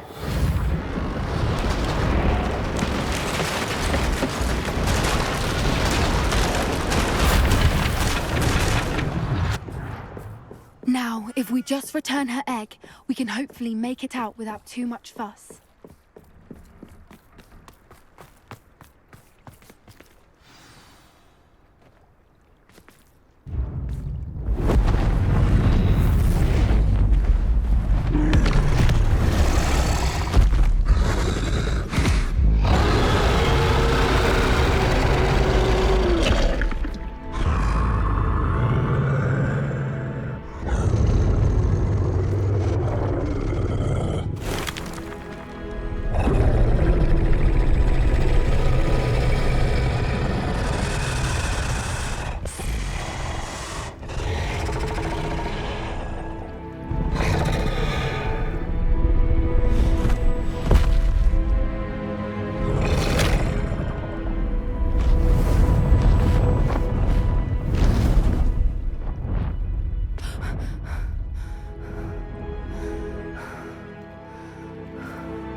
That was brilliant!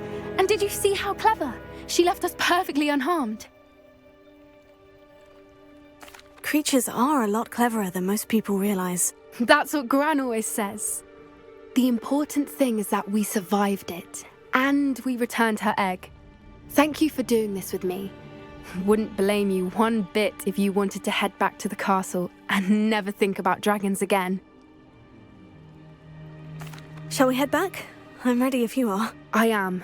After our dragon rescue at Hauntowl Hall, I half expect to be ambushed by poachers any time I'm not in the castle. Understandable. We did sabotage their fighting ring and steal a dragon egg from them. True. So why haven't they come after us? It's not like them to let things lie. Unless... Unless what? Unless they haven't let things lie. Oh no, I can't believe I didn't see it. We need to leave. I need to send an owl. How could I have been so blind?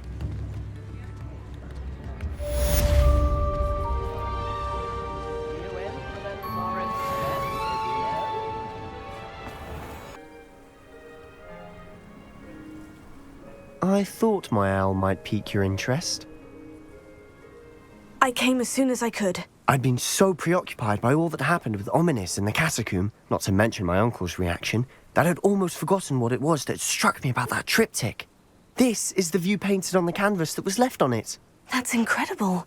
You know this area well. And while I was waiting for you, I scouted around and discovered an abandoned mine nearby, surrounded by Ranrock's loyalists. Do you think there's a connection to the triptych? I've no idea, but perhaps they're searching it, the way they did Rookwood Castle and Isidora's Manor. How do we want to handle this? We need to see what they're doing, but let's not draw their attention. Very well.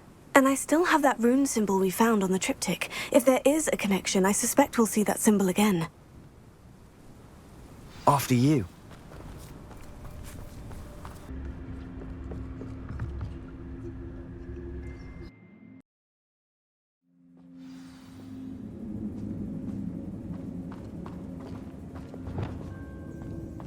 For better or for worse, we're in.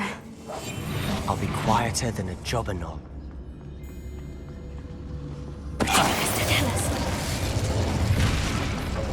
This mine looks like a tomb. It was closed after accidents were reported. Now I see why.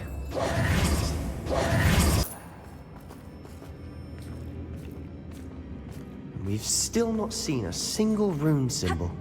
I think we're going to be a bit distracted from runes for a moment. An unwelcome distraction at that. We have another fight on our hands.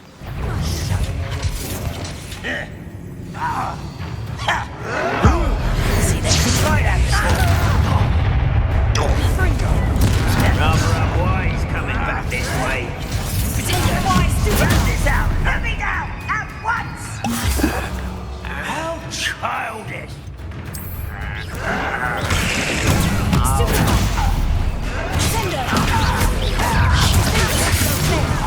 Who do you think you are? I won't rest. Let's get this over with.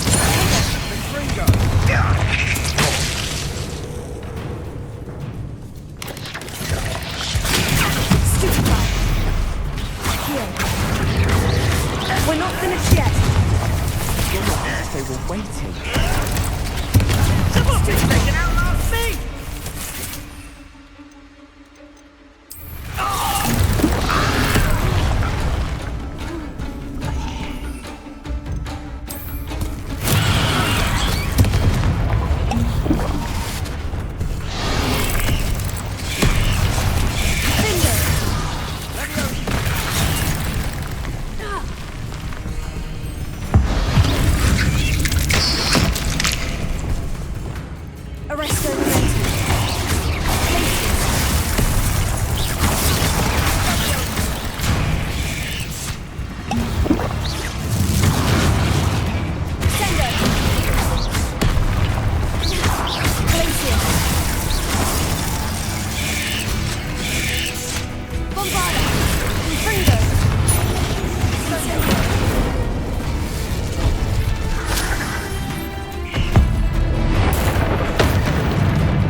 Certainly cleared the room. You're not a bad chap for a Slytherin. Ah, there's that Hufflepuff loyalty you're so well known for.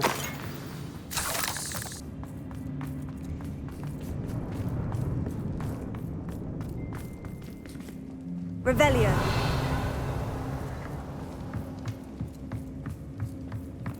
Sebastian, I think I found something. A canvas piece. Brilliant. Our efforts weren't in vain after all. Still, something about this place feels odd. What do you have there? A journal entry by Isadora. Hopefully it will help us unravel more of this mystery. If the triptych led us here to find this bit of canvas, we can probably assume that Isadora Morganach was here. She seems to have been everywhere. But if she was using the Undercroft and the cellar beneath her manor in Feldcroft, why would she create this space? And why hide it behind cryptic rune symbols and ancient magic that no one but you could see? Isadora and Percival Rackham, another of the Keepers, could see traces of ancient magic too. Rackham? I haven't heard his name before. His are some of the memories I've seen. I don't think he and Isadora saw eye to eye on how this magic should be used. This is all rather baffling. Let's take the canvas back to the triptych. Perhaps the answers are there. This place is odd, to be sure, but I'm fascinated by it.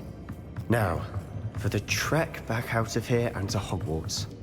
Unless we can find another passageway to the Undercroft. Let's have a look around.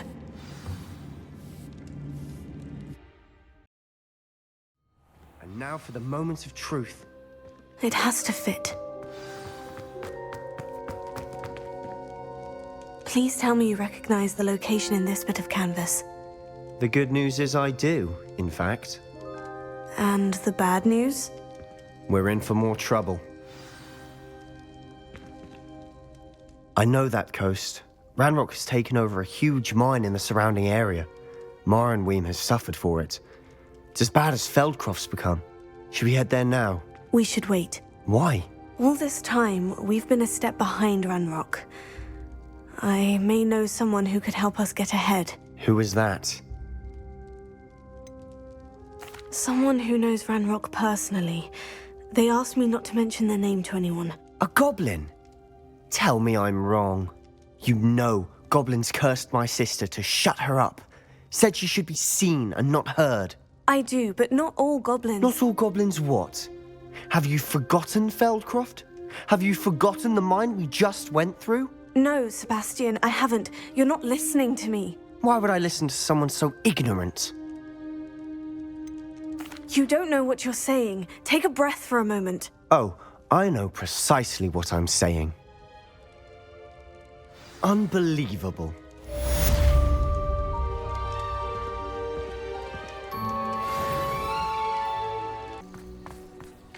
Oh, good, you're safe.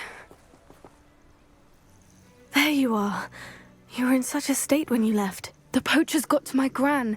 Someone recognized me in Horntail Hall and they got to her. What do you mean? Is she all right? She's fine, thank goodness. But they were at her house, our house. They assumed I'd sent the egg there. She said they took the whole place apart looking for it, screaming that we'd cost them everything. I'm sorry, Poppy. I'm glad she's all right. I don't think either one of us could have anticipated that. I should have known. I underestimated the poachers. And now another creature's in danger. What do you mean? The poachers refused to leave empty-handed, so they took valuable journals that Gran had discovered when she was researching rare creatures.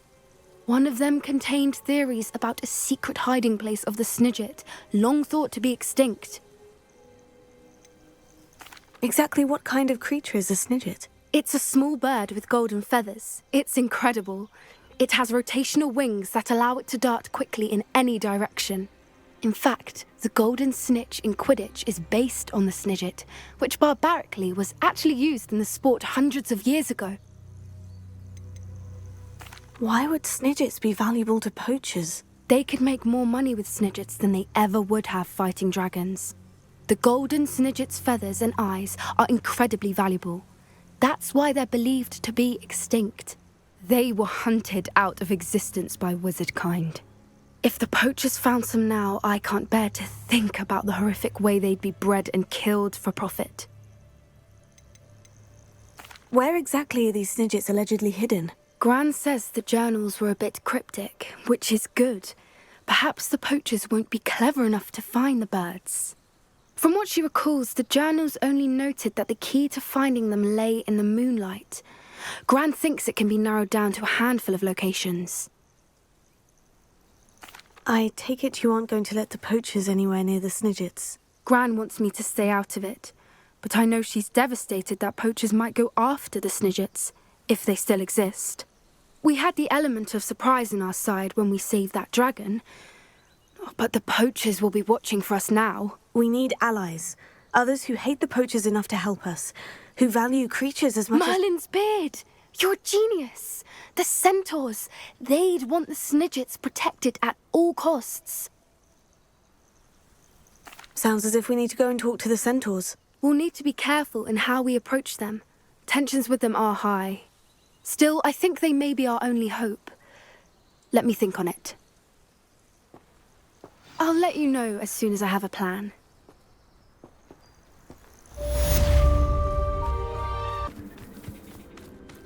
I can do this. I can do this. They will want to help.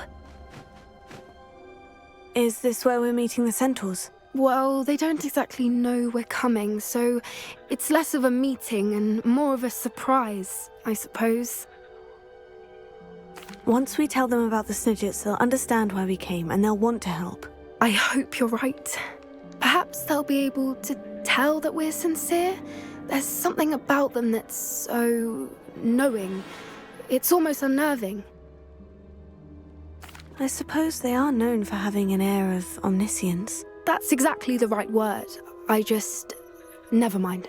What is it? It's nothing, truly. We've no secrets to hide. That's right. We'll simply be honest with them about what we're trying to do. They'll have to help us, won't they? Yes, of course. You're absolutely right. We'll meet with them, tell them about the Snidgets, and I'm sure it'll all be fine.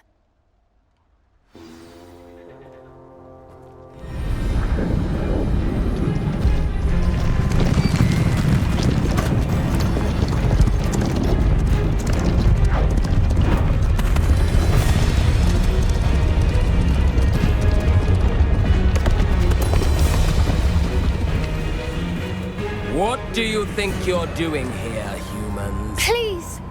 We were hoping to speak with you. Ah! I suppose you'd like a tale for your friends of the time you spoke to a centaur, and it spoke back. No! Never! We're here because we need your help. Enough! You made a grave error in judgment in coming here, little witch.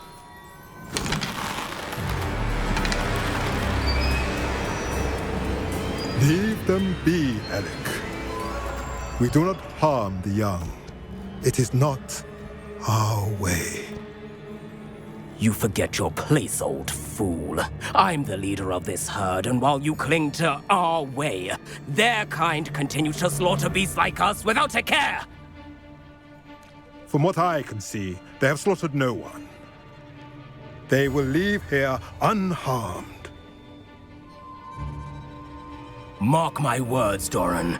If I ever see them again, it will be all three of your heads.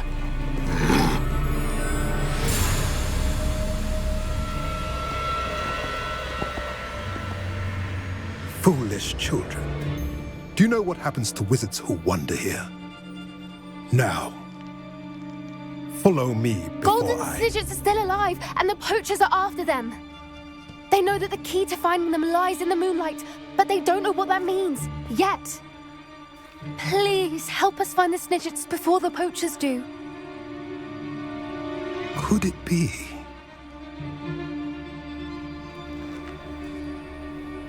In the south, there is a cave within which lies what the poachers seek.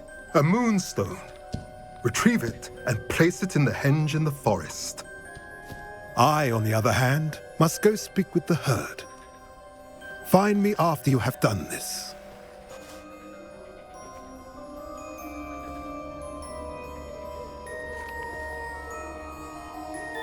I don't understand. So the moonlight mentioned in the journal doesn't refer to actual moonlight, but to a moonstone.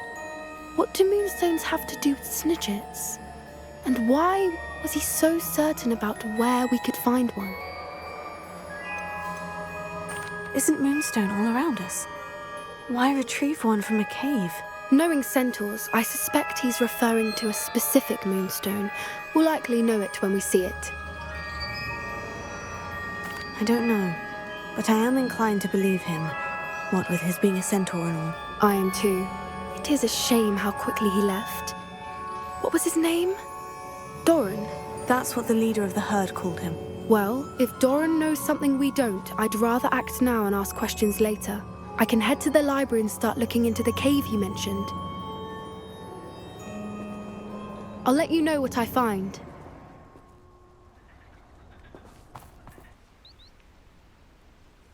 Are you ready to put an end to Harlow?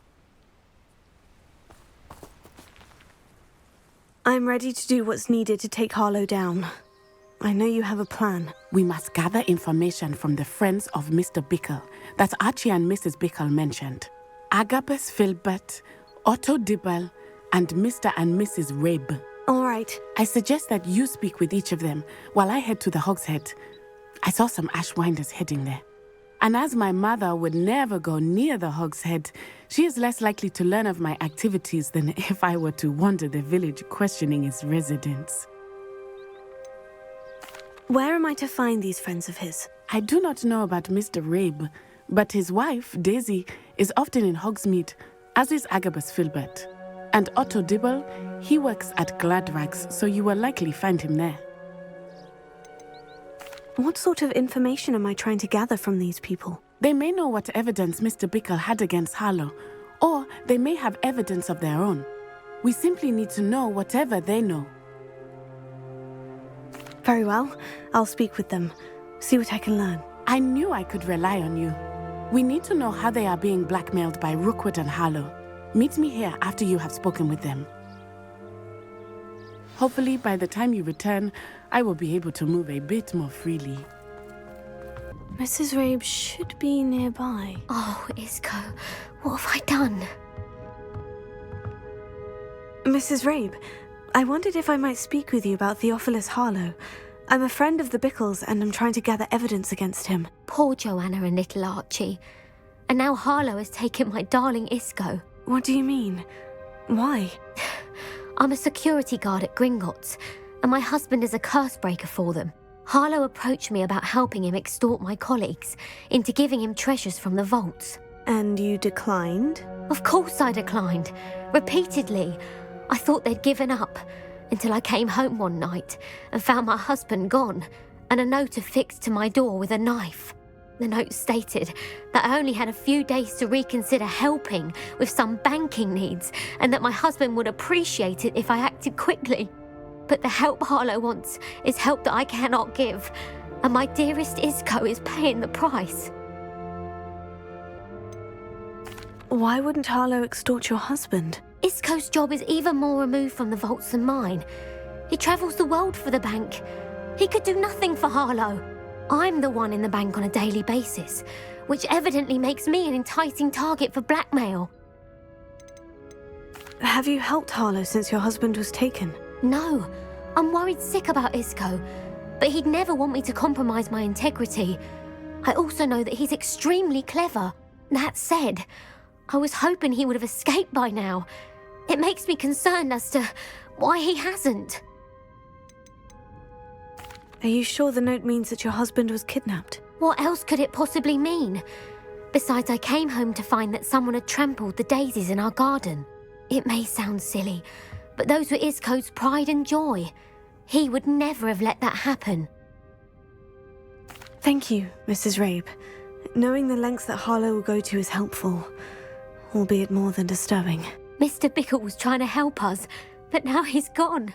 I don't know what to do. I shall do all I can to get evidence against Harlow, Mrs. Rabe. Very well. Here's the note I received. You must be careful as well. Please don't put yourself in danger.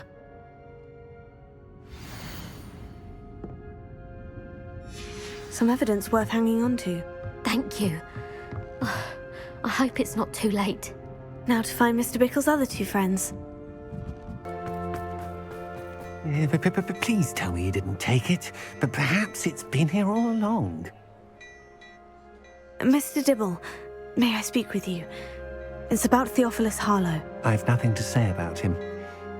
May I interest you in a stunning cravat today? Please, sir, I would like to help. I spoke to Mrs. Bickle. You know the Bickles? All right, but we must be discreet. Can't have Mr. Hill hearing this. I know Mr. Hill. He was kind to me the day of the troll attack. Oh, he's a good man, but even he wouldn't understand about Harlow. It started a few weeks ago. I was distracted, reading a note, when you-know-who came into the shop. I hid the note behind the counter and offered to help him. He stared at me for a moment, then asked me to check on an order he'd placed. I went into the storeroom to check on what turned out to be a non-existent order. When I returned, he was holding the note. What was in the note? It was a note from Rosie Hill, Mr. Hill's daughter. You see, we've been, well, secretly engaged these past 6 months. We haven't told Mr. Hill yet. I dare say he has higher hopes for her. Harlow advised me in no uncertain terms that my relationship with Rosie, not to mention my employment here, depended upon my cooperation. What did he ask you to do? It all happened so quickly. In an instant, he took a very expensive scarf from the counter, pocketed it, and smiled. He said, "Your secret is safe as long as I can supply my lady friend with delightful items like this every so often." I've been able to cover for his requests until now with some creative bookkeeping, but I can't keep it out for much longer. I'm terrified to say anything. I could never live without Rosie. What have you been doing to keep the extortion a secret? Well, as I mentioned, creative bookkeeping. And I've also been trying to cover the costs with my own savings, but I'm running out of money. Of course, none of this bodes well for my efforts to improve my circumstances and be worthy of Rosie. I met Mr. Hill the day of the troll attack. He was kind to me. Why don't you just tell him? He's a lovely man. But when it comes to Rosie, I fear he loses all perspective. He'd see this as a grave betrayal. I'd lose my job instantly, and Rosie as well. Could you give me a bit more detail about the note that might help me to identify it should I come across it? It's on Rosie's special pink stationery. It has her monogram at the top, RH. That's how Mr. Hill would know it was real. Thank you for telling me. I'm gathering evidence to take Harlow down. I would love nothing more than to see him rotting in Azkaban, but be careful. He's an awful man and incredibly dangerous. As for Rosie's letter, should you happen upon it, I have committed it to memory. You may destroy it immediately. Understood. Now hurry off before Mr. Hill returns. Where was I? We're on the right track. Now to find the last of Mr. Bickle's friends. Hello there.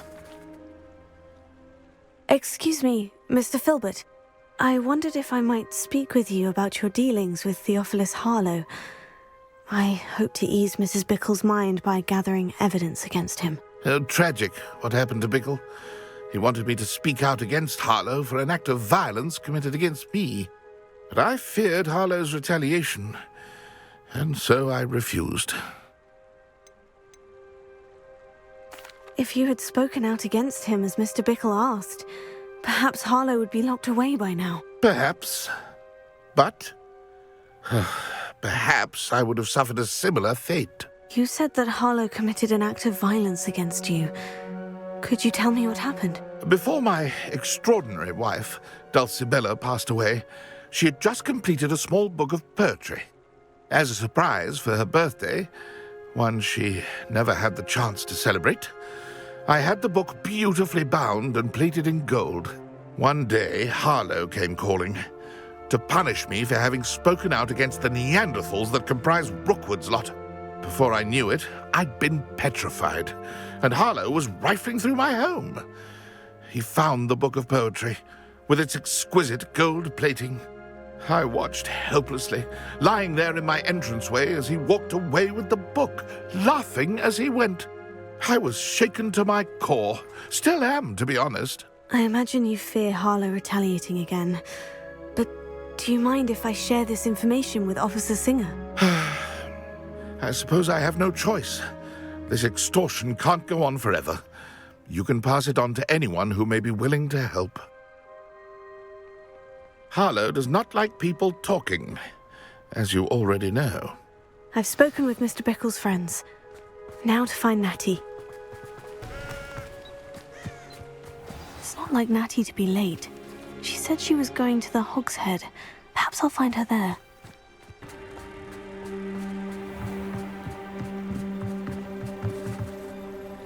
Natty's wand. She can cast without it. She wanted me to find this. She's in trouble. Revelio will show me where she was taken. Revelio.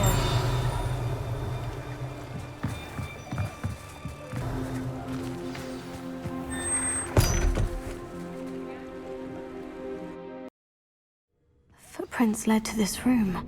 There must be another way forward. Natty must have been taken this way. I need to find her quickly. I get mixed up in this, doing Rookwood's work for him. Stop! Arrest him, Expulsion!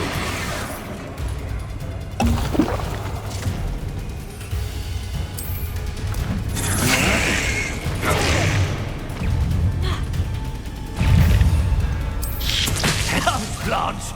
Very well. It's a tiger! And I haven't even had to do it!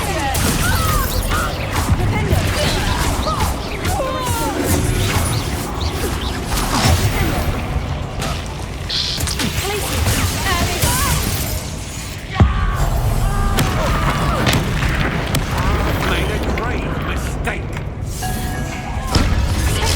Stupid guy! On the estate. Stupid guy!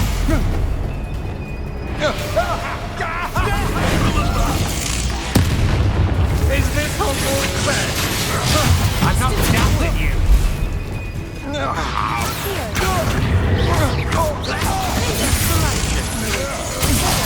I quit now while you're still alive. Expulsion! No, go. Glacier! Leviosa! Confringo! This is your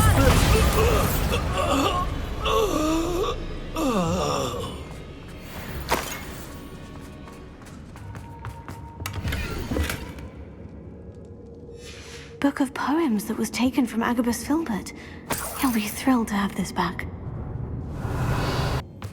Natty must be here somewhere.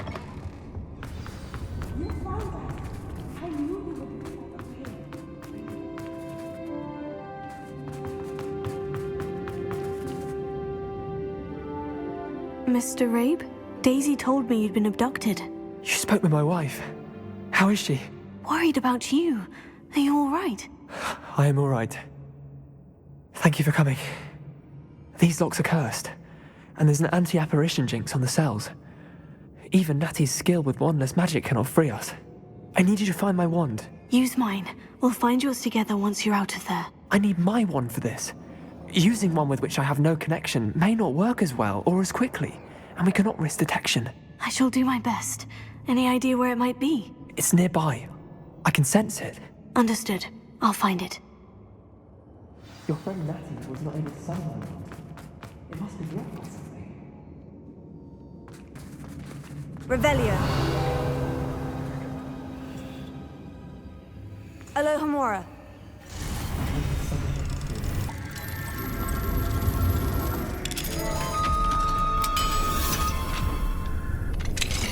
Mr. Rabe's wand. He'll be glad to have this back. Mr. Rabe, I found your wand. Well done. I knew it was nearby. Now, you best stand back. One never knows how a curse will react to being broken.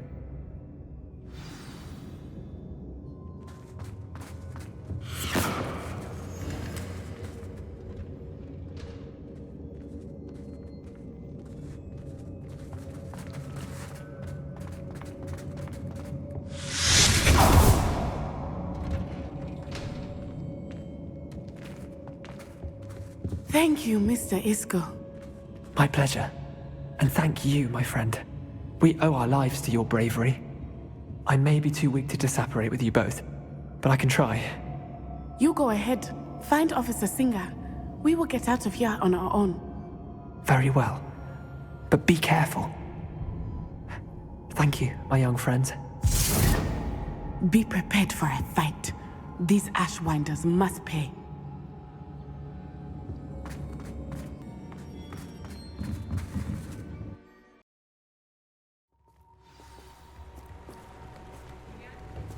Natsai Onai.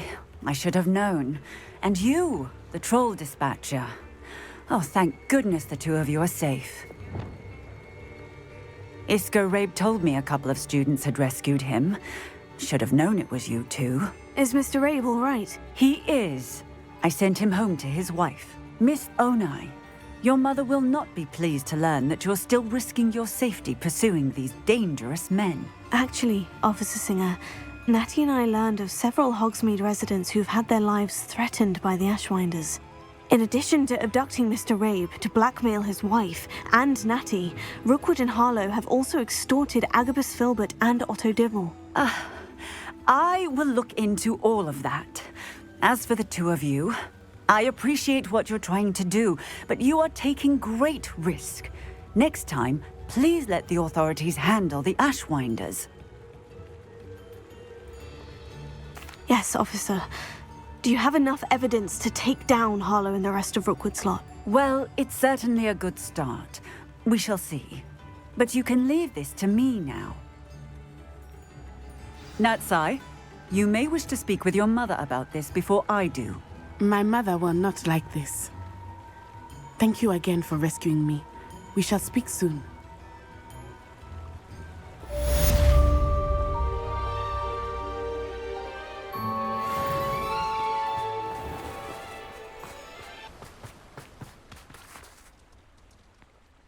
Mr. Filbert, I have your book.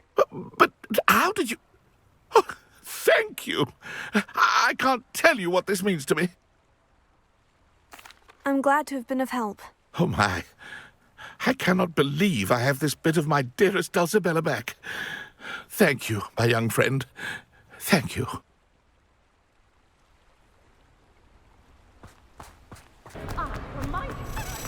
I have been meaning to speak with you.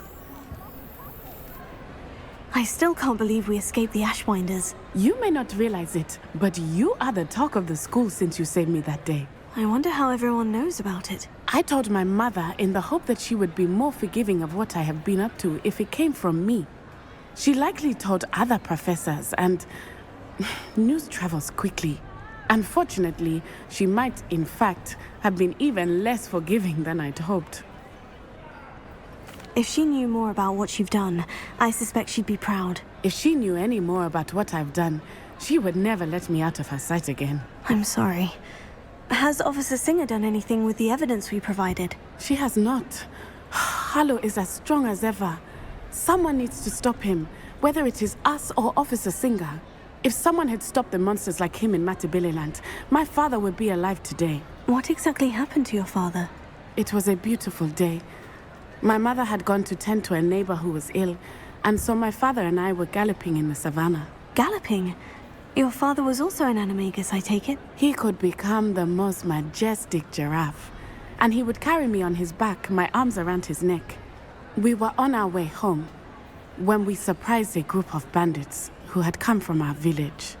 One of them saw me just as he removed a scarf from his face. He shouted and then aimed his rifle. He didn't want you to identify him. Exactly. In an instant, my father bowed his neck to protect me and was hit. As he fell, my father changed back into his human form. When the bandits saw this, they turned and ran in fear. Magic terrified them, and then he was gone. And it was all my fault. Your fault? How so? He died protecting me.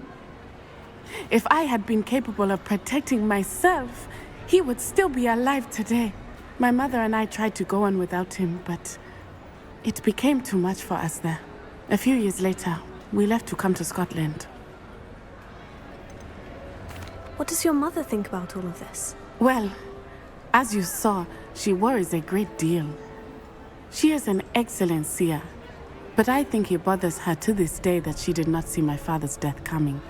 She misses him, as do I. So I believe on some level she understands my need to seek justice in a small way. But that does not mean that she likes it. Do you think taking down the Ashwinders will avenge your father's death? No. Vengeance is not what drives me. My father would not want that. He and my mother raised me to believe that it is a privilege to be able to fight for those who cannot. I know there is risk involved, but I feel it is worth it. I am glad you seem to think so too. Do you think your father would approve of the things we've been doing? Oh my, that is a good question. In theory, yes. Although he would worry as my mother does. But I think he, of all people, would understand my persistence. My father never shied away from a fight for good, no matter how ruthless the foe. And I think he would have enjoyed knowing that I had a compatriot like you. I'm sorry, Natty. I can't imagine what you've been through. Your father sounds exceptional. He was. Truly extraordinary. And thank you for your kind words. We all have our burdens. My father had a saying about that. Yes, I remember. Rain does not fall on one roof alone. Exactly. Soon you and I will put an end to the Ashwinders, beginning with Harlow. And once he is gone, we will turn our attention to Rookwood. We are making progress, and we will succeed. Thank you again for saving me. You deserve all of the praise you have received.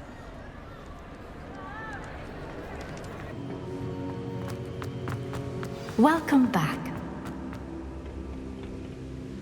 Hello, Professor. I have news.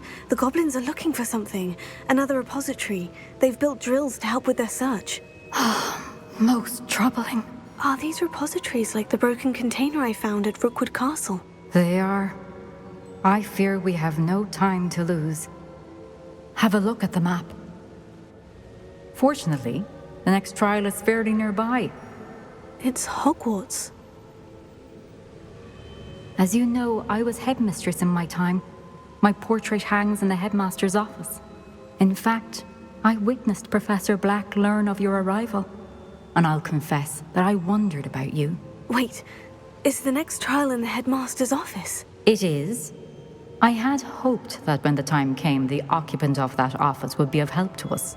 Unfortunately, this headmaster seems wildly unconcerned with anything but himself. You'll need to access the office while he's away. I understand. Very well. We'll find some way to get in. Good. I shall meet you in my portrait there. Until then.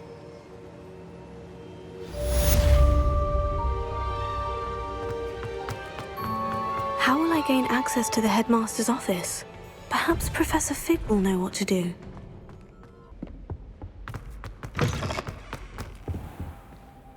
Now here's Professor Fig. The keepers have shown me where the next trial is. Has something changed? Lodgok and I have learned that the goblins are searching for another repository, like the one we saw at Rookwood Castle.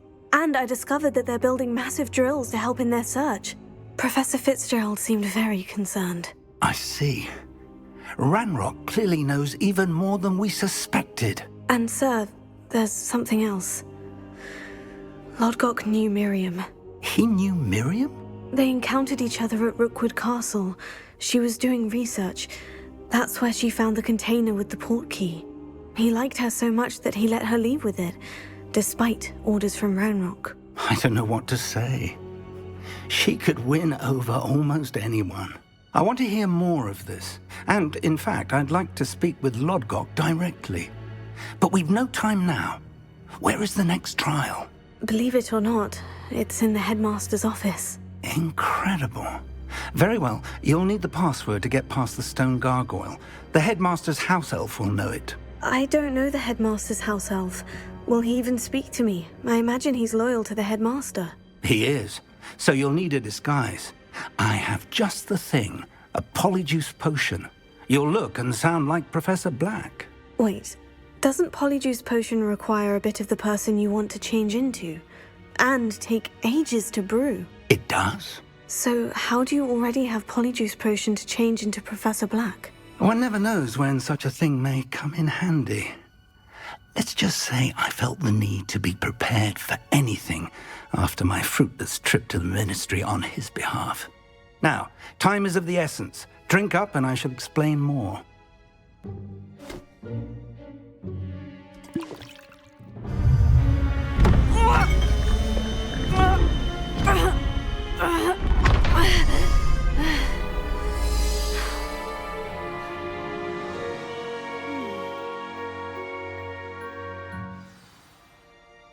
How do you feel? Incredible. I won't forget that taste anytime soon. How do I sound? Convincing. I've taken the liberty of transfiguring your robes. As we discussed, you'll need the password from Scrope, who could be anywhere in the castle. You might look for Professor Kagawa. She's taken to badgering the poor elf about Quidditch in the hopes that he can convince Black to change his mind. Thus far, unsuccessfully. I see. But what if Professor Black sees me?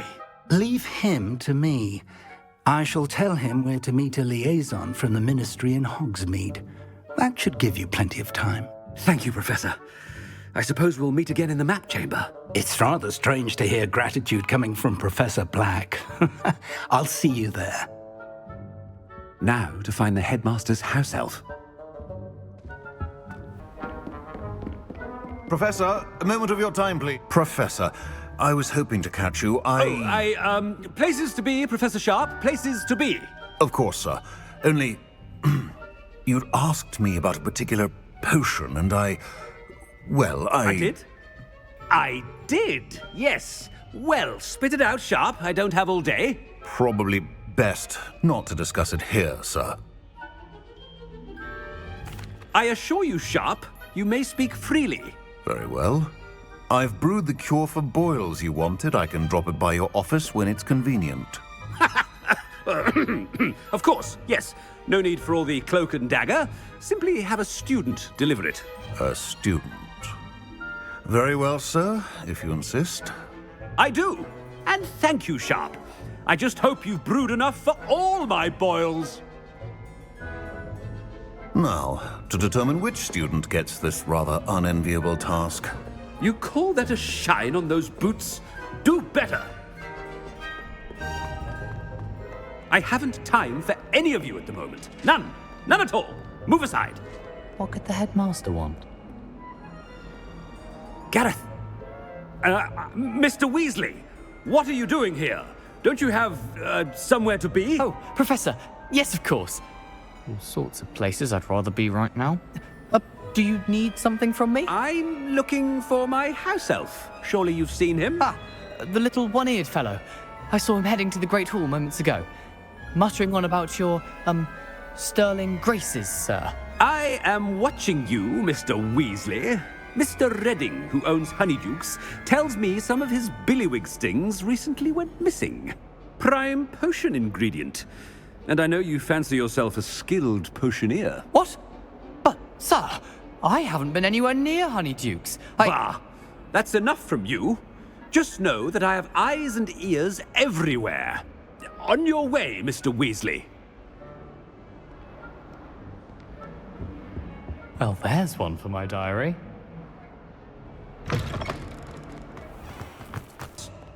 Headmaster, here, what could he want? Mr. Gaunt, where do you think you're going? I beg your pardon, sir. I'm simply on my way outside. Taking the day off, eh? Typical student, wasting the hours away. I have to write 20 inches on Dittany and its uses. Was heading to the greenhouse. Ah, yes. Mixed with bubo tuber pus makes a fine mustache paste. Yes, mustache paste. I find. Are you feeling all right, sir? You don't seem yourself. I assure you I am quite healthy, Gaunt. If I need a medical diagnosis, I shall head to St. Mungo's. Something is very wrong with Professor Black. Dittany and Boobertuber pus. Moustache paste. Chewing with your mouth open? Where are your manners? Professor, a word? Professor Black, again, it is not too late to reconsider your decision regarding Quidditch. We could still have trials and a somewhat shortened season. It would be better than none at all. But the injury, Madam Kagawa. Professor, more than one student has taken a bludger to the head on our pitch. I dare say it knocked some sense into them. And they're fine now. The fact that it happened to be a pureblood, well, that's no reason to... What nonsense! That you would trivialize the health of a student over a silly game. A silly game? You are quite impossible sometimes. Sir, I've a good mind to write to the Department of Magical Games and Sports at the Ministry about you. Good idea. I can even provide the parchment should you need it. Now, where is my elf? Parchment? Very well, I will, and with pleasure. And I spotted Scrope in the Great Hall. Seems to be avoiding me. I wonder why. Good day, Madam Kagawa.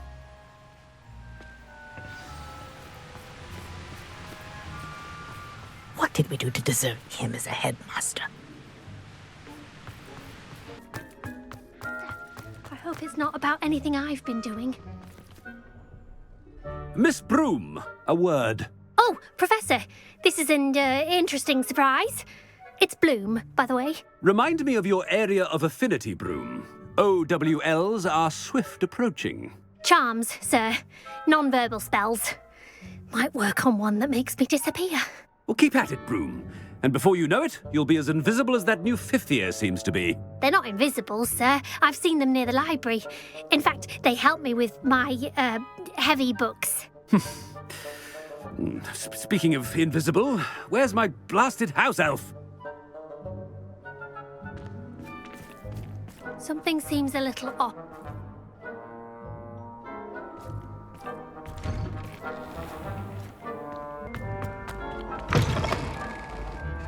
If you must speak with me, consult my secretaries or what have you. Now move along.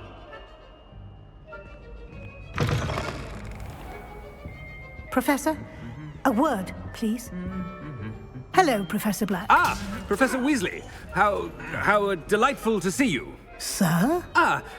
Since I have you here, I wonder if I might, speak with you about Professor Fig. Oh, very well. I've decided to give him a bit more, leeway with his time. Leeway, Professor? Are you sure that's wise? I confess I do worry for his students. He's rarely here as it is. Ah, well, yes. He's handling some official ministry business for me. I see. But, sir, if I may, I am wary of how much time the new fifth year seems to be spending away from the castle, supposedly on Professor Fig's behalf. I've heard unsettling rumors of their escapades. Everything from sneaking into the Forbidden Forest to confronting Ranrock's loyalists and Rookwood's lot. What? Goodness. You cannot believe everything you hear, Professor. No, you cannot. I mean, I shall keep an eye on Fig. You simply keep doing the wonderful job that you're doing. Simply wonderful. Thank you. But I'm happy to look into... Good. That'll be all, Weasley. I mean, Professor Weasley. Good day. A wonderful job. Leeway for Professor Fig. I shall never understand that man. That ought to give Professor Fig some breathing room.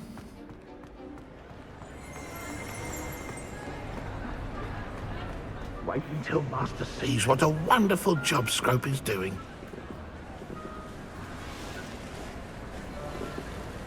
Ahem. Attention, students. I hereby decree that the Great Hall be forthwith decorated in the dignified banners of Hufflepuff. I shall be taking no questions at this time. Or ever.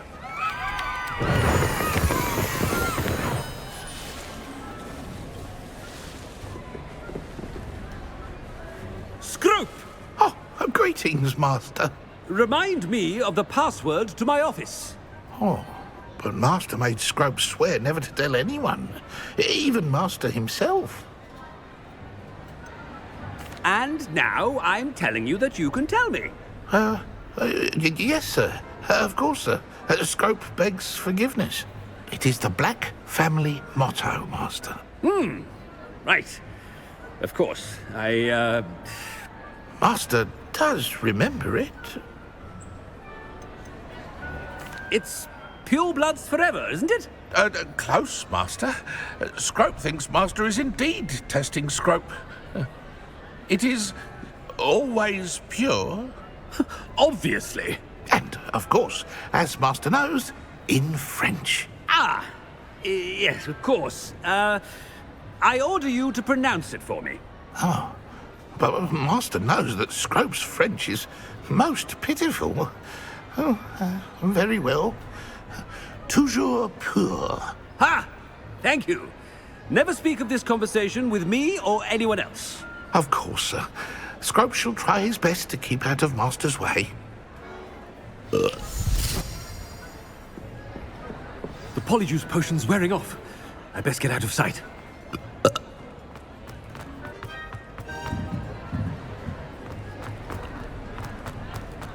Made it just in time. It's wearing off. Fig was right. I can't believe it worked. Now, to speak the password to the gargoyle.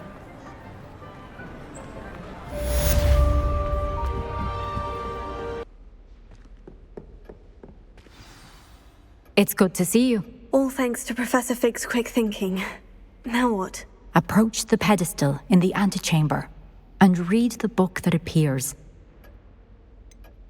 What can I expect to find in the book? A story. I cannot say more. You may recognize some elements of it, as I was inspired by a tale with which many wizarding children are familiar. I suspect there will be more to this than reading a book. Your suspicions are correct. We shall speak when you are finished. Has this been under the headmaster's nose all this time?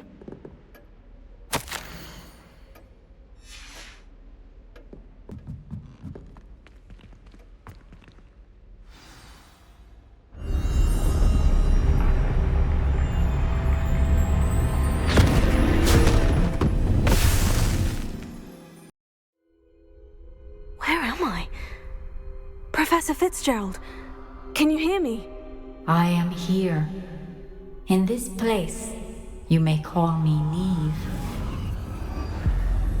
You shall be witness to a fable. Pay attention.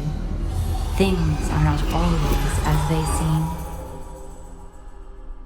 You must move swiftly and cautiously. Use the tools you encounter to find me. The first you will need is a cloak.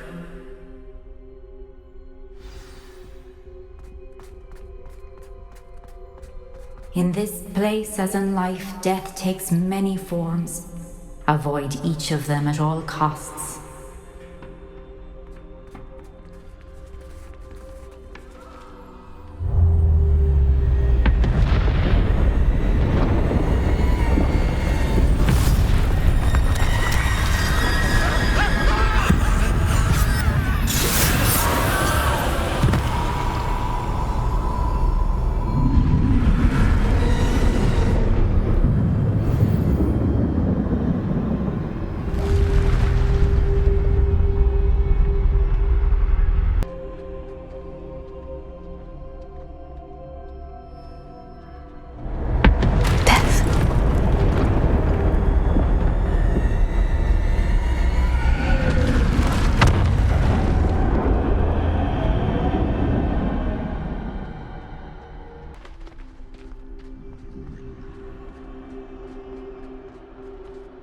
Nothing this way, but more danger.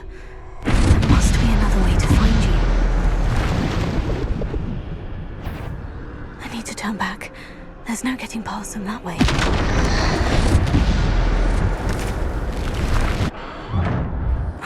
Closed tight. No way but forward, I suppose. That's the way forward.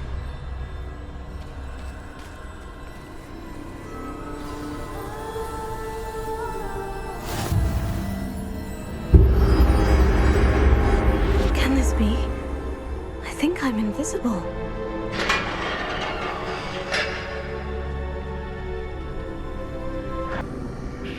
This is the way forward. Finally free. Now, where are you, Neve?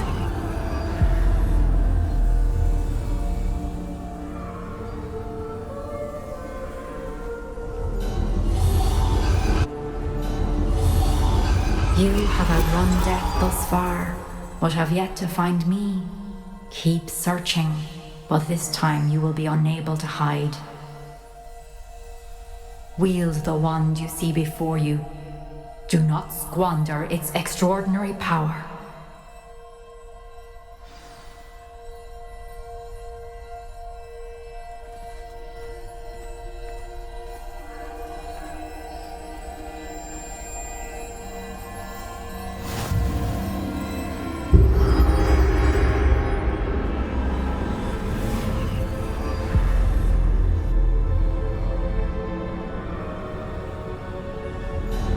I've never felt such power.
Stone. This must be for me.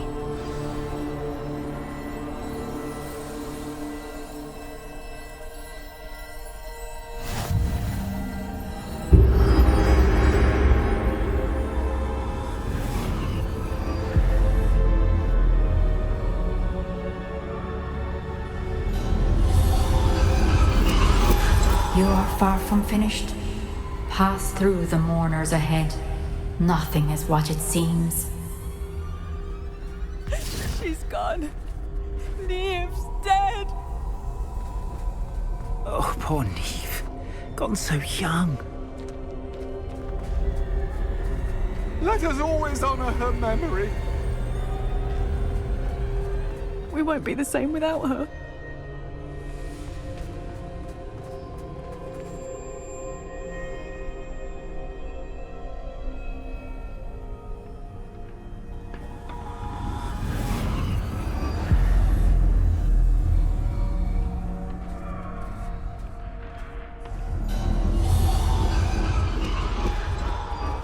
You found me, but you cannot undo what has been done. The magic of the stone can only conjure a shadow of my former self.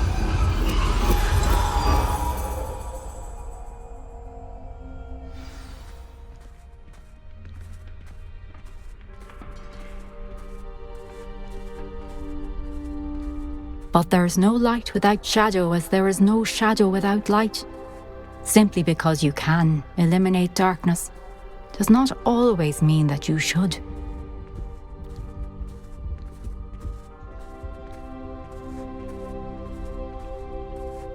Remember that as you witness my memory.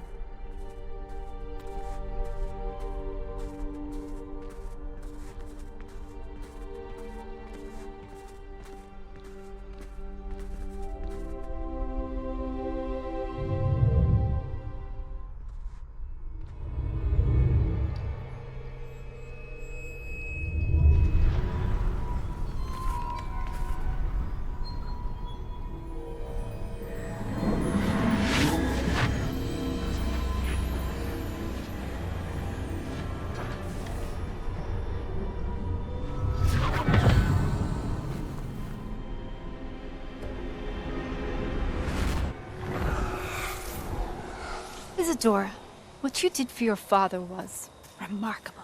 Wasn't it? And Percival needn't worry about the strands of emotion or the traces that this magic leaves. I found a way to contain all of it. You haven't stopped. Goblin Silver. You spoke to a goblin about this. Don't worry, he has no idea what we're containing. We don't know what effect any of this may have. The emotions, the dark traits. You sound like Percival. And as it happens, I do know.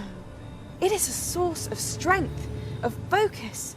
Somehow it enhances my ability to wield magic. I don't follow, Isadora.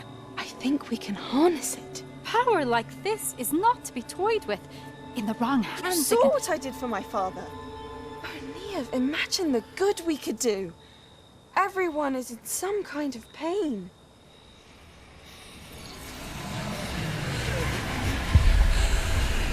What are you doing?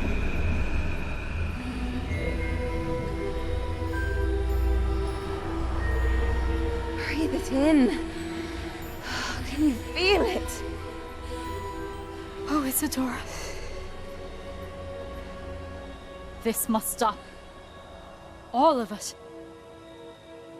You've kept this power to yourselves for so long because you fear it. I choose to embrace it.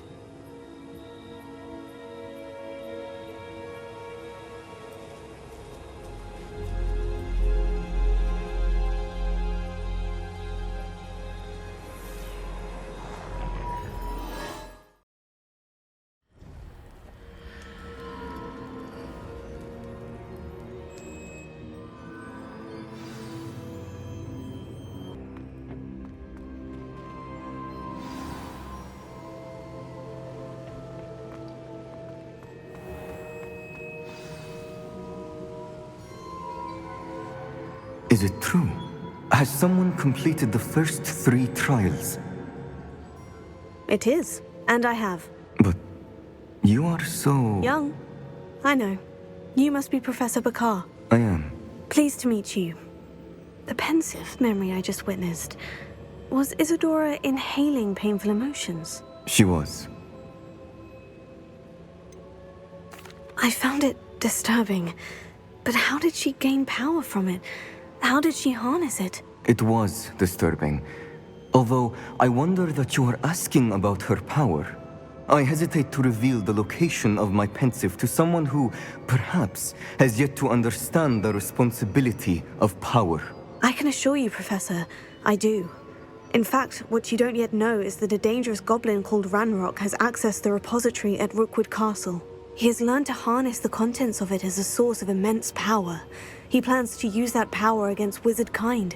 We have no time to waste. I see. Nonetheless, the knowledge you shall gain after you witness my memories is too valuable to share without further consideration. I shall require time to confer with the other keepers. It seems we have no choice but to wait, frustrating as it is. I heard what you told Professor Bakar.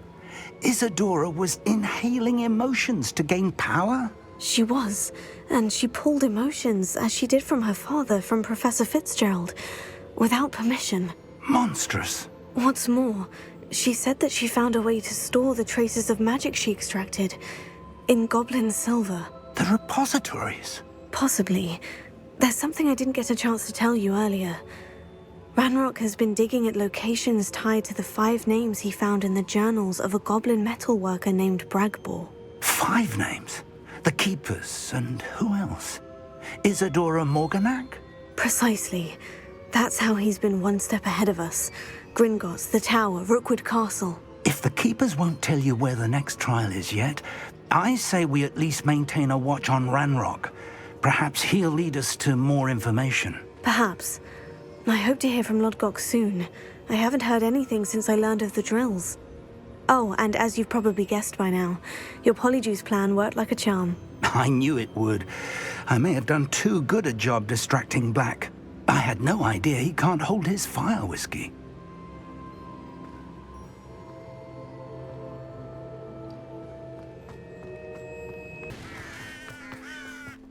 Sebastian, A lost relic from a catacomb which requires a dark sacrifice. I know how it sounds, but if this can help you, it's worth the risk. Does Ominis know about this? He helped find the scriptorium where we discovered Slytherin's spellbook. Very well. If Ominis will be there, I'll meet you. We don't have much time. Solomon wants to leave Feldcroft. What? Leave? Never mind. You need to stall him. Buy us time, Anne. Please. I shall do my best. I'll be in touch. Solomon can't take Anne from Feldcroft. Where would they go? When would I see her? Sebastian. Don't think I've forgotten about your goblin friend. I haven't. But I appreciate you setting our earlier discussion aside for now. Of course. I can't believe my uncle wants to leave Feldcroft. Anne's going to stall him. She must. We need time. Time? For what? I've learned more about the relic. I cross-referenced Slytherin's spellbook with everything in the library on relics and dark sacrifices. That's when I realized something. I believe the relic will only work inside the catacomb. So we have to get Anne to the catacomb and then conduct a sacrifice. Seems risky. It'll be worth the risk. Our biggest hurdle may be convincing Ominis. And we'll only give this a chance if he's on board. And we have to keep all of this from your uncle. If he goes to the headmaster, we could be expelled. Let me handle Ominis this time.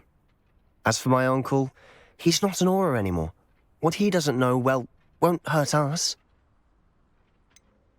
Do you think your uncle would tell anyone at the ministry about all of this if he found out? If he found out, I doubt he'd go to the ministry. He didn't part ways with them well, from what I understand.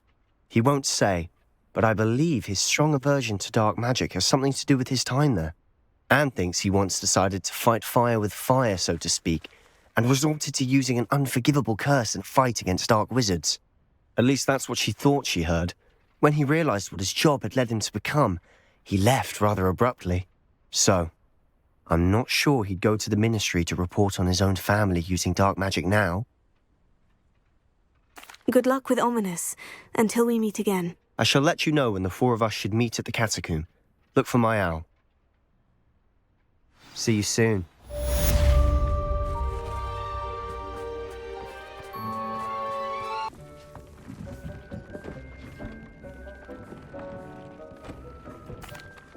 Hello, Deek. Professor Weasley said you had an idea. Indeed, Deek does.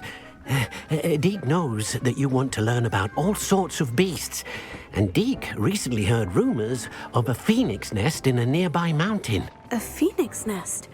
I wonder if it belongs to the phoenix Natty mentioned, the one Harlow and the poacher pack are after. Deek would not doubt it. If Deek has heard of it, surely the nasty poachers have as well, which means it could be in danger. Well, I'd better go and rescue it then, hadn't I? Deek thinks so. So majestic a beast should not fall into such vile hands.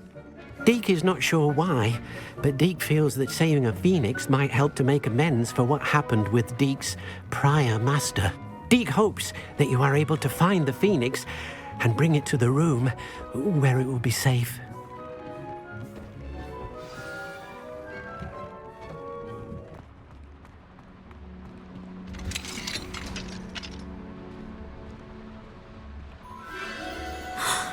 The phoenix!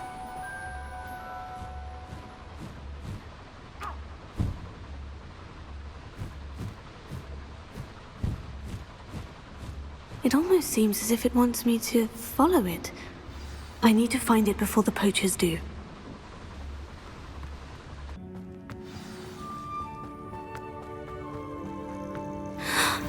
Hello. I'm here to help. I can take you somewhere safe.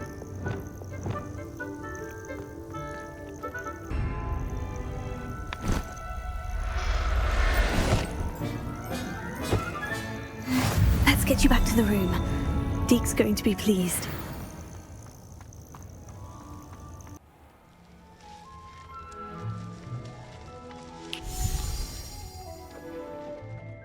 Did you find the phoenix? Yes, Deek, and I rescued it from the poachers. I have it here. It's safe. Remarkable!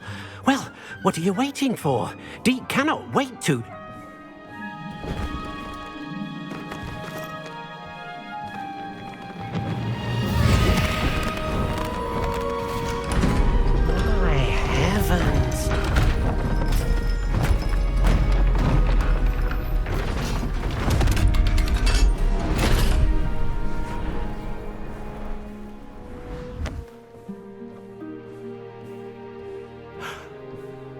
What a beauty.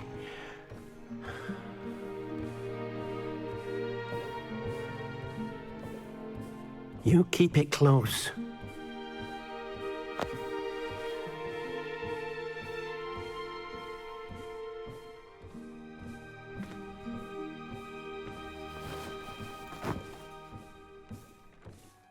Professor Weasley and Deek were right to tell you about the Room of Requirement. Look at all you've done, and how many beasts you've rescued. A phoenix is safe now, because of you. I couldn't have done it without your help, Deek. Thank you. Deek is grateful for the kind words, and also grateful to have been of assistance to someone like yourself. Helping you do such good for so many beasts has given Deek a sense of peace Deek hasn't known in years. Deek will always be here for you when you need him.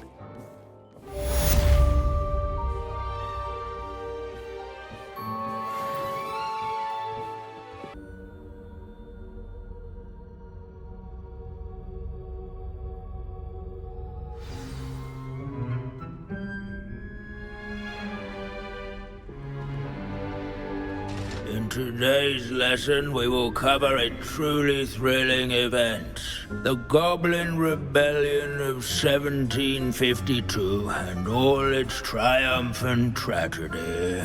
But more specifically, we will address the devastating effect it had on the wizard milling industry.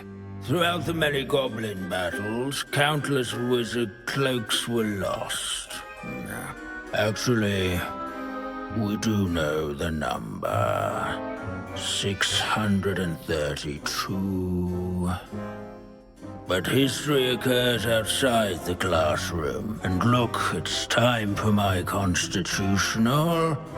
One can practically osmose the history flowing through Hogwarts. I think the professor wants us to follow him. And now for a stroll to the Bell Tower entrance hall. Along with the rest of the castle, it was completed in the early Middle Ages. The hall and the bell towers that loom above it contain myriad interesting artifacts.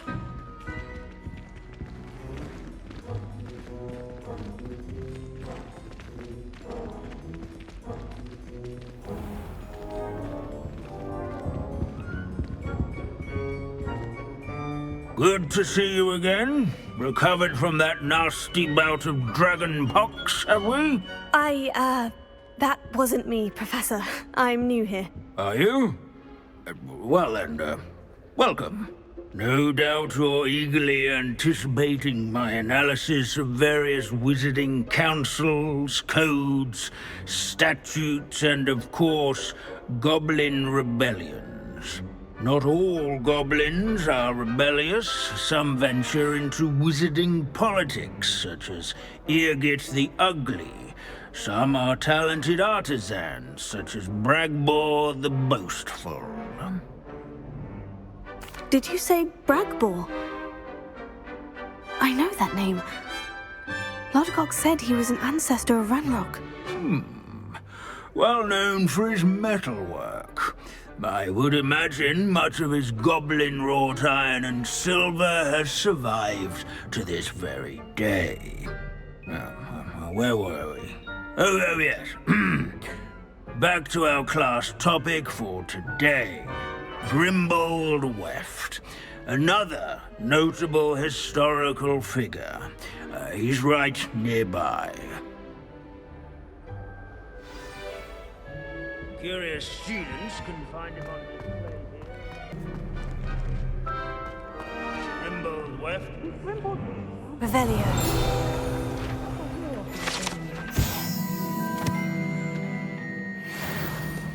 Oh yes, I see you found Grimbold Weft. Yes, I rather enjoyed seeking him out. The thrill of the scholarly pursuit. I know the feeling quite well. Now, let's turn our attention to the agreeability and general good nature of Sir Ashbuttle. He's also nearby. See what you can learn from him for your next assignment. standing in eternal but symbolic watch over the bell tower. Sir Skagglethorpe the retinue Heedless of once challenged loyal a knights. mountain troll to a game of musical chairs. Care to guess who won? Keen eyes. Revelio. You can spot the statue of Sir Hufflepuff nestled among the ranks. These bits of broom are all that's left of a witch called Celine Wartnobby. Rumour has it, she was demonstrating her experimental lunar apparition charm. She was never seen again. Perhaps she succeeded. I suppose we'll never know. Where his warm and approachable demeanor was celebrated by old friends and newcomers. This alike. is a centuries-old likeness of Pangadon. Fearless mouse hunter and devoted study companion. People have always loved their pets. I find that comforting.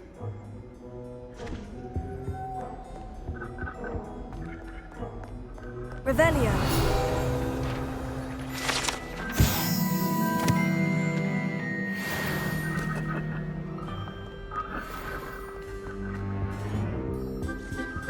At least we're out of the classroom.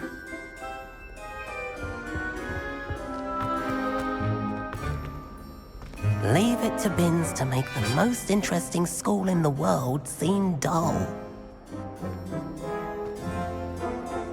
If you fail History of Magic, you're doomed to repeat it.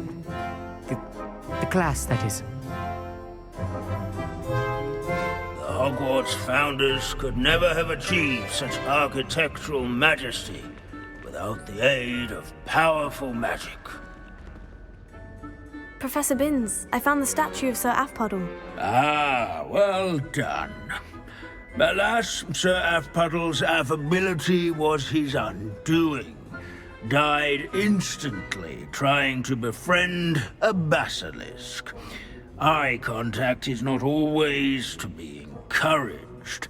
So beloved was he that even some goblins mourned his passing. Of course, that did not bode well with the rest of the goblins, most of whom could not abide mourning the loss of a wizard. Pity goblins and wizards can't get along. True, but imagine how dull my lectures would be without goblin rebellions to discuss.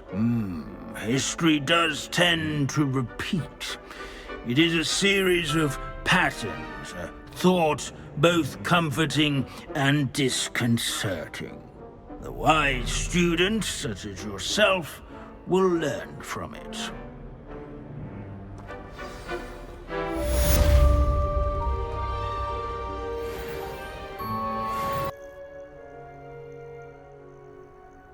Nothing pleasant about this coast. I received your owl. Thank you. I'm glad you came. I spotted droves of Ranrock's loyalists coming up from the coast. Overheard one of them say they're headed to another cavern, like the one we found. How are they still one step ahead of us? They can't know about the triptych. I don't know. I did see another memory. This time it was a keeper named Neve Fitzgerald. She was unnerved by Isadora's use of ancient magic. But I still can't be sure how any of it connects to Ranrock. These keepers are playing games with you. You need to press them for more information. It doesn't work like that. To access each of these memories, I have to complete a trial. It's not as easy as you think. They're showing me the memories in a particular order. Either they don't trust you, or you don't care enough about Anne to ask the difficult questions. Of course I care, Sebastian. We've come this far. Don't let your frustration get the better of you. Fine. I'll defer to your keeper friends, for now. But I don't like it. We don't have a choice. Now, shall we see why the triptych led us here? Let's go, quickly, before we're spotted. Keep a close eye out. I saw some of Ranrock's crew moving off the path just ahead. I wonder why. Raiding, I imagine. This mountain used to safeguard local hamlet valuables. But it's been abandoned ever since Ranrock took hold of the coast. Kill any who trespass. There they are. Let's go. Wait, we should have some sort of plan. I'm through planning. One less human to... Rather unwise coming back this way. I won't rest.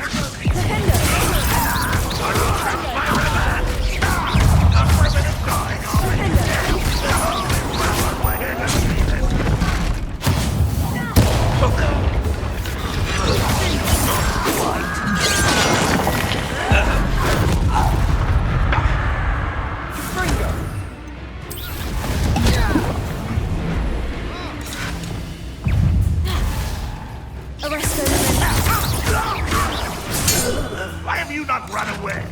Intend to die, do you? No! I shall avenge your death!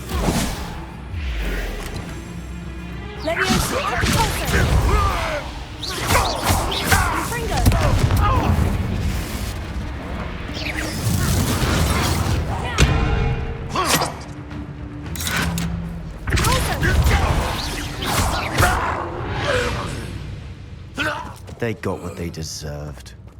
Revelio. What were you thinking? I was thinking about dead goblins. You could have got us killed. But I didn't. Looks like Ranrock's loyalists were heading further up the path. Let's keep going.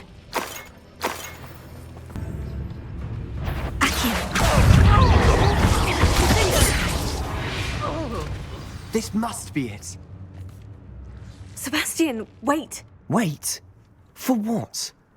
Ugh, why are you suddenly so cautious? Listen to me. I know you're angry and frustrated, but charging ahead now could undo all the progress we've made.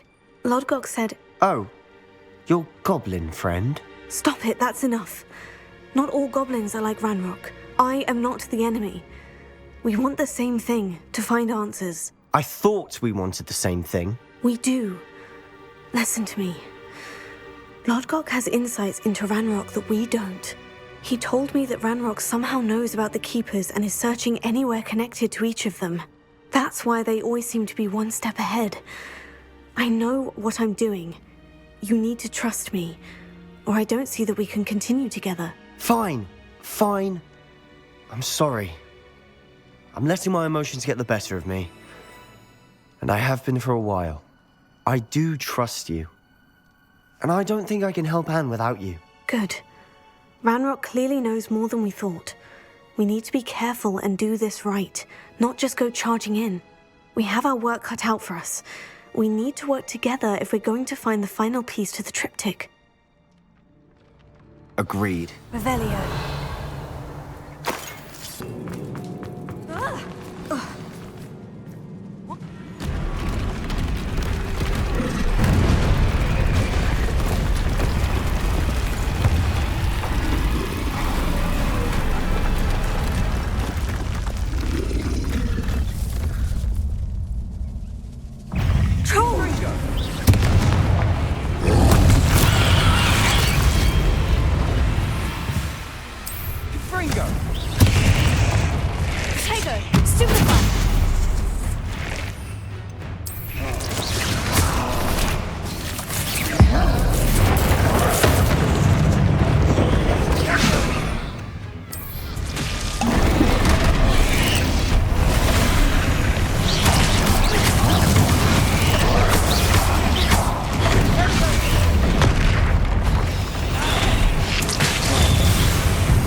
teamwork.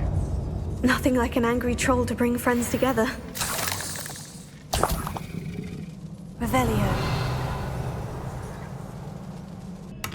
Revelio.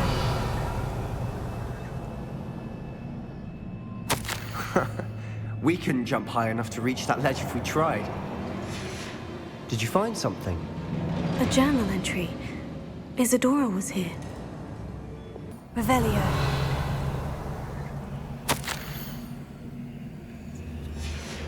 Good news? This journal entry sounds worrisome. Could this be another area Isadora created? Isadora must have honed her skill with ancient magic here.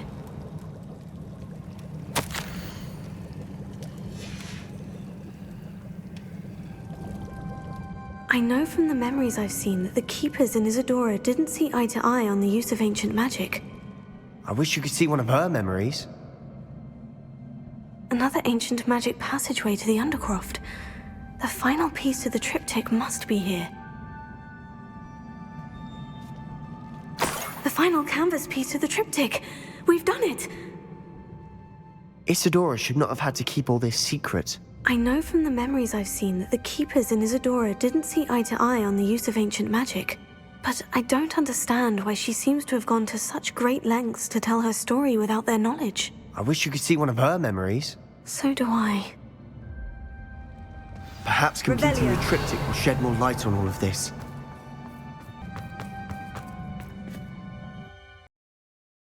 I cannot believe the journey this triptych took us on. This is it. Don't keep me in suspense. Go on, place it.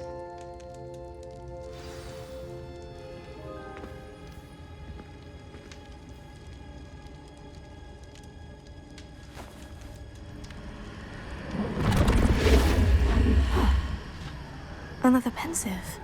This is what we've been chasing.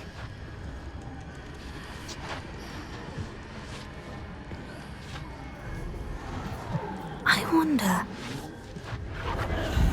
What is it? Let's find out.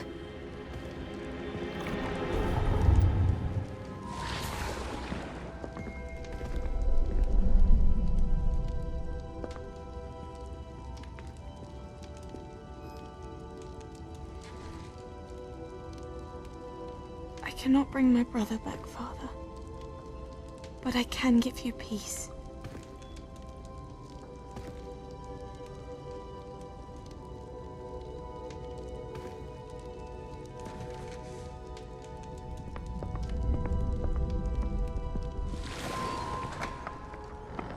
Please, have a seat. Isadora, we are all most intrigued to hear. We're ready. I've something to show you. Father, these are my colleagues from Hogwarts. Father hasn't spoken since my brother died. On my travels, I confirmed that which I've always believed. That we have the power to take away pain.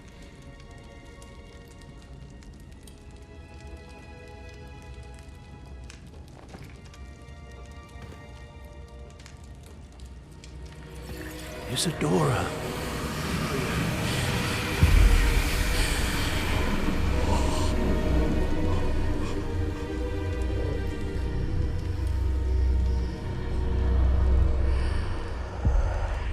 What have you done? I took his pain.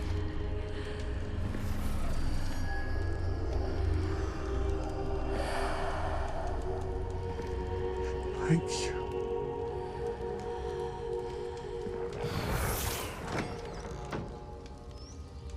That worked? It did indeed. Of course it did. It's goblin silver. I need something much bigger. All right. It would help if you could tell me more about what it is you're storing.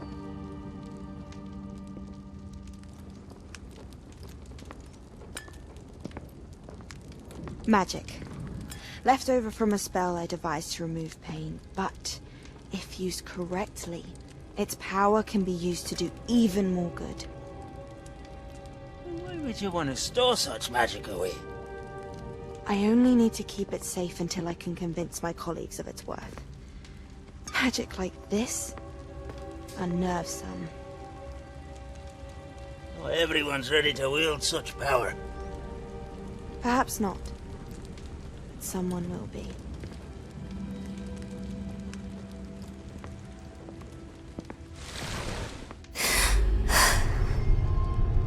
She took away the pain. I knew it. I knew there was a way to help Anne. Something isn't right, Sebastian. What do you mean? You saw what she did. No, not the memories, the portrait. I think the reason Isadora hasn't appeared is because she can't. I don't follow.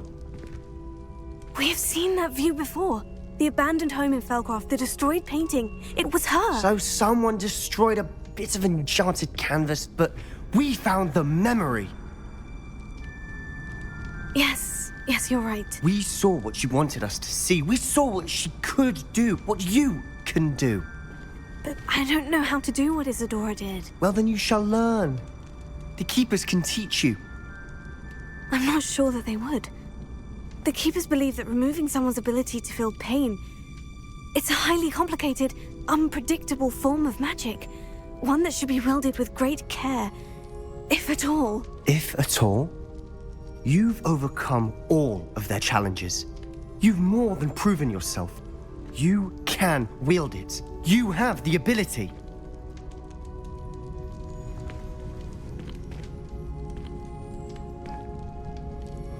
Please, talk to the Keepers. If not for me, then for Anne.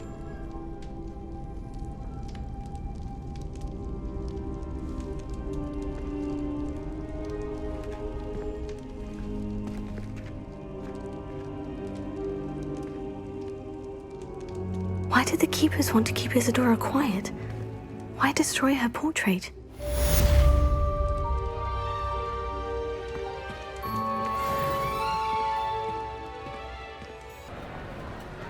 Some days are more difficult than others. Natty, is everything all right? There are times when my father's absence drifts to the back of my mind, and I feel peace for a day or two. But this is not one of those times. I miss him. I miss running with him. I miss Mattibelliland. He should still be here. And it's my fault that he isn't. It's not your fault, Natty. There's nothing you could have done to prevent it. That is what my mother says. But he died protecting me. And I cannot help but feel guilty over that. I find myself reliving the moment more often than I would like.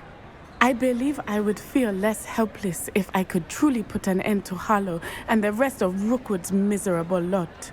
Each day they remain free, they do more damage, leaving people like Archie Bickle to suffer the consequences. I agree, Natty. We'll get them. I've never seen someone so committed to a cause. Thank you. I believe we will get them. Beginning with Harlow. Thank you for speaking with me. It was very helpful.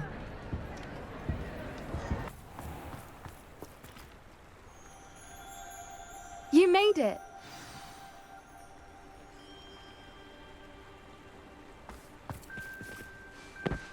I take it this means you had some luck at the library. It took a few hours and some eye-watering maps, but I think this might be the cave Doran told us about.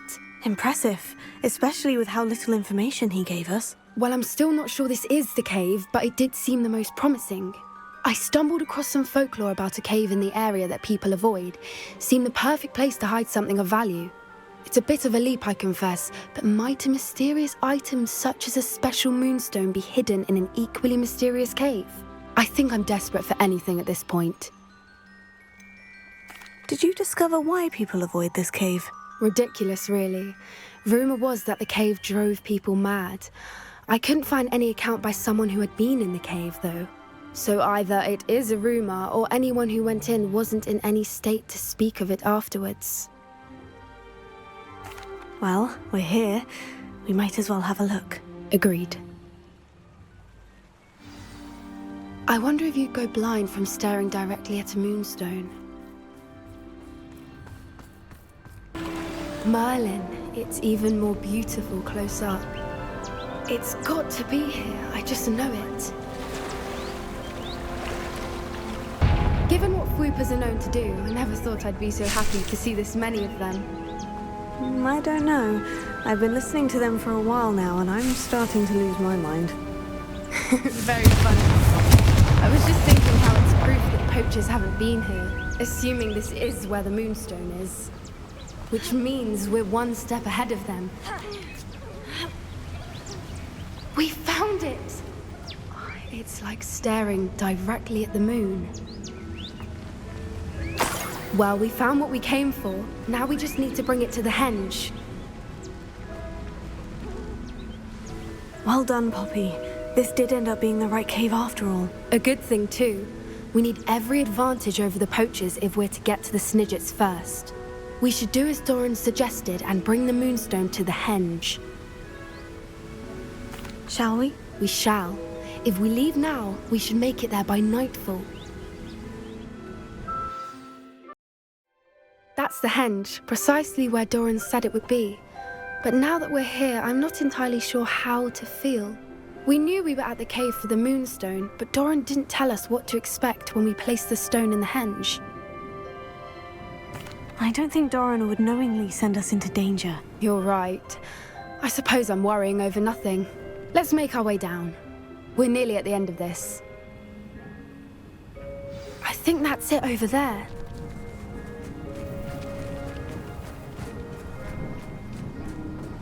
How's your Gran doing, by the way?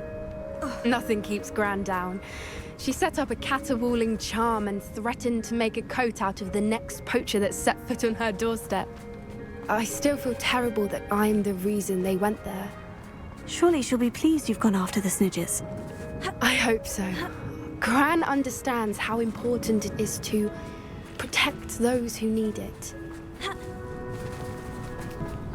I think we can safely say we know where the moonstone goes.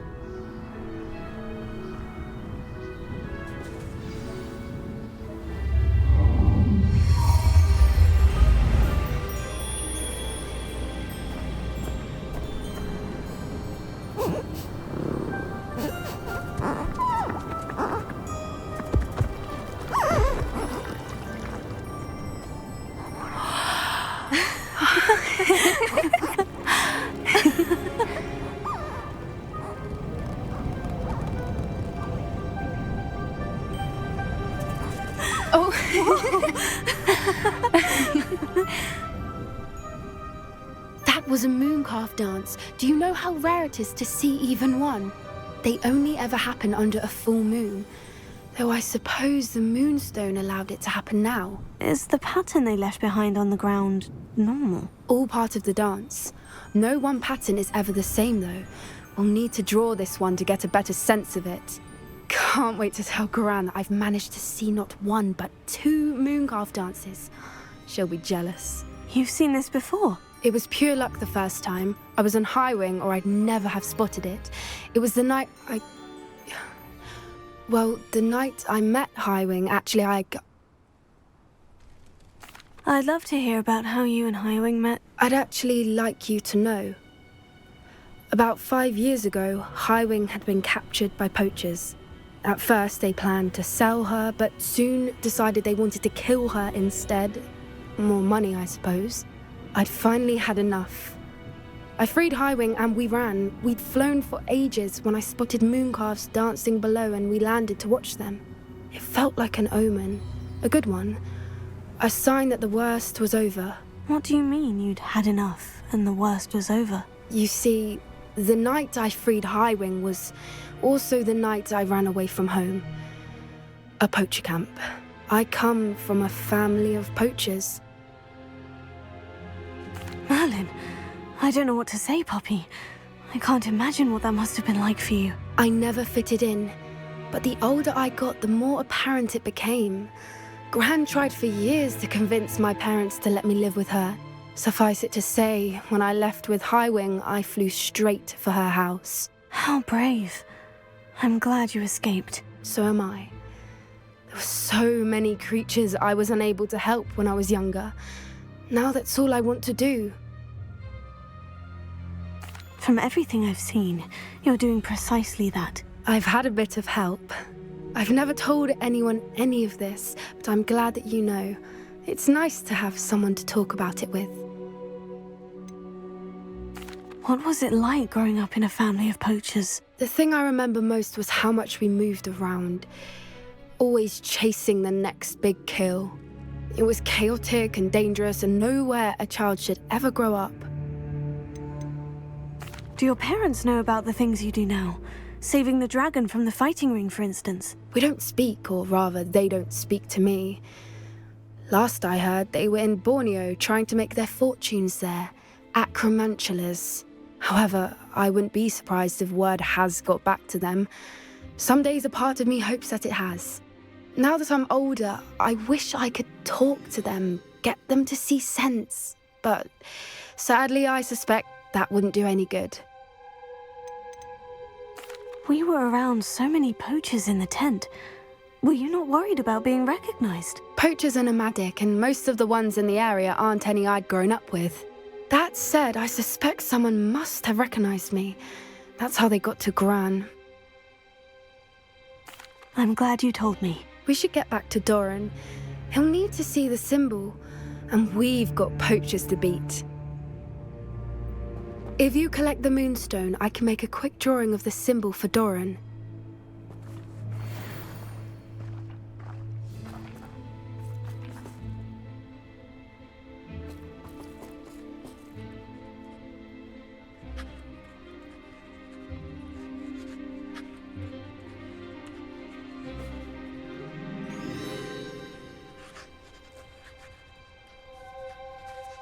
Are you finished with the drawing? Just barely. I think the pattern's a bird. At least that's what it looks like. Didn't the journal say the key to finding the Snidgets lies in the moonlight? Of course. That's it. We need to show this to Doran. Not that I'd know where to find him at this hour. Perhaps we should head back to the castle and we can track him down after a good night's sleep. Agreed. I'm ready to leave if you are.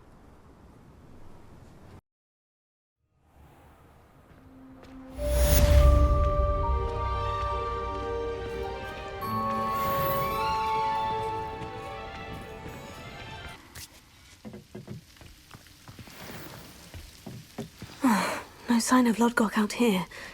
He must be inside already.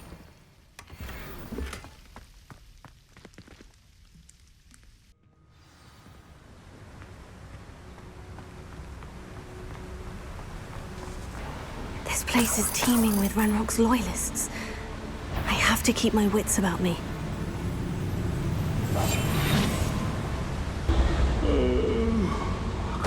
Get sleep on my feet, I could.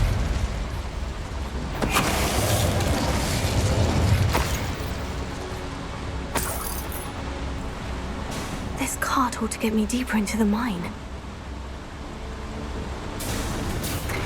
Just like Gringotts, but I'm in the driver's seat this time.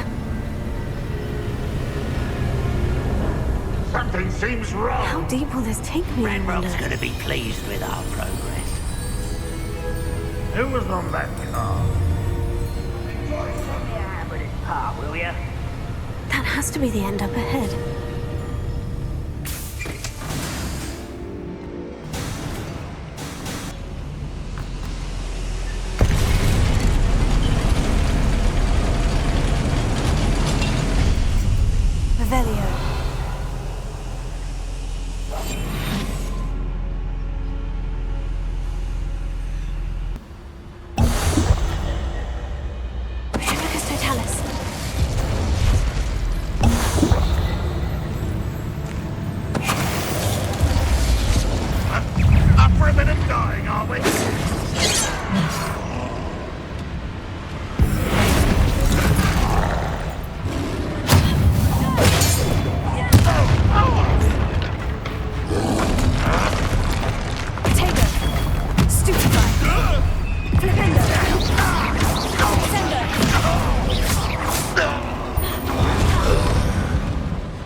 Rest easy, my large friend. Revelio.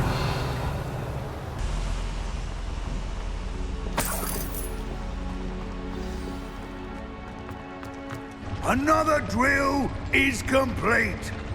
The wizarding world will crumble. I can end this right now. I have to destroy the drill and stop Ranrock's loyalists. You will regret coming here. This is where you will be best until you're dead.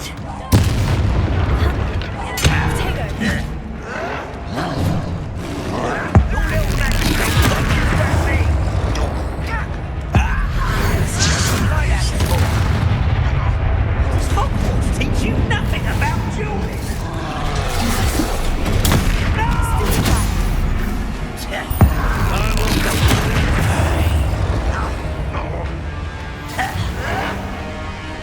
Stop it! I don't have time for this. Stupid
unfortunate. No matter, we will build another. I found this one lurking outside. Lodgok, come to make amends, little brother. I came to stop this. What is this you've brought me?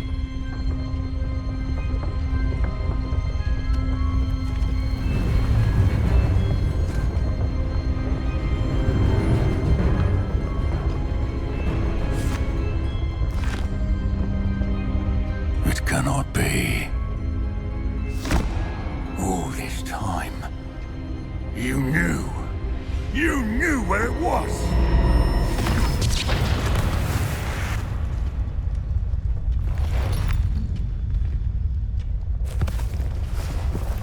Don't! Are you all right?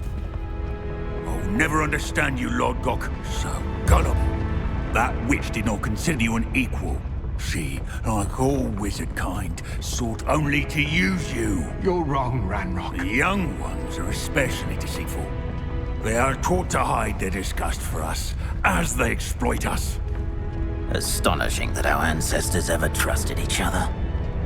All this time, looking everywhere for the final repository, searching in vain for Bragpor's last journal. Wasted my time chasing a child. And my little brother knew where it was all along. But now, I don't need you. I don't need any of you. I was bringing it to you. You are a traitor to our kind!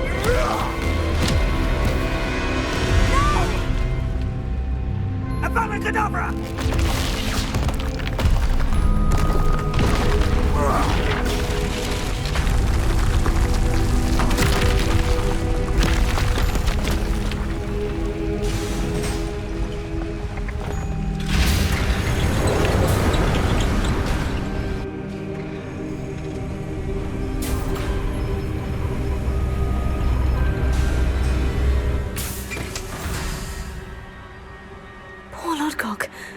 Dead by his brother's hand. No wonder he tried so hard to reason with him.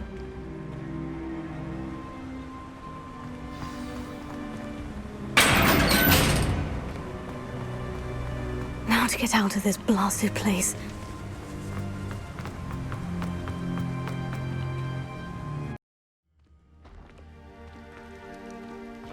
I'll send word to Fig to meet me in the map chamber. He and the keepers need to know Ranrock has that journal and knows where the final repository is.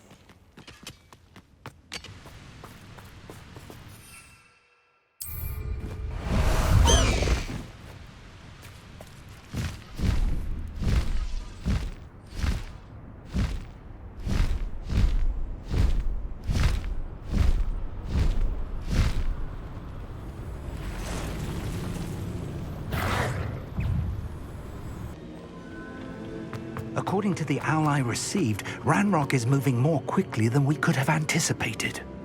This is grave news indeed. We had hoped for more time to discuss the best path forward. Let us hear what the student has to say. Professor, you received my owl. Ranrock has the last of Bragbor's journals. He killed Lodgok to get it. He knows where the last repository is. Godric's heart. Lodgok and Ranrock were brothers. Lodgok was bringing the journal to me. Ranrock is a monster. We need to know where the final repository is.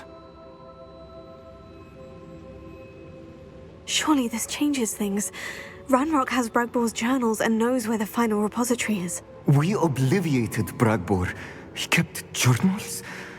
Why would he have documented all of this?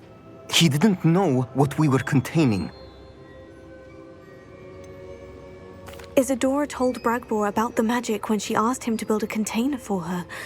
I've seen her memories. Isadora left memories for someone to find?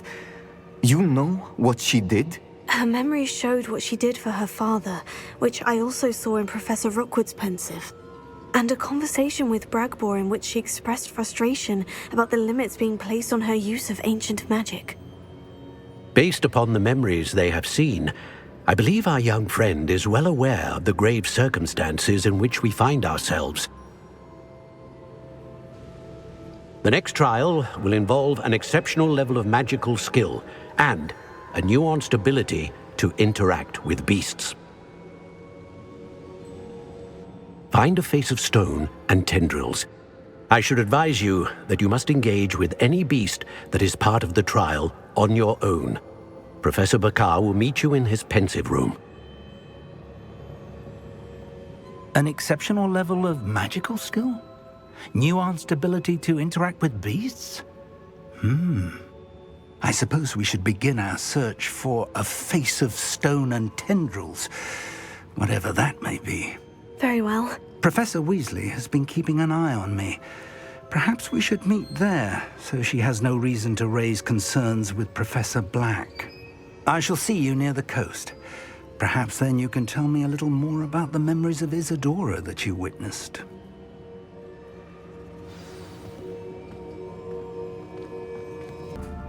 You're here. I have good news. We do not have any of Ranrock's loyalists to contend with. Of course, the bad news is that it's likely because they no longer need to track the Keepers for information. Revelio. Confringo. Careful now. Is that a... It is. I believe I know what must be done. Do you recognize the head sculpted there? It looks like a Graphorn. And the prints carved into the ground lead me to believe that a Graphorn will somehow open the way forward. That's what Professor Rackham meant when he spoke of my needing an ability to interact with beasts. It would seem so. I do know that the last of a long dynasty of Graphorns lives nearby. They call him the Lord of the Shore. I suspect you'll need to bring him here. What happens next, I can't say. Have you ever subdued a Graphorn, Professor? I have, yes. Years ago, at Stonehenge, of all places. The Ministry still owes me for that favor. It can be difficult, of course. They are massive, after all, but it's not impossible. It's my experience that many of your spells will have no real effect. You'll need to wear him down. If that's what must be done, I'll do it. Excellent. I know this area well enough. When you see the remains of a large sea creature, you're in the right place. Now, Professor Rackham made it clear that you must engage with any beast that is part of this trial on your own. So I shall wish you good luck and wait for your return in the map chamber.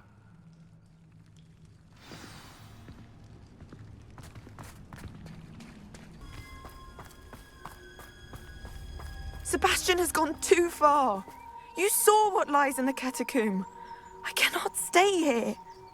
Wait, Anne, please. Ominis. He was willing to put the whole hamlet and himself in danger on the chance that some old relic could help to heal me. I'm sorry, Ominis. Make sure he's all right, will you? I'm glad you're here. I received your owl. Where's Sebastian? Inside the catacomb. Frankly, I was surprised you weren't with him. Ominis, Stop. You swore you wouldn't let Sebastian take this one step further. Yet here we are. It's my fault. I was wrong. I thought he'd stop. I should have stopped him before. Sebastian's in real trouble now. I'm going back into the catacomb to find him. Anne's right. He and the entire hamlet are in danger. The place is crawling with Inferi. Inferi? What are you talking about? You'll see. We need to hurry. Sebastian must not be in his right mind.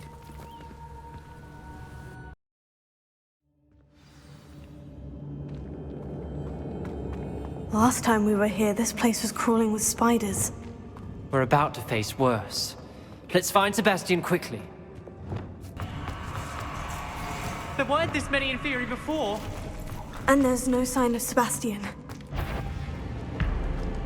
Confringo! Incendio!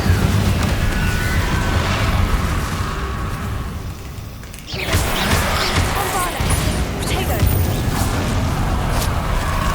Confringo! Confringo! Incendio! Hey! Leviosa! Stutica! Arrest the moment!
I was so worried about Sebastian I didn't even realize. Anne's gone to get Solomon.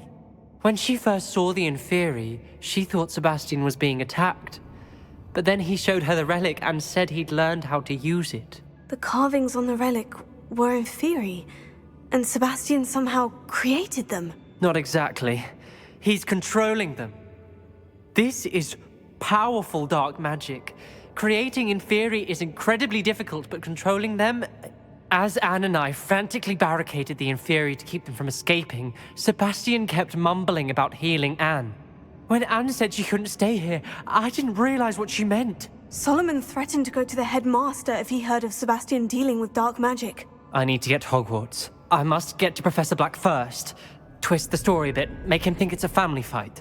I'll be back as soon as I can. See if you can talk some sense into Sebastian. Be careful. Sebastian. Isn't this incredible? Sebastian! I told you, the relic is the answer. I've been trying to reverse the dark magic that injured Anne, but this will allow me to control it. Just as I can control the Inferi. Control? I had to fight Inferi all the way.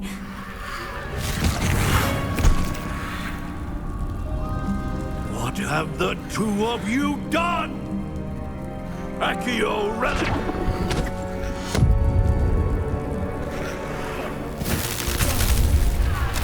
The relic!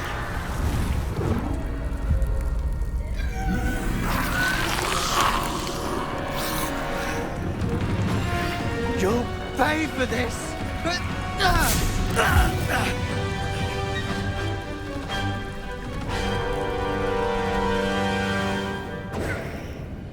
But two of you have gone too far! I'm ending this now! Arrest him! Stay down!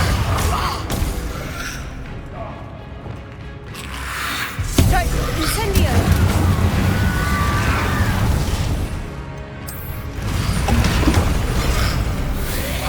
Descendo!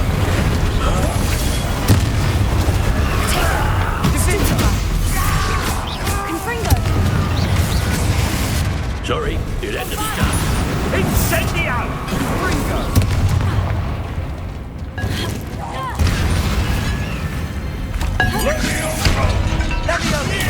Stupefy!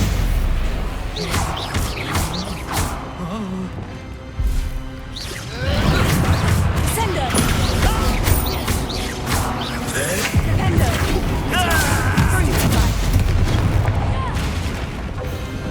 Accio! Stupefy!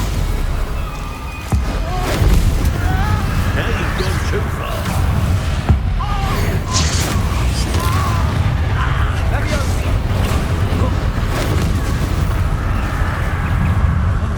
Confringo! Confringo! Arresto Memento! Tego! Stupefy! Incendio!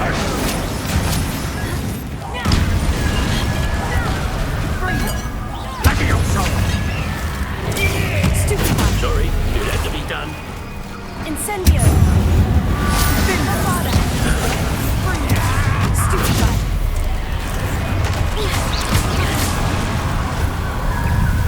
Incendio! Flipendo! Sendo! Accio! Levioso! Incendio! Confringo! Levioso! Now you've gone too far. Sendo!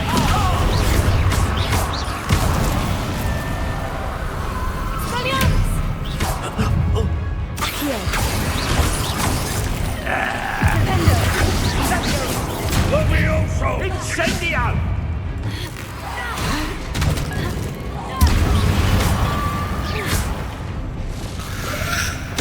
Confringo!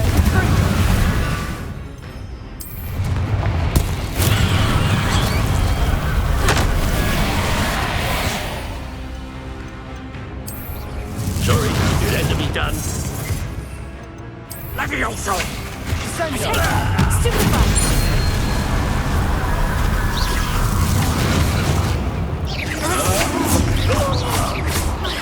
You're supposed to protect us! I am protecting you, you foolish boy! Defendo! Sendo! Accio! Levioso! Incendio! Confringo! Now you've gone too far. Bingo! Confringo! Yeah! Stupefy! Glacier! Glacier! Pulsar! Levioso! Confringo! Arresto Memento! Levioso! Stupefy!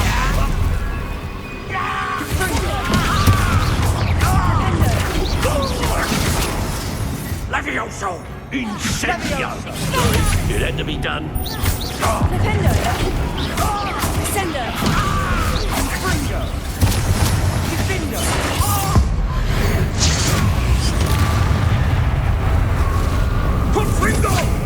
Confringo! Stupefy! Glacius! Now you've gone too far. Stupefy! Confringo! Confringo! Stupefy! Crescendo! Flipendo!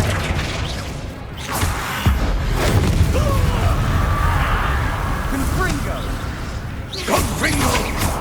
Potato! Stupefy!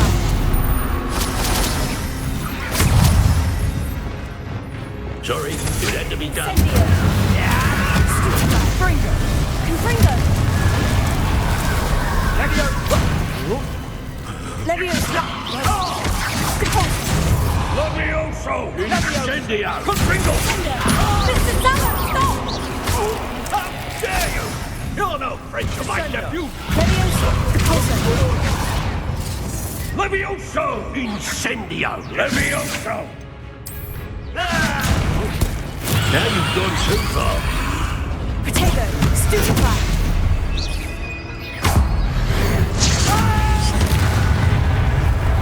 Arrest the momentum. Confringo! Bombardo! Incendio! Glacio! Incendio! Finite! Confringo! Flipendo! Sorry, Incendio! Incendio! Confringo! Potato! Stupefy! Expelliarmus! Confringo! Levioso! Stupefy! Arresto momentum! Confringo! Incendio! Confringo!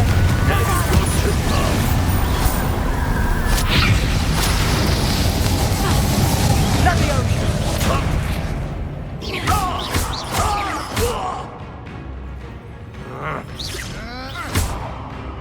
Flipendo! Levioso! Incendio! Accio! Sorry, it had to be done. Flipendo! Levioso! Incendio! Repulso!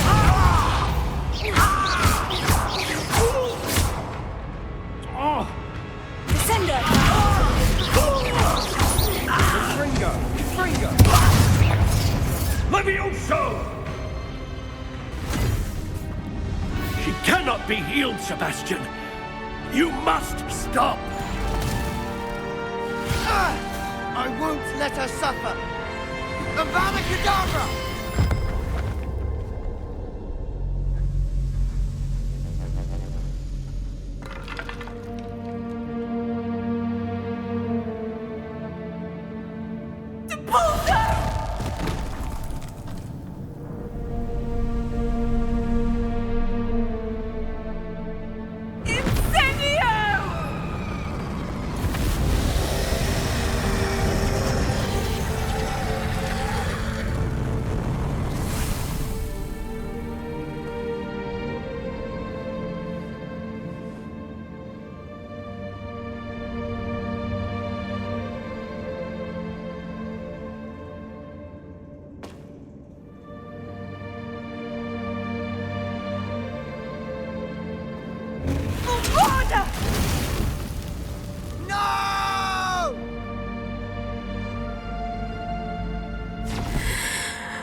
You've made your choice.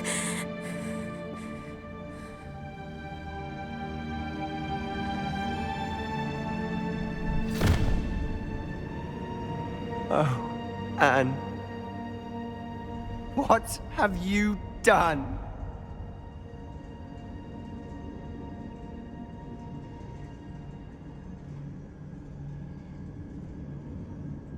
I must get out of here.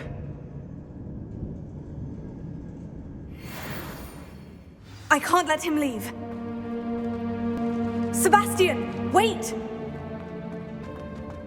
Stop, Sebastian! Hold on!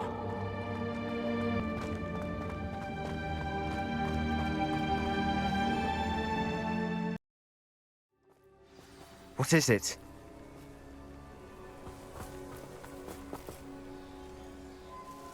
Why wouldn't you stop? I was calling after you. Anne won't survive this. She's withering away, inside and out. Solomon's never been there for us, not really. He gave up on Anne. I'll never give up on her. You saw him, didn't you? He was going to ruin her life. He attacked us. I had to use the killing curse. You know I did. If I hadn't known how to cast it... You went too far, Sebastian. I can't think right now. I need to leave. I can't stay here. I need to find Ominis. Sebastian. Please, I'm not myself right now. Let's meet later, at the Undercroft, all right?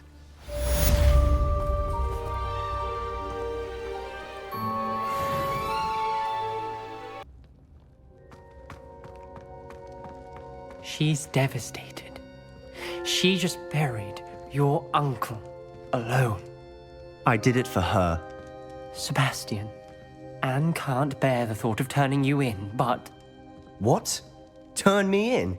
She saw what happened. I'll give you some time to think, Sebastian. Turn me in? Sebastian. Did you hear that? You saw what happened. I never wanted to hurt my uncle. I know.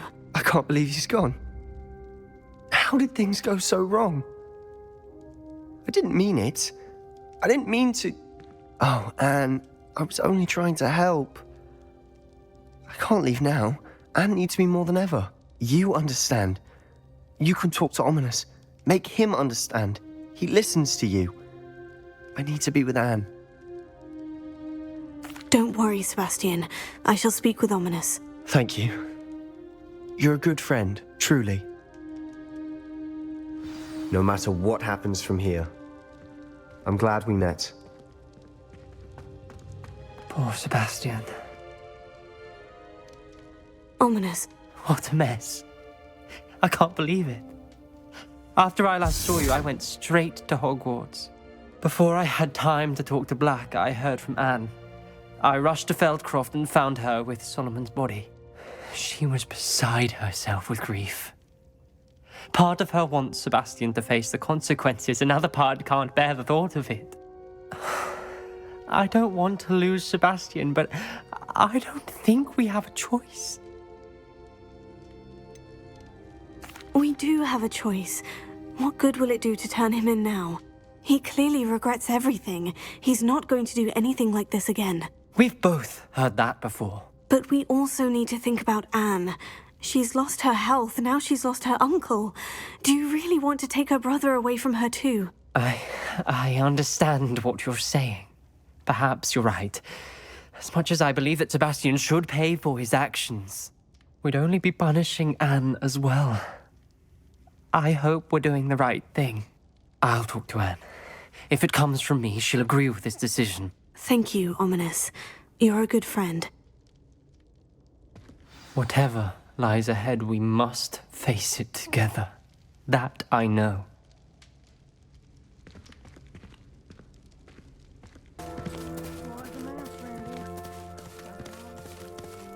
This must be the place.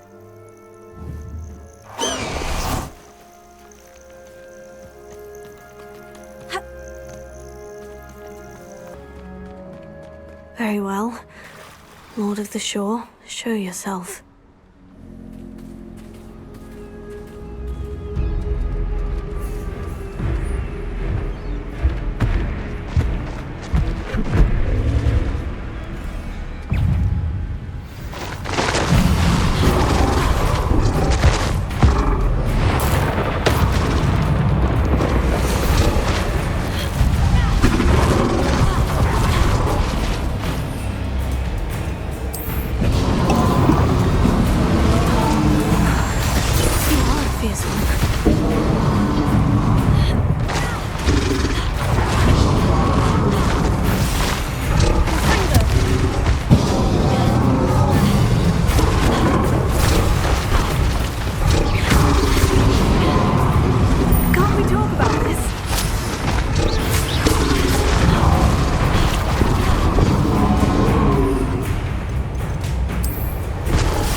I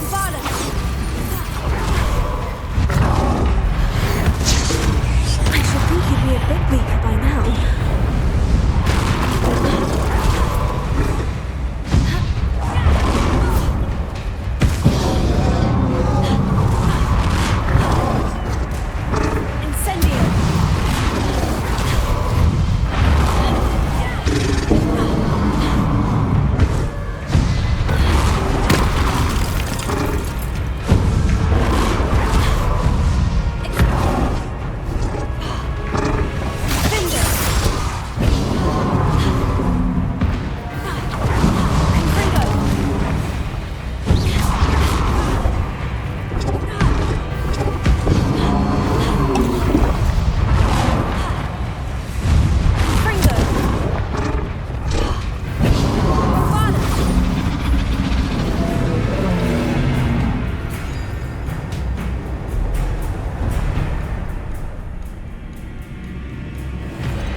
I need your help, friend.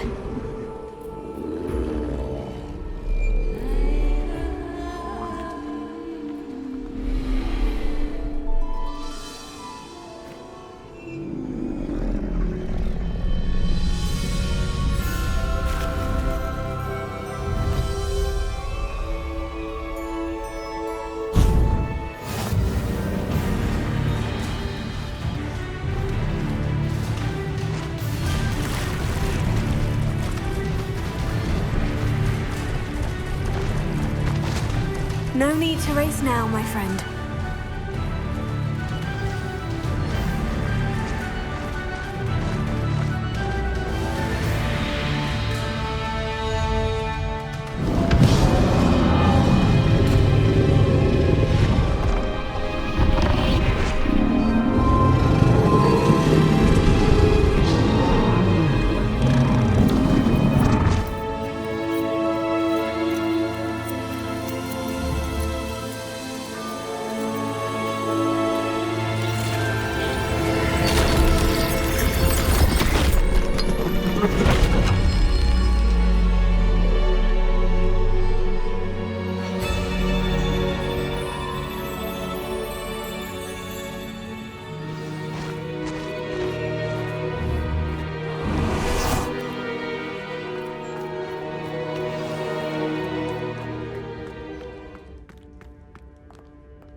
Perhaps Professor Rackham was right to have had faith in you. I still have my reservations. Isadora, as you will see, was not who she seemed. I can only hope that you are. My memories should answer any questions you may have about the power you will need to protect. Thank you, Professor Bakar. I shall see you back in the map chamber.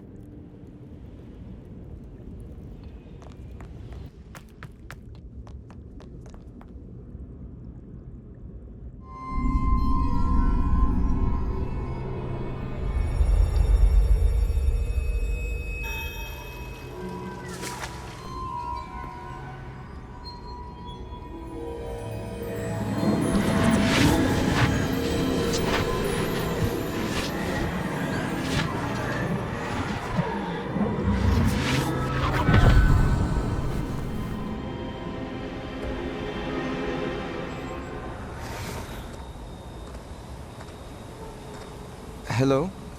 Isadora? Isadora?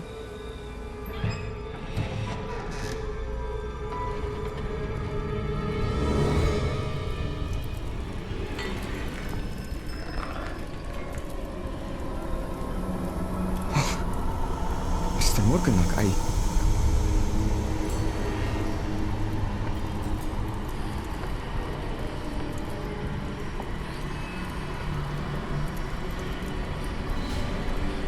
Mr. Morgan?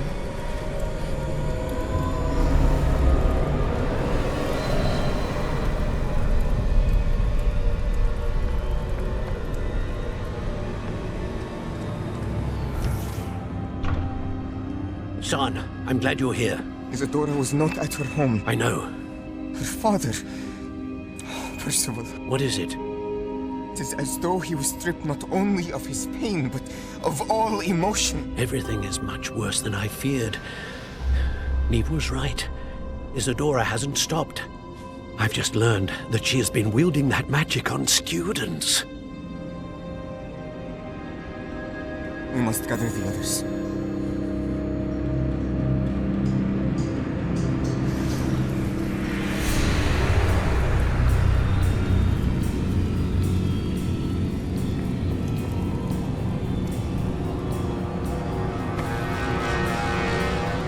I need you to return to your common room, all right?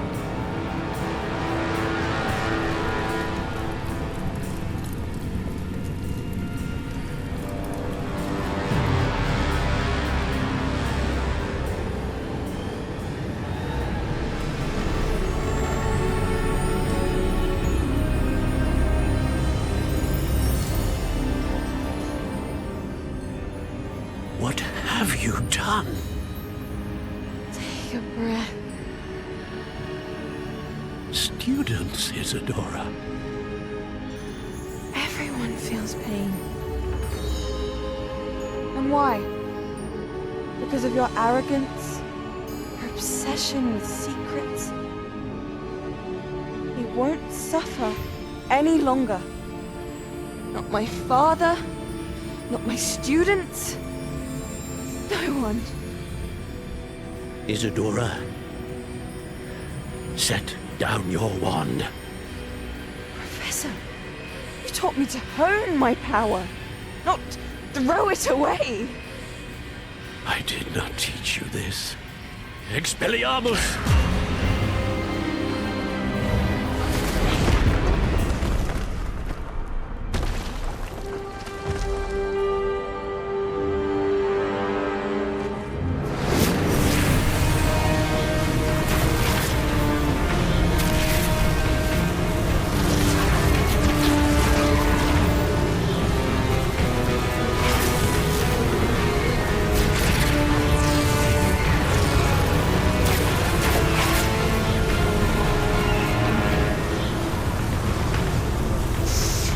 Kedavra!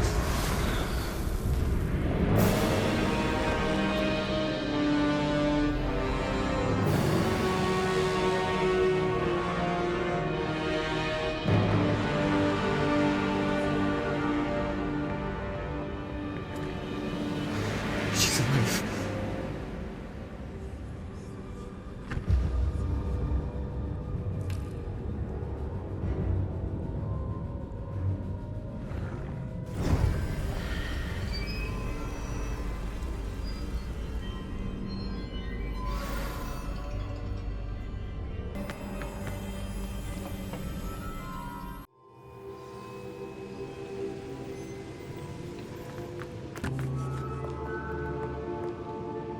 Caverns below Hogwarts where you fought Isadora.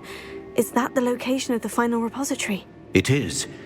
You see, we could not destroy the strands of emotion Isadora had stolen from so many. So we did all that we could to keep them safe. We also realized that until they could be destroyed, the magic used to create them was a danger to wizard kind. Hence, we became keepers. Keepers of an unfathomable secret.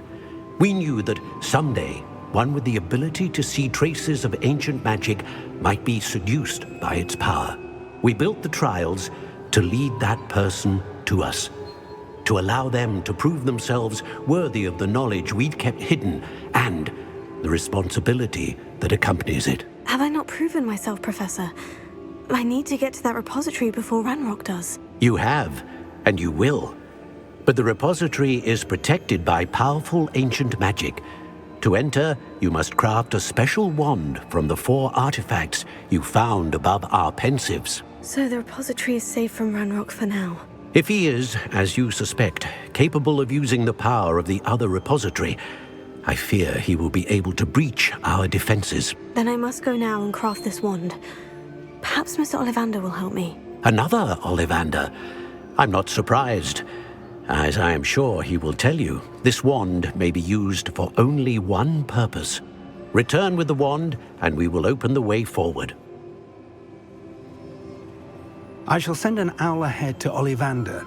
Whilst you visit him, I'll reach out to Professor Weasley. Professor Weasley? Yes. I may have made an error in judgment by not informing her of Ranrock's intentions earlier. I only hope it's not too late. If Ranrock really is going to try to drill below Hogwarts, we'll need all the help we can get. All right, Professor. I'll see you soon.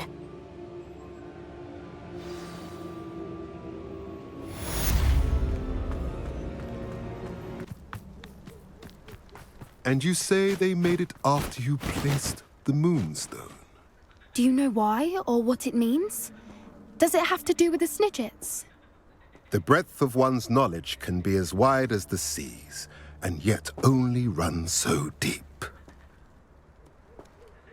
It's good to see you again, Doran. Did Poppy tell you about everything that's happened? She did, and I am glad to see that you are both safely returned. I did question the wisdom of sending you on a path at a time when that path was unknown at best, deadly at worst. But the acumen of the Centaurs is neither personal nor partial. The skies tell us what is to come, and often we do not know what we have seen until it has come to pass. You knew the poachers would try to kill Poppy and me. I did not know, my young friend, but I shall say that I was not surprised. It was in much the same manner that I expected our first meeting. I don't suppose you'd like to start from the beginning. I think Poppy and I could use that. Of course. I find it is often the best place to start, is it not? Many, many moons ago, I divined a series of events. Their meaning long evaded me, until you brought news of the Snidgets and their poacher pursuers. I believe the symbol created by the Mooncalf's dance marks the place the Snidgets are hidden. And serendipitously, I believe that I know the very place. Please, go on. I have seen that symbol only once, on a rock face in the cliffs of the forest. You should make haste there. The Snidgets that have been kept there for so many years may no longer be safe. You said you divined a series of events before our paths crossed. What were they? I saw the arrival of a stranger, the threat of an enemy, and the return of an old friend. I believe now that you are the strangers, the poachers are the enemy, and the old friends are the Snidgets. I also saw two places tied to these events, the cave with the Moonstone and the henge. The latter was bathed in moonlight. What makes you so sure the symbol is where the Snidgets are? I do not know. It is what I have read in the stars. Fortunes play out as they are intended. I am merely a messenger. I shall say that fortune favors us today. That you would show me a symbol whose provenance I recognize is not coincidence, but fate. If you're right about this place, then we should make our way there. I shall see you there. We cannot afford to lose the Snidgets once again. How remarkable.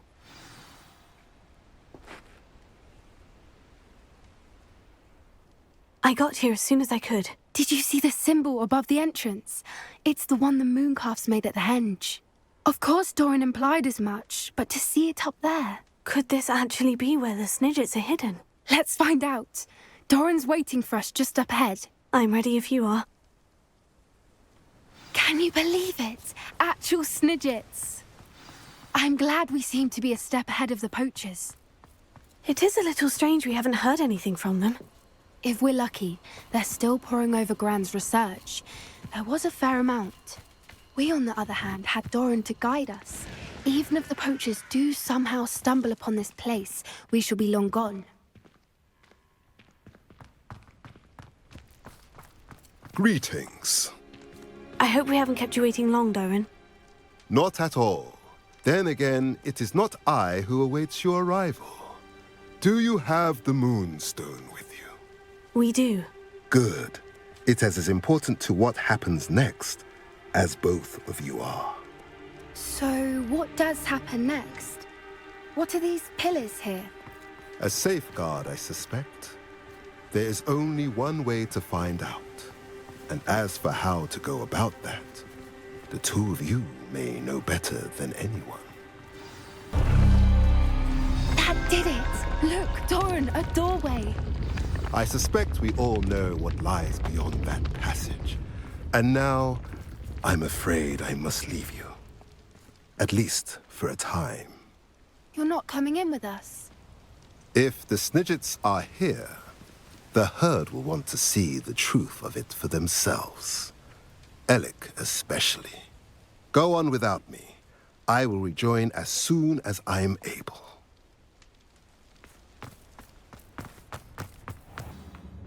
Look at this place.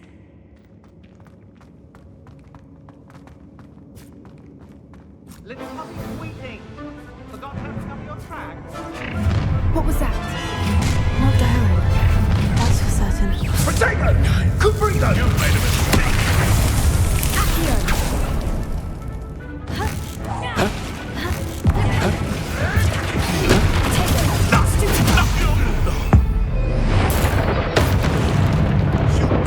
One of my own! You will! Stupid!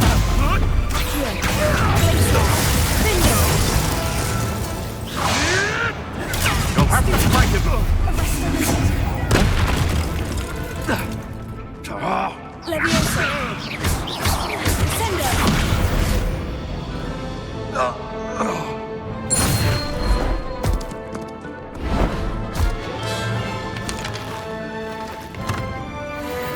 Ready your wands. The fight has only just begun. Expulsion! Stop right! Back up, check your pockets. Stop. What have you done?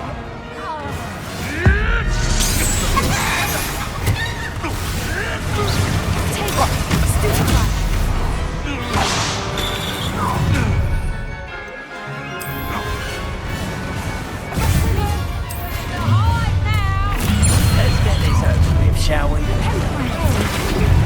You insolent!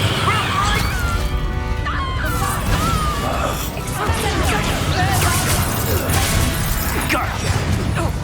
Incendios, if you could have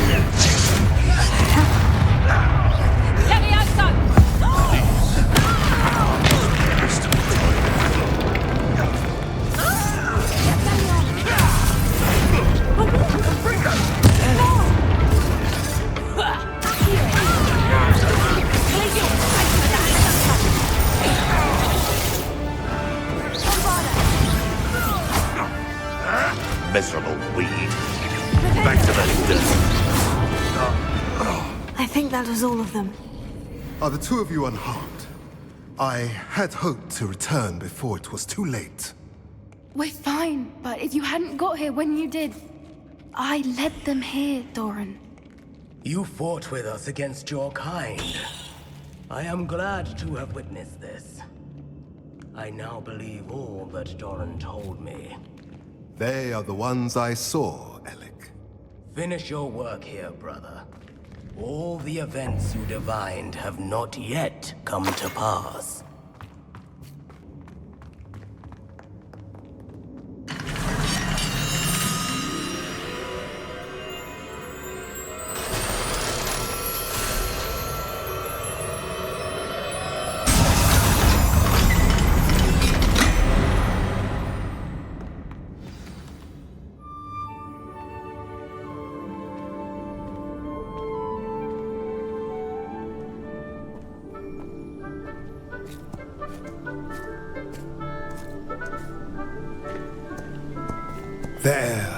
There they are.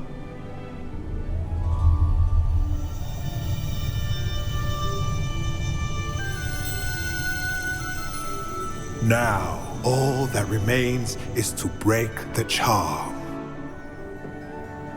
You want us to...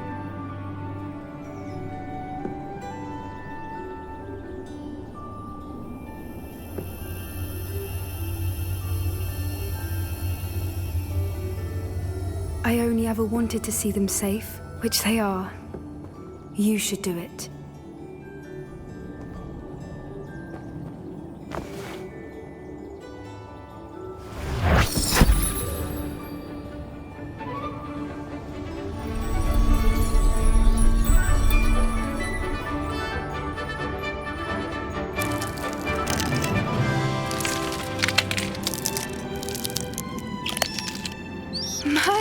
They're lovely. But what happens now? They can't care for themselves, and surely once word gets out of their reappearance... No harm will come to them. The Centaurs will see to that. You have my word. Thank you, Doran, for helping us to find them and to fight for them. It is you who deserves the merit, child. You did what the poachers would never have. Remember that.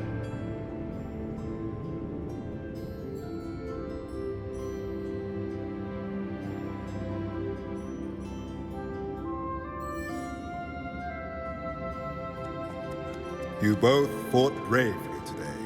Allow us to carry the mantle from here. If it's all right, Doran, I think I'd like to stay behind and spend a little more time with the Snidgets.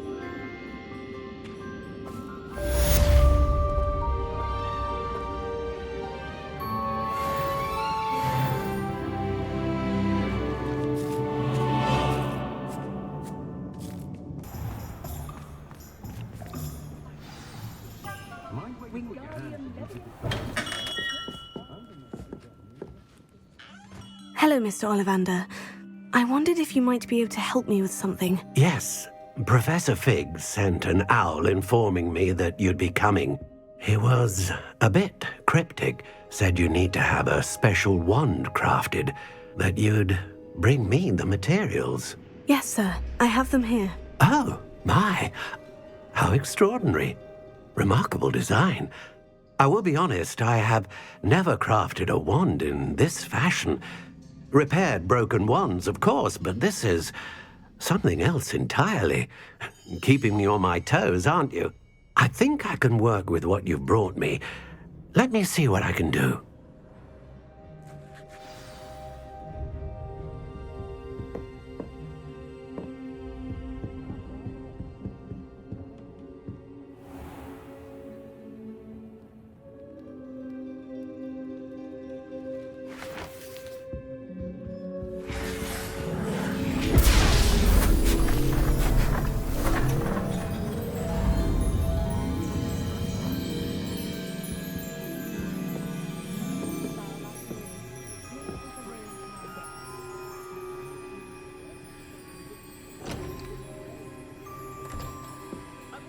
It is done.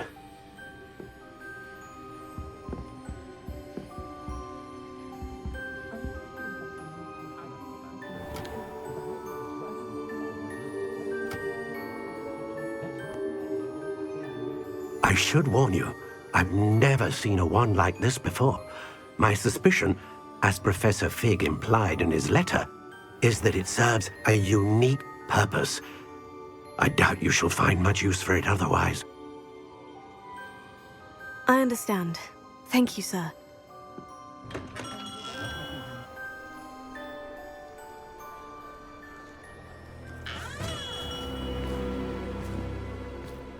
I'm afraid you're on your own. I've ensured that we have a moment to ourselves. Oh, come, come. No need for such theatrics. In light of what Ranrock now knows, you must agree that our interests are aligned. Our interests will never be aligned. You would let goblins take what is rightfully ours? The final repository belongs to wizard kind. We would be fools not to work together. What's that you've got there? Might this sudden visit to the Wand Maker have something to do with our mutual pursuit? I have no idea what you're talking about. That repository is my birthright! Charles Rookwood wouldn't have wanted you near it. The arrogance. Should have known better than to try and reason with a child. I've always said, children should be seen and not heard.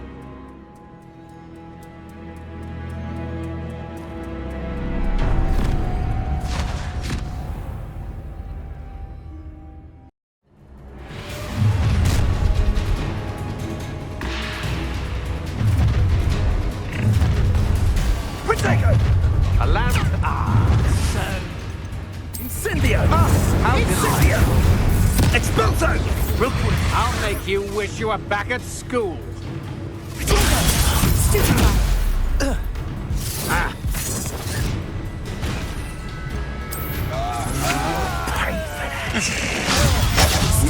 Pay for your deed. You've made no more happy days for you. Oh, try not to make this too easy for me.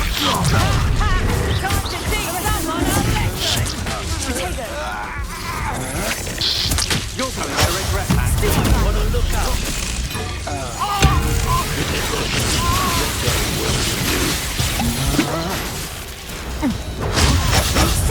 Die for that.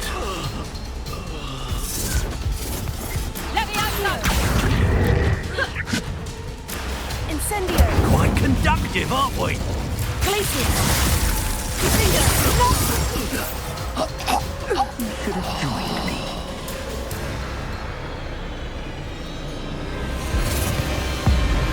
Abominable!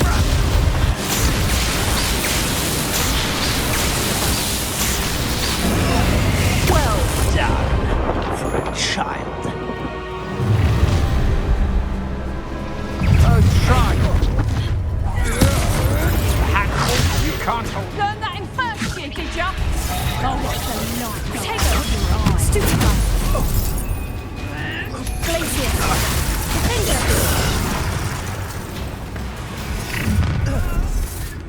Descender. Stupid guy.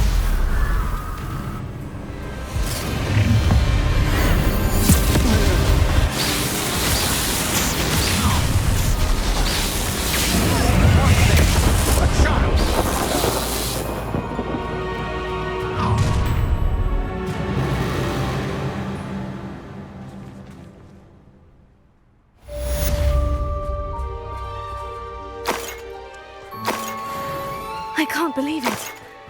Rookwood's reign is finally over. I'll need to send an owl to Natty right away. For now, though, I need to get back to the map chamber and tell Fig what's happened.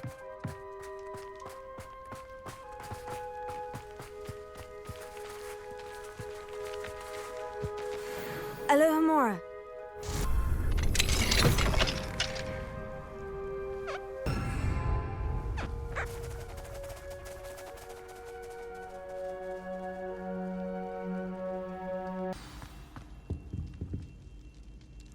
Just the person. You are the one who has been interfering with a rather personal matter. The demiguise statues, and the moons contained therein, were placed as they were for good reason. You should not meddle in the personal affairs of others.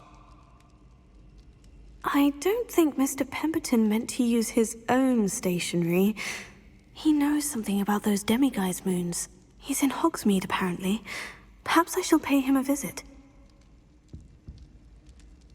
I see Doran finally convinced you to leave the Snidgets. If anyone can keep them out of poacher hands, it's the Centaurs. And I wanted to thank you. When the poachers ambushed us, it was nice not to face them alone. Of course. It's the sort of thing friends do for each other, isn't it? I suppose so. I am glad you came to Hogwarts. It's already been my best year. I wouldn't want a repeat of Horntail Hall, of course, but I did enjoy the Three Broomsticks. Had no idea how lovely it was there. Had you never been to the Three Broomsticks? I used to spend most of my time with Highwing, and well, I don't know how Serona feels about Hippogriffs popping in for a butterbeer. Highwing's the only one I would have gone with. Or Gran, of course. Nothing wrong with that. Highwing's good company. She is.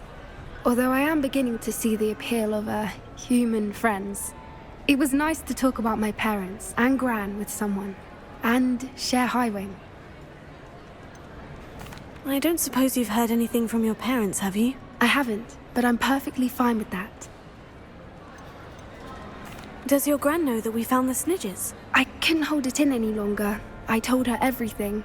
She was livid that I'd been anywhere near the poachers. But she confessed that she was rather envious about the Snidgets. It has all been a pleasure, Poppy. Do try and stay out of trouble. Don't know that I can. We've taken on poachers twice now, successfully. I rather think you've helped me develop a taste for it.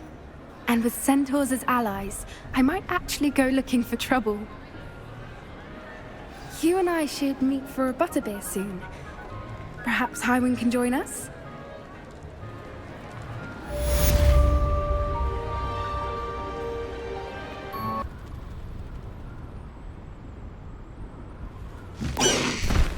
No need to race now, my friend.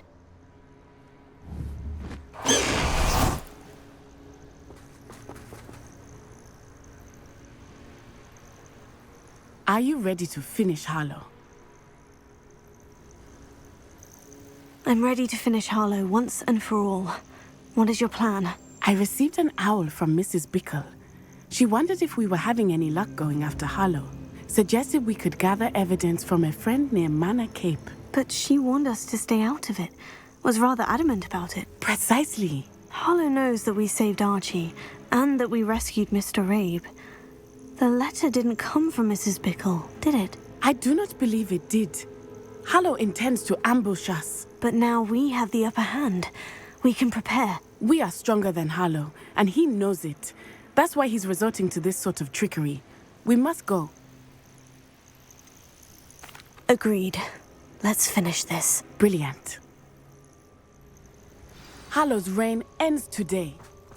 Perhaps we ought to inform Officer Singer of our plans. I already sent her an owl to let her know that we were following a lead given to us by Mrs. Bickle. Are you concerned she might tell your mother? Indeed she will, but so be it. I am tired of hiding it from her. My mother needs to understand that I will not be safe from the Ashwinders until everyone is. I shall pursue them until they are finished, and I think she knows that. As do you. That I do. Keep an eye out. Harlow is likely around here somewhere. I sense he is close. Where is he? I do not know. We should look around. A lamb to the slaughter, children. Walk right into our trap. Stupid guy, Ashwinder. We were right. Oh! Cynthia! You and Garnuff is coming to you. Barely a scratch.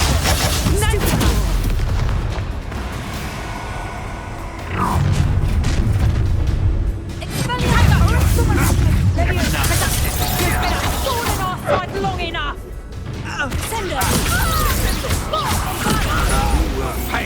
It's Cynthia!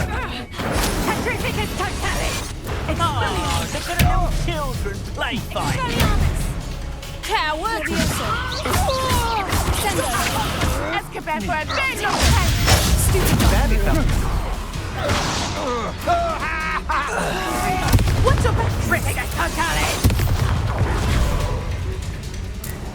Petrificus totalis!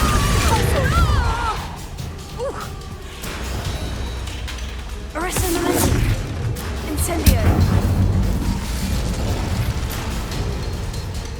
This will not end in your favor. Little Nat Sione, innit? And her excruciatingly loyal companion. You two have done quite a bit of damage to my business interests. But I must grudgingly give you some credit.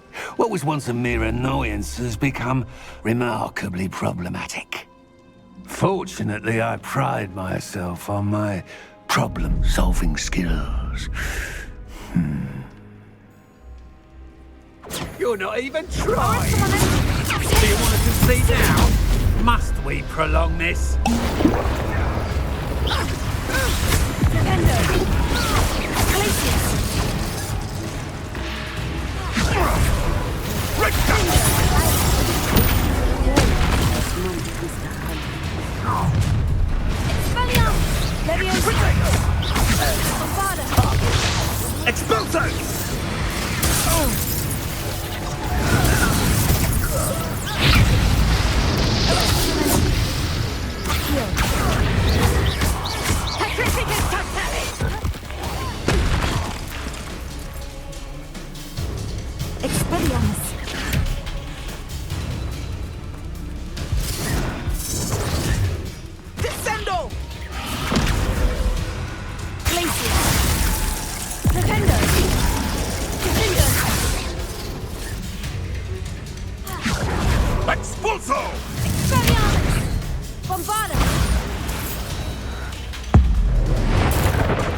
Are you sure you are up for a visitor?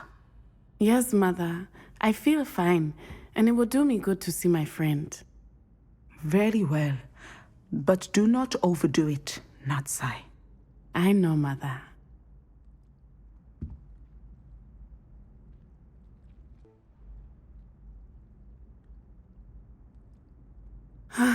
It is good to see you, my friend.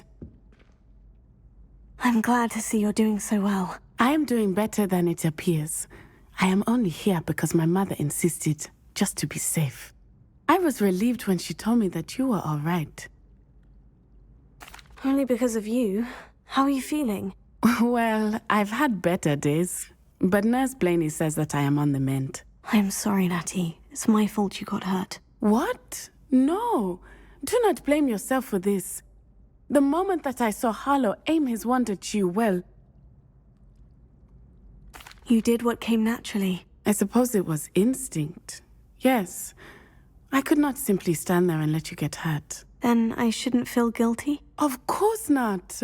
There was nothing that you... Oh my... I cannot believe that it took me this long to see it. He made a choice. Based on instinct, my father... You, my friend, are no more to blame for my injuries today than I am to blame for my father's sacrifice years ago. From what I know of him, it seems there's a lot of your father in you. That's very kind of you to say. I hope that you are right. This has all been a bit much, hasn't it? Taking down Harlow and the rest of Rookwood's lot. But we have done it. Rookwood is dead, Harlow is on his way to Azkaban, and the rest of them are on the run. A few of the dregs will still be about, fighting for their lost cause. But Rookwood's enterprise has fallen apart. Everything is safer now because of us. Because of you. Thank you, but we make a formidable team. You, my fellow traveler, have enriched my time at Hogwarts beyond anything I could have imagined. Thank you. I believe your friendship to be one of the most important in my life. Thank you for coming to visit me. It is always good to see you.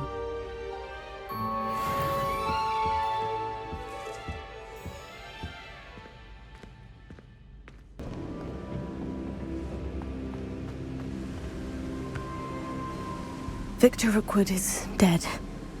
He confronted me as I left Ollivanders with the Keeper's wand. I had to defend myself. Godric's heart, are you all right? I know you're well able to defend yourself. I've seen it often enough. But Rookwood himself... He would have killed me once he found the repository, if not before. I had no choice. You're right. You had no choice. You did what you had to do. With Harlow in custody and Rookwood gone, the wizarding community owes you a great debt. Thank you for saying so, Professor. I'm ready for what's next. All right, then. The Keepers have been waiting.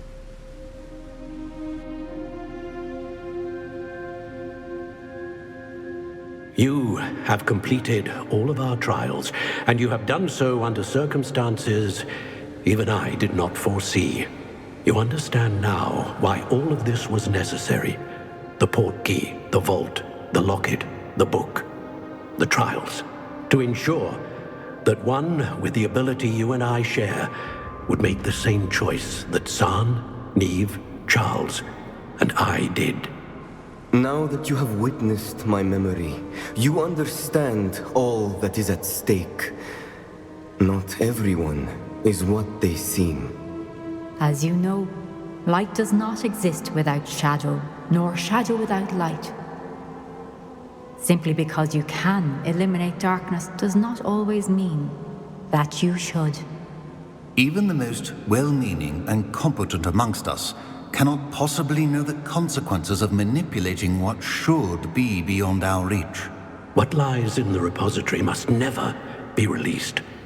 Resist the temptation to destroy or control it. The magic that you have so carefully honed must now be used only to protect the secret we keep. You have the wand. You will know when to wield it. We leave our legacy in your hands.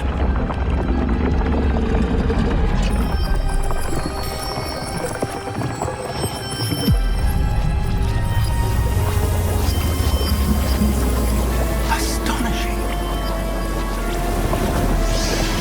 That must be the way to the repository.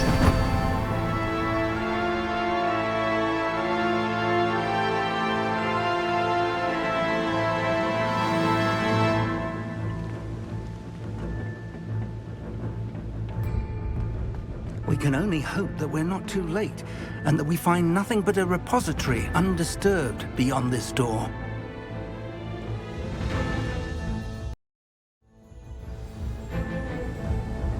I should hope that the enchantments protecting the castle will protect against an incursion from below. I fear they may not. Although, if they don't now, I can assure you they will in the future. Were you able to reach Professor Weasley? I was. Hopefully she and the others will arrive soon. They know where to find the door through which we entered.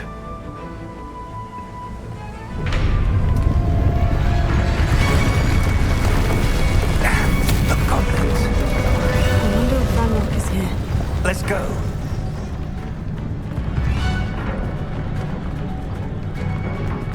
If his loyalists are here, he cannot be far behind. You and I have faced worse, Professor. Search the area! He must be here somewhere. We must be getting closer. Renrook will be pleased with our progress.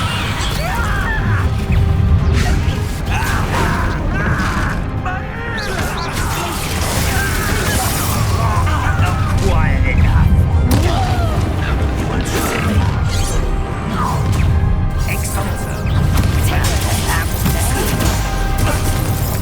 You won't get away with that. Incendio! Back from the fence. I'll kill you when We need to press on. Ranrock must be here somewhere. This drill stands between us and him. We need to move it. I shall handle it. One moment. Let's go.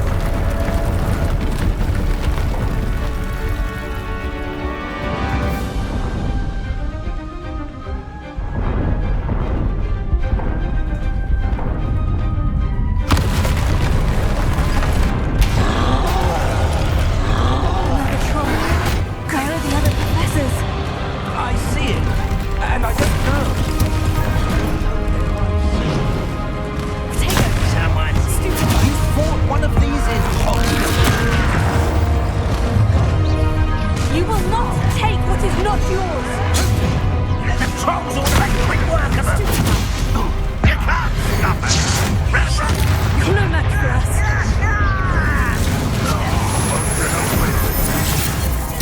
I will avenge your death!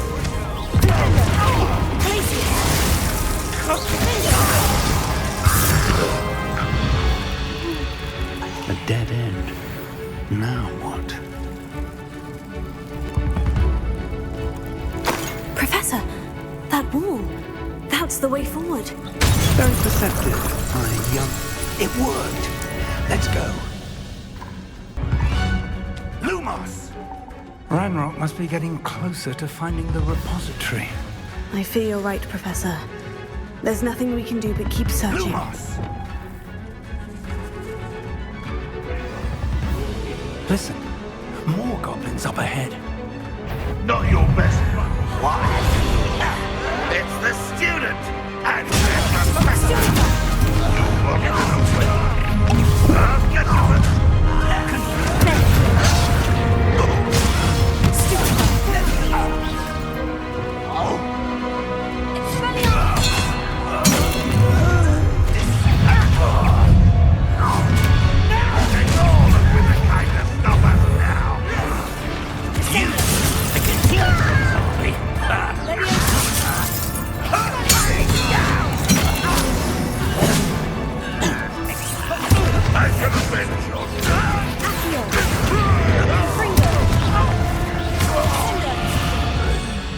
These tunnels haven't brought us much luck so far. We're getting closer, Professor. That way.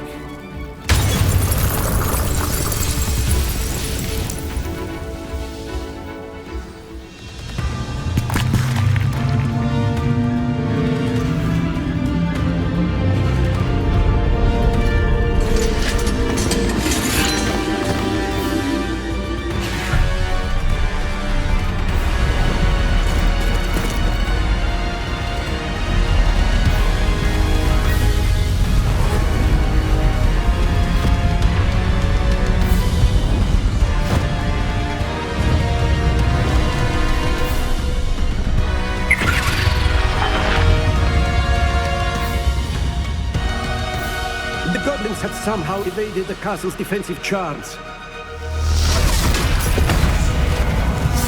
Steer them this way! We shall make quick work of them!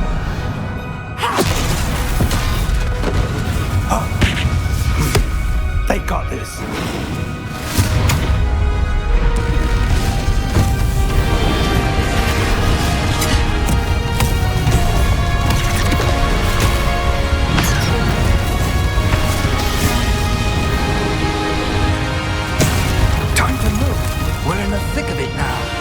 We'll show these beasts who's in charge. Your timing couldn't be better, Professor Hecat. Thank you, Professor.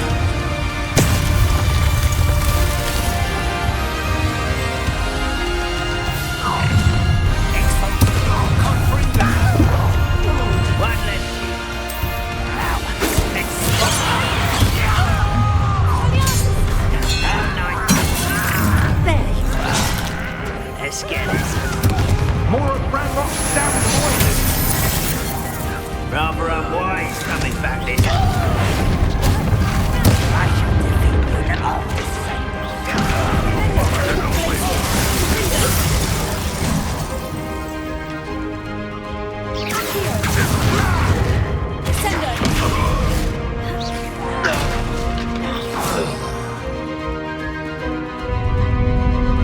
Look out! Another troll! This one's worse than the last two. Stop him! Confringo!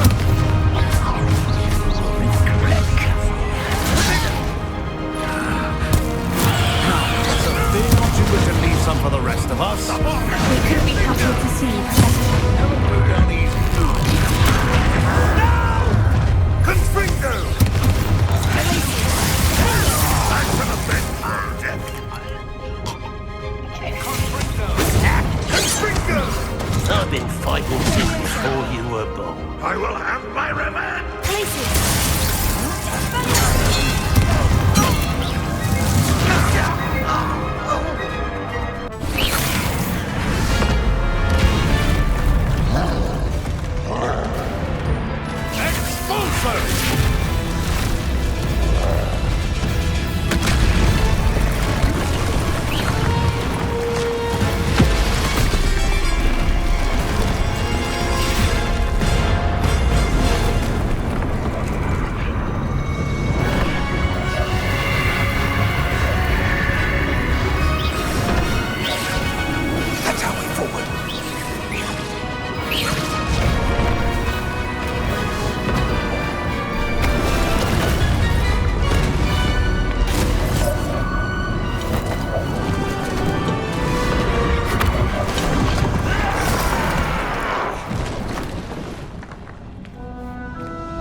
I'm relieved we got here before Ranrock.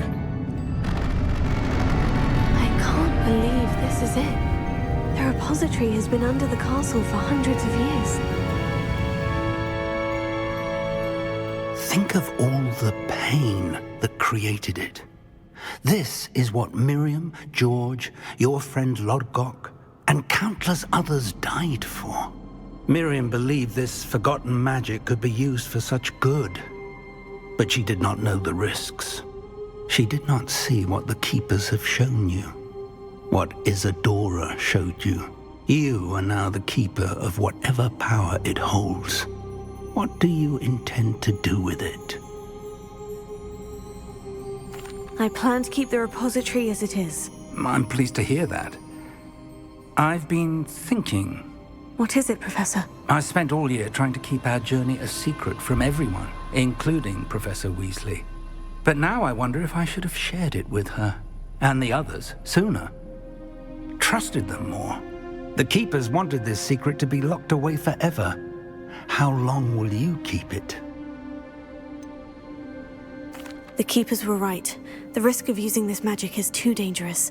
It is my responsibility alone to keep it safe. I understand, but you are not entirely alone. I will do all I can to help you.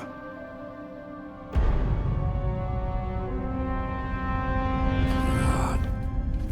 The arrogance of wizard kind. Goblins built this repository. It belongs to us. Enough, Ranrock. It was never yours. I've been wanting to play with this.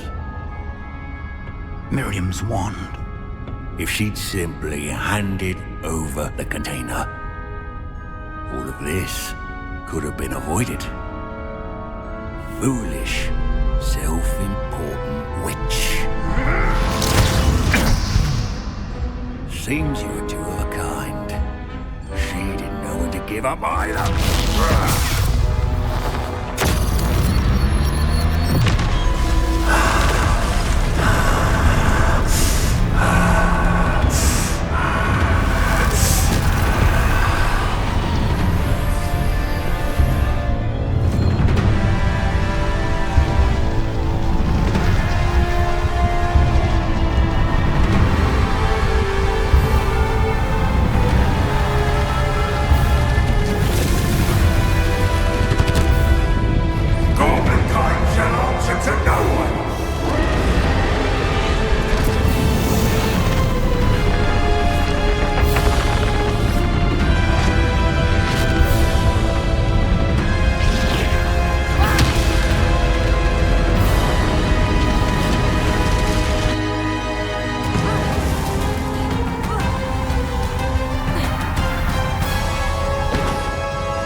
Miriam.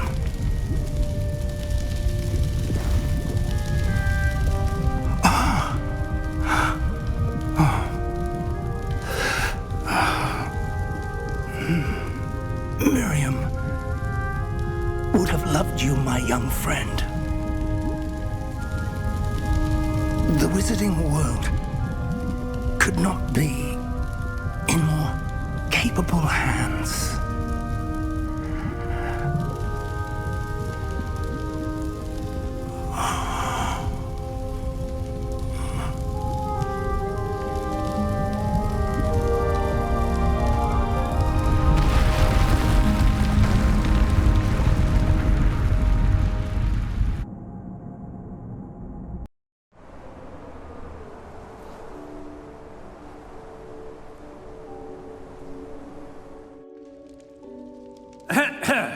Professor Eleazar Fig. I dare say he was a beloved professor to many of you, certainly a long-standing colleague to his peers. A famed adventurer and seeker of knowledge, he built a reputation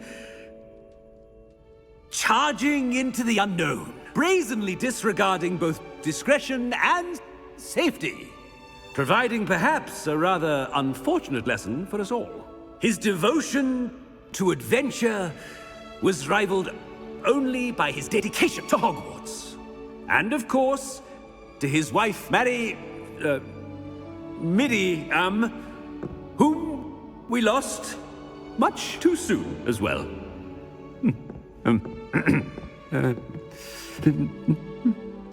Yeah.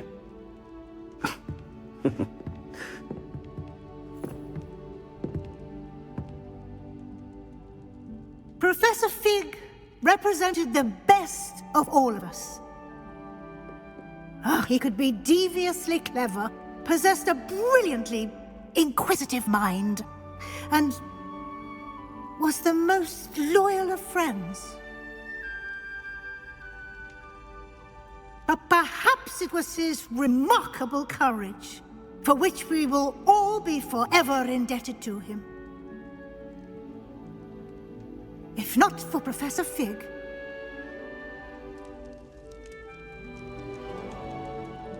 well, I can say with confidence that if not for him, many of us, let alone Hogwarts, would not be here today. Those that knew him best will agree that we must now honor him as only Hogwarts can, by wisely, resourcefully, justly and bravely facing all that lies ahead. To Professor Fig!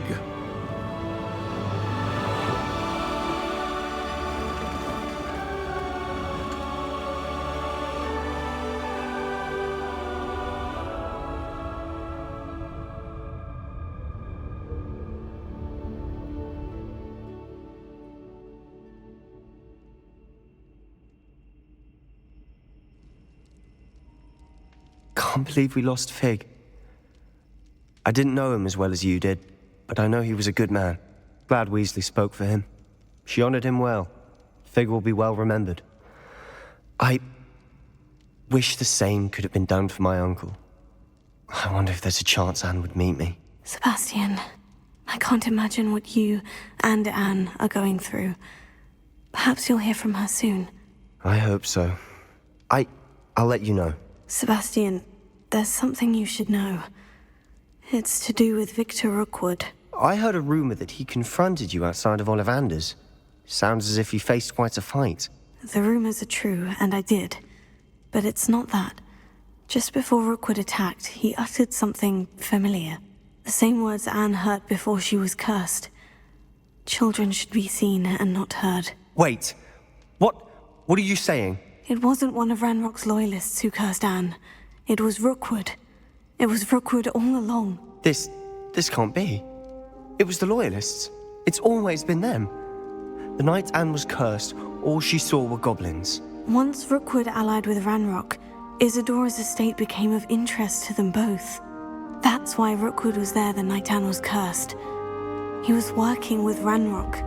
When he saw your sister, well, He didn't want anyone to know. So he cursed her. And she's never been the same. So cruel. Rookwood deserved what he got. Thank you for telling me. It wasn't a goblin. I suppose I owe you an apology.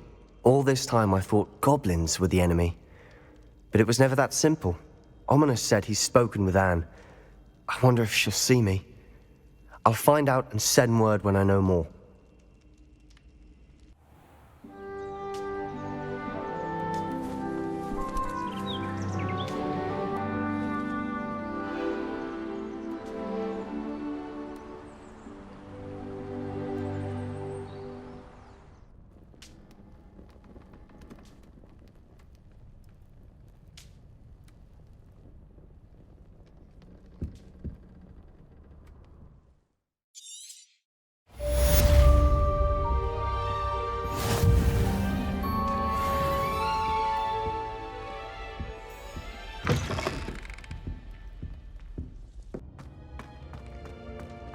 I'm glad you came.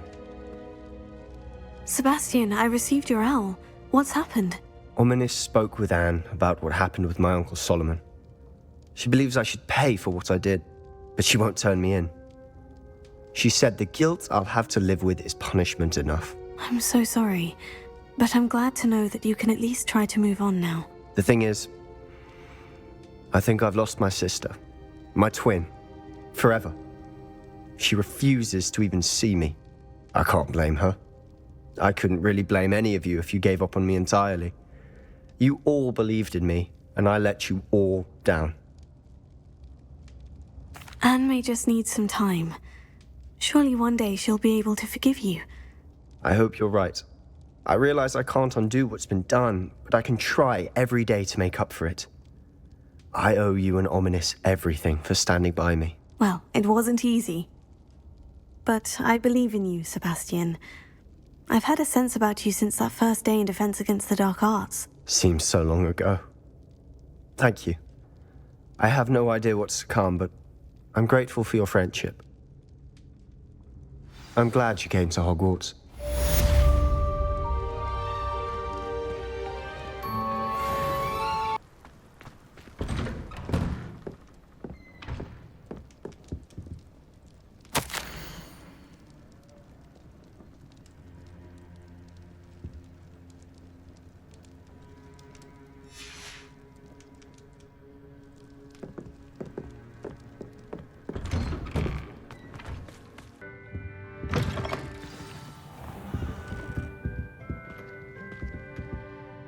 Professor Weasley, you wanted to see me? I did.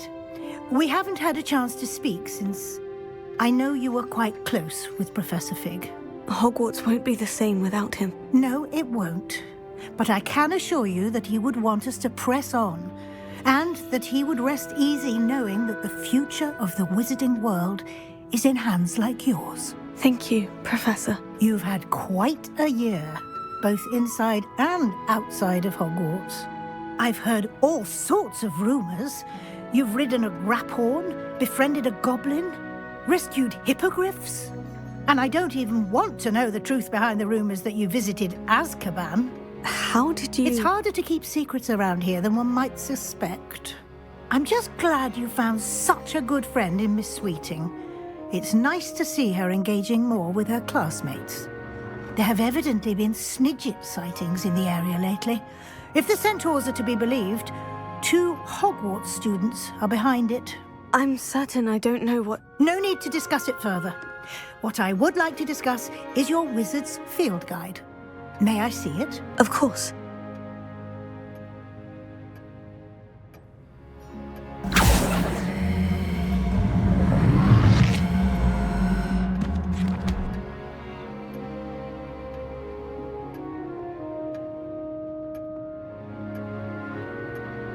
What do you think, Professor? I think you've been busy this year. It seems you've completed much of your field guide. Well done. But you've still a little left to do. Fortunately, you do have some time to prepare for your OWLs. I will confess, I had a sense about you from that first moment you came bursting in, late, to the sorting ceremony. I am pleased to see that my instincts were correct. To think you've only been with us a year and you'll already be taking your OWLs, well, it's nothing short of astonishing. Thank you, Professor, for everything. You are most welcome. I look forward to seeing what you do during the rest of your time with us.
This year, we have seen our students exemplify the bravery of Godric Gryffindor.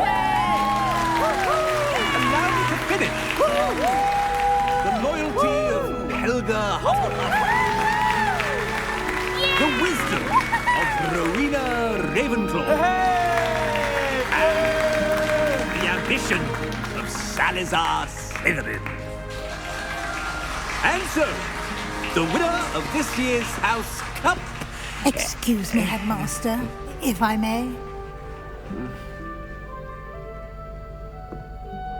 One particular student's heroism during the attack on Hogwarts, not to mention the level to which they have excelled in their coursework, as a new student, no less. Well, it would seem that it certainly merits... I'd say 100 points to their house. Wouldn't you agree? Ah, yes. Thank you, Professor Weasley. I suppose we have our winner.